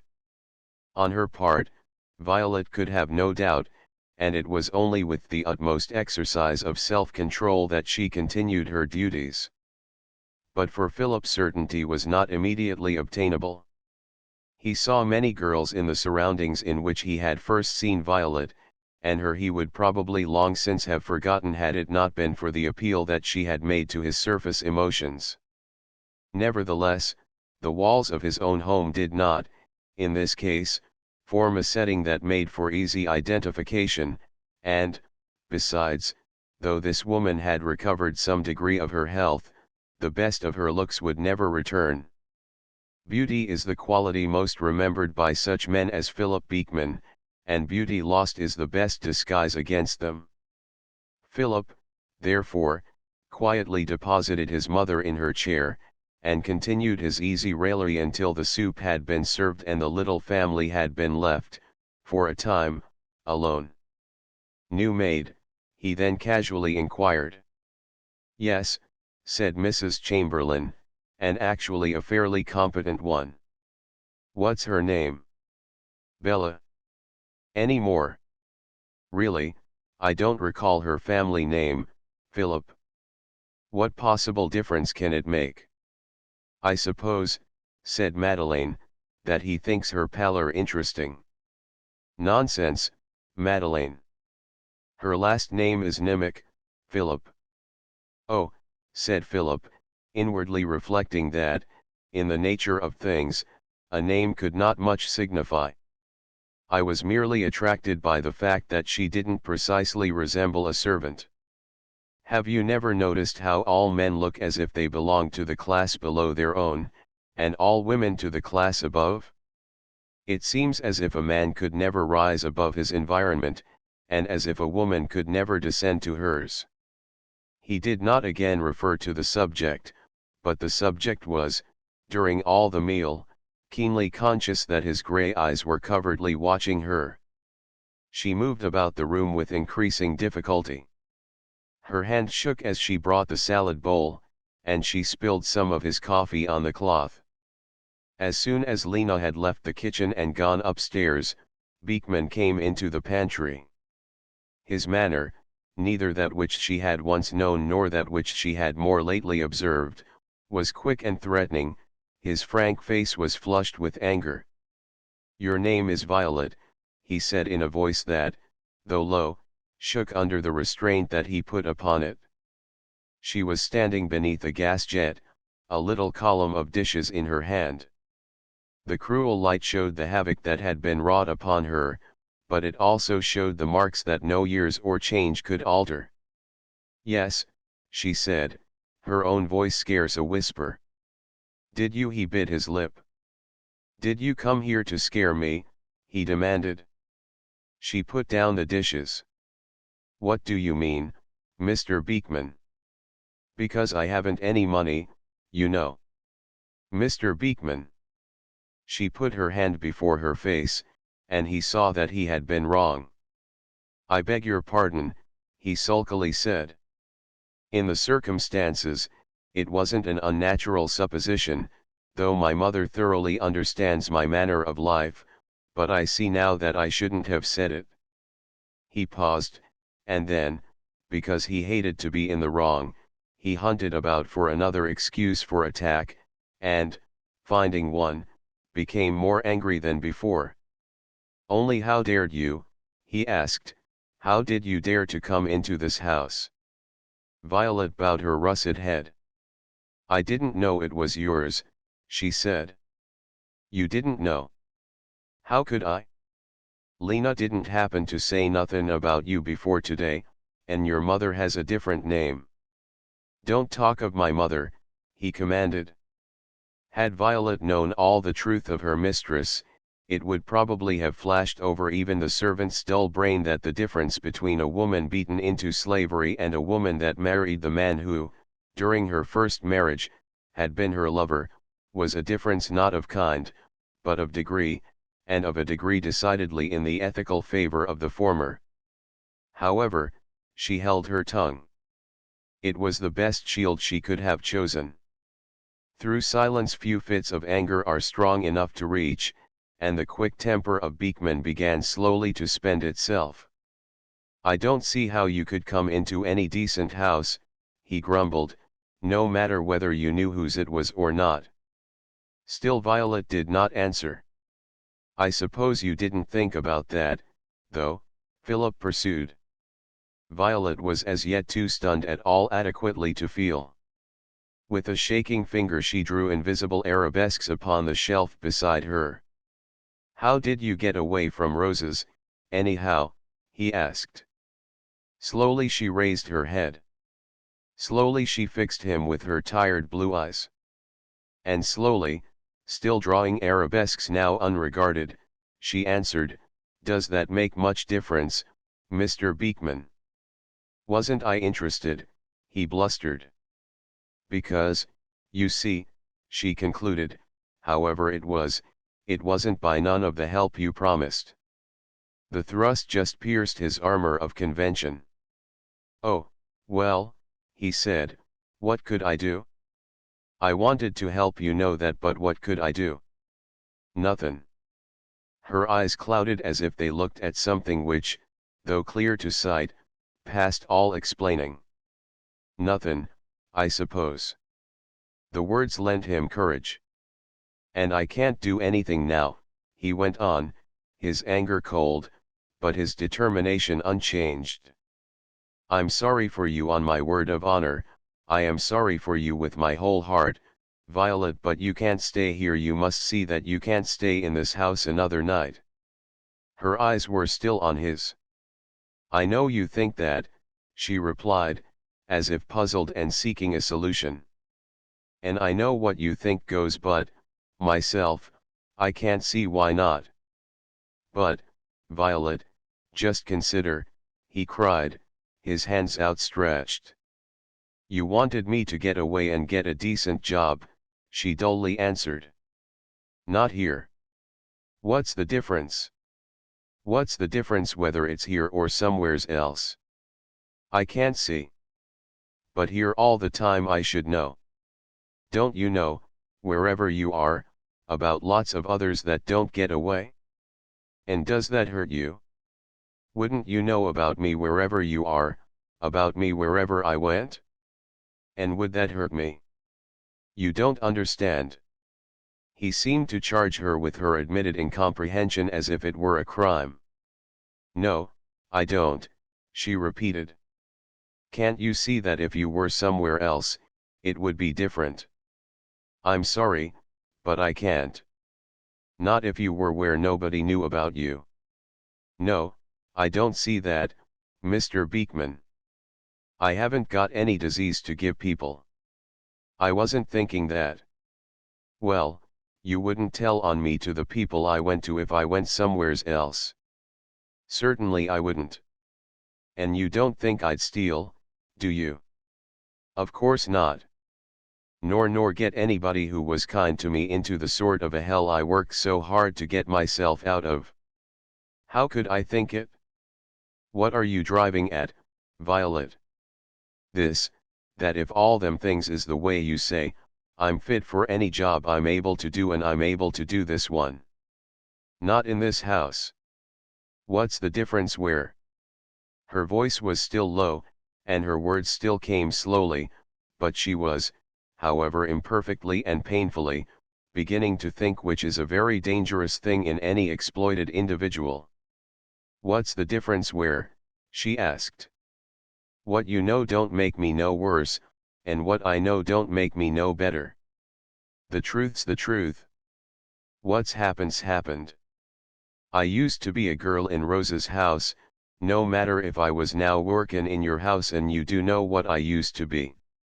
Wherever I am, I'm what I am, you're knowin' it don't help or hinder, and if I'm fit for next door I'm fit for here. Philip Beekman passed his long fingers through his black hair. It was the gesture she had seen him employ on that remembered night at Rose's, but now it had a new significance. The young man was as much the creature of his surroundings as Violet was the creation of hers. He could no more appreciate her point of view than she could comprehend his. It was as if they spoke different tongues. Beekman was powerless to argue further, and when a man reaches that condition, he takes a firm stand upon authority. All right, he said, we won't waste words. The hard fact is that you've got to go. I'm sorry, but you've got to go, and go now. She bowed her head. She had finished. He wished she would answer, he wished she would fly into a rage, but as she remained dumb, he continued, I suppose your hat and jacket are in the kitchen. You can drop me a card telling me where to send your trunk. I'll explain this to my mother somehow. I'll do whatever I can for you outside.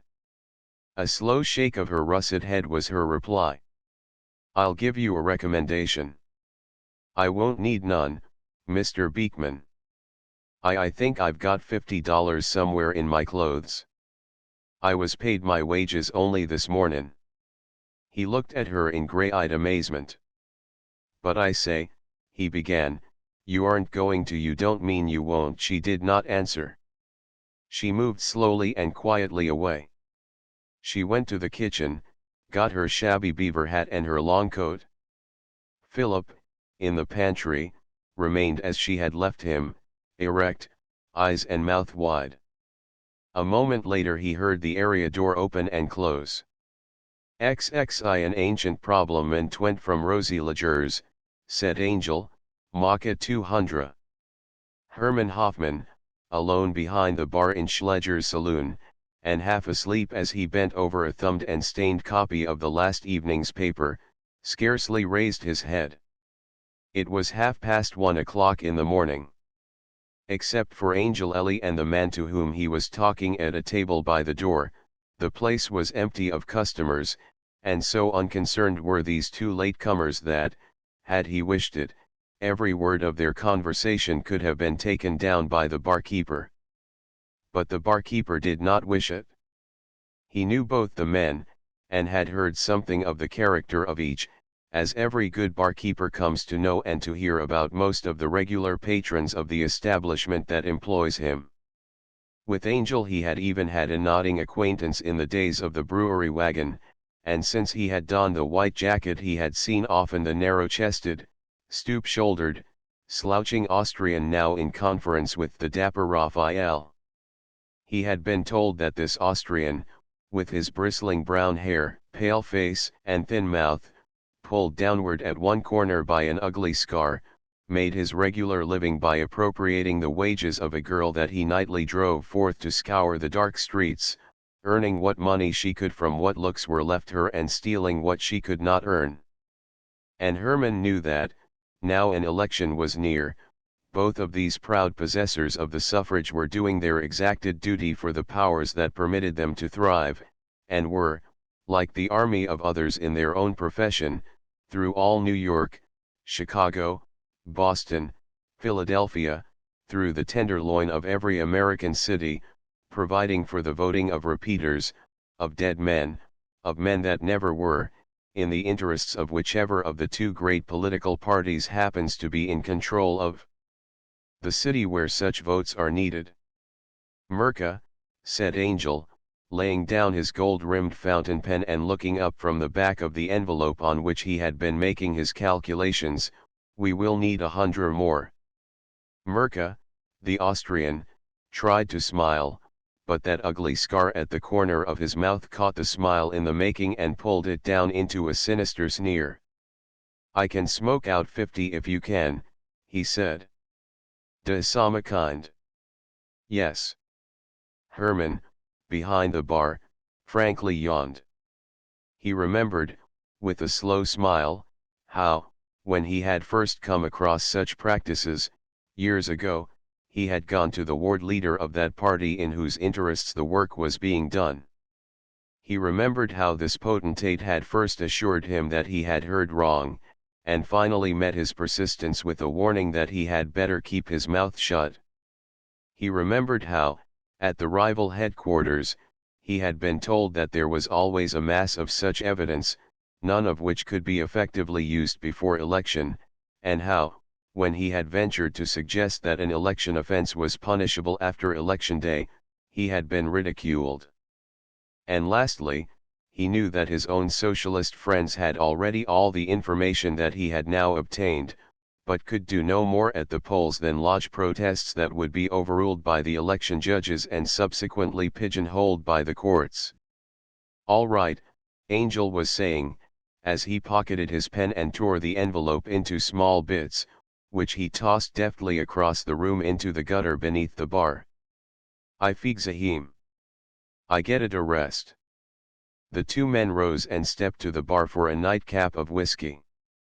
Already the Austrian had drunk more than was good for his temper, but Herman, whose eye was usually exact in discerning such matters, was sleepy tonight, and did not notice this.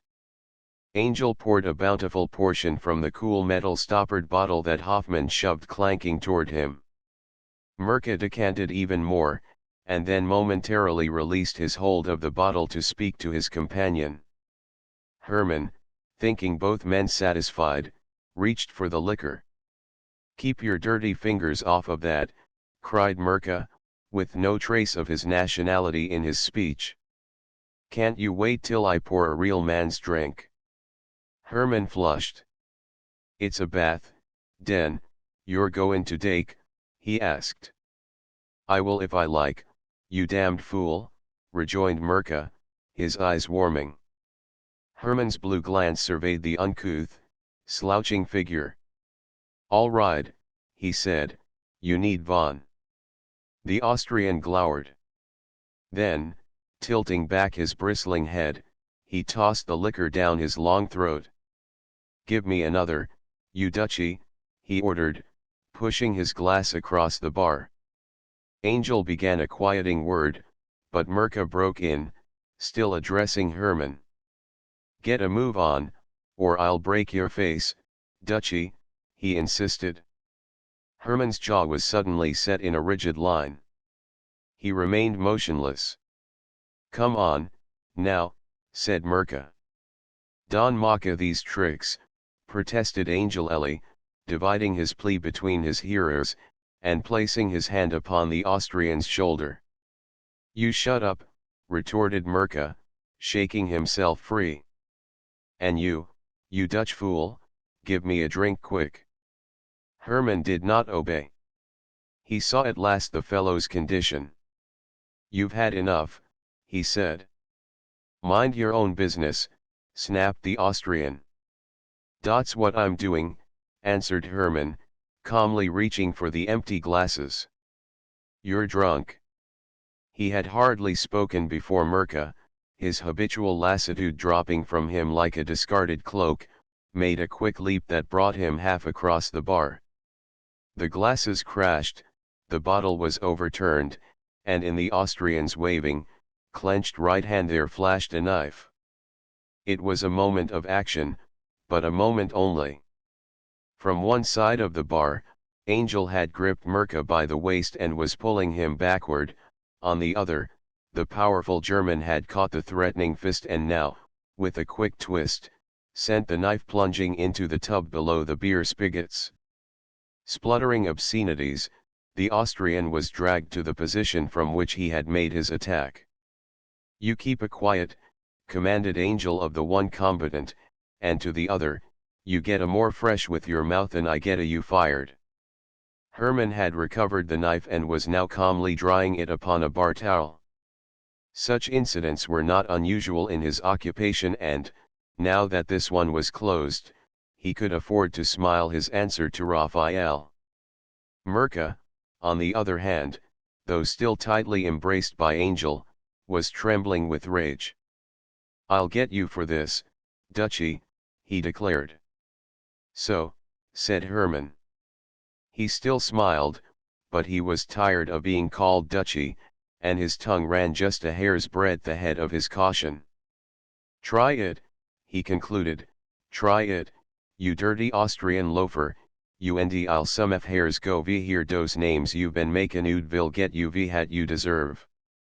What a you say?" Angel kept his hold upon his friend, but the reference to their recent occupation brought a glint of anger into his own eyes. By way of beginning his reply, Herman smilingly returned the knife to its owner, who seized it with a growl of malice. "Never mind v hat I say den," he answered. "V hat I say now is good night. You two get ood." He raised his thick arm to point to the door, but in the manner of its raising there was another significance. For a moment Angel and Mirka met hotly his steady gaze. Then the barkeeper raised carelessly his other hand, it held a stout bung starter. The two men, with a common impulse, turned and silently left the place. Herman was not afraid of them. He knew that his threat of betrayal had been idle, for the excellent reason that there was no quarter in which betrayal would be effective, and he told himself that, as soon as their anger and their drunkenness had in some measure subsided, the plotters would recognize this. So he whistled complacently as he polished the bright surface of the bar and did not hesitate, when he began at last to wash and put away the glasses, to turn his back to the swinging door of the saloon. The campaign was not one that was considered important and, personally, he cared but little about it or what enmities it might awaken. The campaigners cared, however, a great deal. There was in no sane mind any question of the result, but so mighty is custom that there were few sane minds that did not publicly pretend to be in doubt upon the issue. For many days previously, any outsider, reading the newspapers or attending the mass meetings in Cooper Union and Carnegie Hall, would have supposed that a prodigious battle was waging and that the result would be, until the last shot, in doubt. There were terrible scareheads, brutal cartoons, and extra editions. As the real problem was whether one organization of needy men should remain in control, or whether another should replace it, there were few matters of policy to be discussed, and so the speech-making and the printing resolved themselves into personal investigations, and attacks upon character. Private detectives were hired, records searched, neighbors questioned, old enemies sought out, and family feuds revived. Desks were broken open, letters bought, anonymous communications mailed, boyhood indiscretions unearthed, and women and men hired to wheedle, to commit perjury, to entrap. Whatever was discovered, forged, stolen, manufactured, whatever truth or falsehood could be seized by whatever means was blazoned in the papers, shrieked by the newsboys, bawled from the cart tails at the corners under the campaign banners, in the light of the torches and before the cheering crowds. It would all be over in a very short while. In a very short while there would pass one another, with pleasant smiles, in court, at church, and along Broadway, the distinguished gentlemen that were now, before big audiences, calling one another adulterers and thieves, but it is customary for distinguished gentlemen so to call one another during a manly campaign in this successful democracy of ours, and it seems to be an engrossing occupation while the chance endures. Though he often trembled, Wesley Diker, perhaps because his records of any sort were as yet but brief, escaped with a fairly clean skin this Yahoo discharge, but the downpour continued all about him with tremendous vigor and at tremendous cost. The Republican leaders, fully expecting defeat, assessed their supporters just as heavily as if they were certain to triumph, spent much time and more money and no end of breath. The reformers, under varying factional names, bewildered, sometimes advisedly, the independent voter by here joining one leading party, there endorsing another, and in a third place clamoring for a ballot so split and so subdivided that the average man could in no wise comprehend it when marked. The socialists, to be sure, went along calmly enough, confessing their numerical weakness and securely seeing in the small increase of the present day the promise of the large majority of the distant morrow. But all the while the democratic organization thundered an inch forward in the light and ran a mile forward in the darkness by precisely the same powers as were invoked, with so much smaller results, by the Republicans and the Reformers. Not that there was any reason to doubt the organization's victory. There was none. But every organization always insists that, no matter how easy the skirmish, its leaders must so manage that it comes out of the fray to all appearances stronger than it came out of the fray preceding. Each majority must be larger than the last, and so the lists are padded, and the repeaters imported, and the lodging houses colonized, and the organization, like the frog in La Fontaine's fable, though with less reason, swells and swells against the hour when it shall finally burst. The saloons were crowded. It was freely predicted that, the season being prosperous, votes would go at no lower than $2, and, in some quarters and some instances, as high as $5 apiece.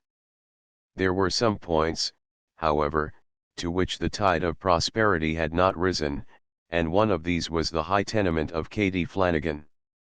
The Irish girl returned there every night a little more discouraged than when she had left its precarious shelter in the morning, as doubtful as ever of Herman's ability to support a wife, but more doubtful than ever of her own ability to help, should they marry, in the support of the home.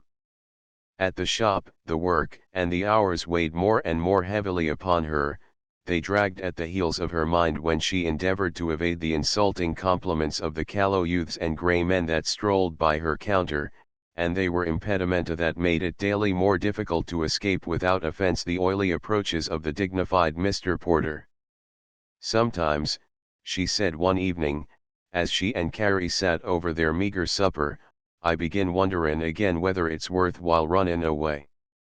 The striking shirtwaist maker, who had spent a long day on picket duty before a Waverly Place factory, looked up with round eyes calmly serious. That is what I am wondering all the time, she replied. Katie made an impatient movement of her hand. Och, now, she generously protested, it's all right for me to growl, because I've got a job.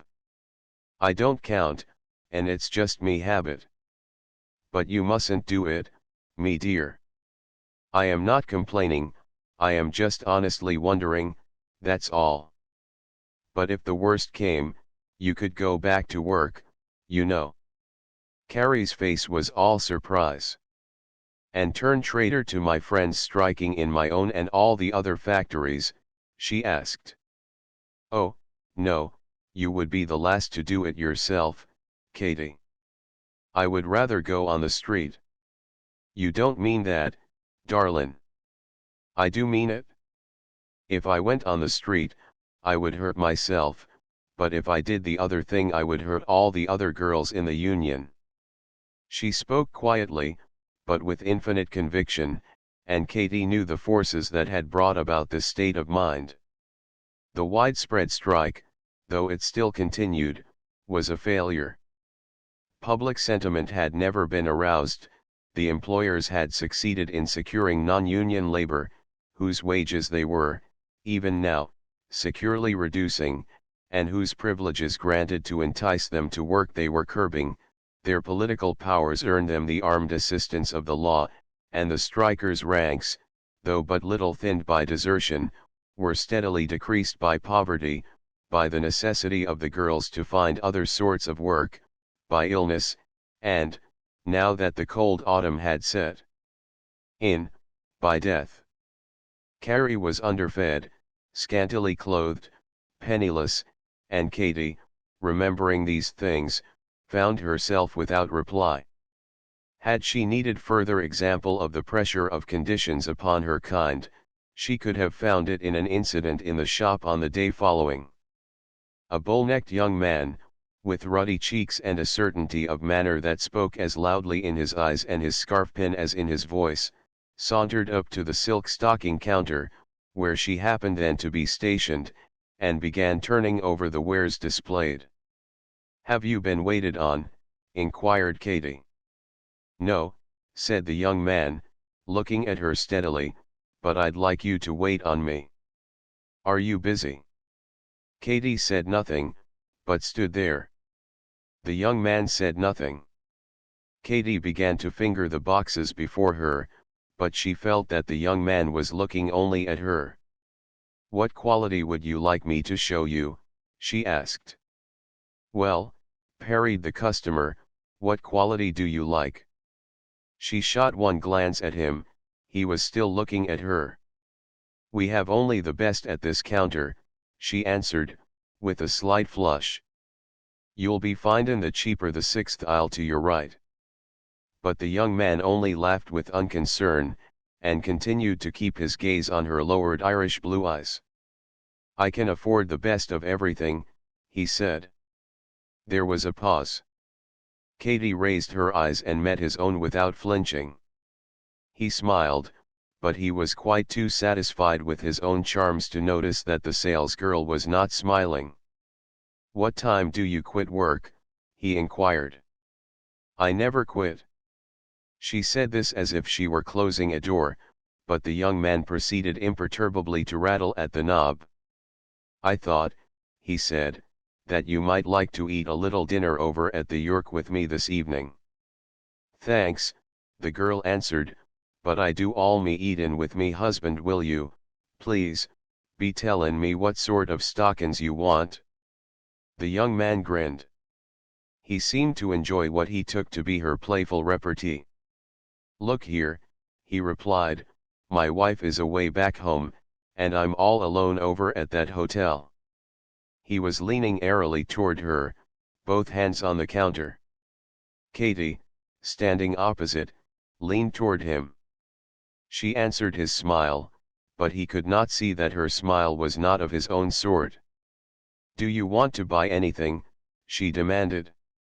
"Yes," said the customer, meeting her gaze again. "Will you sell?"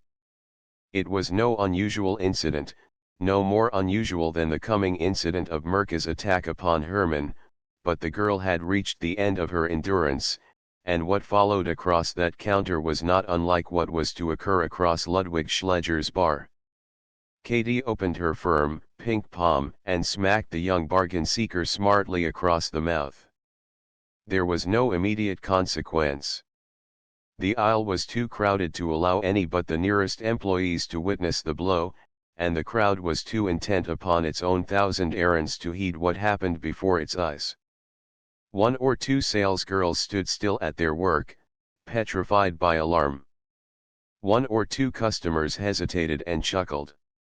And then, as the young man with a face of crimson shouldered his way into a hurried oblivion from which he never reappeared, the rush of business sent the clerks whirling about their own tasks and sent the crowd hurrying about its own purposes. But Katy knew that more would follow, and that what would follow would be an interview with Mr. Porter. The shop's system of surveillance missed nothing, and within a half hour the girl was standing in the dark office where she had first been hired. In his likeness to a Sunday school superintendent, Mr. Porter was shocked and grieved to hear that any young lady in the Lenox store would strike a purchaser. In his likeness to a surgeon, he promptly declared that there ought to be no issue short of expulsion. And in his own hidden character, deep in his own abominable character, he was wondering whether he could not turn this incident to the advantage that he had so long sought.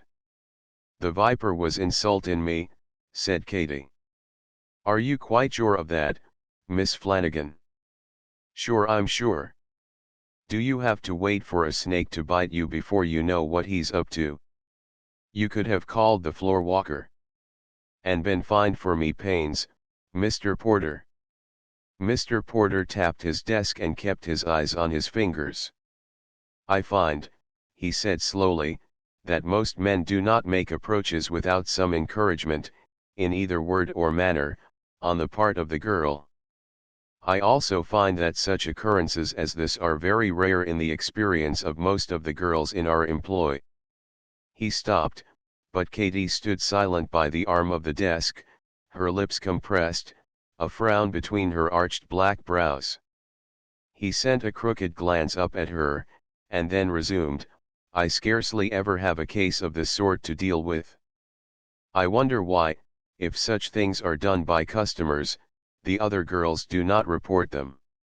He stopped again, and this time Katie answered, I suppose they boss their own lives in their own way, Mr. Porter. A faint spark of color shone in Mr. Porter's white cheek. I suppose they do, he answered, gently pulling at his side whiskers, and peeping at his victim over the caressing hand. In fact, between you and me, Miss Flanagan, I am told that some of them do that so well that they are practically independent of their wages in this store. Again Katie failed to respond. Do you understand me, Miss Flanagan? Katie thought of her desperate days before she had found her present employment. She thought of Herman and what seemed to be the sole chance of rising to a salary where marriage could be a practical possibility. She thought of Carrie's plight and of Carrie's dependence upon her. I do that, Mr. Porter, she answered. He looked up squarely then, and she even managed to torture her face into an expression of roguery. Ah, said Mr. Porter, smiling a paternal smile. He reached out and patted her hand, and, though her soul revolted, she managed to keep her hand passive. Now, my dear young lady, you are at last coming to your senses. You mustn't take life so seriously. I'll try not to, Mr. Porter. That's right, that's right. I ought to discharge you, I know. It may be difficult not to discharge you. But I will do this much, I will suspend judgment for a few days. He looked at her fixedly. Her cold lips formed another phrase of thanks. And in the meantime, he continued, you let me know of some evening when you can come out to a quiet corner where we can have supper together, and where we won't be wasting the firm's time. Then we'll talk this whole thing over, and I'll see what I can do. The eyes of neither wavered. Thank you, Mr. Porter, said Katie again. With that she left him, but she went away with the knowledge that her game of hide and seek was almost ended. Just when it would end was beyond all guessing, but that it would end soon and that it would end in her defiance of her superiors and her prompt expulsion seemed altogether certain. She reflected that the small delay which she had gained would profit but lightly those in whose interests she had attempted to truckle and palliate, and, when, that night, she told her experience to Carrie, her words fell upon ears that read into them a portentous meaning. The homely, brown-haired Lithuanian, whose cheeks were less round now than they had been, and whose hair that needed no covering in the summer, was still uncovered, went to her weary picket duty in Waverly Place the next morning, the morning, as it happened, that preceded Herman's little brush with Mirka with a slow step and a heavy heart. She knew the futility of the work she was performing, she saw it even in the relaxed vigilance of the policemen on the corners and in the mocking grins of the girls and toughs at the gloomy factory door. All day as, sometimes companioned and sometimes alone, she plodded her eventless round, the irony of the task bit into her soul. Something she must do, and soon. Already she was deep in Katie's debt, and Katie was near dismissal. The early autumn twilight dropped among the grimy buildings. The evening tide of Broadway rose and roared into Waverly Place. A cold wind lashed the dust into little whirlpools, wound the girl's cheap lawn skirt tightly about her aching knees, and ate through that thin material to the tingling skin. There was no one with her now, and she felt more than ever alone. From the shadow of a doorway a man crossed the street and approached her. He was a man of uncertain age, of almost any age below the early 30s. As he bowed to her, the girl saw that his hair was dark and curly, that the back of his hand, which was not the hand of a worker, was covered with a black down, and that through the pale olive of his sorely clean-shaven cheeks there shone the blue-black banners of a wiry beard fighting for freedom. His lips were thick until they smiled, above white teeth, in greeting, and his grey glance had the character of an appraisement of whatever it looked upon. Carrie noticed, protruding from his breast coat pocket, a purple-bordered handkerchief. "Hello," he said. She looked at him gravely. She had never seen him before, but with his kind she had lately grown enough familiar. Wherever there are women on strike, men of his sort gather, as the vultures gather about dying animals in a jungle. Yet Carrie said nothing. She was, as she had expressed it to Katie, still wondering. "I been watchin' you," said the man. "I been watchin' you all day." "Have you?" Carrie was totally incurious. "Yes, I'd think you'd be pretty tired of such foolishness." "I am tired." "You can't ven. If you go back it will be just the same hell mill it vas before." "I suppose it would." "Well then," his hands spread themselves in protest. "Why don't you quit? A pretty, strong girl like you could make loads of money for herself." Carrie was leaning against the factory wall. She did not move. "How?" she asked. "Well, you haven't got no odder trade, eh?" "No." "You wouldn't want to be a servant." "Why not?" "Because that's worse nor a shirt-waist factory." "Then I wouldn't want to be a servant." Again the man extended his hands.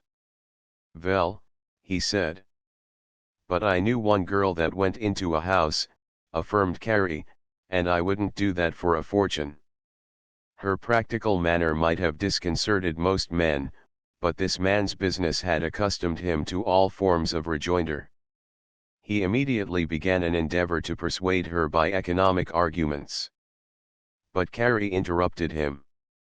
"No," she said, "if I do it, it will be only because I have to, and then I'll not do it that way." "Thank you, just the same. Here comes my relief, I don't have to wait till the girls come out today.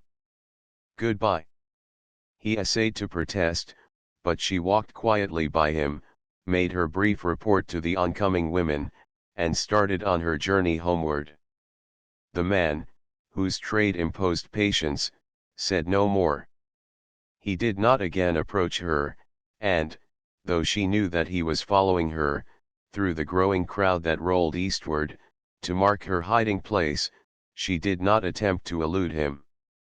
She was very tired. This was the evening that preceded the early morning call of Angel the Italian and Mirka the Austrian to Ludwig Schlegel's saloon, and it was about 8 hours later that Hermann, having seen his assailants leave, turned his back to the bar-room door and, alone in the place, set about washing the discarded glasses. Except that he was sleepy, he was in his usual spirits and he was whistling Die Wacht am Rhein. He was whistling so loudly that he did not hear the door reopen. There was a flash as of 1,000 blinding lights, a roar as if a train had fallen from the elevated road overhead, and Hermann, in the smoke-filled saloon, himself fell crashing behind the bar, and lay there, huddled and still. Mirka quietly reclosed the door and darted around the corner. XXII The serpent's den poverty, which produces the slave, breeds, just as surely, the slaver. Take where you will the trail of the trafficker in women, this rule is proven. It is proven in Puritan Boston and protected New Orleans, in Chicago and Washington, in Philadelphia and San Francisco, and on the heroic scale it is nowhere more plainly proven than in the heroic city of New York.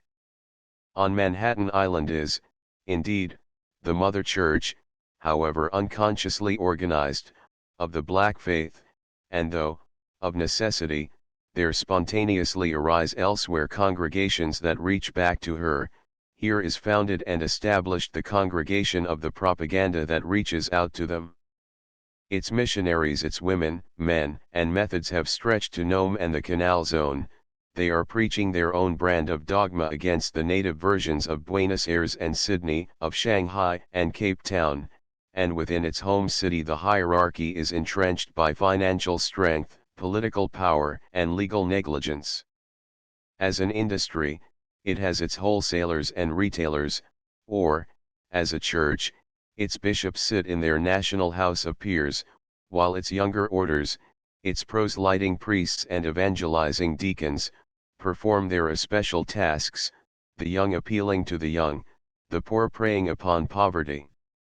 The entrance to these lower orders lies, as in most orders and most businesses, through a period of probation. The lad of 16 plays the role of watchdog and spy for his superiors, for which he earns an occasional 50-cent piece, or a casual kettle of beer, vastly increasing his income if he now and then diverts, as he generally does, his energies to the occupation of amateur theft. From this stage he is admitted, by his own efforts, to the possession of one girl, whom he bullies into working for him along the streets. He may occasionally deign to appear as a waiter in a cafe, and offer his woman to its drunken habitués, but most frequently he scorns all menial labor, for which, in fact, conditions have utterly unfit him. Sometimes he increases his slave holdings to a trio of women, and even farms out his victims to friends in his own or other neighborhoods or towns. More often he delivers his human wares to the proprietors of houses intended for their reception, being paid in a lump sum, or on a royalty basis, but in either case his ambition is, naturally, to rise to the position of the large property holder or the political receiver of tribute. If he is an Italian, common consent limits his operations to the southern end of the Bowery. If he is a Jew, his field lies about the Houston and Essex Streets districts. Whatever his European parentage, he seeks his fellow countrywomen, and if he is American-born he has the freedom of Broadway. His means are multitude. Wherever there is squalor seeking ease, he is there. Wherever there is distress crying for succor, discontent complaining for relief, weariness sighing for rest, there is this missionary, this cadet, offering the quack salvation of his temporal church. He knows and takes subtle advantage of the Jewish sisters sent to work for the education of Jewish brothers, the Irish, the Germans, the Russians, and the Syrians ground in one or another economic mill, the restless neurotic native daughters untrained for work and spoiled for play. He is at the door of the factory when it releases its white-faced women for a breath of night air. He is at the cheap lunchroom where the stenographers bolt unwholesome noonday food handed about by underpaid waitresses. He lurks around the corner for the servant and the shop clerk. He remembers that these are girls too tired to do household work in their evenings, too untaught to find continued solace in books, that they must go out, that they must move about, and so he passes his own nights at the restaurants and theaters, the moving picture shows, the dancing academies, the dance halls. He may go into those stifling rooms where immigrants, long before they learn to make a half-complete sentence of what they call the American language, learn what they are told are American dances, the whirling spiel with blowing skirts, the half-time waltz with jerking hips. He may frequent the more sophisticated forms of these places, may even be seen in the more expensive cafes, or may journey into the provinces. But he scents poverty from afar. Where training is as yet too strong or distress too weak to make serve the offer of partnership, the promise of marriage usually suffices. The thing is done, and once done, blows and starvation perpetuated with the ignorant, and threats of exposure and public shame rivet the shackles on the more knowing. The former suffer for their darkness, the latter are held the faster in proportion to their previous respectability. One has said that this church is established, in every city it maintains its incestuous marriage to the state. It controls real votes by the thousands and provides false ones by the tens of thousands.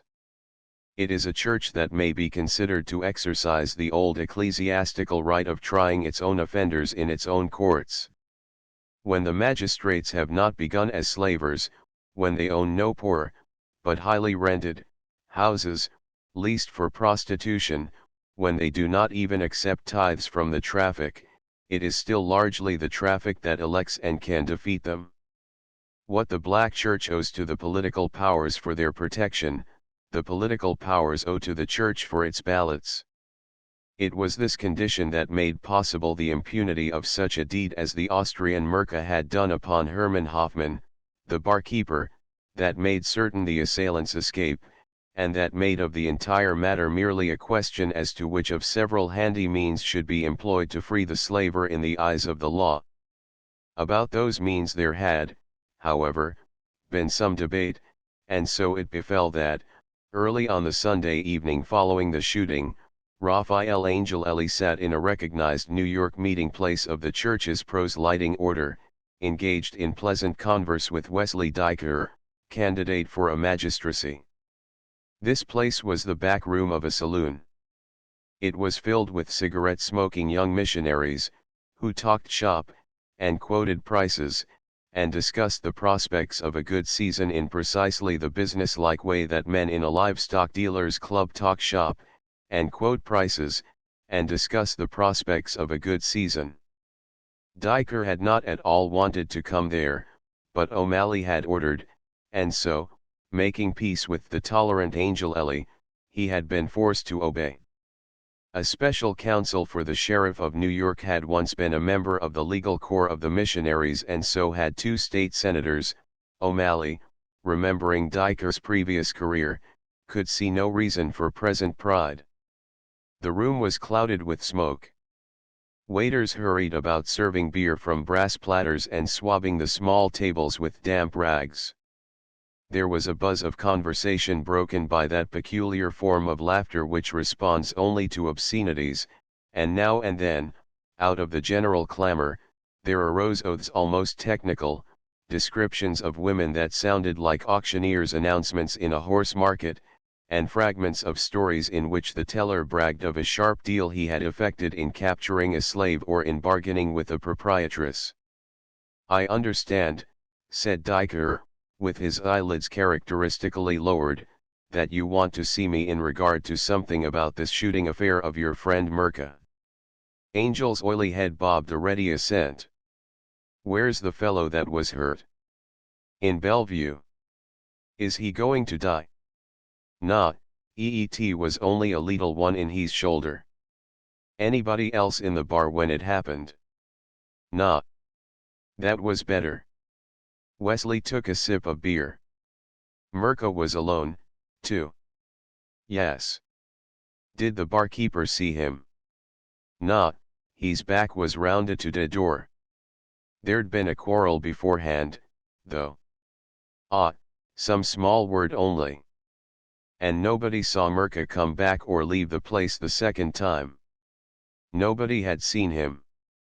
"Then how was it that the injured man, in the hospital, had said that Merca had done the shooting?" Angel explained that Hermann based his accusation partly on an uncertain and partial glimpse of Merca caught in the bar mirror at the instant that the shot was fired, but largely on the preceding quarrel. This Hoffman couldn't swear to Merca's identity from that mere glimpse. The Italian thought not. "Well, then," said Wesley, "it all ought to be easy enough. Every barkeeper knows a lot of drunks that might want to hurt him." Raphael shrugged. "You can fix it," he said. "Meest O'Malley say you fix it easy." "But," replied Diker, "I don't see how I can act as Merca's lawyer, unless it is all done quickly. You know, I'm about to be elected magistrate." Poof, said Angel, blowing a thin spiral of blue cigarette smoke. We got it, a lawyer.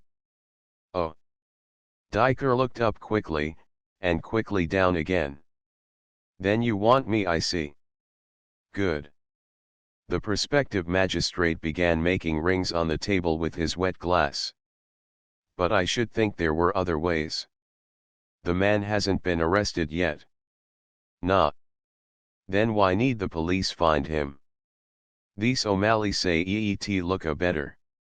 He might jump his bail. Nah. It's often done that way. O'Malley say nah. Or he might go up for trial.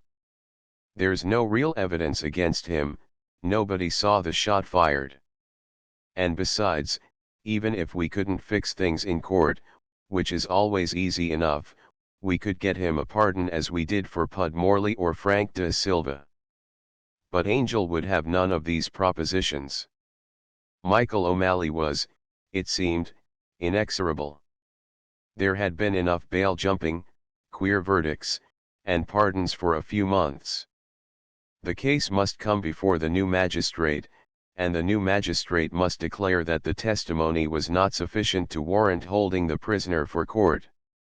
Where is Merkin now? Asked Diker. In Philadelphia, said Angel. Loafing. Nah. He took a one of his girls along. I am taking care of dese other one. Can't we get hold of the Dutchman and make him see who's back of all this? Nah, dese Dutch is a fool. Won't even be bought. Nah. And can't be scared. Nah, I tell you dese Dutch is a damn fool.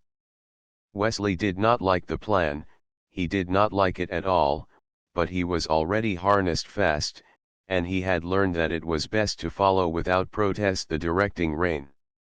He achieved a smile. All right, he agreed. The Italian's face lighted with gratification. You do EET? He asked. I'll arrange it, don't worry. Good. Good. That's good. Angel's pleasure was so pronounced that Diker for a moment feared, though it would have made small difference, lest the cadet make to the entire company a public announcement of his promise. He need not, however, have worried. Raphael was wholly used to these legal fictions and to the etiquette that imposed their formal observance.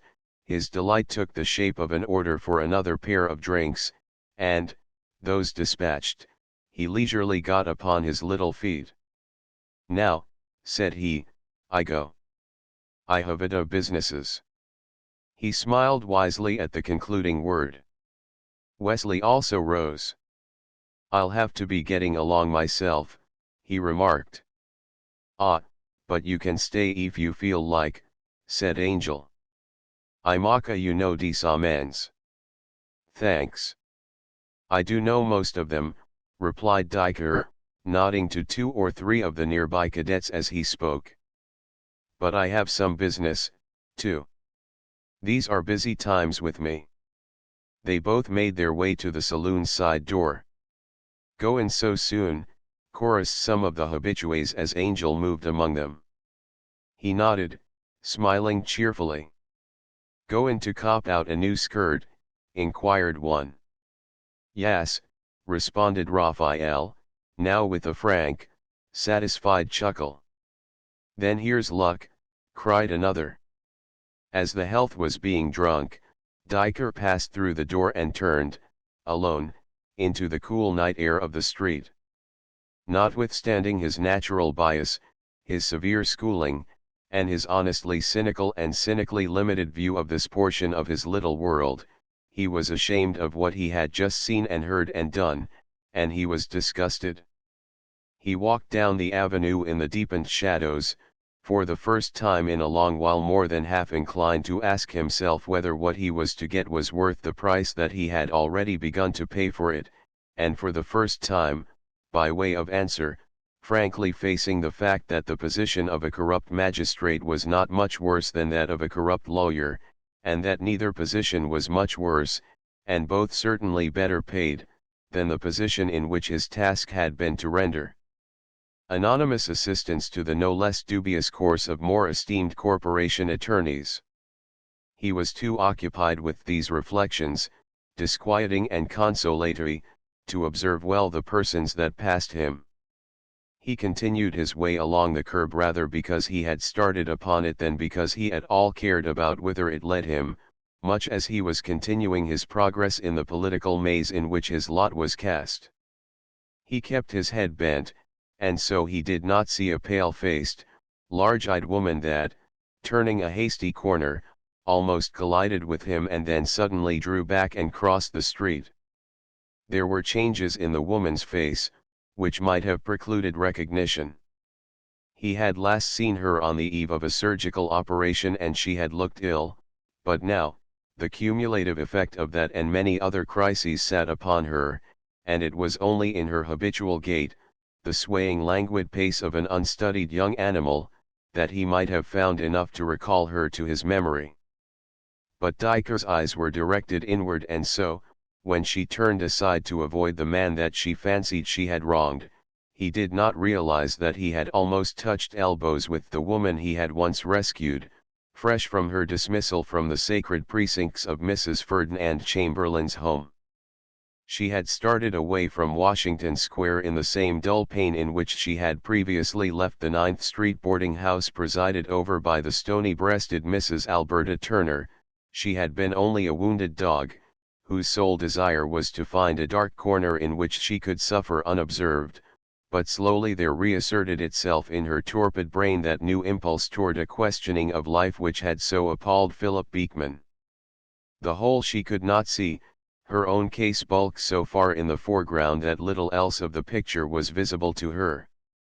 But she knew that an ill-constructed world was against her, she concluded that all legitimate doors were closed upon her, and she felt gradually kindling a wrath that would end in general reprisal. How she chanced into Rivington Street she did not know. She had no clear idea as to where she was to go, except that she must not return to Burton Katy Flanagan. Yet, almost before she was clearly conscious of her whereabouts, she found herself accosted by a voice that proved to come from the lips of Marian Lennox. "Mary Morton. How do you do? Where are you going? Where on earth have you been? Come in here, I'm just getting back from a walk. I am so anxious to hear how you are getting on, and I have been so disappointed because you never let me hear from you." The rivulet of cheerful words poured from the calm-faced woman with unheeding force. Each one of them fell upon her auditor with an unintended shock. Mary, who had almost forgotten the pseudonym under which she had been presented at the settlement, could say nothing. She was carried up the steps and into the house, up the stairs and into the deserted sitting room on the second floor, and there she sank limply into a wicker chair beside a magazine-littered table, tête-à-tête with her former benefactress. Marian, all good intentions, rested her delicate chin upon her white hands. "Now," she said, "I am anxious to hear all about you." Mary, with a perplexed frown, looked hard at the floor. "Why, there isn't much to tell, Miss Lennox," she replied. "Nonsense. Of course there is, my dear. You must understand that I am interested in everything about you, in everything." Mary's eyes sought, for a moment, the pure, cameo-like face. They could see no evil there, and they could see much kindliness. "Well, then," she hesitated, "I don't know exactly where to begin." "At the beginning, of course.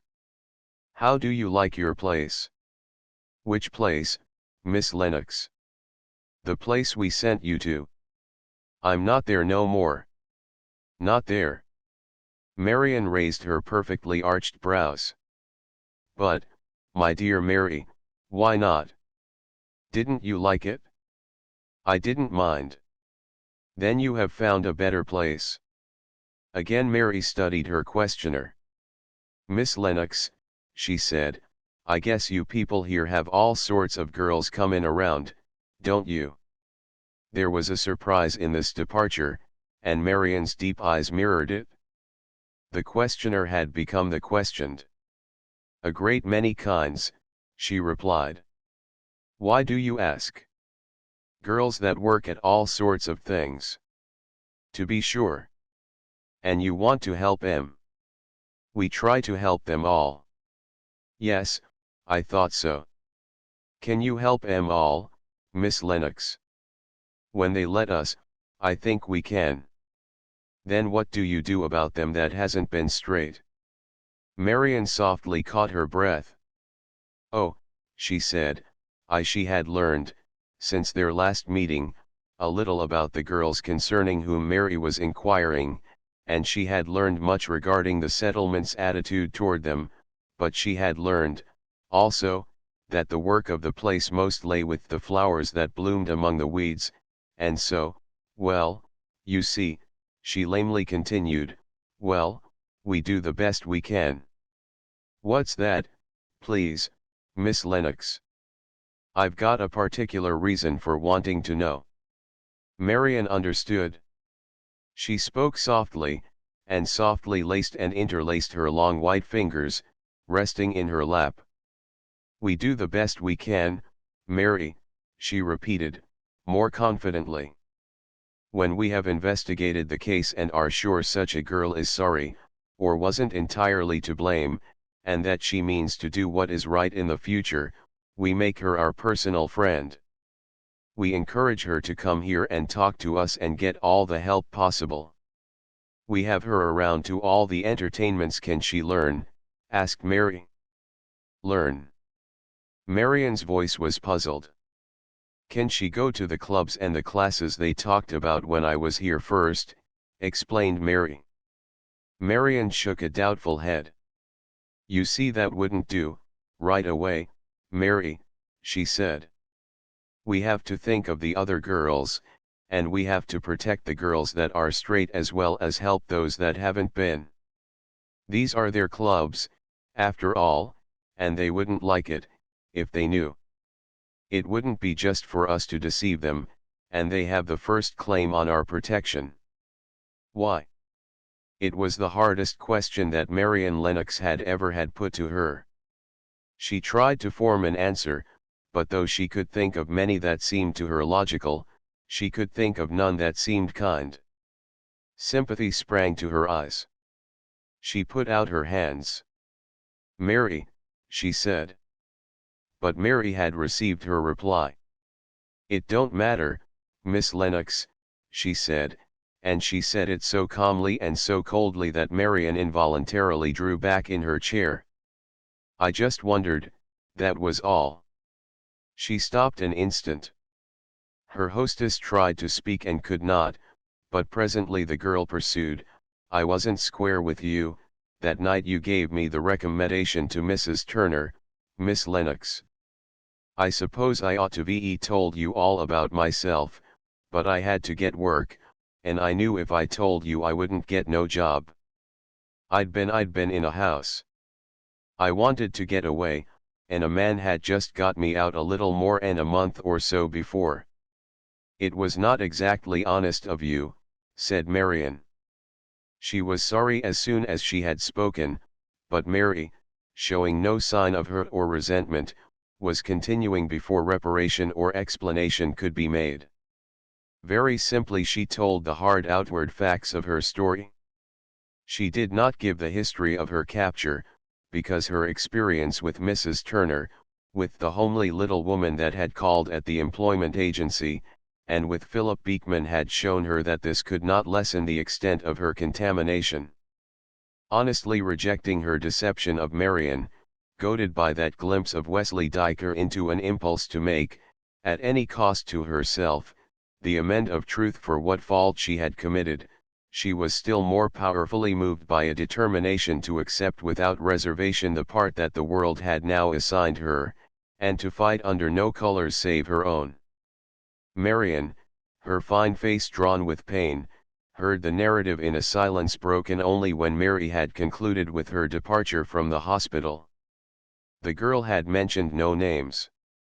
And even this one man, murmured Marian at last, even this man who had the courage to rescue you, even he was a visitor at such a place. Why, of course, said Mary, as yet unused to the idea of any blame attaching to the mere male patronage of slavery. How else could I have got him for help? But you said he was in love with that woman who conducted the house. With Miss Rose. What did you call her? Mrs. Rose Ledger she called herself, but I guess that wasn't her name. Yes, he was kind of in love with her. He was one of her favorites anyhow, but that was just because he had a pull with the politicians, you see. She let him love her so's she could work him, and when I put him wise to that, he was glad to help me. Marian clenched her fist. The abominable cur, she said. Oh, no. Not that, protested Mary.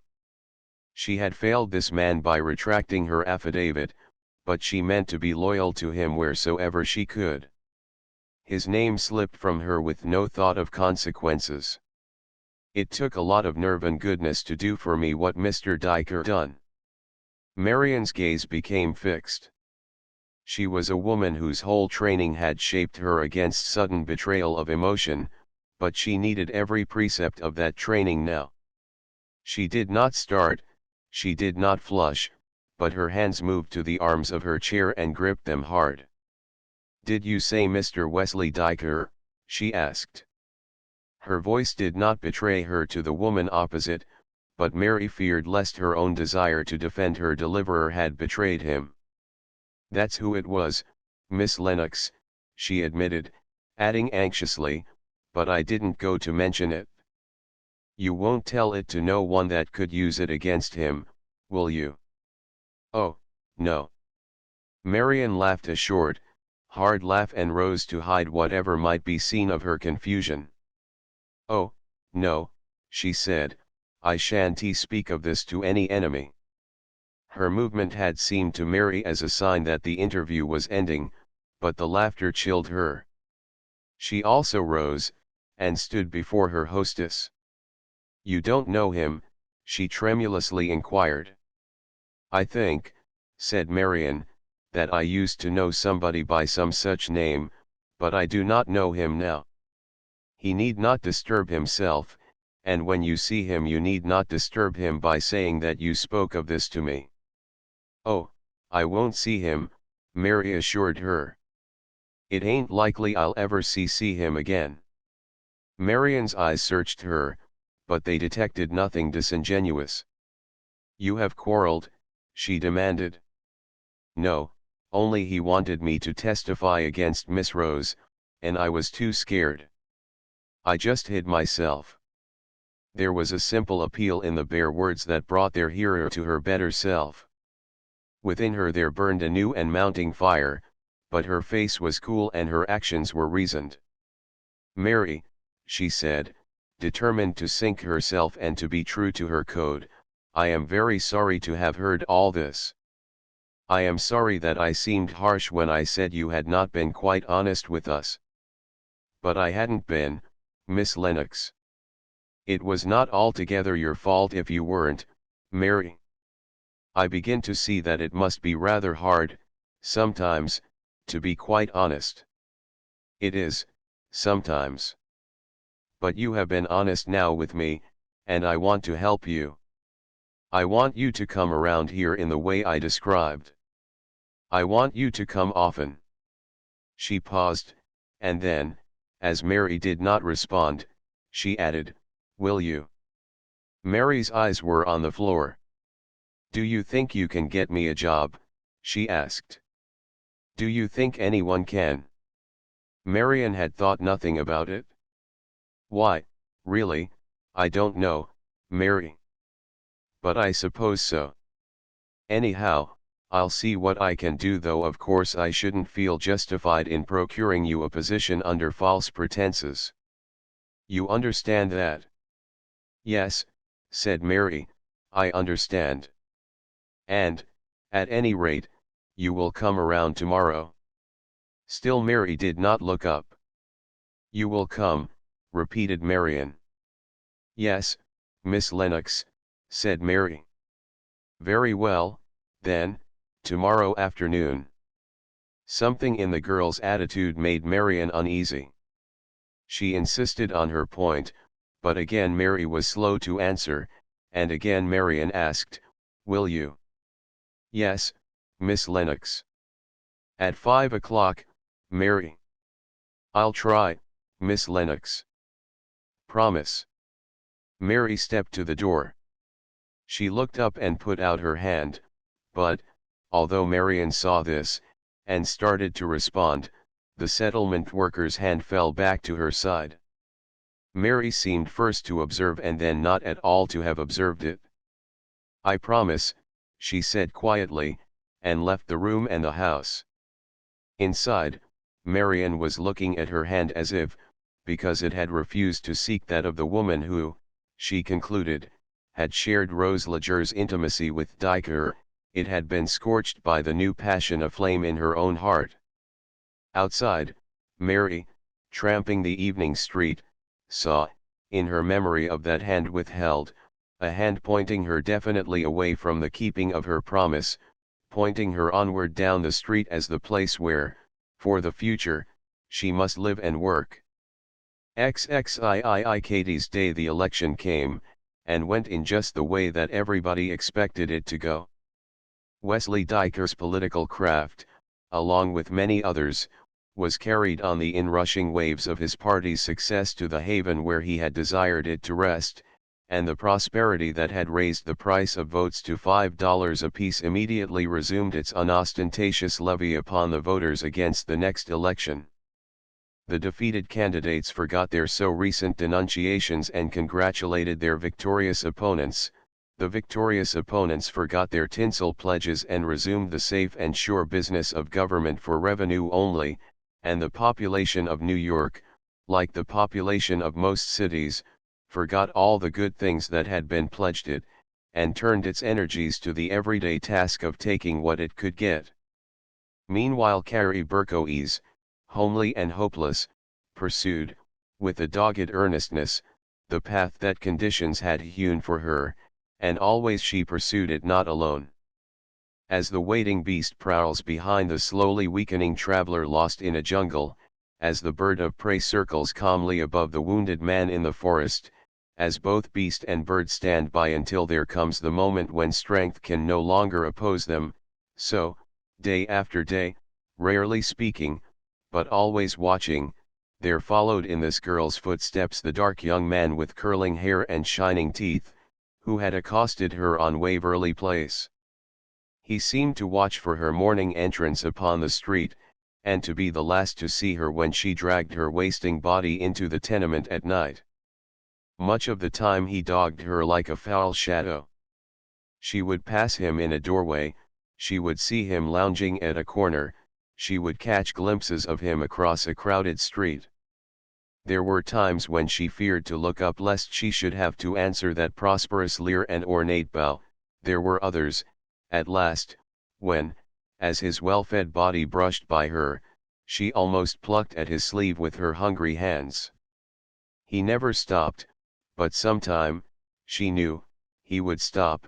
He never said more than good morning or good evening, but sometime soon, he would, she knew, say more. And meanwhile, too, the politically unaffected routine of the Lenox department store began gradually to provide for one of its victims at least the sense of approaching variety. Katie Flanagan realized that the end of her usefulness, as that phrase is termed by employers, boarding school principals, and others in authority, was rapidly nearing. She managed to avoid the immaculate Mr. Porter for 1 week, and, but for her worry over the condition of the wounded Herman, would have had moments when the sport was amusing.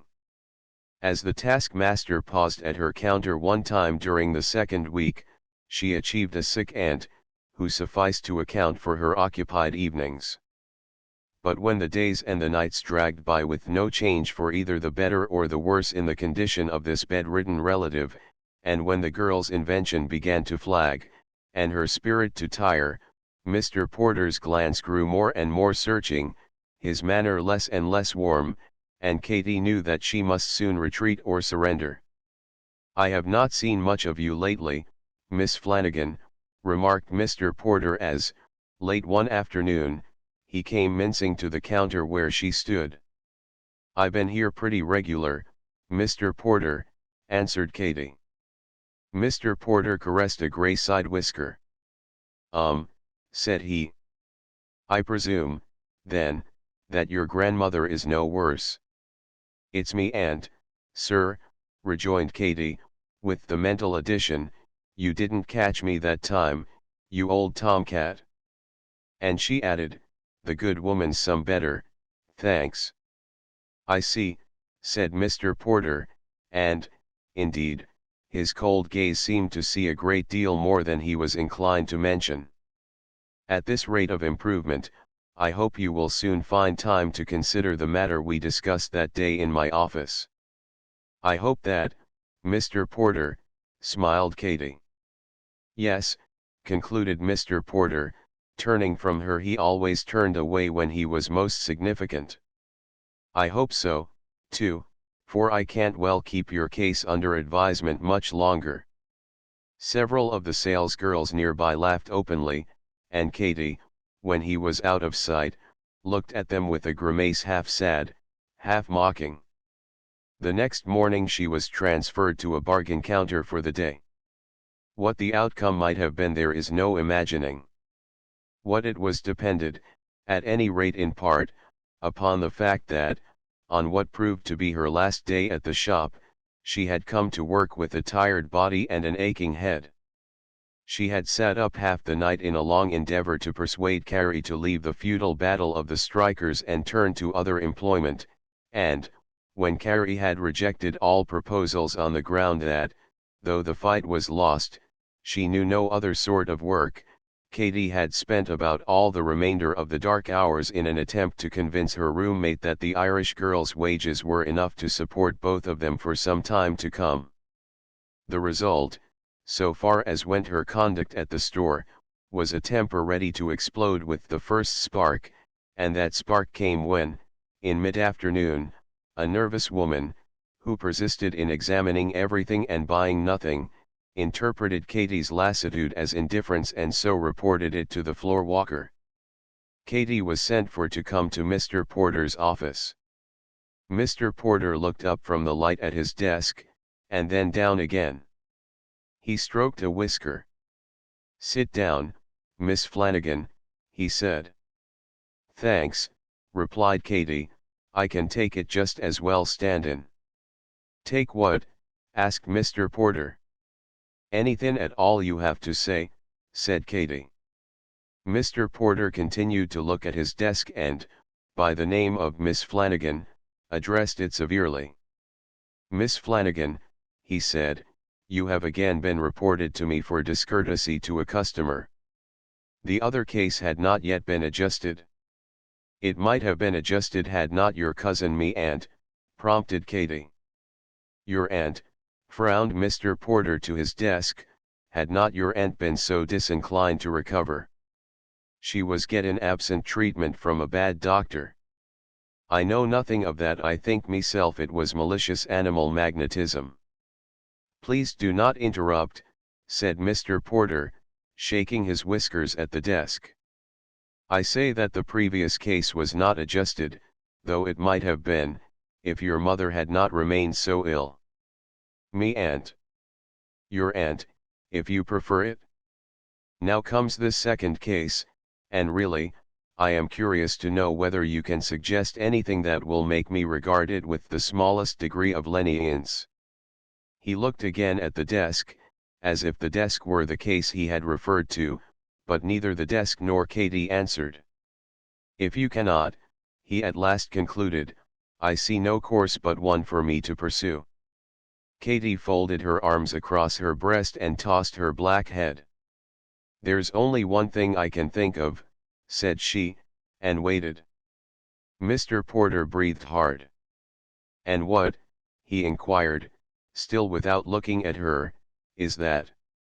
Katy took a soft step forward. She rested her hands upon the arm of his desk and leaned her face toward him. Don't you know? She asked in a low voice. Mr. Porter shot, from the corner of his eyes, one of his crooked glances at her. I am not quite sure, he said. Then, replied Katy, I'll tell you. The only one thing I can think of that'd get you to let me off is the only one you can think of yourself, and that's the one I won't do. Her voice, which had begun so softly, ended in a loud note. Her hands, which had been open, clenched. Her body, which had been relaxed, stiffened. Mr. Porter sprang back from her, looked at her with hot fright in his usually cool eyes, and then shrank as far away as his desk armchair would permit. Miss Flanagan, he spluttered, not so loud, please. You will alarm the store. I wish I could alarm it, said Katy. But what I don't understand, yes, you do understand, all right, Mr. Porter. I know what you want, I've known it all along, and if I hadn't liked to make a fool of you, I'd have told you long since what I tell you now. You won't get it. If it were possible for Mr. Porter to grow whiter than his habit, he grew whiter then. I shall ring for assistance, he protested. No, you won't dare, you'll sit there, and write me out a recommendation and an order for me pay if your hand ain't shaken too much, and if it is, I'll write it for you. And he did write it. After one look at her, he wrote it without a word, and without, as Katy carefully stipulated, any docken for the last offense, and as she left him she delivered one Parthian bolt. Remember me to the girl you start after in the mornin', she said, and when you go home tonight, just give me grandmother, mother, and cousins' best regards to your grown-up great-grandchildren. The taste in which her revolution expressed itself may have been as doubtful as the courage that inspired it was certain, but, had Mr. Porter been able to see into her mind as she hurried homeward, he would have been gratified at what he found there. The excitement had gone, and with it the bravery. She had preserved her individual ideals, but she now realized at what a cost she had preserved them. Against masculine attack it was sometimes inspiriting to defend herself, but to the slow and continuous advance of penury she well knew that, at last, she must succumb. She passed her ugly little parish church, and, remembering that she had missed her last confession, entered its forbidding doors. The swinging portal closed softly behind her. It shut out the glare of the day, it shut out the noises of the street, and it seemed to shut out the entire malicious power of the world.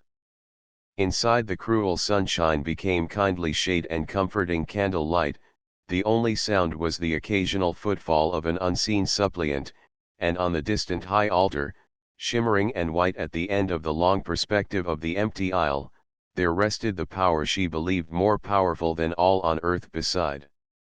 She made her confession, not the easy and formal confession of the strong, who need it most, but the frank probing question and full reply of the weak, who can profit by it least, and at its end she received not only the benediction that she traced to heaven, but the shrewd advice that came direct from the big heart of a worldly wise and beneficent man. Thank you, Father, she added to the words of the ritual, as she rose to go, I'll do me best to stick it out, but times be when it's powerful hard.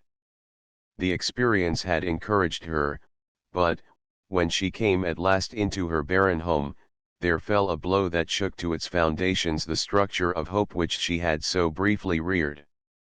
On the bare table was a single sheet of paper, and on the paper was written, Dear Katy, I have gone away. There was no use in saying goodbye, for that would only have hurt both of us, and I could not have made you see that I was right not to board here any longer at your expense, any more than you could make me see last night that you were right on your side. Pretty soon I'll come to see you and bring the money I owe you, but I can't ever pay you back all your other goodness, although I would give my right arm to do it. Another thing. By the time you get this letter Herman will be to see you at the store. I was around to Bellevue yesterday, and we kept it as a surprise for you that he was coming out today. I hope by this time you two will have fixed it all up, but if you haven't, well, I never talked to you about it much before, but I feel I must say something now, because I seem to know more about life than I used to. Take him, Katie dear, for there are only horrors ahead for any girls like you and me if we don't marry. He's a fine man and you love him, and the two of you will do better together than you can do apart. Now, goodbye. Don't please bother to hunt for me. I won't be on picket duty anymore, but I am all right. Lovingly, Carrie. Katie Flanagan put down the note. She went to the narrow window and gazed blindly at the unsightly wing of the tenement across the narrow court outside. All right, she said, the paper crumpling in her tightened hand. All right? The poor girl's got no money and no job. I know what she's thinking and there's no good followin'. All right, she says. Dear God, pity her, she means, all wrong. Katie felt too deeply for her lost comrade to think much, if at all, of that portion of the note which touched her own interest. Her eyes clouded, her shoulders shook, she fell upon her knees before the window sill, and it was there that Herman's strong arms went about her neck. Even then, glad as she was to have him back again, she could do little but sob brokenly with her cheek against his breast, while he told her how he had gone to the store, learned of her dismissal, and come at once to the tenement, not pausing to knock when he heard her sobs.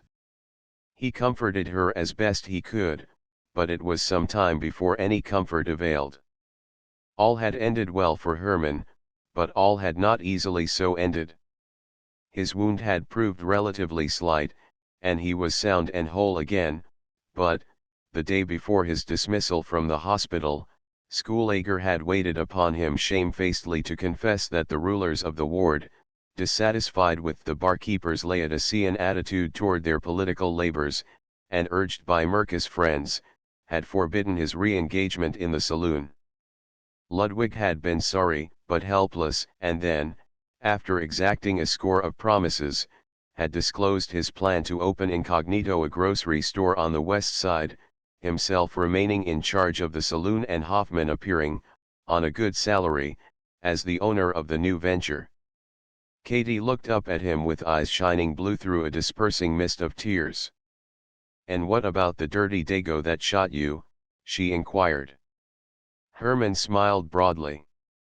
His face was thinner and not so ruddy as once, but it was cheerful still and more determined than of old. "The Austrian?" he asked. "'Tis the same thing," said she. "Ach, well, I guess ve want do nothing about him. You won't be letting him go." "Why not? There's none to swear for me and 100 to swear for him. I kind of believe Schoolager give me de new place as Bryce for keepin' quiet, so there's nothing to gain you and everything to lose." At first she would not hear of it, and she used her opposition to this dropping of the charge against Merca as if it were an argument properly formed to oppose the next scheme that he proposed to her. But he had found her in her moment of weakness when he had come to her in his hour of strength renewed. "No," he said firmly, "you and dis evenin' ve'll be married. I got der license, I stopped at der church, Father Kelly's vatin dis evenin', Katie." The world was slipping from beneath her feet. She did not answer. "In 2 year," he went on, "one part of dot store ve'll own. Katie, it's our chance, you and in de meanwhile, if der Herr Gott sends der babies you and pray Gott he will de want at least do no vorse as ve hof done." He drew her tighter, but she twisted in his arms and got free, so that he held only one of her firm hands. They stood there face to face, between them the unfathomable chasm of sex, their feet trembling at its brink. Across the areaway the straight shafts of the setting sun caught the dirty little window panes of the nearby squalid rooms and turned them to a shining glory. The rays were reflected into Katie's own room, they burnished the cheap paper into cloth of gold, they touched the floor and gilded it, they made of the rickety table a thing of splendor, and of the worn chairs fairy thrones. Herman's blonde head was crowned with a halo, and as he looked at the girl, against the background of those yellow windows like a Madonna against the background that the Etruscan painters loved, he saw in her eyes what he had never seen before. In the momentary struggle the coils of her black hair had loosened and fallen below her waist. They framed a face no longer strong with restraint, handsome from the flush of battle against the world, no longer set and self-reliant, but a face through which shone the light of the life force, the motive power of the universe, a beautiful face, white, frightened, wonderful. Can you really love me?" She scarcely said the words. Rather her lips formed them with no voice behind. But he had heard her before her lips so much as moved. "Ach," he cried, "I hoff always loved you, Katie, but now it is something new and more. Katie, I think I believe things I never believed before, and I think it must be der blessing of God dot I can see in you. And there won't be any other woman. You are all woman, Katie." She raised her head. "Yes, Herman," she said, "I think I will be all women for you. I will be all you want. I will work and share, good luck and bad. I never before was glad I knew how to work, but now I will be all you want, all. He put her hand to his lips, and held it there an instant. Fifth Avenue does these things, casually, no better than the Bowery, when the Bowery has a mind for them. "Katie," he whispered. She took her hand away. She tried to laugh a little, but the laughter, clear and silvery, caught suddenly in her throat. Her mouth twisted, and she raised the hand and put her lips where his had been. Reeling with the tremor of that sight, his arms recaptured her, and this time held her fast. She swayed and yielded.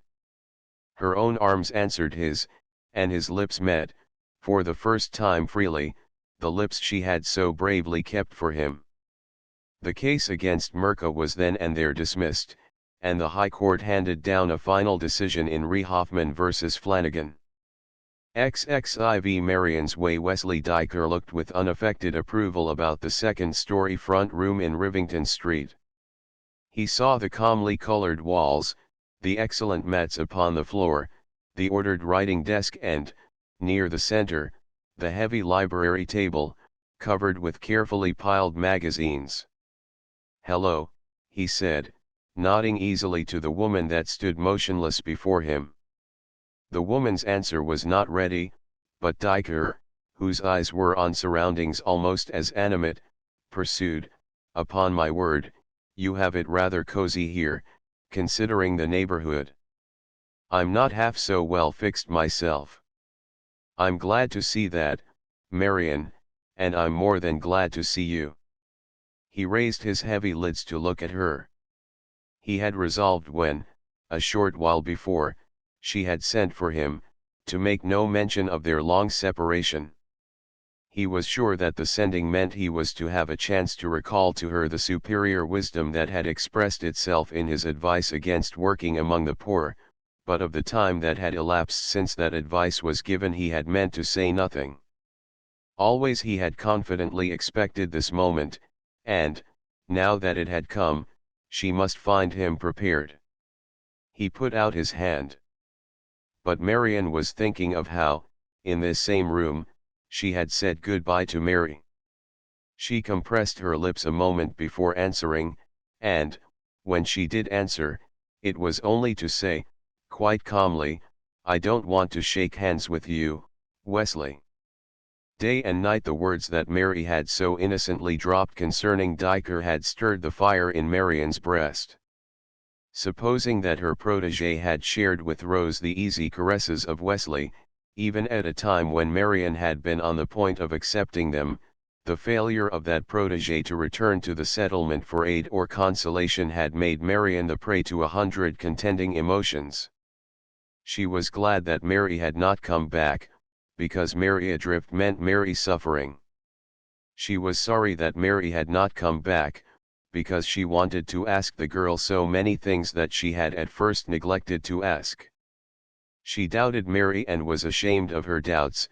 She doubted Diker and was still ashamed. One thought tore at another, and all tore at her heart. On entering the settlement she had left Diker in a proud anger that forbade her acting upon his offer to come to her whenever she should send for him. On dismissing Mary she had so framed her promise of secrecy that she might repeat to Wesley the unfortunate woman's unconscious accusation, and on twisting and turning the reptilian thing over in her mind, she said in one breath that she could not send for Diker and could not be at peace unless she did send. The fiercest passion that a conventional woman has is the passion for the knowledge that will most likely clinch her unhappiness. Marion was certain that she must know the truth, and she told herself that she was certain of but one fact beside, that she did not love this man, that she had never loved him and, presumably because of that, she had at last, on this day shortly after the election, incontinently telephoned to him to come to Rivington Street. She had said to herself that it was unfair to condemn him unheard. She had replied to herself that she did not care enough about him either to condemn or to acquit. She had ended by the realization that, deny it as she might, the fact of condemnation remained, and she had inclined solely toward the attitude of impartial justice until, in the briefest possible time after receiving her message, Diker had entered this room. Then, immediately, her mood had once more changed, as it was to change so often during the ensuing interview. She had left the bench and had become the prosecutor. Perhaps Diker's appearance was in part to blame for this. She had, of course, not seen him since that summer parting. It is seldom pleasant for a woman to find that separation from her has left no scar upon an admirer, and it is always annoying to a district attorney to detect no consciousness of guilt in the countenance of the accused. Yet Diker had come into her presence with a buoyant step and a ready smile. The pressure of campaigning had lessened, though it could not wholly check, the progress of his dissipations, and his face still flaunted the tokens of its former glory.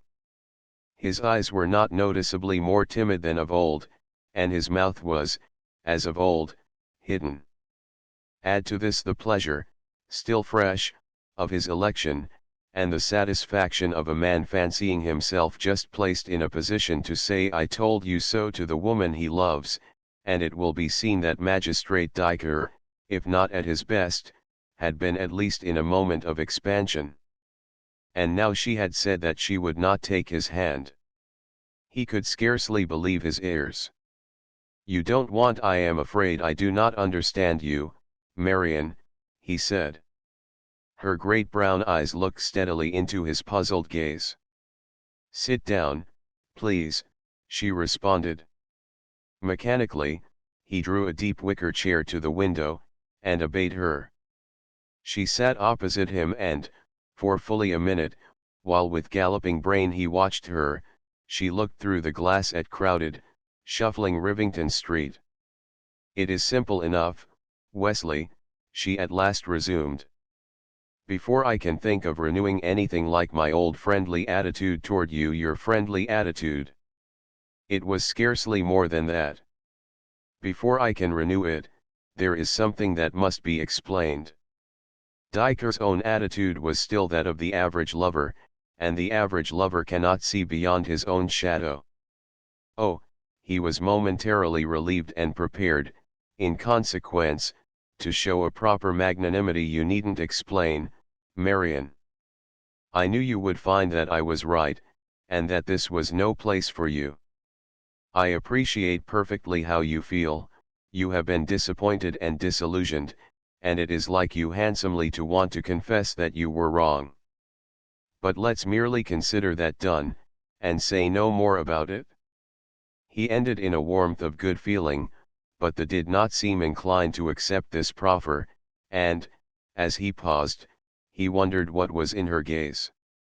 "No," she said, "you are not quite correct in your surmise. I have been disappointed and disillusioned. I have been disappointed in one of the people among whom I have been working, but I have been disillusioned in regard to you." She stopped. He began to guess now what was back of those calm eyes of hers. Disillusioned in regard to him. At the first breath it seemed incredible, but at the next his mind filled with the ghosts of his experience, the grim figures that compose the pageant of that real life of a man, upon which he never raises the curtain for the feminine eyes most dear to him. "In regard to me," he echoed. He was wondering, in hidden panic, which especial image had been revealed to her, and he sought defense in general denial. "You have been listening to East Side neighborhood gossip, Marion, and I shouldn't have believed it of you. You have heard one of the hundreds of groundless anti-election libels that are the common ammunition used against anyone in politics." Her face, always fair, was gently tinted. "What I have heard," she replied, "I heard from somebody that has nothing to do with politics." "Down here," insisted Diker, still seeking to dislodge the enemy and force it into the open field of recognition, "down here all the men have something to do with politics." This was a woman, Wesley. He had feared that. He had feared it when she first spoke of coming to the settlement. But he wasted no time in such thought. He must, before he committed himself, discover which of several possible women was concerned. "Oh," he laughed, "the women are mixed up in political gossip, too, or, at any rate," he added, "they are always glad to repeat what their menfolk don't hesitate to tell them." The woman I refer to was a part of the thing she told. Marion said it softly, but her white throat trembled. Diker looked at her swiftly, and as swiftly lowered his eyes. Instantly now he guessed what it was that she had heard, an instant more and he thought the thing improbable. Then, resolved at all events not to approach self-betrayal by showing his intuition, he assumed the point of view of the lawyer. "Marion," he said, pulling at his mustache that she might see as she did that his hand was steady, "is this fair? Is it right to condemn me on a charge of which I know nothing and because of evidence of which I haven't heard a syllable?" "No," she answered, "it isn't fair. That is why I sent for you." He bit his lip, but faced her. "Well," he said, "what is it?" Steadily she met his renewed gaze until his eyes failed her. Even then her own eyes, never wavering, could find in him not enough to determine her. The desire to get at the truth, whatever the truth might be, was plying its angry whip upon her shoulders. When Mary had spoken, Marion had received the intelligence as innocently imparted fact. But now the man before her gave nothing that her inexperience could set down as a sign of what she considered a great sin. "Wesley," she began, leaning towards him, "the girl that told me this told it inadvertently. More than that, she did not even know that I had ever heard of you. She did not want to hurt you, she was grateful to you, because you had rescued her." His intuition, then, had not failed him, it was Violet. "Why," he smiled, his heart heavy with the fear of losing Marion's love, his lips still sparring for a more open lead, "I am afraid I'm no knight-errant, Marion, to go about rescuing damsels in distress." But he did not like the sound of the phrase, and, seeing that she liked it no better, he explained, "You surely remember how I feel about these poor women. But she said that your politics brought you into touch with the worst sort of them." Marion paused there to give him another chance, but his only protest was, "Not my politics. The duties of my profession, before I was elected a magistrate, sometimes made it necessary to defend such women." You must have known that. There was no dishonor there. And my informant added, continued Marion, that you used your political influence to gain their friendship, perhaps even to protect them, and she felt the depths before her, her cheeks went hot, her brown eyes filled, and certainly to she faltered. He felt it and looked up with anger in his eyes. To what? He demanded. She clasped her damp hands tight. To live with them, she said. Though he had expected the implication, he had hardly expected so close an approach to the specific, and therefore the start to which it behooved him to give way was not altogether disingenuous. Marion, he cried. She bent her head. Do you believe that? He asked. The accusation uttered, sick uncertainty gripped and tossed her again. I don't know what to believe. But how can you think I would be capable of such things? The girl lied. Her judgment swayed dizzily. Between word and word she was now for and now against him. I can't think of any motive that this girl might have to lie, she said. How do you know what motive she has? Returned Diker, realizing in what good stead his training as a pleader of bad cases might stand him. How do you know what political enemies of mine may have sent her to you?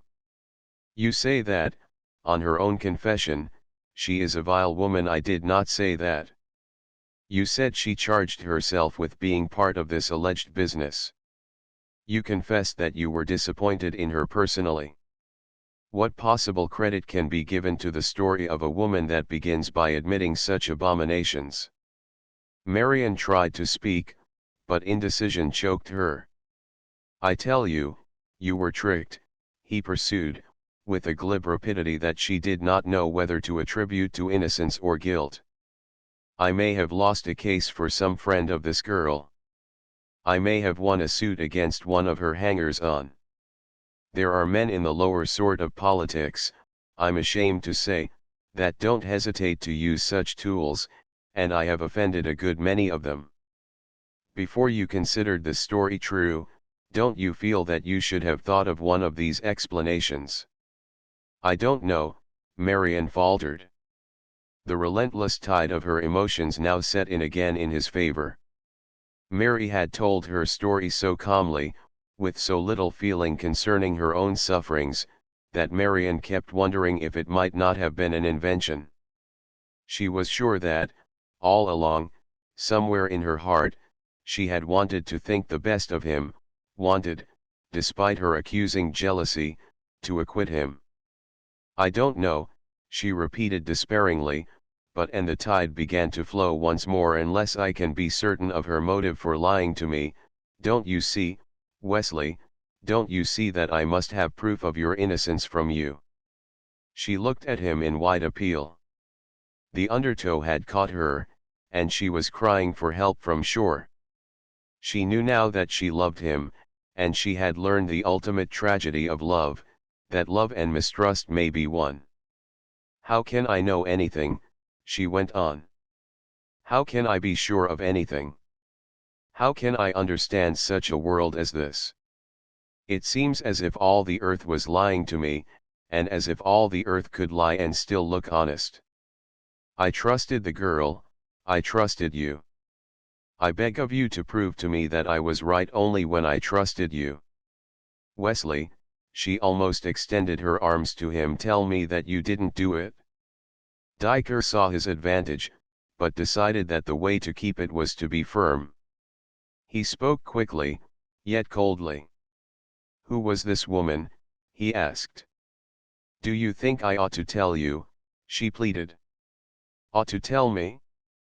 Why, Marion, how else am I to prove what you ask me to prove? If you are to be at all fair with me, how can you start by hiding the false witnesses against me? He was right, she felt. Did you ever hear, she asked, of Mary Morton? Too late to weigh his words, he remembered the name that the girl whom he had called Violet had signed to her affidavit. Before that recollection was clear to him, he made his reply in the deceit that is the refuge of all the confused. I never did. You are sure? Absolutely, he had to keep it up now, although, if she is the sort of woman she says she is, she probably has as many aliases as a safe cracker. But this girl, I should think you would not forget her if you had ever known her. She must have been good looking once. She has blue eyes and brown hair. You could see from her face that she has suffered, but you could see that she used to be almost beautiful. She has the walk of a queen. I don't know her. Think. Marian was still intent upon certainty when I saw her. She was both times dressed alike, though on her second visit her clothes, first new, had grown a little shabby. She wore a cloak, I forget its color, but it was dark, and a beaver hat. He knew those clothes, he had reason to, but his interruption was in strict accord with his previous denial.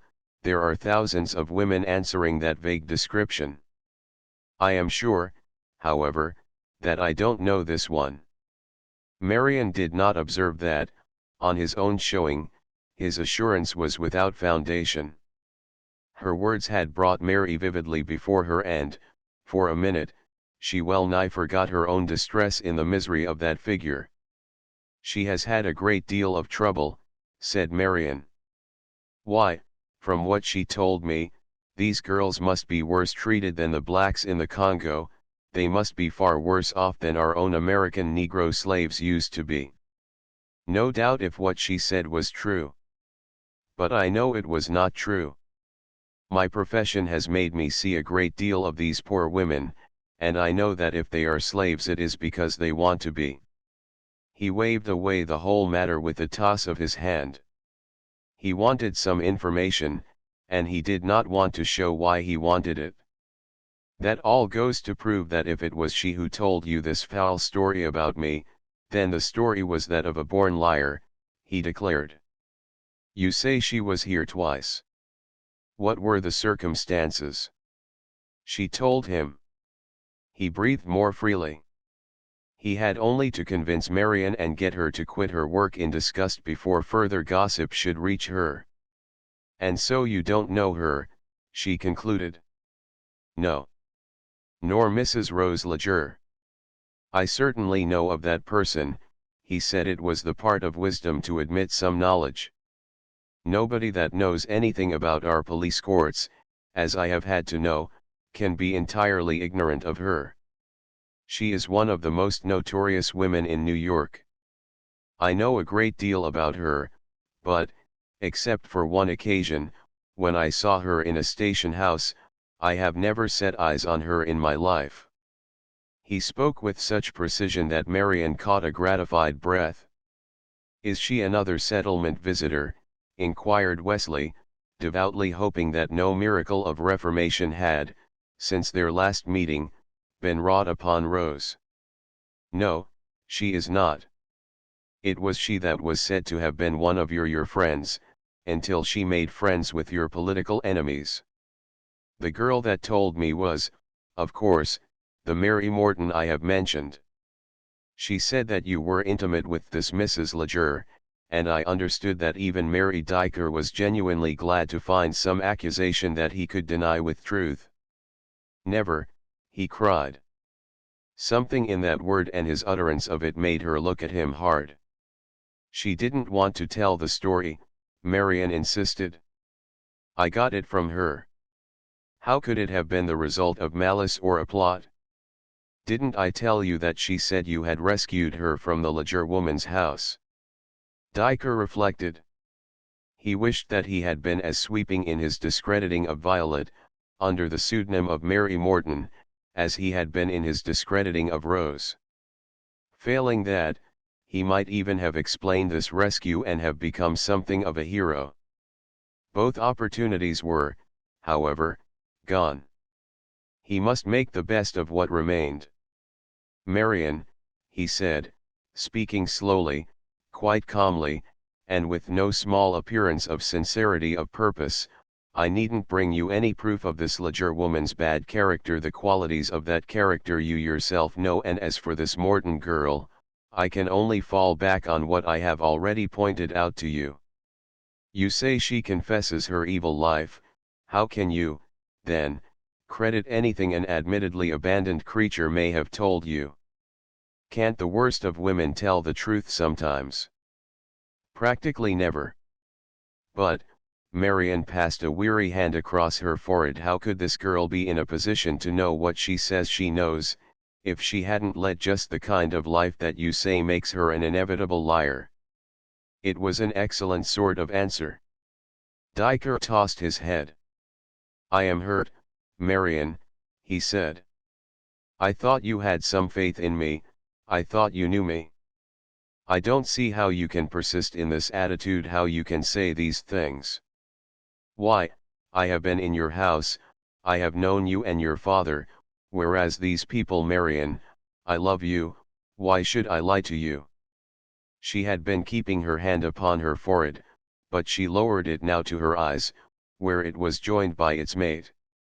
I don't know, she moaned. That's just it, I don't know. Then what, he asked, can I do to convince you? I won't upbraid you, I won't be harsh. My sane course would be to pay no attention to accusations from such a character as this Mary Morton, and your sane course would be to pay no attention to them. But I know how things are in this neighborhood, I know the bad atmosphere you have been breathing ever since you came down here. Long ago I told you exactly what would happen, I foresaw it all. I told you when you insisted on going into this work that these women would poison your mind, distort your vision, make you doubt all that is best in life. Apparently, they have succeeded, but I don't speak of that. Marian, unless it was in some police court perhaps at the time I saw Rose Ledger, I never saw this girl in my life. I don't understand her enmity any better than you do. It may spring from some imagined wrong to one of her friends, or it may be a political plot. But, except as it affects your regard for me, I don't care anything about it. All that I do care about, all that I do want to accomplish is to restore you to a normal view of things, get you out of these foul mental and material surroundings, and bring you back to your own proper world. I want to do this and to make you know the truth concerning myself. Tell me what will bring this about, and I'll do it without a moment's loss of time. He thought that, in the nature of the case, there was nothing very difficult or inconvenient that she could demand, but he had counted too much on the artificial and too little upon the natural and primitive woman. Her face still hidden, she felt the full force of his appeal, but the tempest had its wild will of her. She believed him guilty, she believed him innocent. She believed that, if he were guilty, temptation had come from the woman, she believed that, if he were innocent, there was nevertheless something she did not know what that he was hiding from her. Faith was ready to destroy much, but would not jealousy destroy more? Her jealousy had consumed dignity, it had ravaged custom, it was burning restraint. Mary's words had drawn in Marian's mind a concrete picture, and the contemplation of that picture had awakened an anger in which her genuine love had for the first time genuinely expressed itself. Before, she could have heard with light regret of Diker's engagement to marry another woman. Before, she might herself have drifted with him through a placid wooing into the port of marriage that, until this revelation, she had in no wise understood.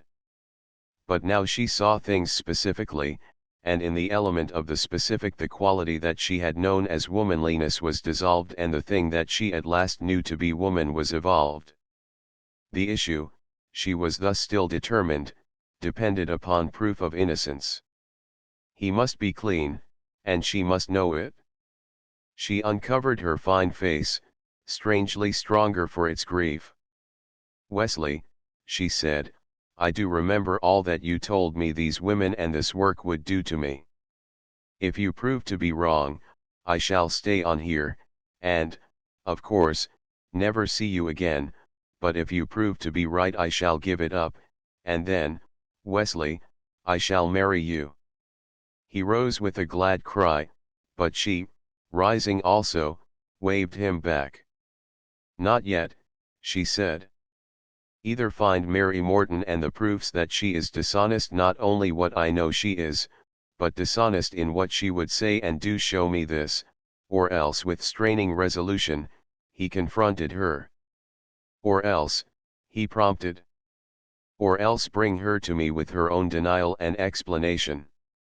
XXV Daughters of Ishmael. When Mary left Rivington Street, she faced the inevitable. She had seen the impossibility of domestic service, she knew nothing of any other trade, she could not endure the shame of an institution, and her fortune consisted of just $14.50. She walked, for a long time, aimlessly.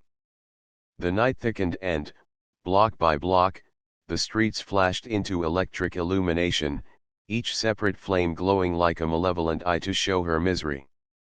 Her strength, never yet fully restored, failed her. Her feet were tired, her knees bent irregularly, her head ached. As at her first sight of it, the city, which she knew scarcely better than on that spring evening when she had been tossed into it, was a conscious prison implacably shutting her in forever. She walked westward, and then northward. She dodged across Fifth Avenue among the automobiles of careless, comfortable people on their ways to one place or another of swift enjoyment. She passed a notorious cafe at the warm windows of which she saw, seated at laden tables and opposite leering men, the painted faces of softly gowned women, the more successful examples of what she soon must be.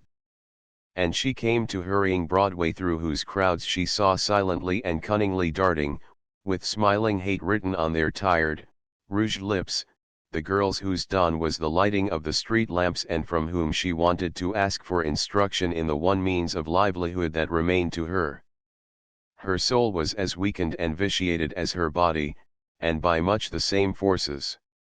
Into her escape from Rose's, into her work at Mrs. Turner's, into her appeal to the employment agency and her tasks at Mrs. Chamberlain's, she had put every particle of strength that she could harness, and the result had always been failure.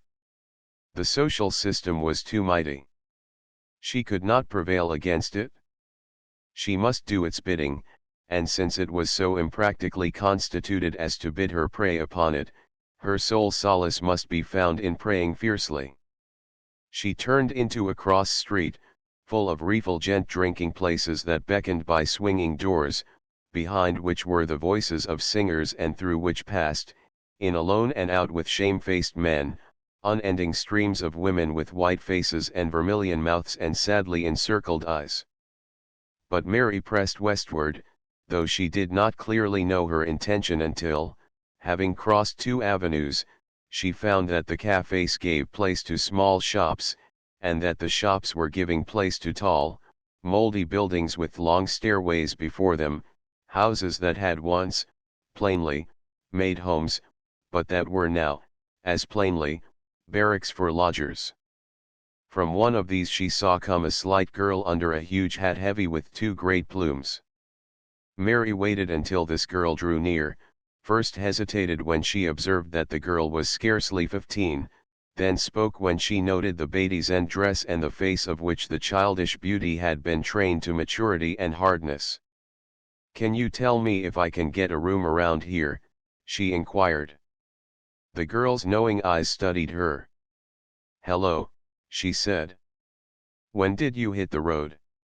"Today. I want to find a room." "Well, you can't go wrong. The house I live in is full up, but you can ring most any bell along here and get what you want. There ain't no choice. One's as bum as another." She nodded saucily and went on her way, and Mary climbed the steps of the first house she came to. Her ring was answered by a woman that appeared, as far as Mary could observe in the faint light, to be about 60 years old. Her hair was grey and severely arranged, her dress was shabby, and she looked very tired. To Mary she did not seem to be at all the type that would conduct the sort of place which the wanderer just then needed. "Can you rent me a room?" she nevertheless inquired. "With privileges," asked the woman. It was a phrase new to its hearer, but she understood that it described the kind of room she wanted. Yes, she almost whispered. But the woman did not lower her voice. Her descent, as Mary afterwards learned, had been by slow stages, and her complaisance had been enforced through a history that began with the establishment of a respectable boarding house, when a reform election had driven her husband from the police force, passed through a widowhood imposed upon by absconding lodgers and raised house rents, and ended by the admission of first one and then many patrons that were, though they wanted what she had not always cared to give, at least certain to pay what she had to turn over to the church corporation that owned the property. I got a nice second floor front, just a step from the bathroom, at $18, she said. A month? Inquired Mary. The woman regarded her as if she were somewhat of a curiosity. Certainly not, 18 a week. Oh, I couldn't afford that. It's a nice room. Yes, I guess it is, but I might let it to you for 15, to start with. I couldn't afford it? Well, there's the parlor. It's only 12, and'll be vacant tomorrow. I'm afraid I'll have to get a place for tonight. Haven't you anything cheaper? You don't seem to know nothing about prices, miss. The landlady appeared to reflect. But there's the third floor back hall room, she added, I can let you have it for 7, and better than that you can't do anywheres. Mary hesitated. You can easy make 3 times that much, the woman urged. Do you? Mary wet her dry lips. Do you think so? Think so? Why, the lady that had that room for a whole year till last week made as high as $20 a night. She moved out here to her own flat. But then, she was good looking, of course.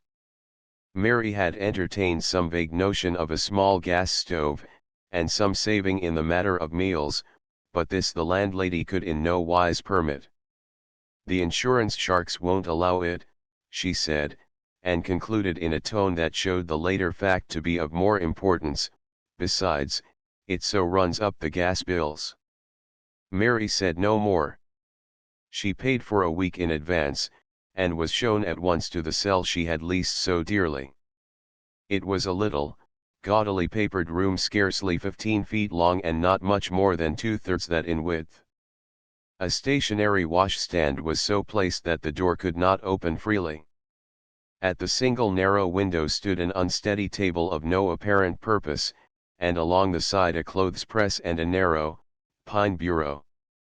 The bed, however, was the chief feature of furniture, and that was large and comfortable. I'll give you clean sheets every Sunday morning regular, said the landlady, but any changes you want between you'll have to pay for the wash-in of. She demanded, and received, 25 cents for a latchkey, added that she permitted no noise in the rooms, and departed, leaving Mary sitting on the edge of the bed. The girl's experiences in the house of Rose Ledger had prepared her but imperfectly for this adventure. It was a new business, and Mary did not know how to embark upon it. She was as lost as the chorus girl, unused to the purchase of railway tickets and the engaging of hotel accommodations, who finds herself stranded in a small town. She went to the bureau and looked at herself in its distorting mirror, in an effort to appraise her wares. Her hollow cheeks needed rouge. Her dull eyes needed belladonna. Her clothes were worn. She felt that she should start work immediately, but she was afraid. She went to bed and slept. By the next evening she had spent all but $1 and some few cents of the $7.25 that had remained to her. With her bundles under her aching arm, she was returning to her lodging house to prepare for work, when she stopped at the ladies' entrance of the corner saloon and, going into a bare apartment for a drink of whiskey, found, seated at a table, as the only other customer, the girl of whom she had asked her questions on the night before. The child smiled as pleasantly as her hardened face would permit. "Hello, kid," she said. "How's tricks?" "Hello," replied Mary. "Sit down here," said the girl. Mary accepted her invitation, and gave the grinning waiter her order. "Got settled?" asked the girl, when the waiter had come and gone again. "Yes," replied Mary, "I got a room." "Where?" "The fifth door from here." The girl whistled. She was proud of her knowledge. "That old cat Charlotte Michaels," she commented. "I bet she stuck you. She charges me $7 a week for a third-floor back hall bedroom. Hell, that's a steal.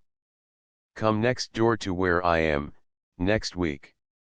There'll be a better room there, then, for $1 less." Mary looked at the child. It seemed strange that she should be about to ask of one perhaps 2 years her junior for directions in the ways of the street, but she saw that the childishness before her was childishness without innocence, was even lined and scarred by wisdom. She wondered about her own face. "I'm goin' to start out tonight," she said. In the etiquette of this trade the workers ask no questions of one another and offer few biographies save those fictitious ones, the threadbare, unimaginative lies, which they reserve for their inquisitive purchasers. Mary's entertainer, therefore, put forward no inquiries save one, "New in this town?" she asked. "I'm new in the business," said Mary. The child eyed her doubtingly. "Come off," she good-naturedly replied. "Yes, I am. I was in a house on tea, but I'm new to this, and I ain't just sure how to go about it." "Oh," said the child, "it's dead easy to learn the curves, but it's the hardest job in the world. Can't your fellow put you wise?" "My fellow?" "Sure, your fellow, your friend, your sweetheart. Honest, now, ain't you workin' for nobody?" "No." "Well, you ought to be. Most all the girls is. You can't get along right without one. Who's goin' to go your bail when you're pinched?" "Will I be pinched?" "About as often as auntie a month, kid, unless you let the cop call auntie a week." "I guess I can stand him," said Mary. She was past the stage of objections. "You'll have to pay him anyhow, you know." "I thought I might have to." "Then you thought dead right. Why don't you get a fellow? They's lots of them. They got political pulls.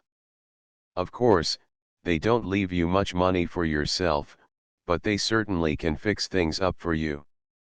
"Have you a fellow?" asked Mary. "I sure have," said the child, grandly.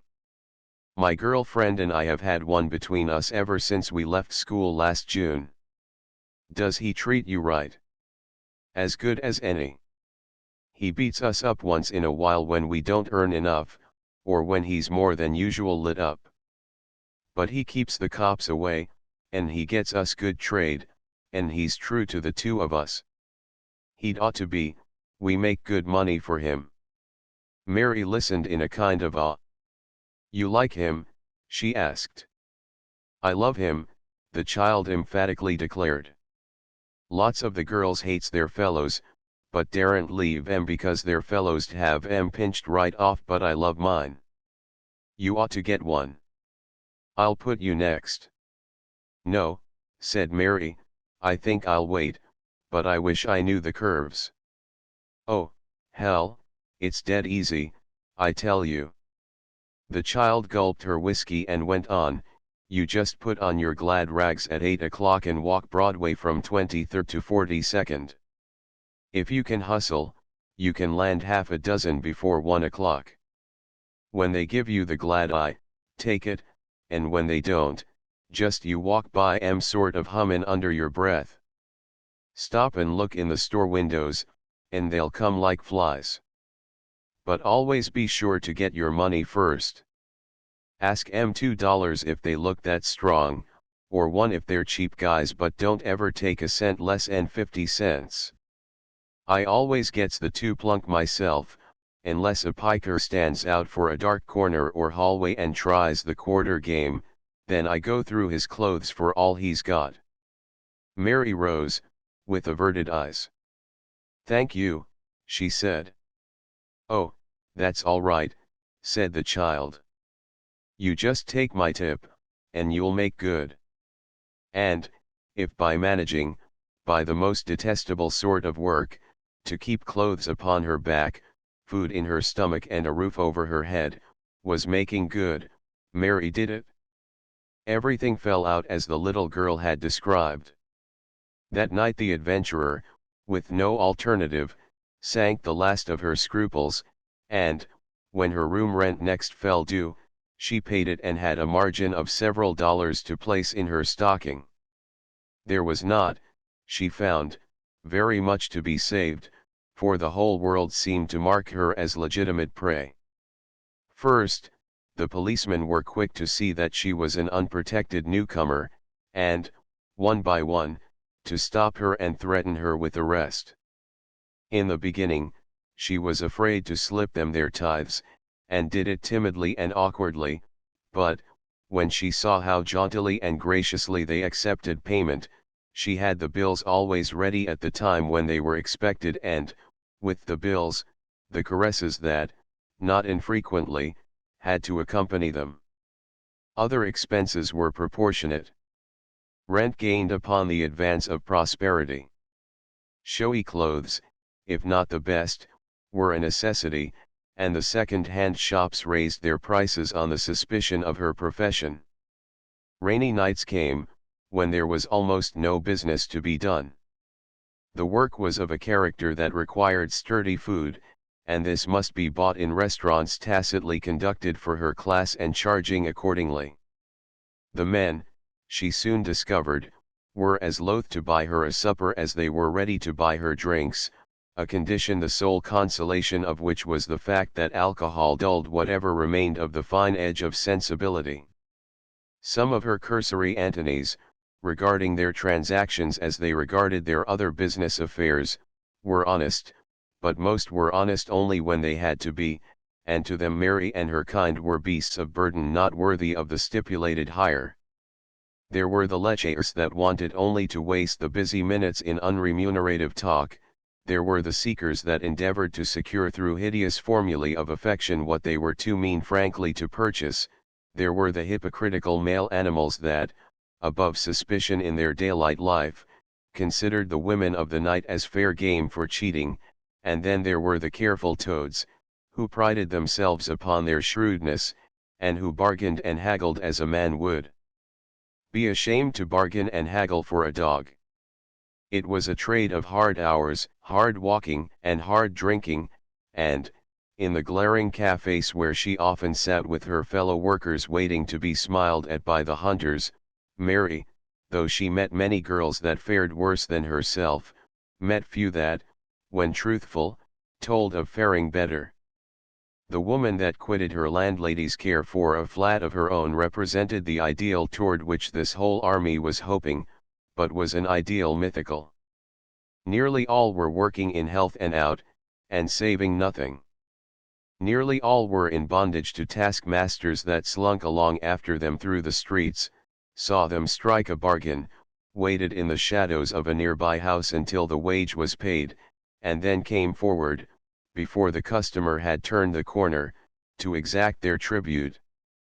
Born, through the effects of a wasteful industrial system, in cellars upon beds of rags, herded as children in attics where a family of 10 slept in a space too small for 5, bred in poverty, always underfed and never properly protected from the weather, some of them were used to hardship that no decent social justice would ever have permitted. Others had been lured from comfortable homes. Still others were the faster fettered because they had gone from homes too respectable to allow of any return. But almost everyone, through fear of exposure, dread of jail and reformatory, and awe of their owners' political influences, was the chattel of a slavery as thorough as that of which Max Grossman was a minor instrument. The majority of these toilers were ready to receive, or had long since received, the seeds of tuberculosis. Few could continue their work for 5 years, and 95%, as a drunken young college undergraduate one evening cheerfully informed Mary, were suffering from one or other, and sometimes from all three, of the trio of diseases common to their business. Out from those stuffy bedrooms and those smoke-clouded, song-filled cafes, men carried the scourging social illnesses to innocent wives and to unborn children destined to dwarfed or sightless lives.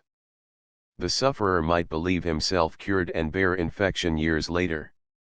Now, take yourself, for instance, the lad had resumed, his cheeks still rosy with youth, but his eyes aflame with liquor. I know something about these things, but I couldn't tell whether you were free or not. You might be sick a long time before even you could tell, and then you wouldn't risk starvation by telling about it. You might be sick right now for all I know. But look out for the worst of all.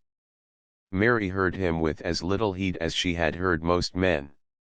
She had learned all that he said from women who knew more of it than, she hoped, this boy would ever know, and she had been well assured that it was a danger that no preventive could wholly defy and no care be certain to escape. After all, she used to reflect, nothing much mattered.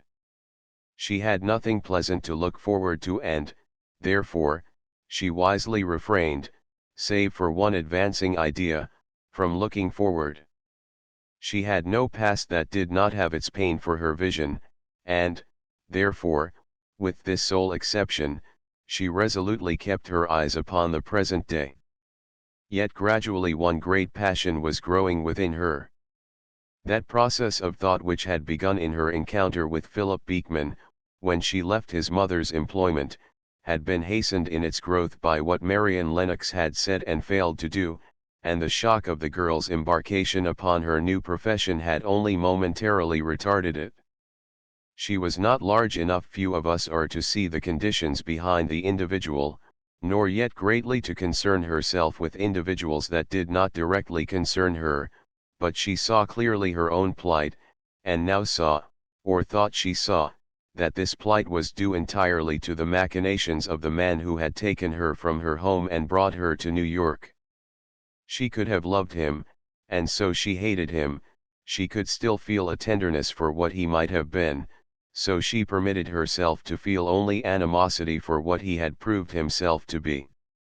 To him she traced directly all that had befallen her, and as she could not go beyond him, so from him, she slowly and finally resolved, she would exact payment.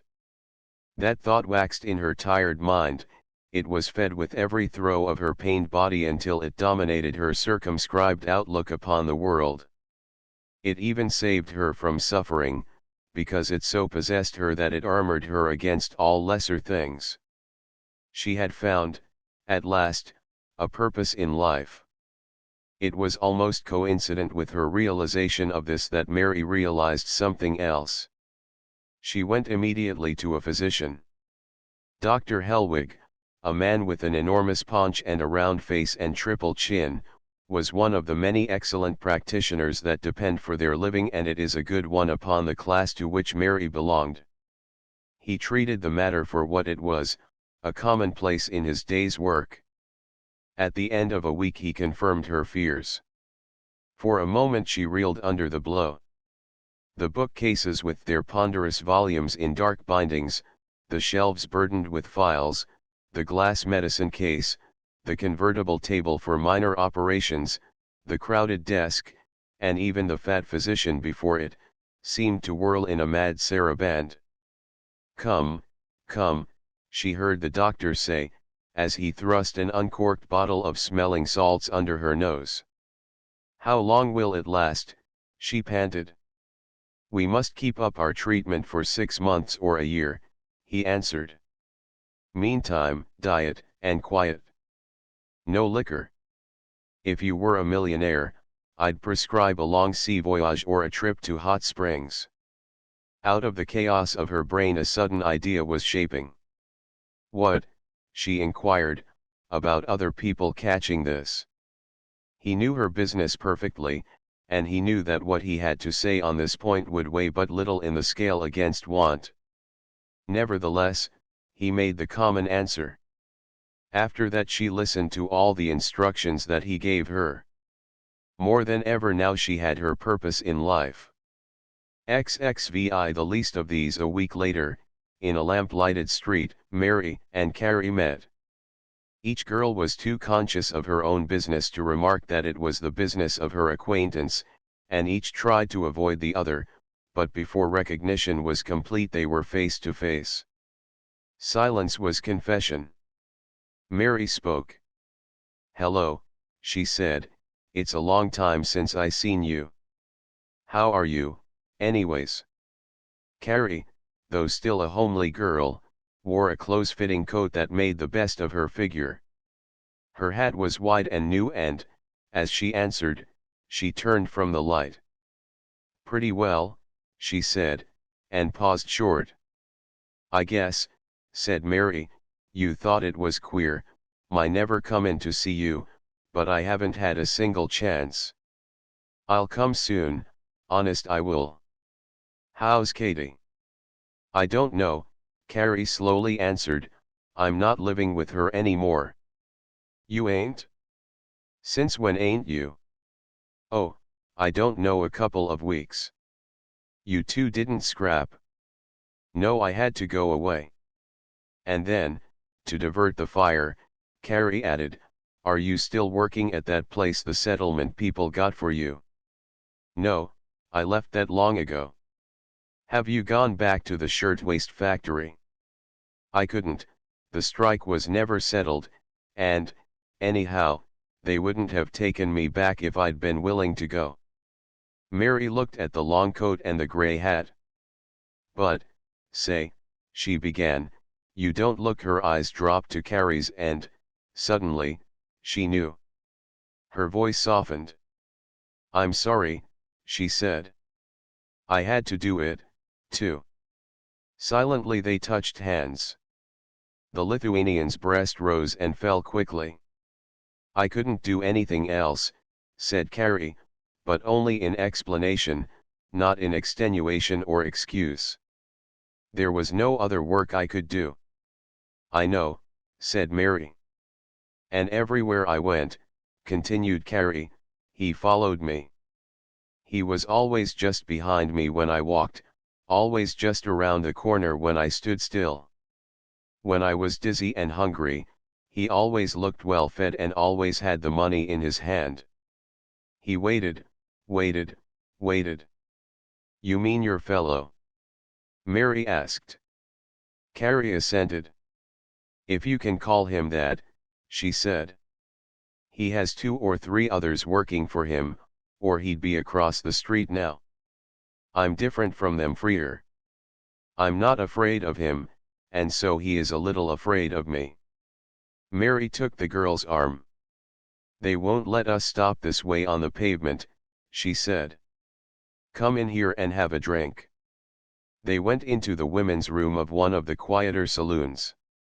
Mary, mindful of the doctor's directions, took only carbonated water, but Carrie ordered whiskey. Mary, with her stomach crying out for the alcohol, and, in that wrenching desire, nearly seizing her companion's liquor, sipped the water. "I've quit it," she averred. "It don't pay." "Most of the men make you take it," said Carrie. "Yes," Mary admitted, "but you can chuck it on the floor if you're fly." She took another sip of the water, and then asked, "Why don't you shake this man if you're not scared of him? You can come with me, you know."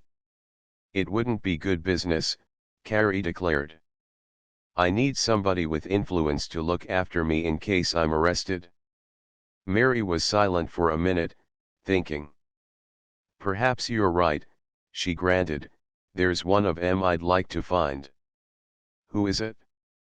"I'll tell you sometime. Look here, I don't feel like workin' Broadway tonight, and I've got some money." Let's do a dance hall. They did several. At the first a mask ball was in progress, the bacchanalian guests had rented extravagant costumes, confetti was tossed by the onlookers, and swiftly shifting lights of red and blue, of green and purple, played upon the dancers, whose whirling shadows, monstrously magnified, were thrown upon sheeted walls. At another, there was an explosion of obscene epithets followed by a fight, which made retreat advisable, and at a third, the dances were so short and the intervals provided for the solicitations of the waiters were so long that both girls wearied of the scene. On 10th Avenue they at last found, however, a place more to their liking. It was the usual type of room, enlarged by tearing out the thin partitions that had once divided it into several tenements. The lights shone sick through the clouding smoke, and the air was heavy with the odors of dust, tobacco, alcohol, and sweat. But the music was lively, the floor crowded, and the little tables along the walls were surrounded by laughing groups of drinking men and women.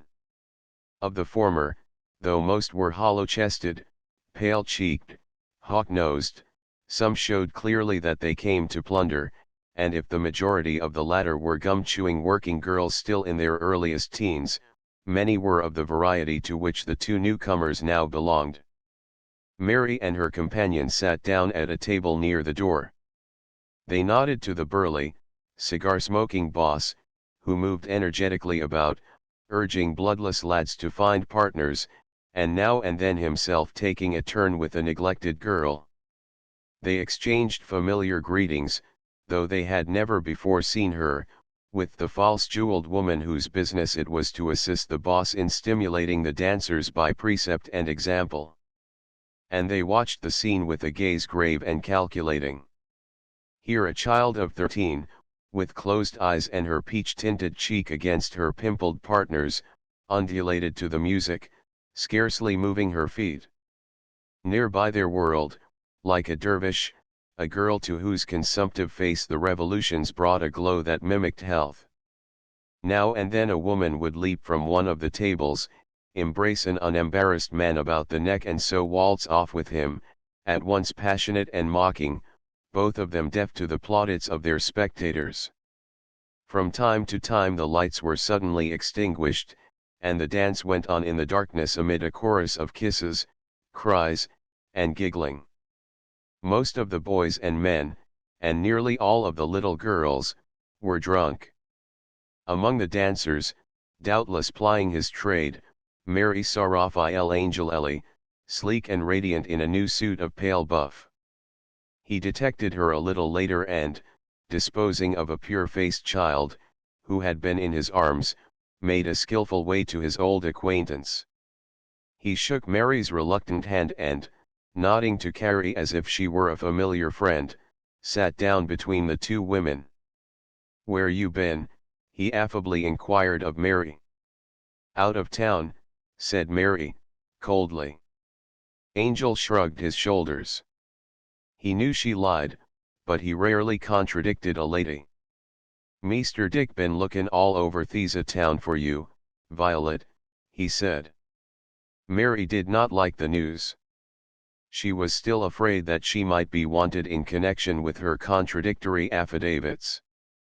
Angel, however, readily reassured her. Just what Diker wanted he did not, he said, no, but he was certain that it was something for her benefit. The magistrate had commissioned him to find her, and Angel had been searching, sporadically, for several weeks, even tracing her course back to the employment agency and to that Mrs. Turner's where she had first worked. "Thesa woman say you steal," said the Italian. "She's a liar," answered Mary, hotly. "She say she told you so. She tried to make out I took a cake of soap. But she say after you leave she me's $2 and some silka stockin'. That woman never wore no silk stockings in her life, and there wasn't $2 in the house." Again the Italian shrugged his shoulders. He gave Mary to understand that, in his opinion, any woman who could steal and did not was a fool, and that any woman who stole and acknowledged it was a worse fool. But what, plainly, most interested him was the execution of his commission from Diker. He talked so earnestly about it that he failed entirely to allay Mary's fears. She refused to give him her address, and as soon as he had left the table she endeavored to quit the hall. The entrance of an acquaintance detained her. There were words that had to be said and drinks that had to be bought. Half an hour passed, and then, as she started with Carrie for the door, Mary saw Wesley Diker standing outside. He was wrapped in a heavy overcoat with its military collar turned up about his chin and his black derby pulled far over his eyes, but Mary feared him too much to fail of recognition. "There he is," she whispered, catching her companion's arm. "The Dago telephoned him. I was afraid of that." Escape was hopeless. She sent Carrie back to the dancers, and, going out, met Diker, her head erect. "I heard you was lookin' for me," she said. Wesley raised his hat. "Yes," he said dryly, "walk a block or two with me." They went for some time in silence, Mary too much upon the defensive to risk beginning a conversation, and Diker trying in vain to command the anger that had been growing with every day since he had learned how she had betrayed him to Marion. At the first dark street into which he turned her, his resentment burst its guard. "What in hell do you mean by telling everybody all you know about me?" he demanded. Mary shrank away. "No, you don't," he said, and seized her hand. "Didn't I do you the best turn that was ever done you?" "Yes," the woman quavered. "And I wouldn't pay you back the way you say I done. I never talked about you to nobody. Don't lie. You know you did." Mary remembered, but she shook her head determinedly. "I've never once spoke your name," she said. "I tell you to stop lying," rejoined Diker. "You told it once at the settlement on Rivington Street." "I know it. I learned it there myself." "What did I tell?" asked Mary. Her tone was defiant, but her endeavor was to draw his fire. They walked forward. "You said I hung out at Rose's," he protested. "You said I was her lover and yours." "I never said I had nothing to do with you, Mr. Diker." "I don't care who told you I did, I never said no such thing." "You said I went to Rose's." "I know you did." She confessed to that, for she was truly sorry for it. "But I didn't mean to, Mr. Diker," she added, "honest, I didn't. It just slipped out. I didn't know Miss Marion knowed you." "Why, she told me she didn't know you, and how'd I ever think she'd lie?"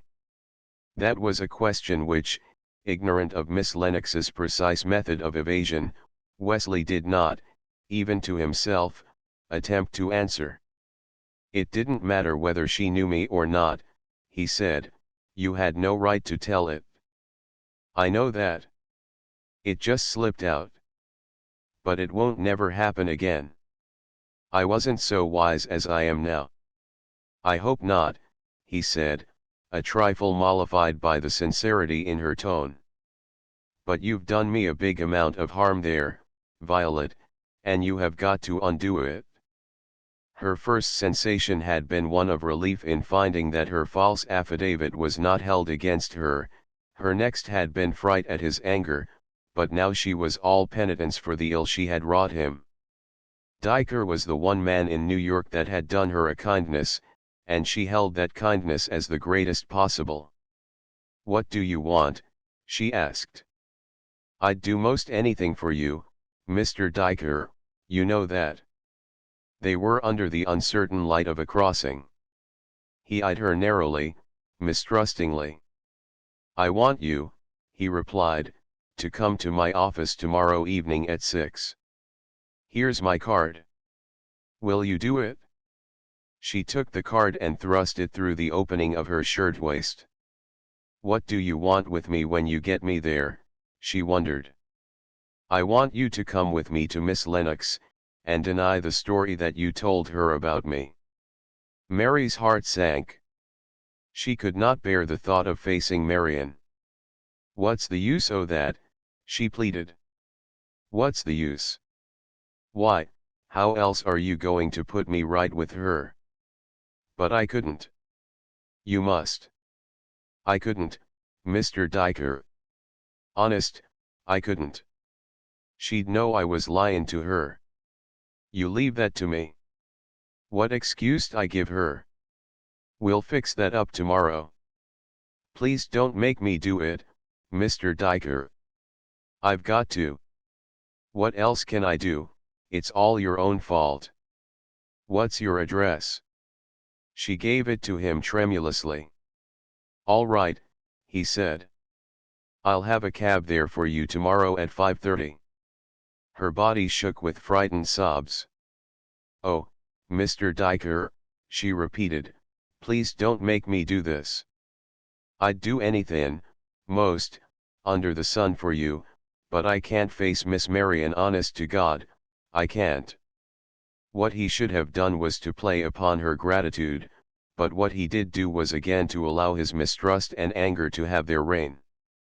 I won't have any nonsense about this, Violet, he said. If you don't come to my office tomorrow at 6, I'll have you arrested, and I'll see to it that you won't escape with a mere fine, either. It won't. She could not grasp it. What do you mean? She asked. I mean I'll have you arrested on a big charge. Her lips stiffened with that common terror of the law, about the only terror that the law ever succeeds nowadays in creating, the unreasoning terror that seldom serves as a deterrent. I ain't done nothing but this, she said, in the full knowledge that what she had or had not done would be no factor in the problem. You'll find out about that when the time comes, he answered. What I want to know is whether you'll do me this favor or not. He had stopped and confronted her. Even in the semi-darkness her anxious eyes managed to read his pale, determined face, but even in the daylight they could have found there no relenting. She gave him a despairing smile. I guess I've got to, she said. Yes, you'll have to. All right. You'll do it? I'll do it, all right. No bluff. No. Remember, if you don't, I'll fix you. Mary turned away. I'll not forget, she said. If you don't, he called after her, you won't be sorry. I won't forget, she repeated. And yet, even as she walked away from him, the sickness of indecision was upon her. Like all narrow experiences, her narrow experience made her afraid of everything beyond its own limits. Her habit of life was the habit of the weakened bird of prey that attacks only the defenseless and flies before the strong. She had become a moral coward, and the progress of her physical disease directly accentuated the insidious encroachments of her moral illness. She could not openly face Marion, she did not dare openly to defy Diker. She wanted only to run away. By 4 o'clock the next afternoon she had run away. The night had been a wearisome journey backward and forward between the decision to obey the magistrate and the decision to evade him. She thought that she owed him much, but she knew that she could not successfully face Marion and lie. She was tremblingly afraid of Wesley's vengeance, but she was more afraid of Marion's honest eyes. All day she lay upon her bed, dizzy from this circling process of thought, but at last, in an attack of dread of the lie more severe than any that had preceded it, she flung her clothes into a little trunk, which she had recently purchased, and, calling a cab, drove to a new lodging house. She did not go out that evening, but the next she had to go, and she had not been on Broadway for 2 hours before a plainclothes man touched her arm. I'm sorry, kid, he said, but you've got to come along with me. Instinctively she recoiled, but the detective's fingers had slipped to her wrist and tightened on it. The sword had fallen. "Where to?" she asked. She knew the man. She had given him money, and more than money, yet she expected no mercy, expected nothing but an explanation.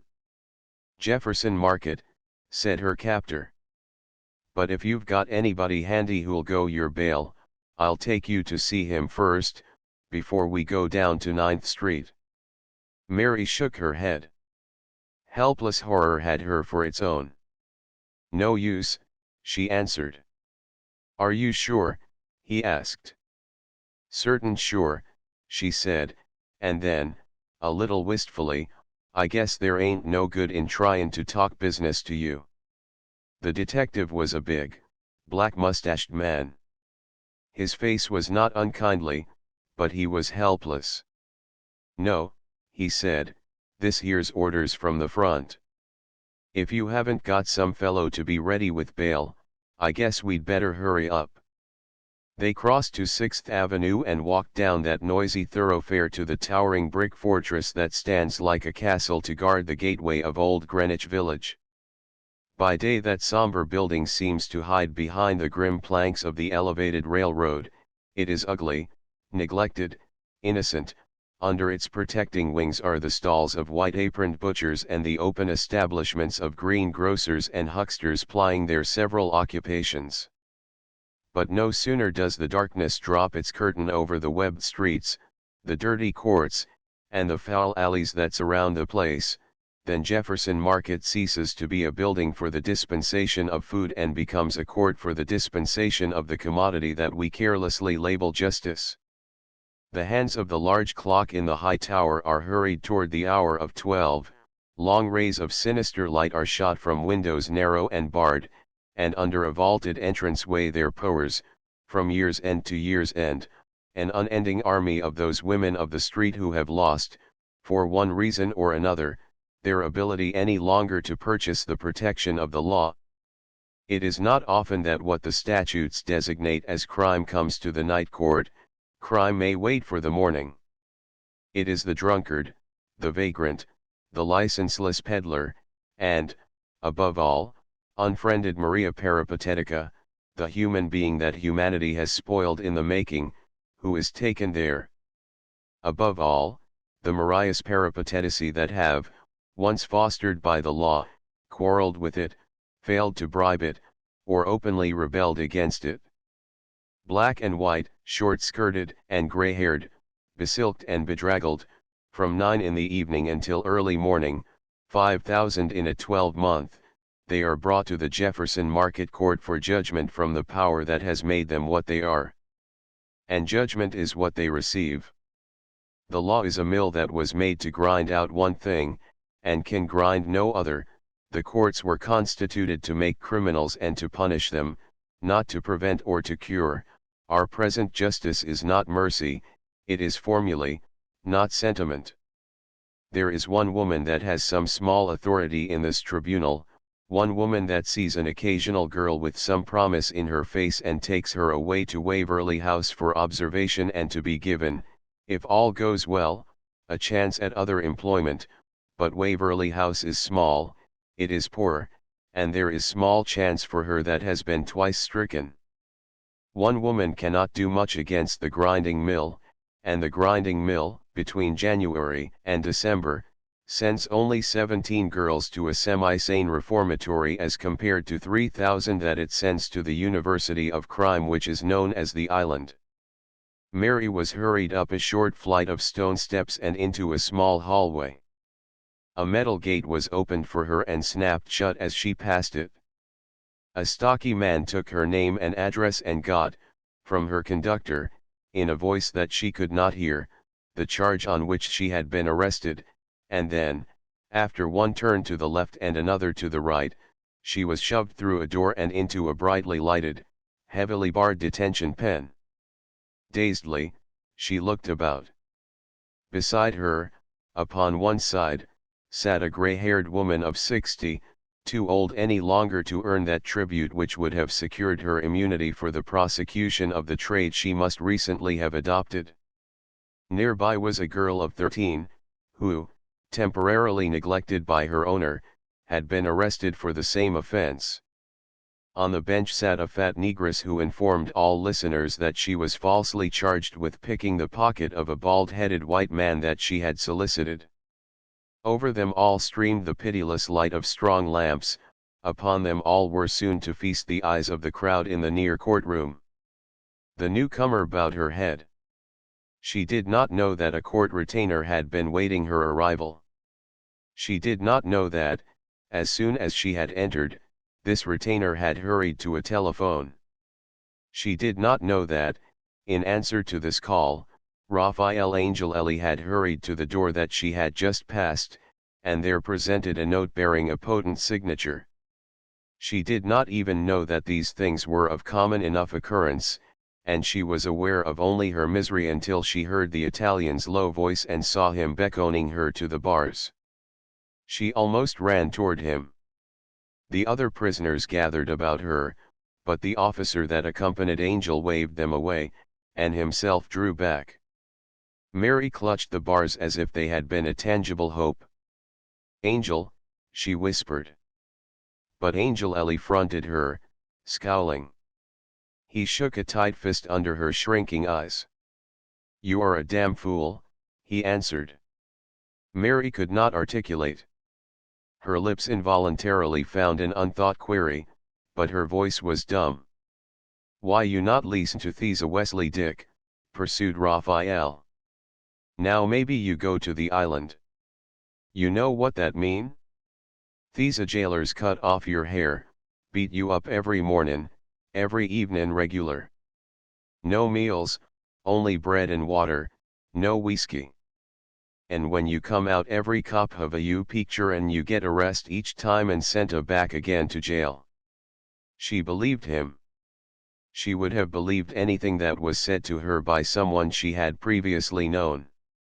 With a flow of ready tears that blinded her sunken eyes, she begged him to tell her of some way of escape. Angel was ready with his answer. It seemed that he still represented Wesley Diker and that Mr. Diker was not disposed to be so hard on her as impartial justice demanded that he should be. In the back room of a nearby saloon there were a lawyer and a notary in waiting. If Mary would promise to swear to and sign before them a prepared paper denying the accusations she had made to Marion, Angel would now, by means of a second note, see that the sitting magistrate did but fine her, and would hand her at once the amount of that fine. She had supposed that her arrest had been on the charge of larceny from Mrs. Turner's boarding house. She had not known that she was accused of no more than the practice of her trade, and she could scarcely credit news so good as this which Angel brought her. "And I won't have to go to Miss Marion?" she asked. "No. Me's Dick want these paper for he's girl Jews to square himselves with a he's girl no more. You go where you want. And the judge'll let me off. Right away." She promised, and a moment later was led into the courtroom. She saw the gaping, leering crowd, which filled half of that apartment beyond the low grating. She saw the stolid policemen herding their charges as stockyard hands herd cattle for the slaughter. She saw the stealthy slavers buzzing in and out, bent upon nefarious rescue, the waiting lawyers on the outer bench and the laughing lawyers inside, joking together or making mirth before the desk at which, in his black robe, sat the weary, cynical, indifferent magistrate, his face as expressionless as that of a Chinese joss. She heard, between the roars of elevated trains, the unintelligible oaths, administered, as she now understood that the average oath is administered, with a rapidity that robbed them of all dignity and most effect, the drone of testimony constantly interrupted to the point of confusion and always curtailed to the exclusion of essential truth, the mechanical pronouncement of sentence that ended, as if the two things were on phrase, in the summoning of the succeeding case. All this she saw and heard and disregarded. She had been struck down, trapped, held fast in the grip of the invisible enemy that she thought of as the city. She had been conscious of nothing but the living fear, and now, Angel had told her, some portion of relief was at hand. Her arraignment, the payment of her fine, her meeting with the waiting Italian, her progress to the nearby saloon where the lawyer and the notary were ready for her, all this passed like a vision of the night. She signed without reading it, though she would not have understood it if she had read it, the formal denial to which her affirmation was immediately affixed. She was too dazed to think until, leaving the three smiling men behind her, she had turned again into Free Sixth Avenue. It was then that she saw coming toward her a young man that might have been anywhere from 19 to 32, with hair that was dark and curly, sorely shaven, olive cheeks just showing the defeated tokens of a blue-black beard, a dapper, prosperous young man, with thick lips and hard eyes and a smartly cut overcoat, from one pocket of which flashed a brilliant bordered handkerchief. In the instant Mary's exhaustion dropped from her brain and shoulders. She forgot her fright of the earlier evening, she remembered only the sufferings from which it had arisen. Her waiting had not, after all, been vain. She was calm, she was resourceful, she was resolved. "Hello, Max," she said. XXVII judgment. At first he did not know her. He stood there, while their eyes were locked, in his own eyes no gleam of honest memory. He was unchanged, the serene, the secure, the smug Max Grossman of that first meeting in the street of her little Pennsylvania town, but she, as she so well knew without this silent testimony, was not now, and never again could be, the girl of that lost springtime. He looked at her, his thick lips drawn thin in a professional grimace, and not until she spoke a second time did he recognize her.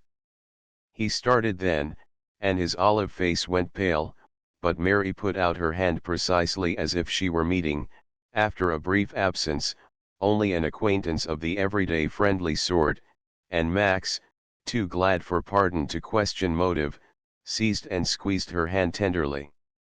"Vi hat," he cried in mock pleasure at this contretemps. "No, it and. I gan't hardly believe mine eyes you're lookin' so fine. But it is Mary Denby."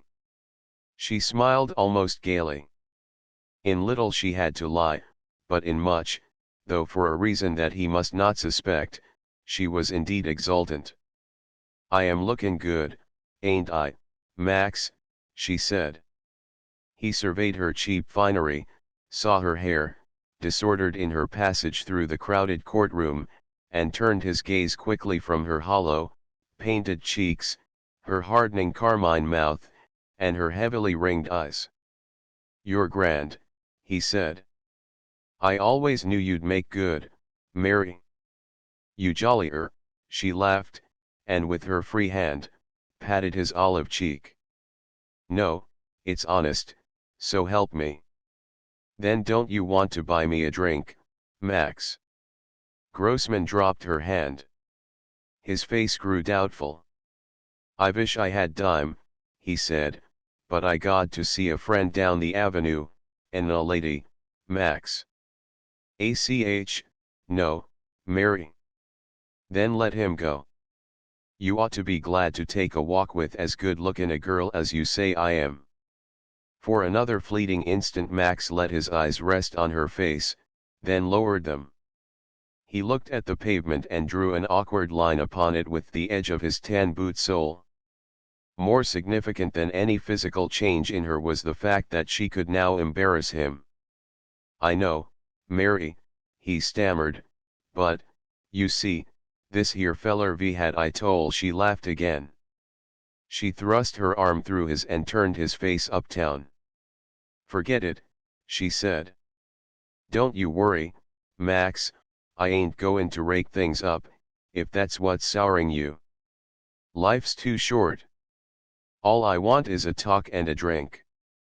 Half reluctantly, he let her lead him, but she could lead him and that sufficed her. He lit an American cigarette and puffed it nervously. "I've just been in there," she said, with a backward jerk of her head in the direction of the police court. "There." Max was not surprised, but he added, Hat vas you doin' in there? What do you think? Responded Mary. She herself was thinking rapidly about other things. You vasn't in Drobel. I guess you would call it that. Pinched. Yes. He had asked her no questions about her past, but concerning her present he chanced a query. Mary, he inquired, do you mean they got you up for your beastliness? That's about it, she said. But why don't you square yourself with the goppers? I don't know. I was broke, Max. I wish I could help you, Mary, he said, his curiosity cooling at the thought of an appeal for assistance. She saw it, and it amused her. Can't you do it? She asked, dropping her voice into a whine. He tried to draw away from her, but her linked arm held him affectionately fast.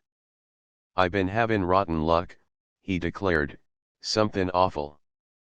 I ain't got hardly only the money hat's in my cloths. Well, then, said Mary, looking at the clothes and knowing well that they somewhere concealed an ample yellow sum, why don't you take me on your staff? Mary, he cried, trying to spread his hands, and failing dismally with the one that her peeny-winning arm hampered, hat do you think I am? A millionaire? I ain't got no staff. Come off, she bantered. I ain't honest. Still in the other line, she persisted. I thought you might be trottin' on the street, they say there's more in it. Why do you stick to supplying the flats and the houses? Her voice was the perfection of good nature, but he writhed under it. Mary, he pleaded. Well, she said, disregarding his tone, and keeping his arm fast in her own, you do supply don't you? I know one fellow who makes his living go in the rounds, findin' what girls is sore on their madams and then gettin' a commission by sneakin' out and changin' to new flats. He lets on he's sellin' kimonos, but one sample's lasted him 3 years. Mary, repeated Max, more weakly. That's the truth, she said, and then, but can't you start street work and take me on your staff? Again he looked at her. No, he answered. Not young enough lookin' now, eh?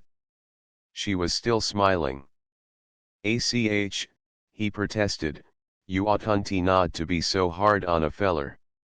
If you just knowed, but she had gone far enough, and she would not let him finish. They had reached a saloon near to her new lodging place, and she paused. There was, and she knew it, no word in his excuse that she would have credited. Nor did she mean, just yet, to let him see her hatred. In order that he might the better see it at a later moment, she wanted now to quiet his naturally ready fears. She had found that she could harass him, and that, for the present, was all that she needed to know. Never mind, she said, I told you I wasn't goin' to rake up nothin', and I mean to keep my word. Come on in here. This is a quiet place. You're goin' to buy me a drink, anyhow, just to show that we're still friends. He brightened at this indicated avenue of escape. Sure, we're still friends, he declared, and you can have all you want to drink, too. She slipped her hand into his. She could do it, she had learned, without the dumb flesh seeming to shrink from that contact, and pressed it. They went into the deserted ladies' room of the saloon to which she had referred, and sat down there, facing each other under a light turned kindly low. Whisky? Asked Max. Yes, said Mary. 2 of 'em, ordered Max of the waiter that had answered his ring, and don't make 'em so stingy like most you fellers over this way. The man brought the liquor, placed it before them, and went away. Well, said Max, raising his glass, smiling his thin smile, and apparently forgetting that he had ever denied whiskey, here ain't it? If Mary was remembering another night and another drink, she did not say so. Instead, As Max tilted his sleek head far back between his shoulders and dropped the whiskey down his throat, her hand watched for the instant when his gray eyes were on the ceiling and that instant poured the liquor from her own glass to the floor. When her companion's head came forward, her fingers, wrapped about the glass, were just withdrawing it from her lips. "I can drink that better 'n I used to," she said. Max grinned again. So long as she did not upbraid him for his part in it, so long as she did not go into the details of its earlier stages, he had no objection to hearing of her past, was even languidly curious about it, and was certainly sorry that it had not brought her to more seeming prosperity. "You sure didn't take that like you vasn't used with it," he said. "I'll take another just to show you how," she answered, and pressed the nearest button. This time his eyes were on her and she had to drink. But she did not scruple, so long as she retained her head and Max lost his. The effect of the alcohol on her system concerned her but little.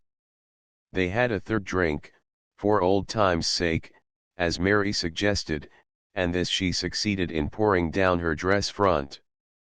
At the fourth, Max began to show signs of fear that he would have a drunken woman on his hands, but Mary's patent sobriety soon reassured him, and overcame his protests against a fifth by recalling his promise of liberality.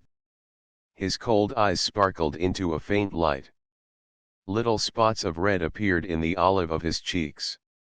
He felt the advance of the enemy in his veins and tried to go, but Mary began an imaginative narrative of her recent experiences and insisted on his listening. When he at last successfully interrupted that, she twitted him with being able to drink less than his pupils, and Max was once more forced to order. He was not drunk, or nearly drunk, but the fine edge of his discretion was dulled. He saw in the woman, who had now moved to his side, nothing that, whatever motives might be at work, could possibly harm him. He found something ludicrous in the situation. Her looks seemed better than they had appeared an hour earlier, and her tentative advances flattered him. Mary, though she had drunk more than was good for her, had managed to spill enough liquor to retain all the sobriety she needed, but, when they at last rose, she swayed a little unsteadily. "Now," she said, "you'll just buy me a half pint for my head in the mornin', and then you'll walk as far as my door." Still enjoying the piquancy of the affair, he obeyed her. He even consented to come to her hall bedroom with her, a room the exact reproduction of that which she had formerly rented farther uptown, and there, forgetful of the provision against the morning, they finished the half pint. At last he stood up from the bed on which he had been sitting while she, opposite, used the single chair. "Vell," he said, grinning, "it's been good to see you again, you and maybe I'll go back some evenin'." She rose before him. The light was at her back and her face resumed, as she stood there, some furtive traces of its earlier grace. The eyes seemed to soften, the cheeks were a natural pink beneath their coating of rouge, and her russet hair, curling about her face, relieved the harder outlines and cast a gentle shadow around the neck. She spread out her arms. "Kiss me," she said. He smiled and leaned condescendingly toward her. "What's your hurry?" she murmured. He looked at her, and the weak light and the strong liquor stood her in good stead. "I ain't in no hurry," he smiled. She met him smile for smile, and then, in a sudden sense of triumph, she flung back her head and laughed. It was not until 3 hours later that he finally left her, but he left hurriedly, for the remorseless gray light of morning was coming in at the window, and it fell upon her as she wrapped a soiled pink kimono around her shivering figure and slipped her feet into a pair of run-down Turkish slippers. "Goodbye," he said, looking away from her. "Wait a minute," said Mary. "I'll go with you to the door." She did go. She followed him down the dark stairway, creaking noisily under their shamed feet, and she stood for a moment in the black hall, holding the brass knob of the door, as he passed to the step outside. Mary slipped the dead latch, ready to bolt the door. "Max," she said. He turned quickly, nearly knocking over, as he did so, the milk bottles that were lined, in a white row, upon the step. "Yes," he returned, and grinned sheepishly. She thrust out her tow-sled head and looked up and down the grey morning street. The block was empty. She drew her head clear of the door. She was still trembling, but from neither cold nor fear. "You ain't goin' without kissin' me?" she asked. But a reaction of disgust had seized him.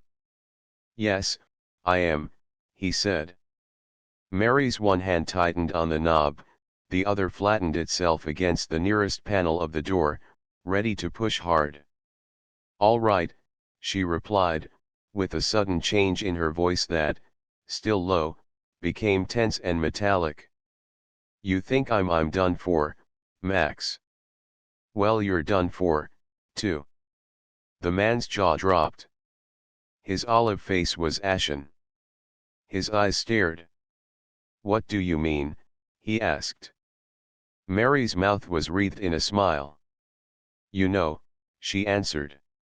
Max retreated so suddenly that he nearly fell down the stone steps. You've," he gasped. "Yes," said Mary. "It's a lie. You're tryin' to scare me." His jaw worked spasmodically. "It's a damned lie," he repeated.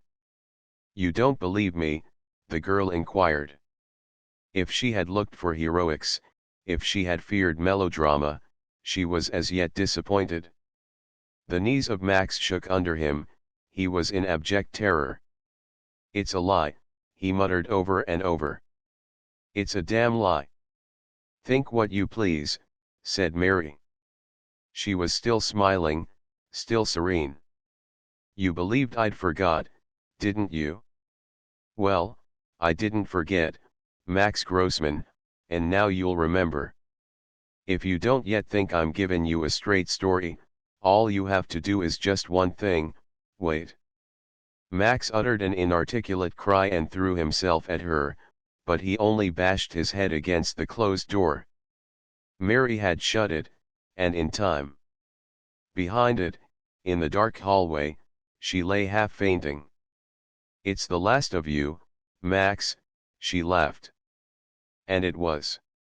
XXVIII husks of the swine. Mary was too ill to go to work that night, and on the night following she was no better.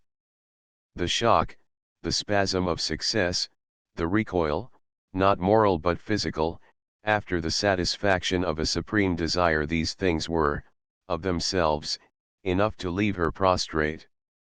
But, in addition to these, she had, while standing at that open door, contracted one of those heavy colds to which she was now rendered especially susceptible.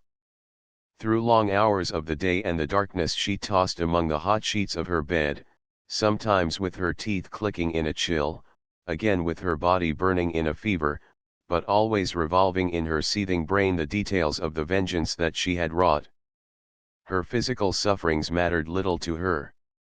There were hours when she was wholly incapable of feeling them. When the inertia of the state of reaction began at last to wear away, it left her with a glow of recollection so great that there seemed no place for lesser sensation. She had accomplished her great work, she had achieved her mission. What she had been done solely for her own heart's sake, there had been no delusion of a celestial command, no distorted thought of a social duty, yet, the impulse, however utilitarian, had been supreme, and its end filled her with a sense of triumph that, for want of the proper title, she was sure was happiness. A wiser head and an unwounded heart would have known enough of life to see that even Max Grossman was not entirely to blame. A better brain could have looked back into the past.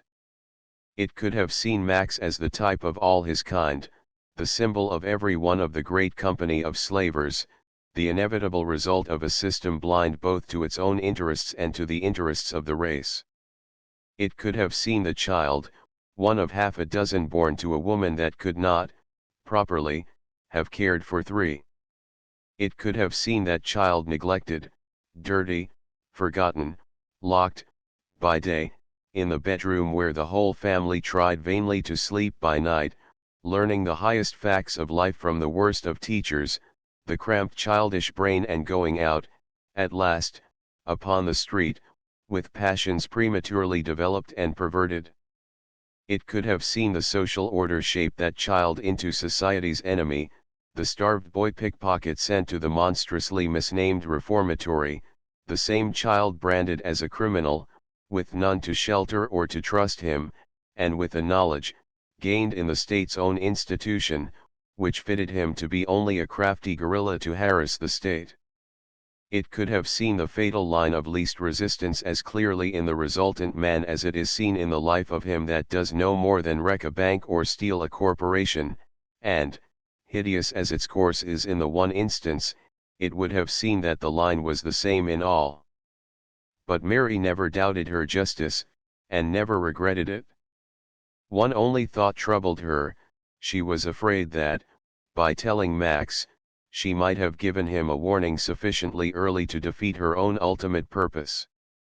It was a large part of her plan that he should know whose hand had struck him, and, for a man in his business, the only way in which she could make that knowledge certain was the way that she had followed.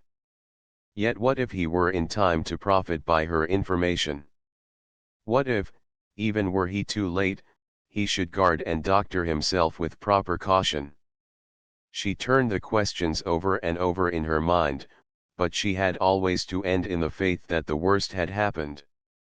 Sometimes, in the moments of exhaustion from the mad round of these inquiries, she reverted for relief to matters that touched her less nearly, and endeavored to occupy herself with the affairs of others. She thought of Diker, and without resentment. She knew that he would use her written retraction to regain Marian's confidence, and she hoped that he would be successful. Again she fell to speculating upon the fate of Carrie Berkoes and to wondering what had become of Katie. But upon her own past and present she did not permit herself to dwell, and always, with the certainty of a machine, her brain recurred to Max and her vengeance on him. On the third evening, however, her landlady, entering with supper, reminded her, without mincing matters, that the rent was due, and Mary recalled that her little stock of money was exhausted. "Can you wait till tomorrow morning, Mrs. Foote?" she asked. Mrs. Foote was an ample woman, with round cheeks and robust frame, whose only dissipations were an overindulgence in ritualism, babies, and the hospital. She had a high church cleric to whom she confessed the sins of her neighbors, a wraith-like husband whose sole occupation appeared to be that indispensable to the regular increase of her family and whom she would otherwise have failed altogether to tolerate, and such a passion for being ill that she could never quite believe in the illnesses of others. "I can wait just that long, Miss Morton," she said, "but I'm sufferin' so from rheumatism in my fingers that I just know my old gastric trouble is comin' on agin, and that'll mean another of them hospital bills." Mary raised her aching head. "You won't have to wait any longer," she answered.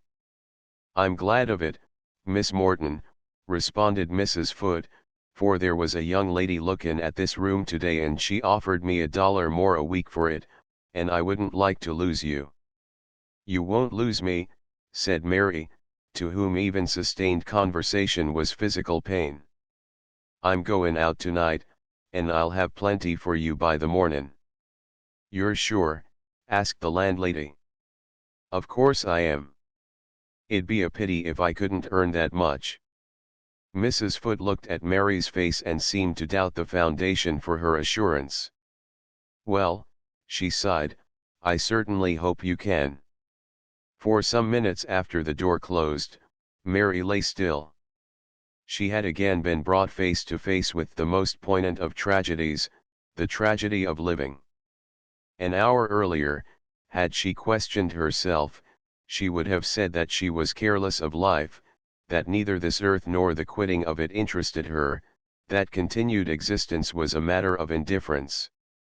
Then she was in that state of exaltation above things mundane which is produced only by great sorrow, great joy, or the great revenges that are both grief and triumph.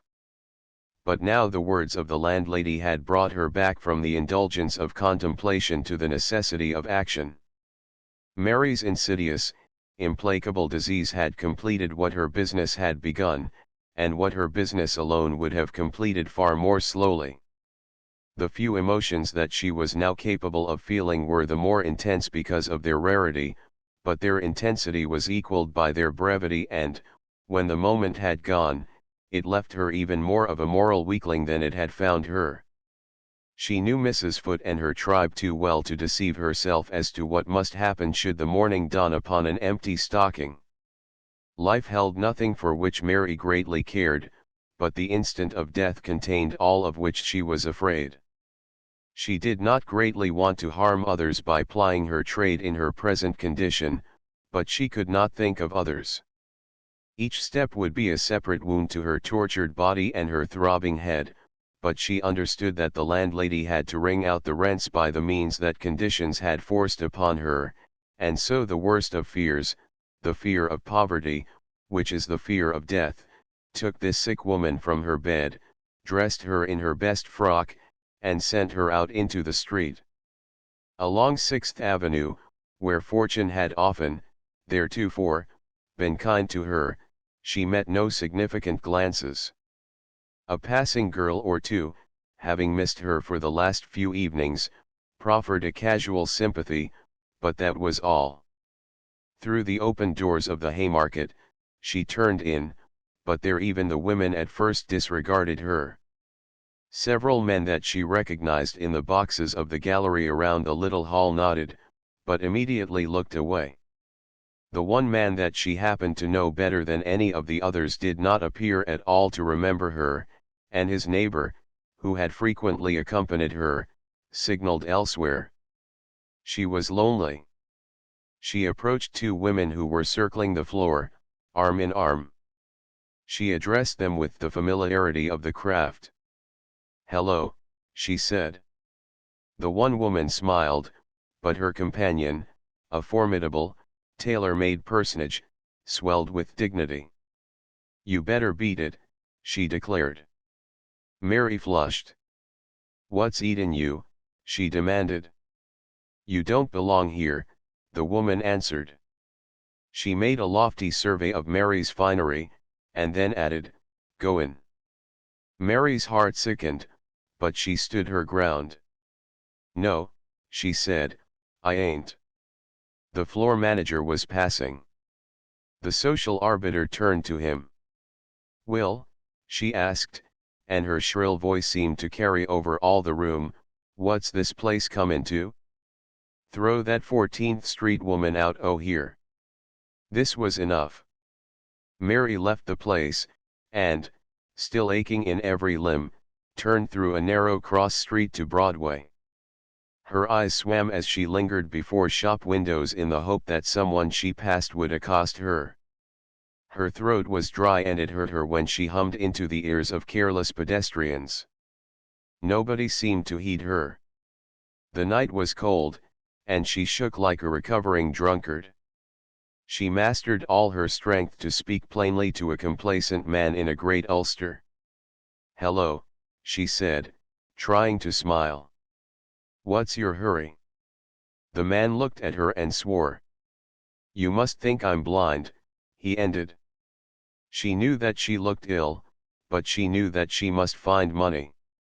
She pleaded with age, because she knew it to be aesthetically tolerant, she ogled youth, because she knew it to be inexperienced, and she stationed herself at last near a saloon in a poorly lighted quarter, because she concluded that the men leaving such places were the only men to whom she was just then fitted successfully to appeal. It was 1 o'clock in the morning before she could induce even one of these to give way to her, and he, staggering with drink so that she had to support him with all her ebbing powers, insisted on stopping in an alleyway when, for the first time, she picked a pocket. $1.50 was all that she had as she left him, and the next dark figure that she stopped she did not look at his face or care what sort of face it was, answered her with sharp laughter. "A two-spot," he cackled. "You have a few more things comin', old girl." $1, suggested Mary, tremulously. "I got just a half and you ain't worth a cent more."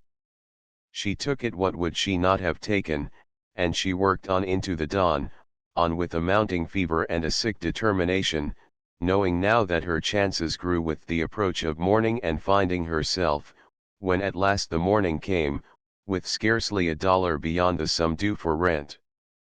During all the months that followed she skirted the dire edge of starvation, more than half the time too ill to rise from her bed and aware that she was at no moment fit to rise. As her cold grew steadily better, her deeper illness steadily increased. It thrived on every exertion and seemed to gain each atom of strength that she lost. Things might thus continue for almost any period, but she knew that her manner of life forbade absolute cure, and that, at the end, there waited a slow and loathsome death. Anticipation made her faint. The melancholia and terror, which are symptomatic, sometimes nearly maddened her. The last vestiges of the moral sense, so early injured by previous experience, were almost wholly destroyed. There was no social consciousness, the appeal of the individual widened until it occupied her entire horizon, there was room for nothing but the craven passion for life. Fat Dr. Hellwig, when she went to see him, blinked at her out of his deep-set eyes, and told her that she was not taking sufficient rest. Mary twisted her helpless hands. "How can I afford to take it?" she asked. "Save your money," said he, patting her thin shoulders, and chuckling prosperously. "You girls never put aside a cent. We don't earn enough." "Poof. That's what you all say." I know. We men aren't such fools as you take us for." But Mary, as each evening she made up before her little mirror, noted the gradual depreciation of her wares, each week she found it harder to pay rent and retain enough money for food. Mrs. Foote seemed to come every day, instead of every seventh, and yet each night business grew more difficult. Whenever Mary missed a few evenings, or whenever she changed her hunting grounds, the police needed fresh payments. She surrendered one uptown cross street after another. At last she deserted Broadway and patrolled only that 14th Street which the woman at the Haymarket had so scornfully referred to and which had so wonderfully burst upon Mary's sight when she first stepped from the Hudson Tunnel upon the surface of Manhattan. Spring, summer, and autumn passed, and a lean winter followed them. Mary caught another cold and was ill for a week. She went to work too soon and had to go back to bed for several days and remain idle for several nights. At last, with the ancient fear of the white race, the fear of that poverty which is death gnawing at her vitals, she struggled to her feet and tramped once more along 14th Street from 6th Avenue to 3rd. But now the sword descended. Even the 14th Street saloon, best known for her purposes, gave no fish to her net, and 8th Street was little better. She was too tired to go farther. She had, the next morning, to offer Mrs. Foote only a third of what was due. The landlady, whose bulk seemed to crowd the hall bedroom, leaned heavily against its frail door. Mary thought the woman slow, brown eyes more than commonly suspicious, and her round face implacably hard. The tenant, with all explanation frozen upon her lips, handed over the clinking bits of money. They fell into the big, extended palm as a few drops of water might fall into a basin. Mrs. Foote began slowly to count the coins. Mary watched, in fascinated silence, the counting of those few pieces of silver, each one of which seemed stained with her blood. She saw the landlady's expression change to one of incredulity. She saw the counting repeated. Mrs. Foote again thrust out her grimy fingers. "What's this?" she demanded. "It's..." Mary looked at the floor. "It's the rent," she concluded, in a whisper. What's the rent? That's all I have just now. I thought, considerin' how long I been here, you might wait a day for the rest, Mrs. Foote. The landlady opened her hand, and Mary's little store of coin dropped to the bed. I can't take this, she said. You mean, asked Mary, with a quick gasp of hope, that you'll let me keep it till I get the rest? No, I don't mean nothin' of the sort, said Mrs. Foote. I mean I've got to have the whole bill right now. Mary's heart sank. That's all I have, she said. She had sunk to a seat on the tumbled bed, beside her scattered coins. Her thin hands were locked across her knees, the dirty pink kimono slipped lower from her shoulders at every frequent cough, and her eyes sought those of Mrs. Foote in dumb appeal. Her russet hair fell dully disordered about her hollow cheeks, and the rouge on her lips was purple. I'm sorry, pursued Mrs. Foote, who was too used to such incidents greatly to concern herself, but I've got to make my living like anybody else does. I was expectin' some money this evenin', said Mary. Hump, sniffed the landlady. You don't believe that? I don't care, Miss Morton, I can't care. But Mary's fingers knotted tighter about her knees. I was promised it, she lied, and I'm dead sure to get it then. I've heard that so many times, said Mrs. Foote, that I knowed it by heart 3 year ago. I could pawn somethin', suggested Mary. The landlady swept the bare room with a critical glance. What? She asked. There was no adequate answer to be made. Mary had tried to pledge her coat a few days before, and had been offered only an inadequate 25 cents for it. Then you can't wait. No, I can't. I'm a sick woman myself, my rent's due, Miss Mary, and the honest truth is that there's such a lot of women wantin' rooms that I'd only be doin' a injustice to my children not to take in a lady that could pay prompt for a while. Mary said nothing more. She packed her few belongings into her trunk, left it in the hall to be called for, and, as the chill evening fell, went away from the house with no idea where she was to find a lodging for the night. For an hour, though she was still weak, and the time was as yet so early, she walked up Broadway and, in the 40s, turned eastward for a few blocks, and so south again. Not far from the Grand Central Station she saw a little crowd gathered at a corner, and she stopped, rather for the luxury of standing still than from any curiosity. The place was a church. Colored lights streamed from its rich stained glass windows. Through its swinging doors there stole the scent of flowers and the sound of delicate music. A long row of carriages, the coachman walking up and down to keep warm, stretched far around the corner. Mary, shivering, worked her way quietly through the group of men and women on the sidewalk. In order to avoid a particularly entangled portion of the press, she started to walk along the steps by the tower entrance, and then, seeing a side door open, she listlessly turned toward it and looked in. Far away up the vaulted nave the altar stood, white with damask and yellow with candles. The chancel was a garden, the whole building heavy with scent. Acolytes in scarlet were grouped about the robed priests.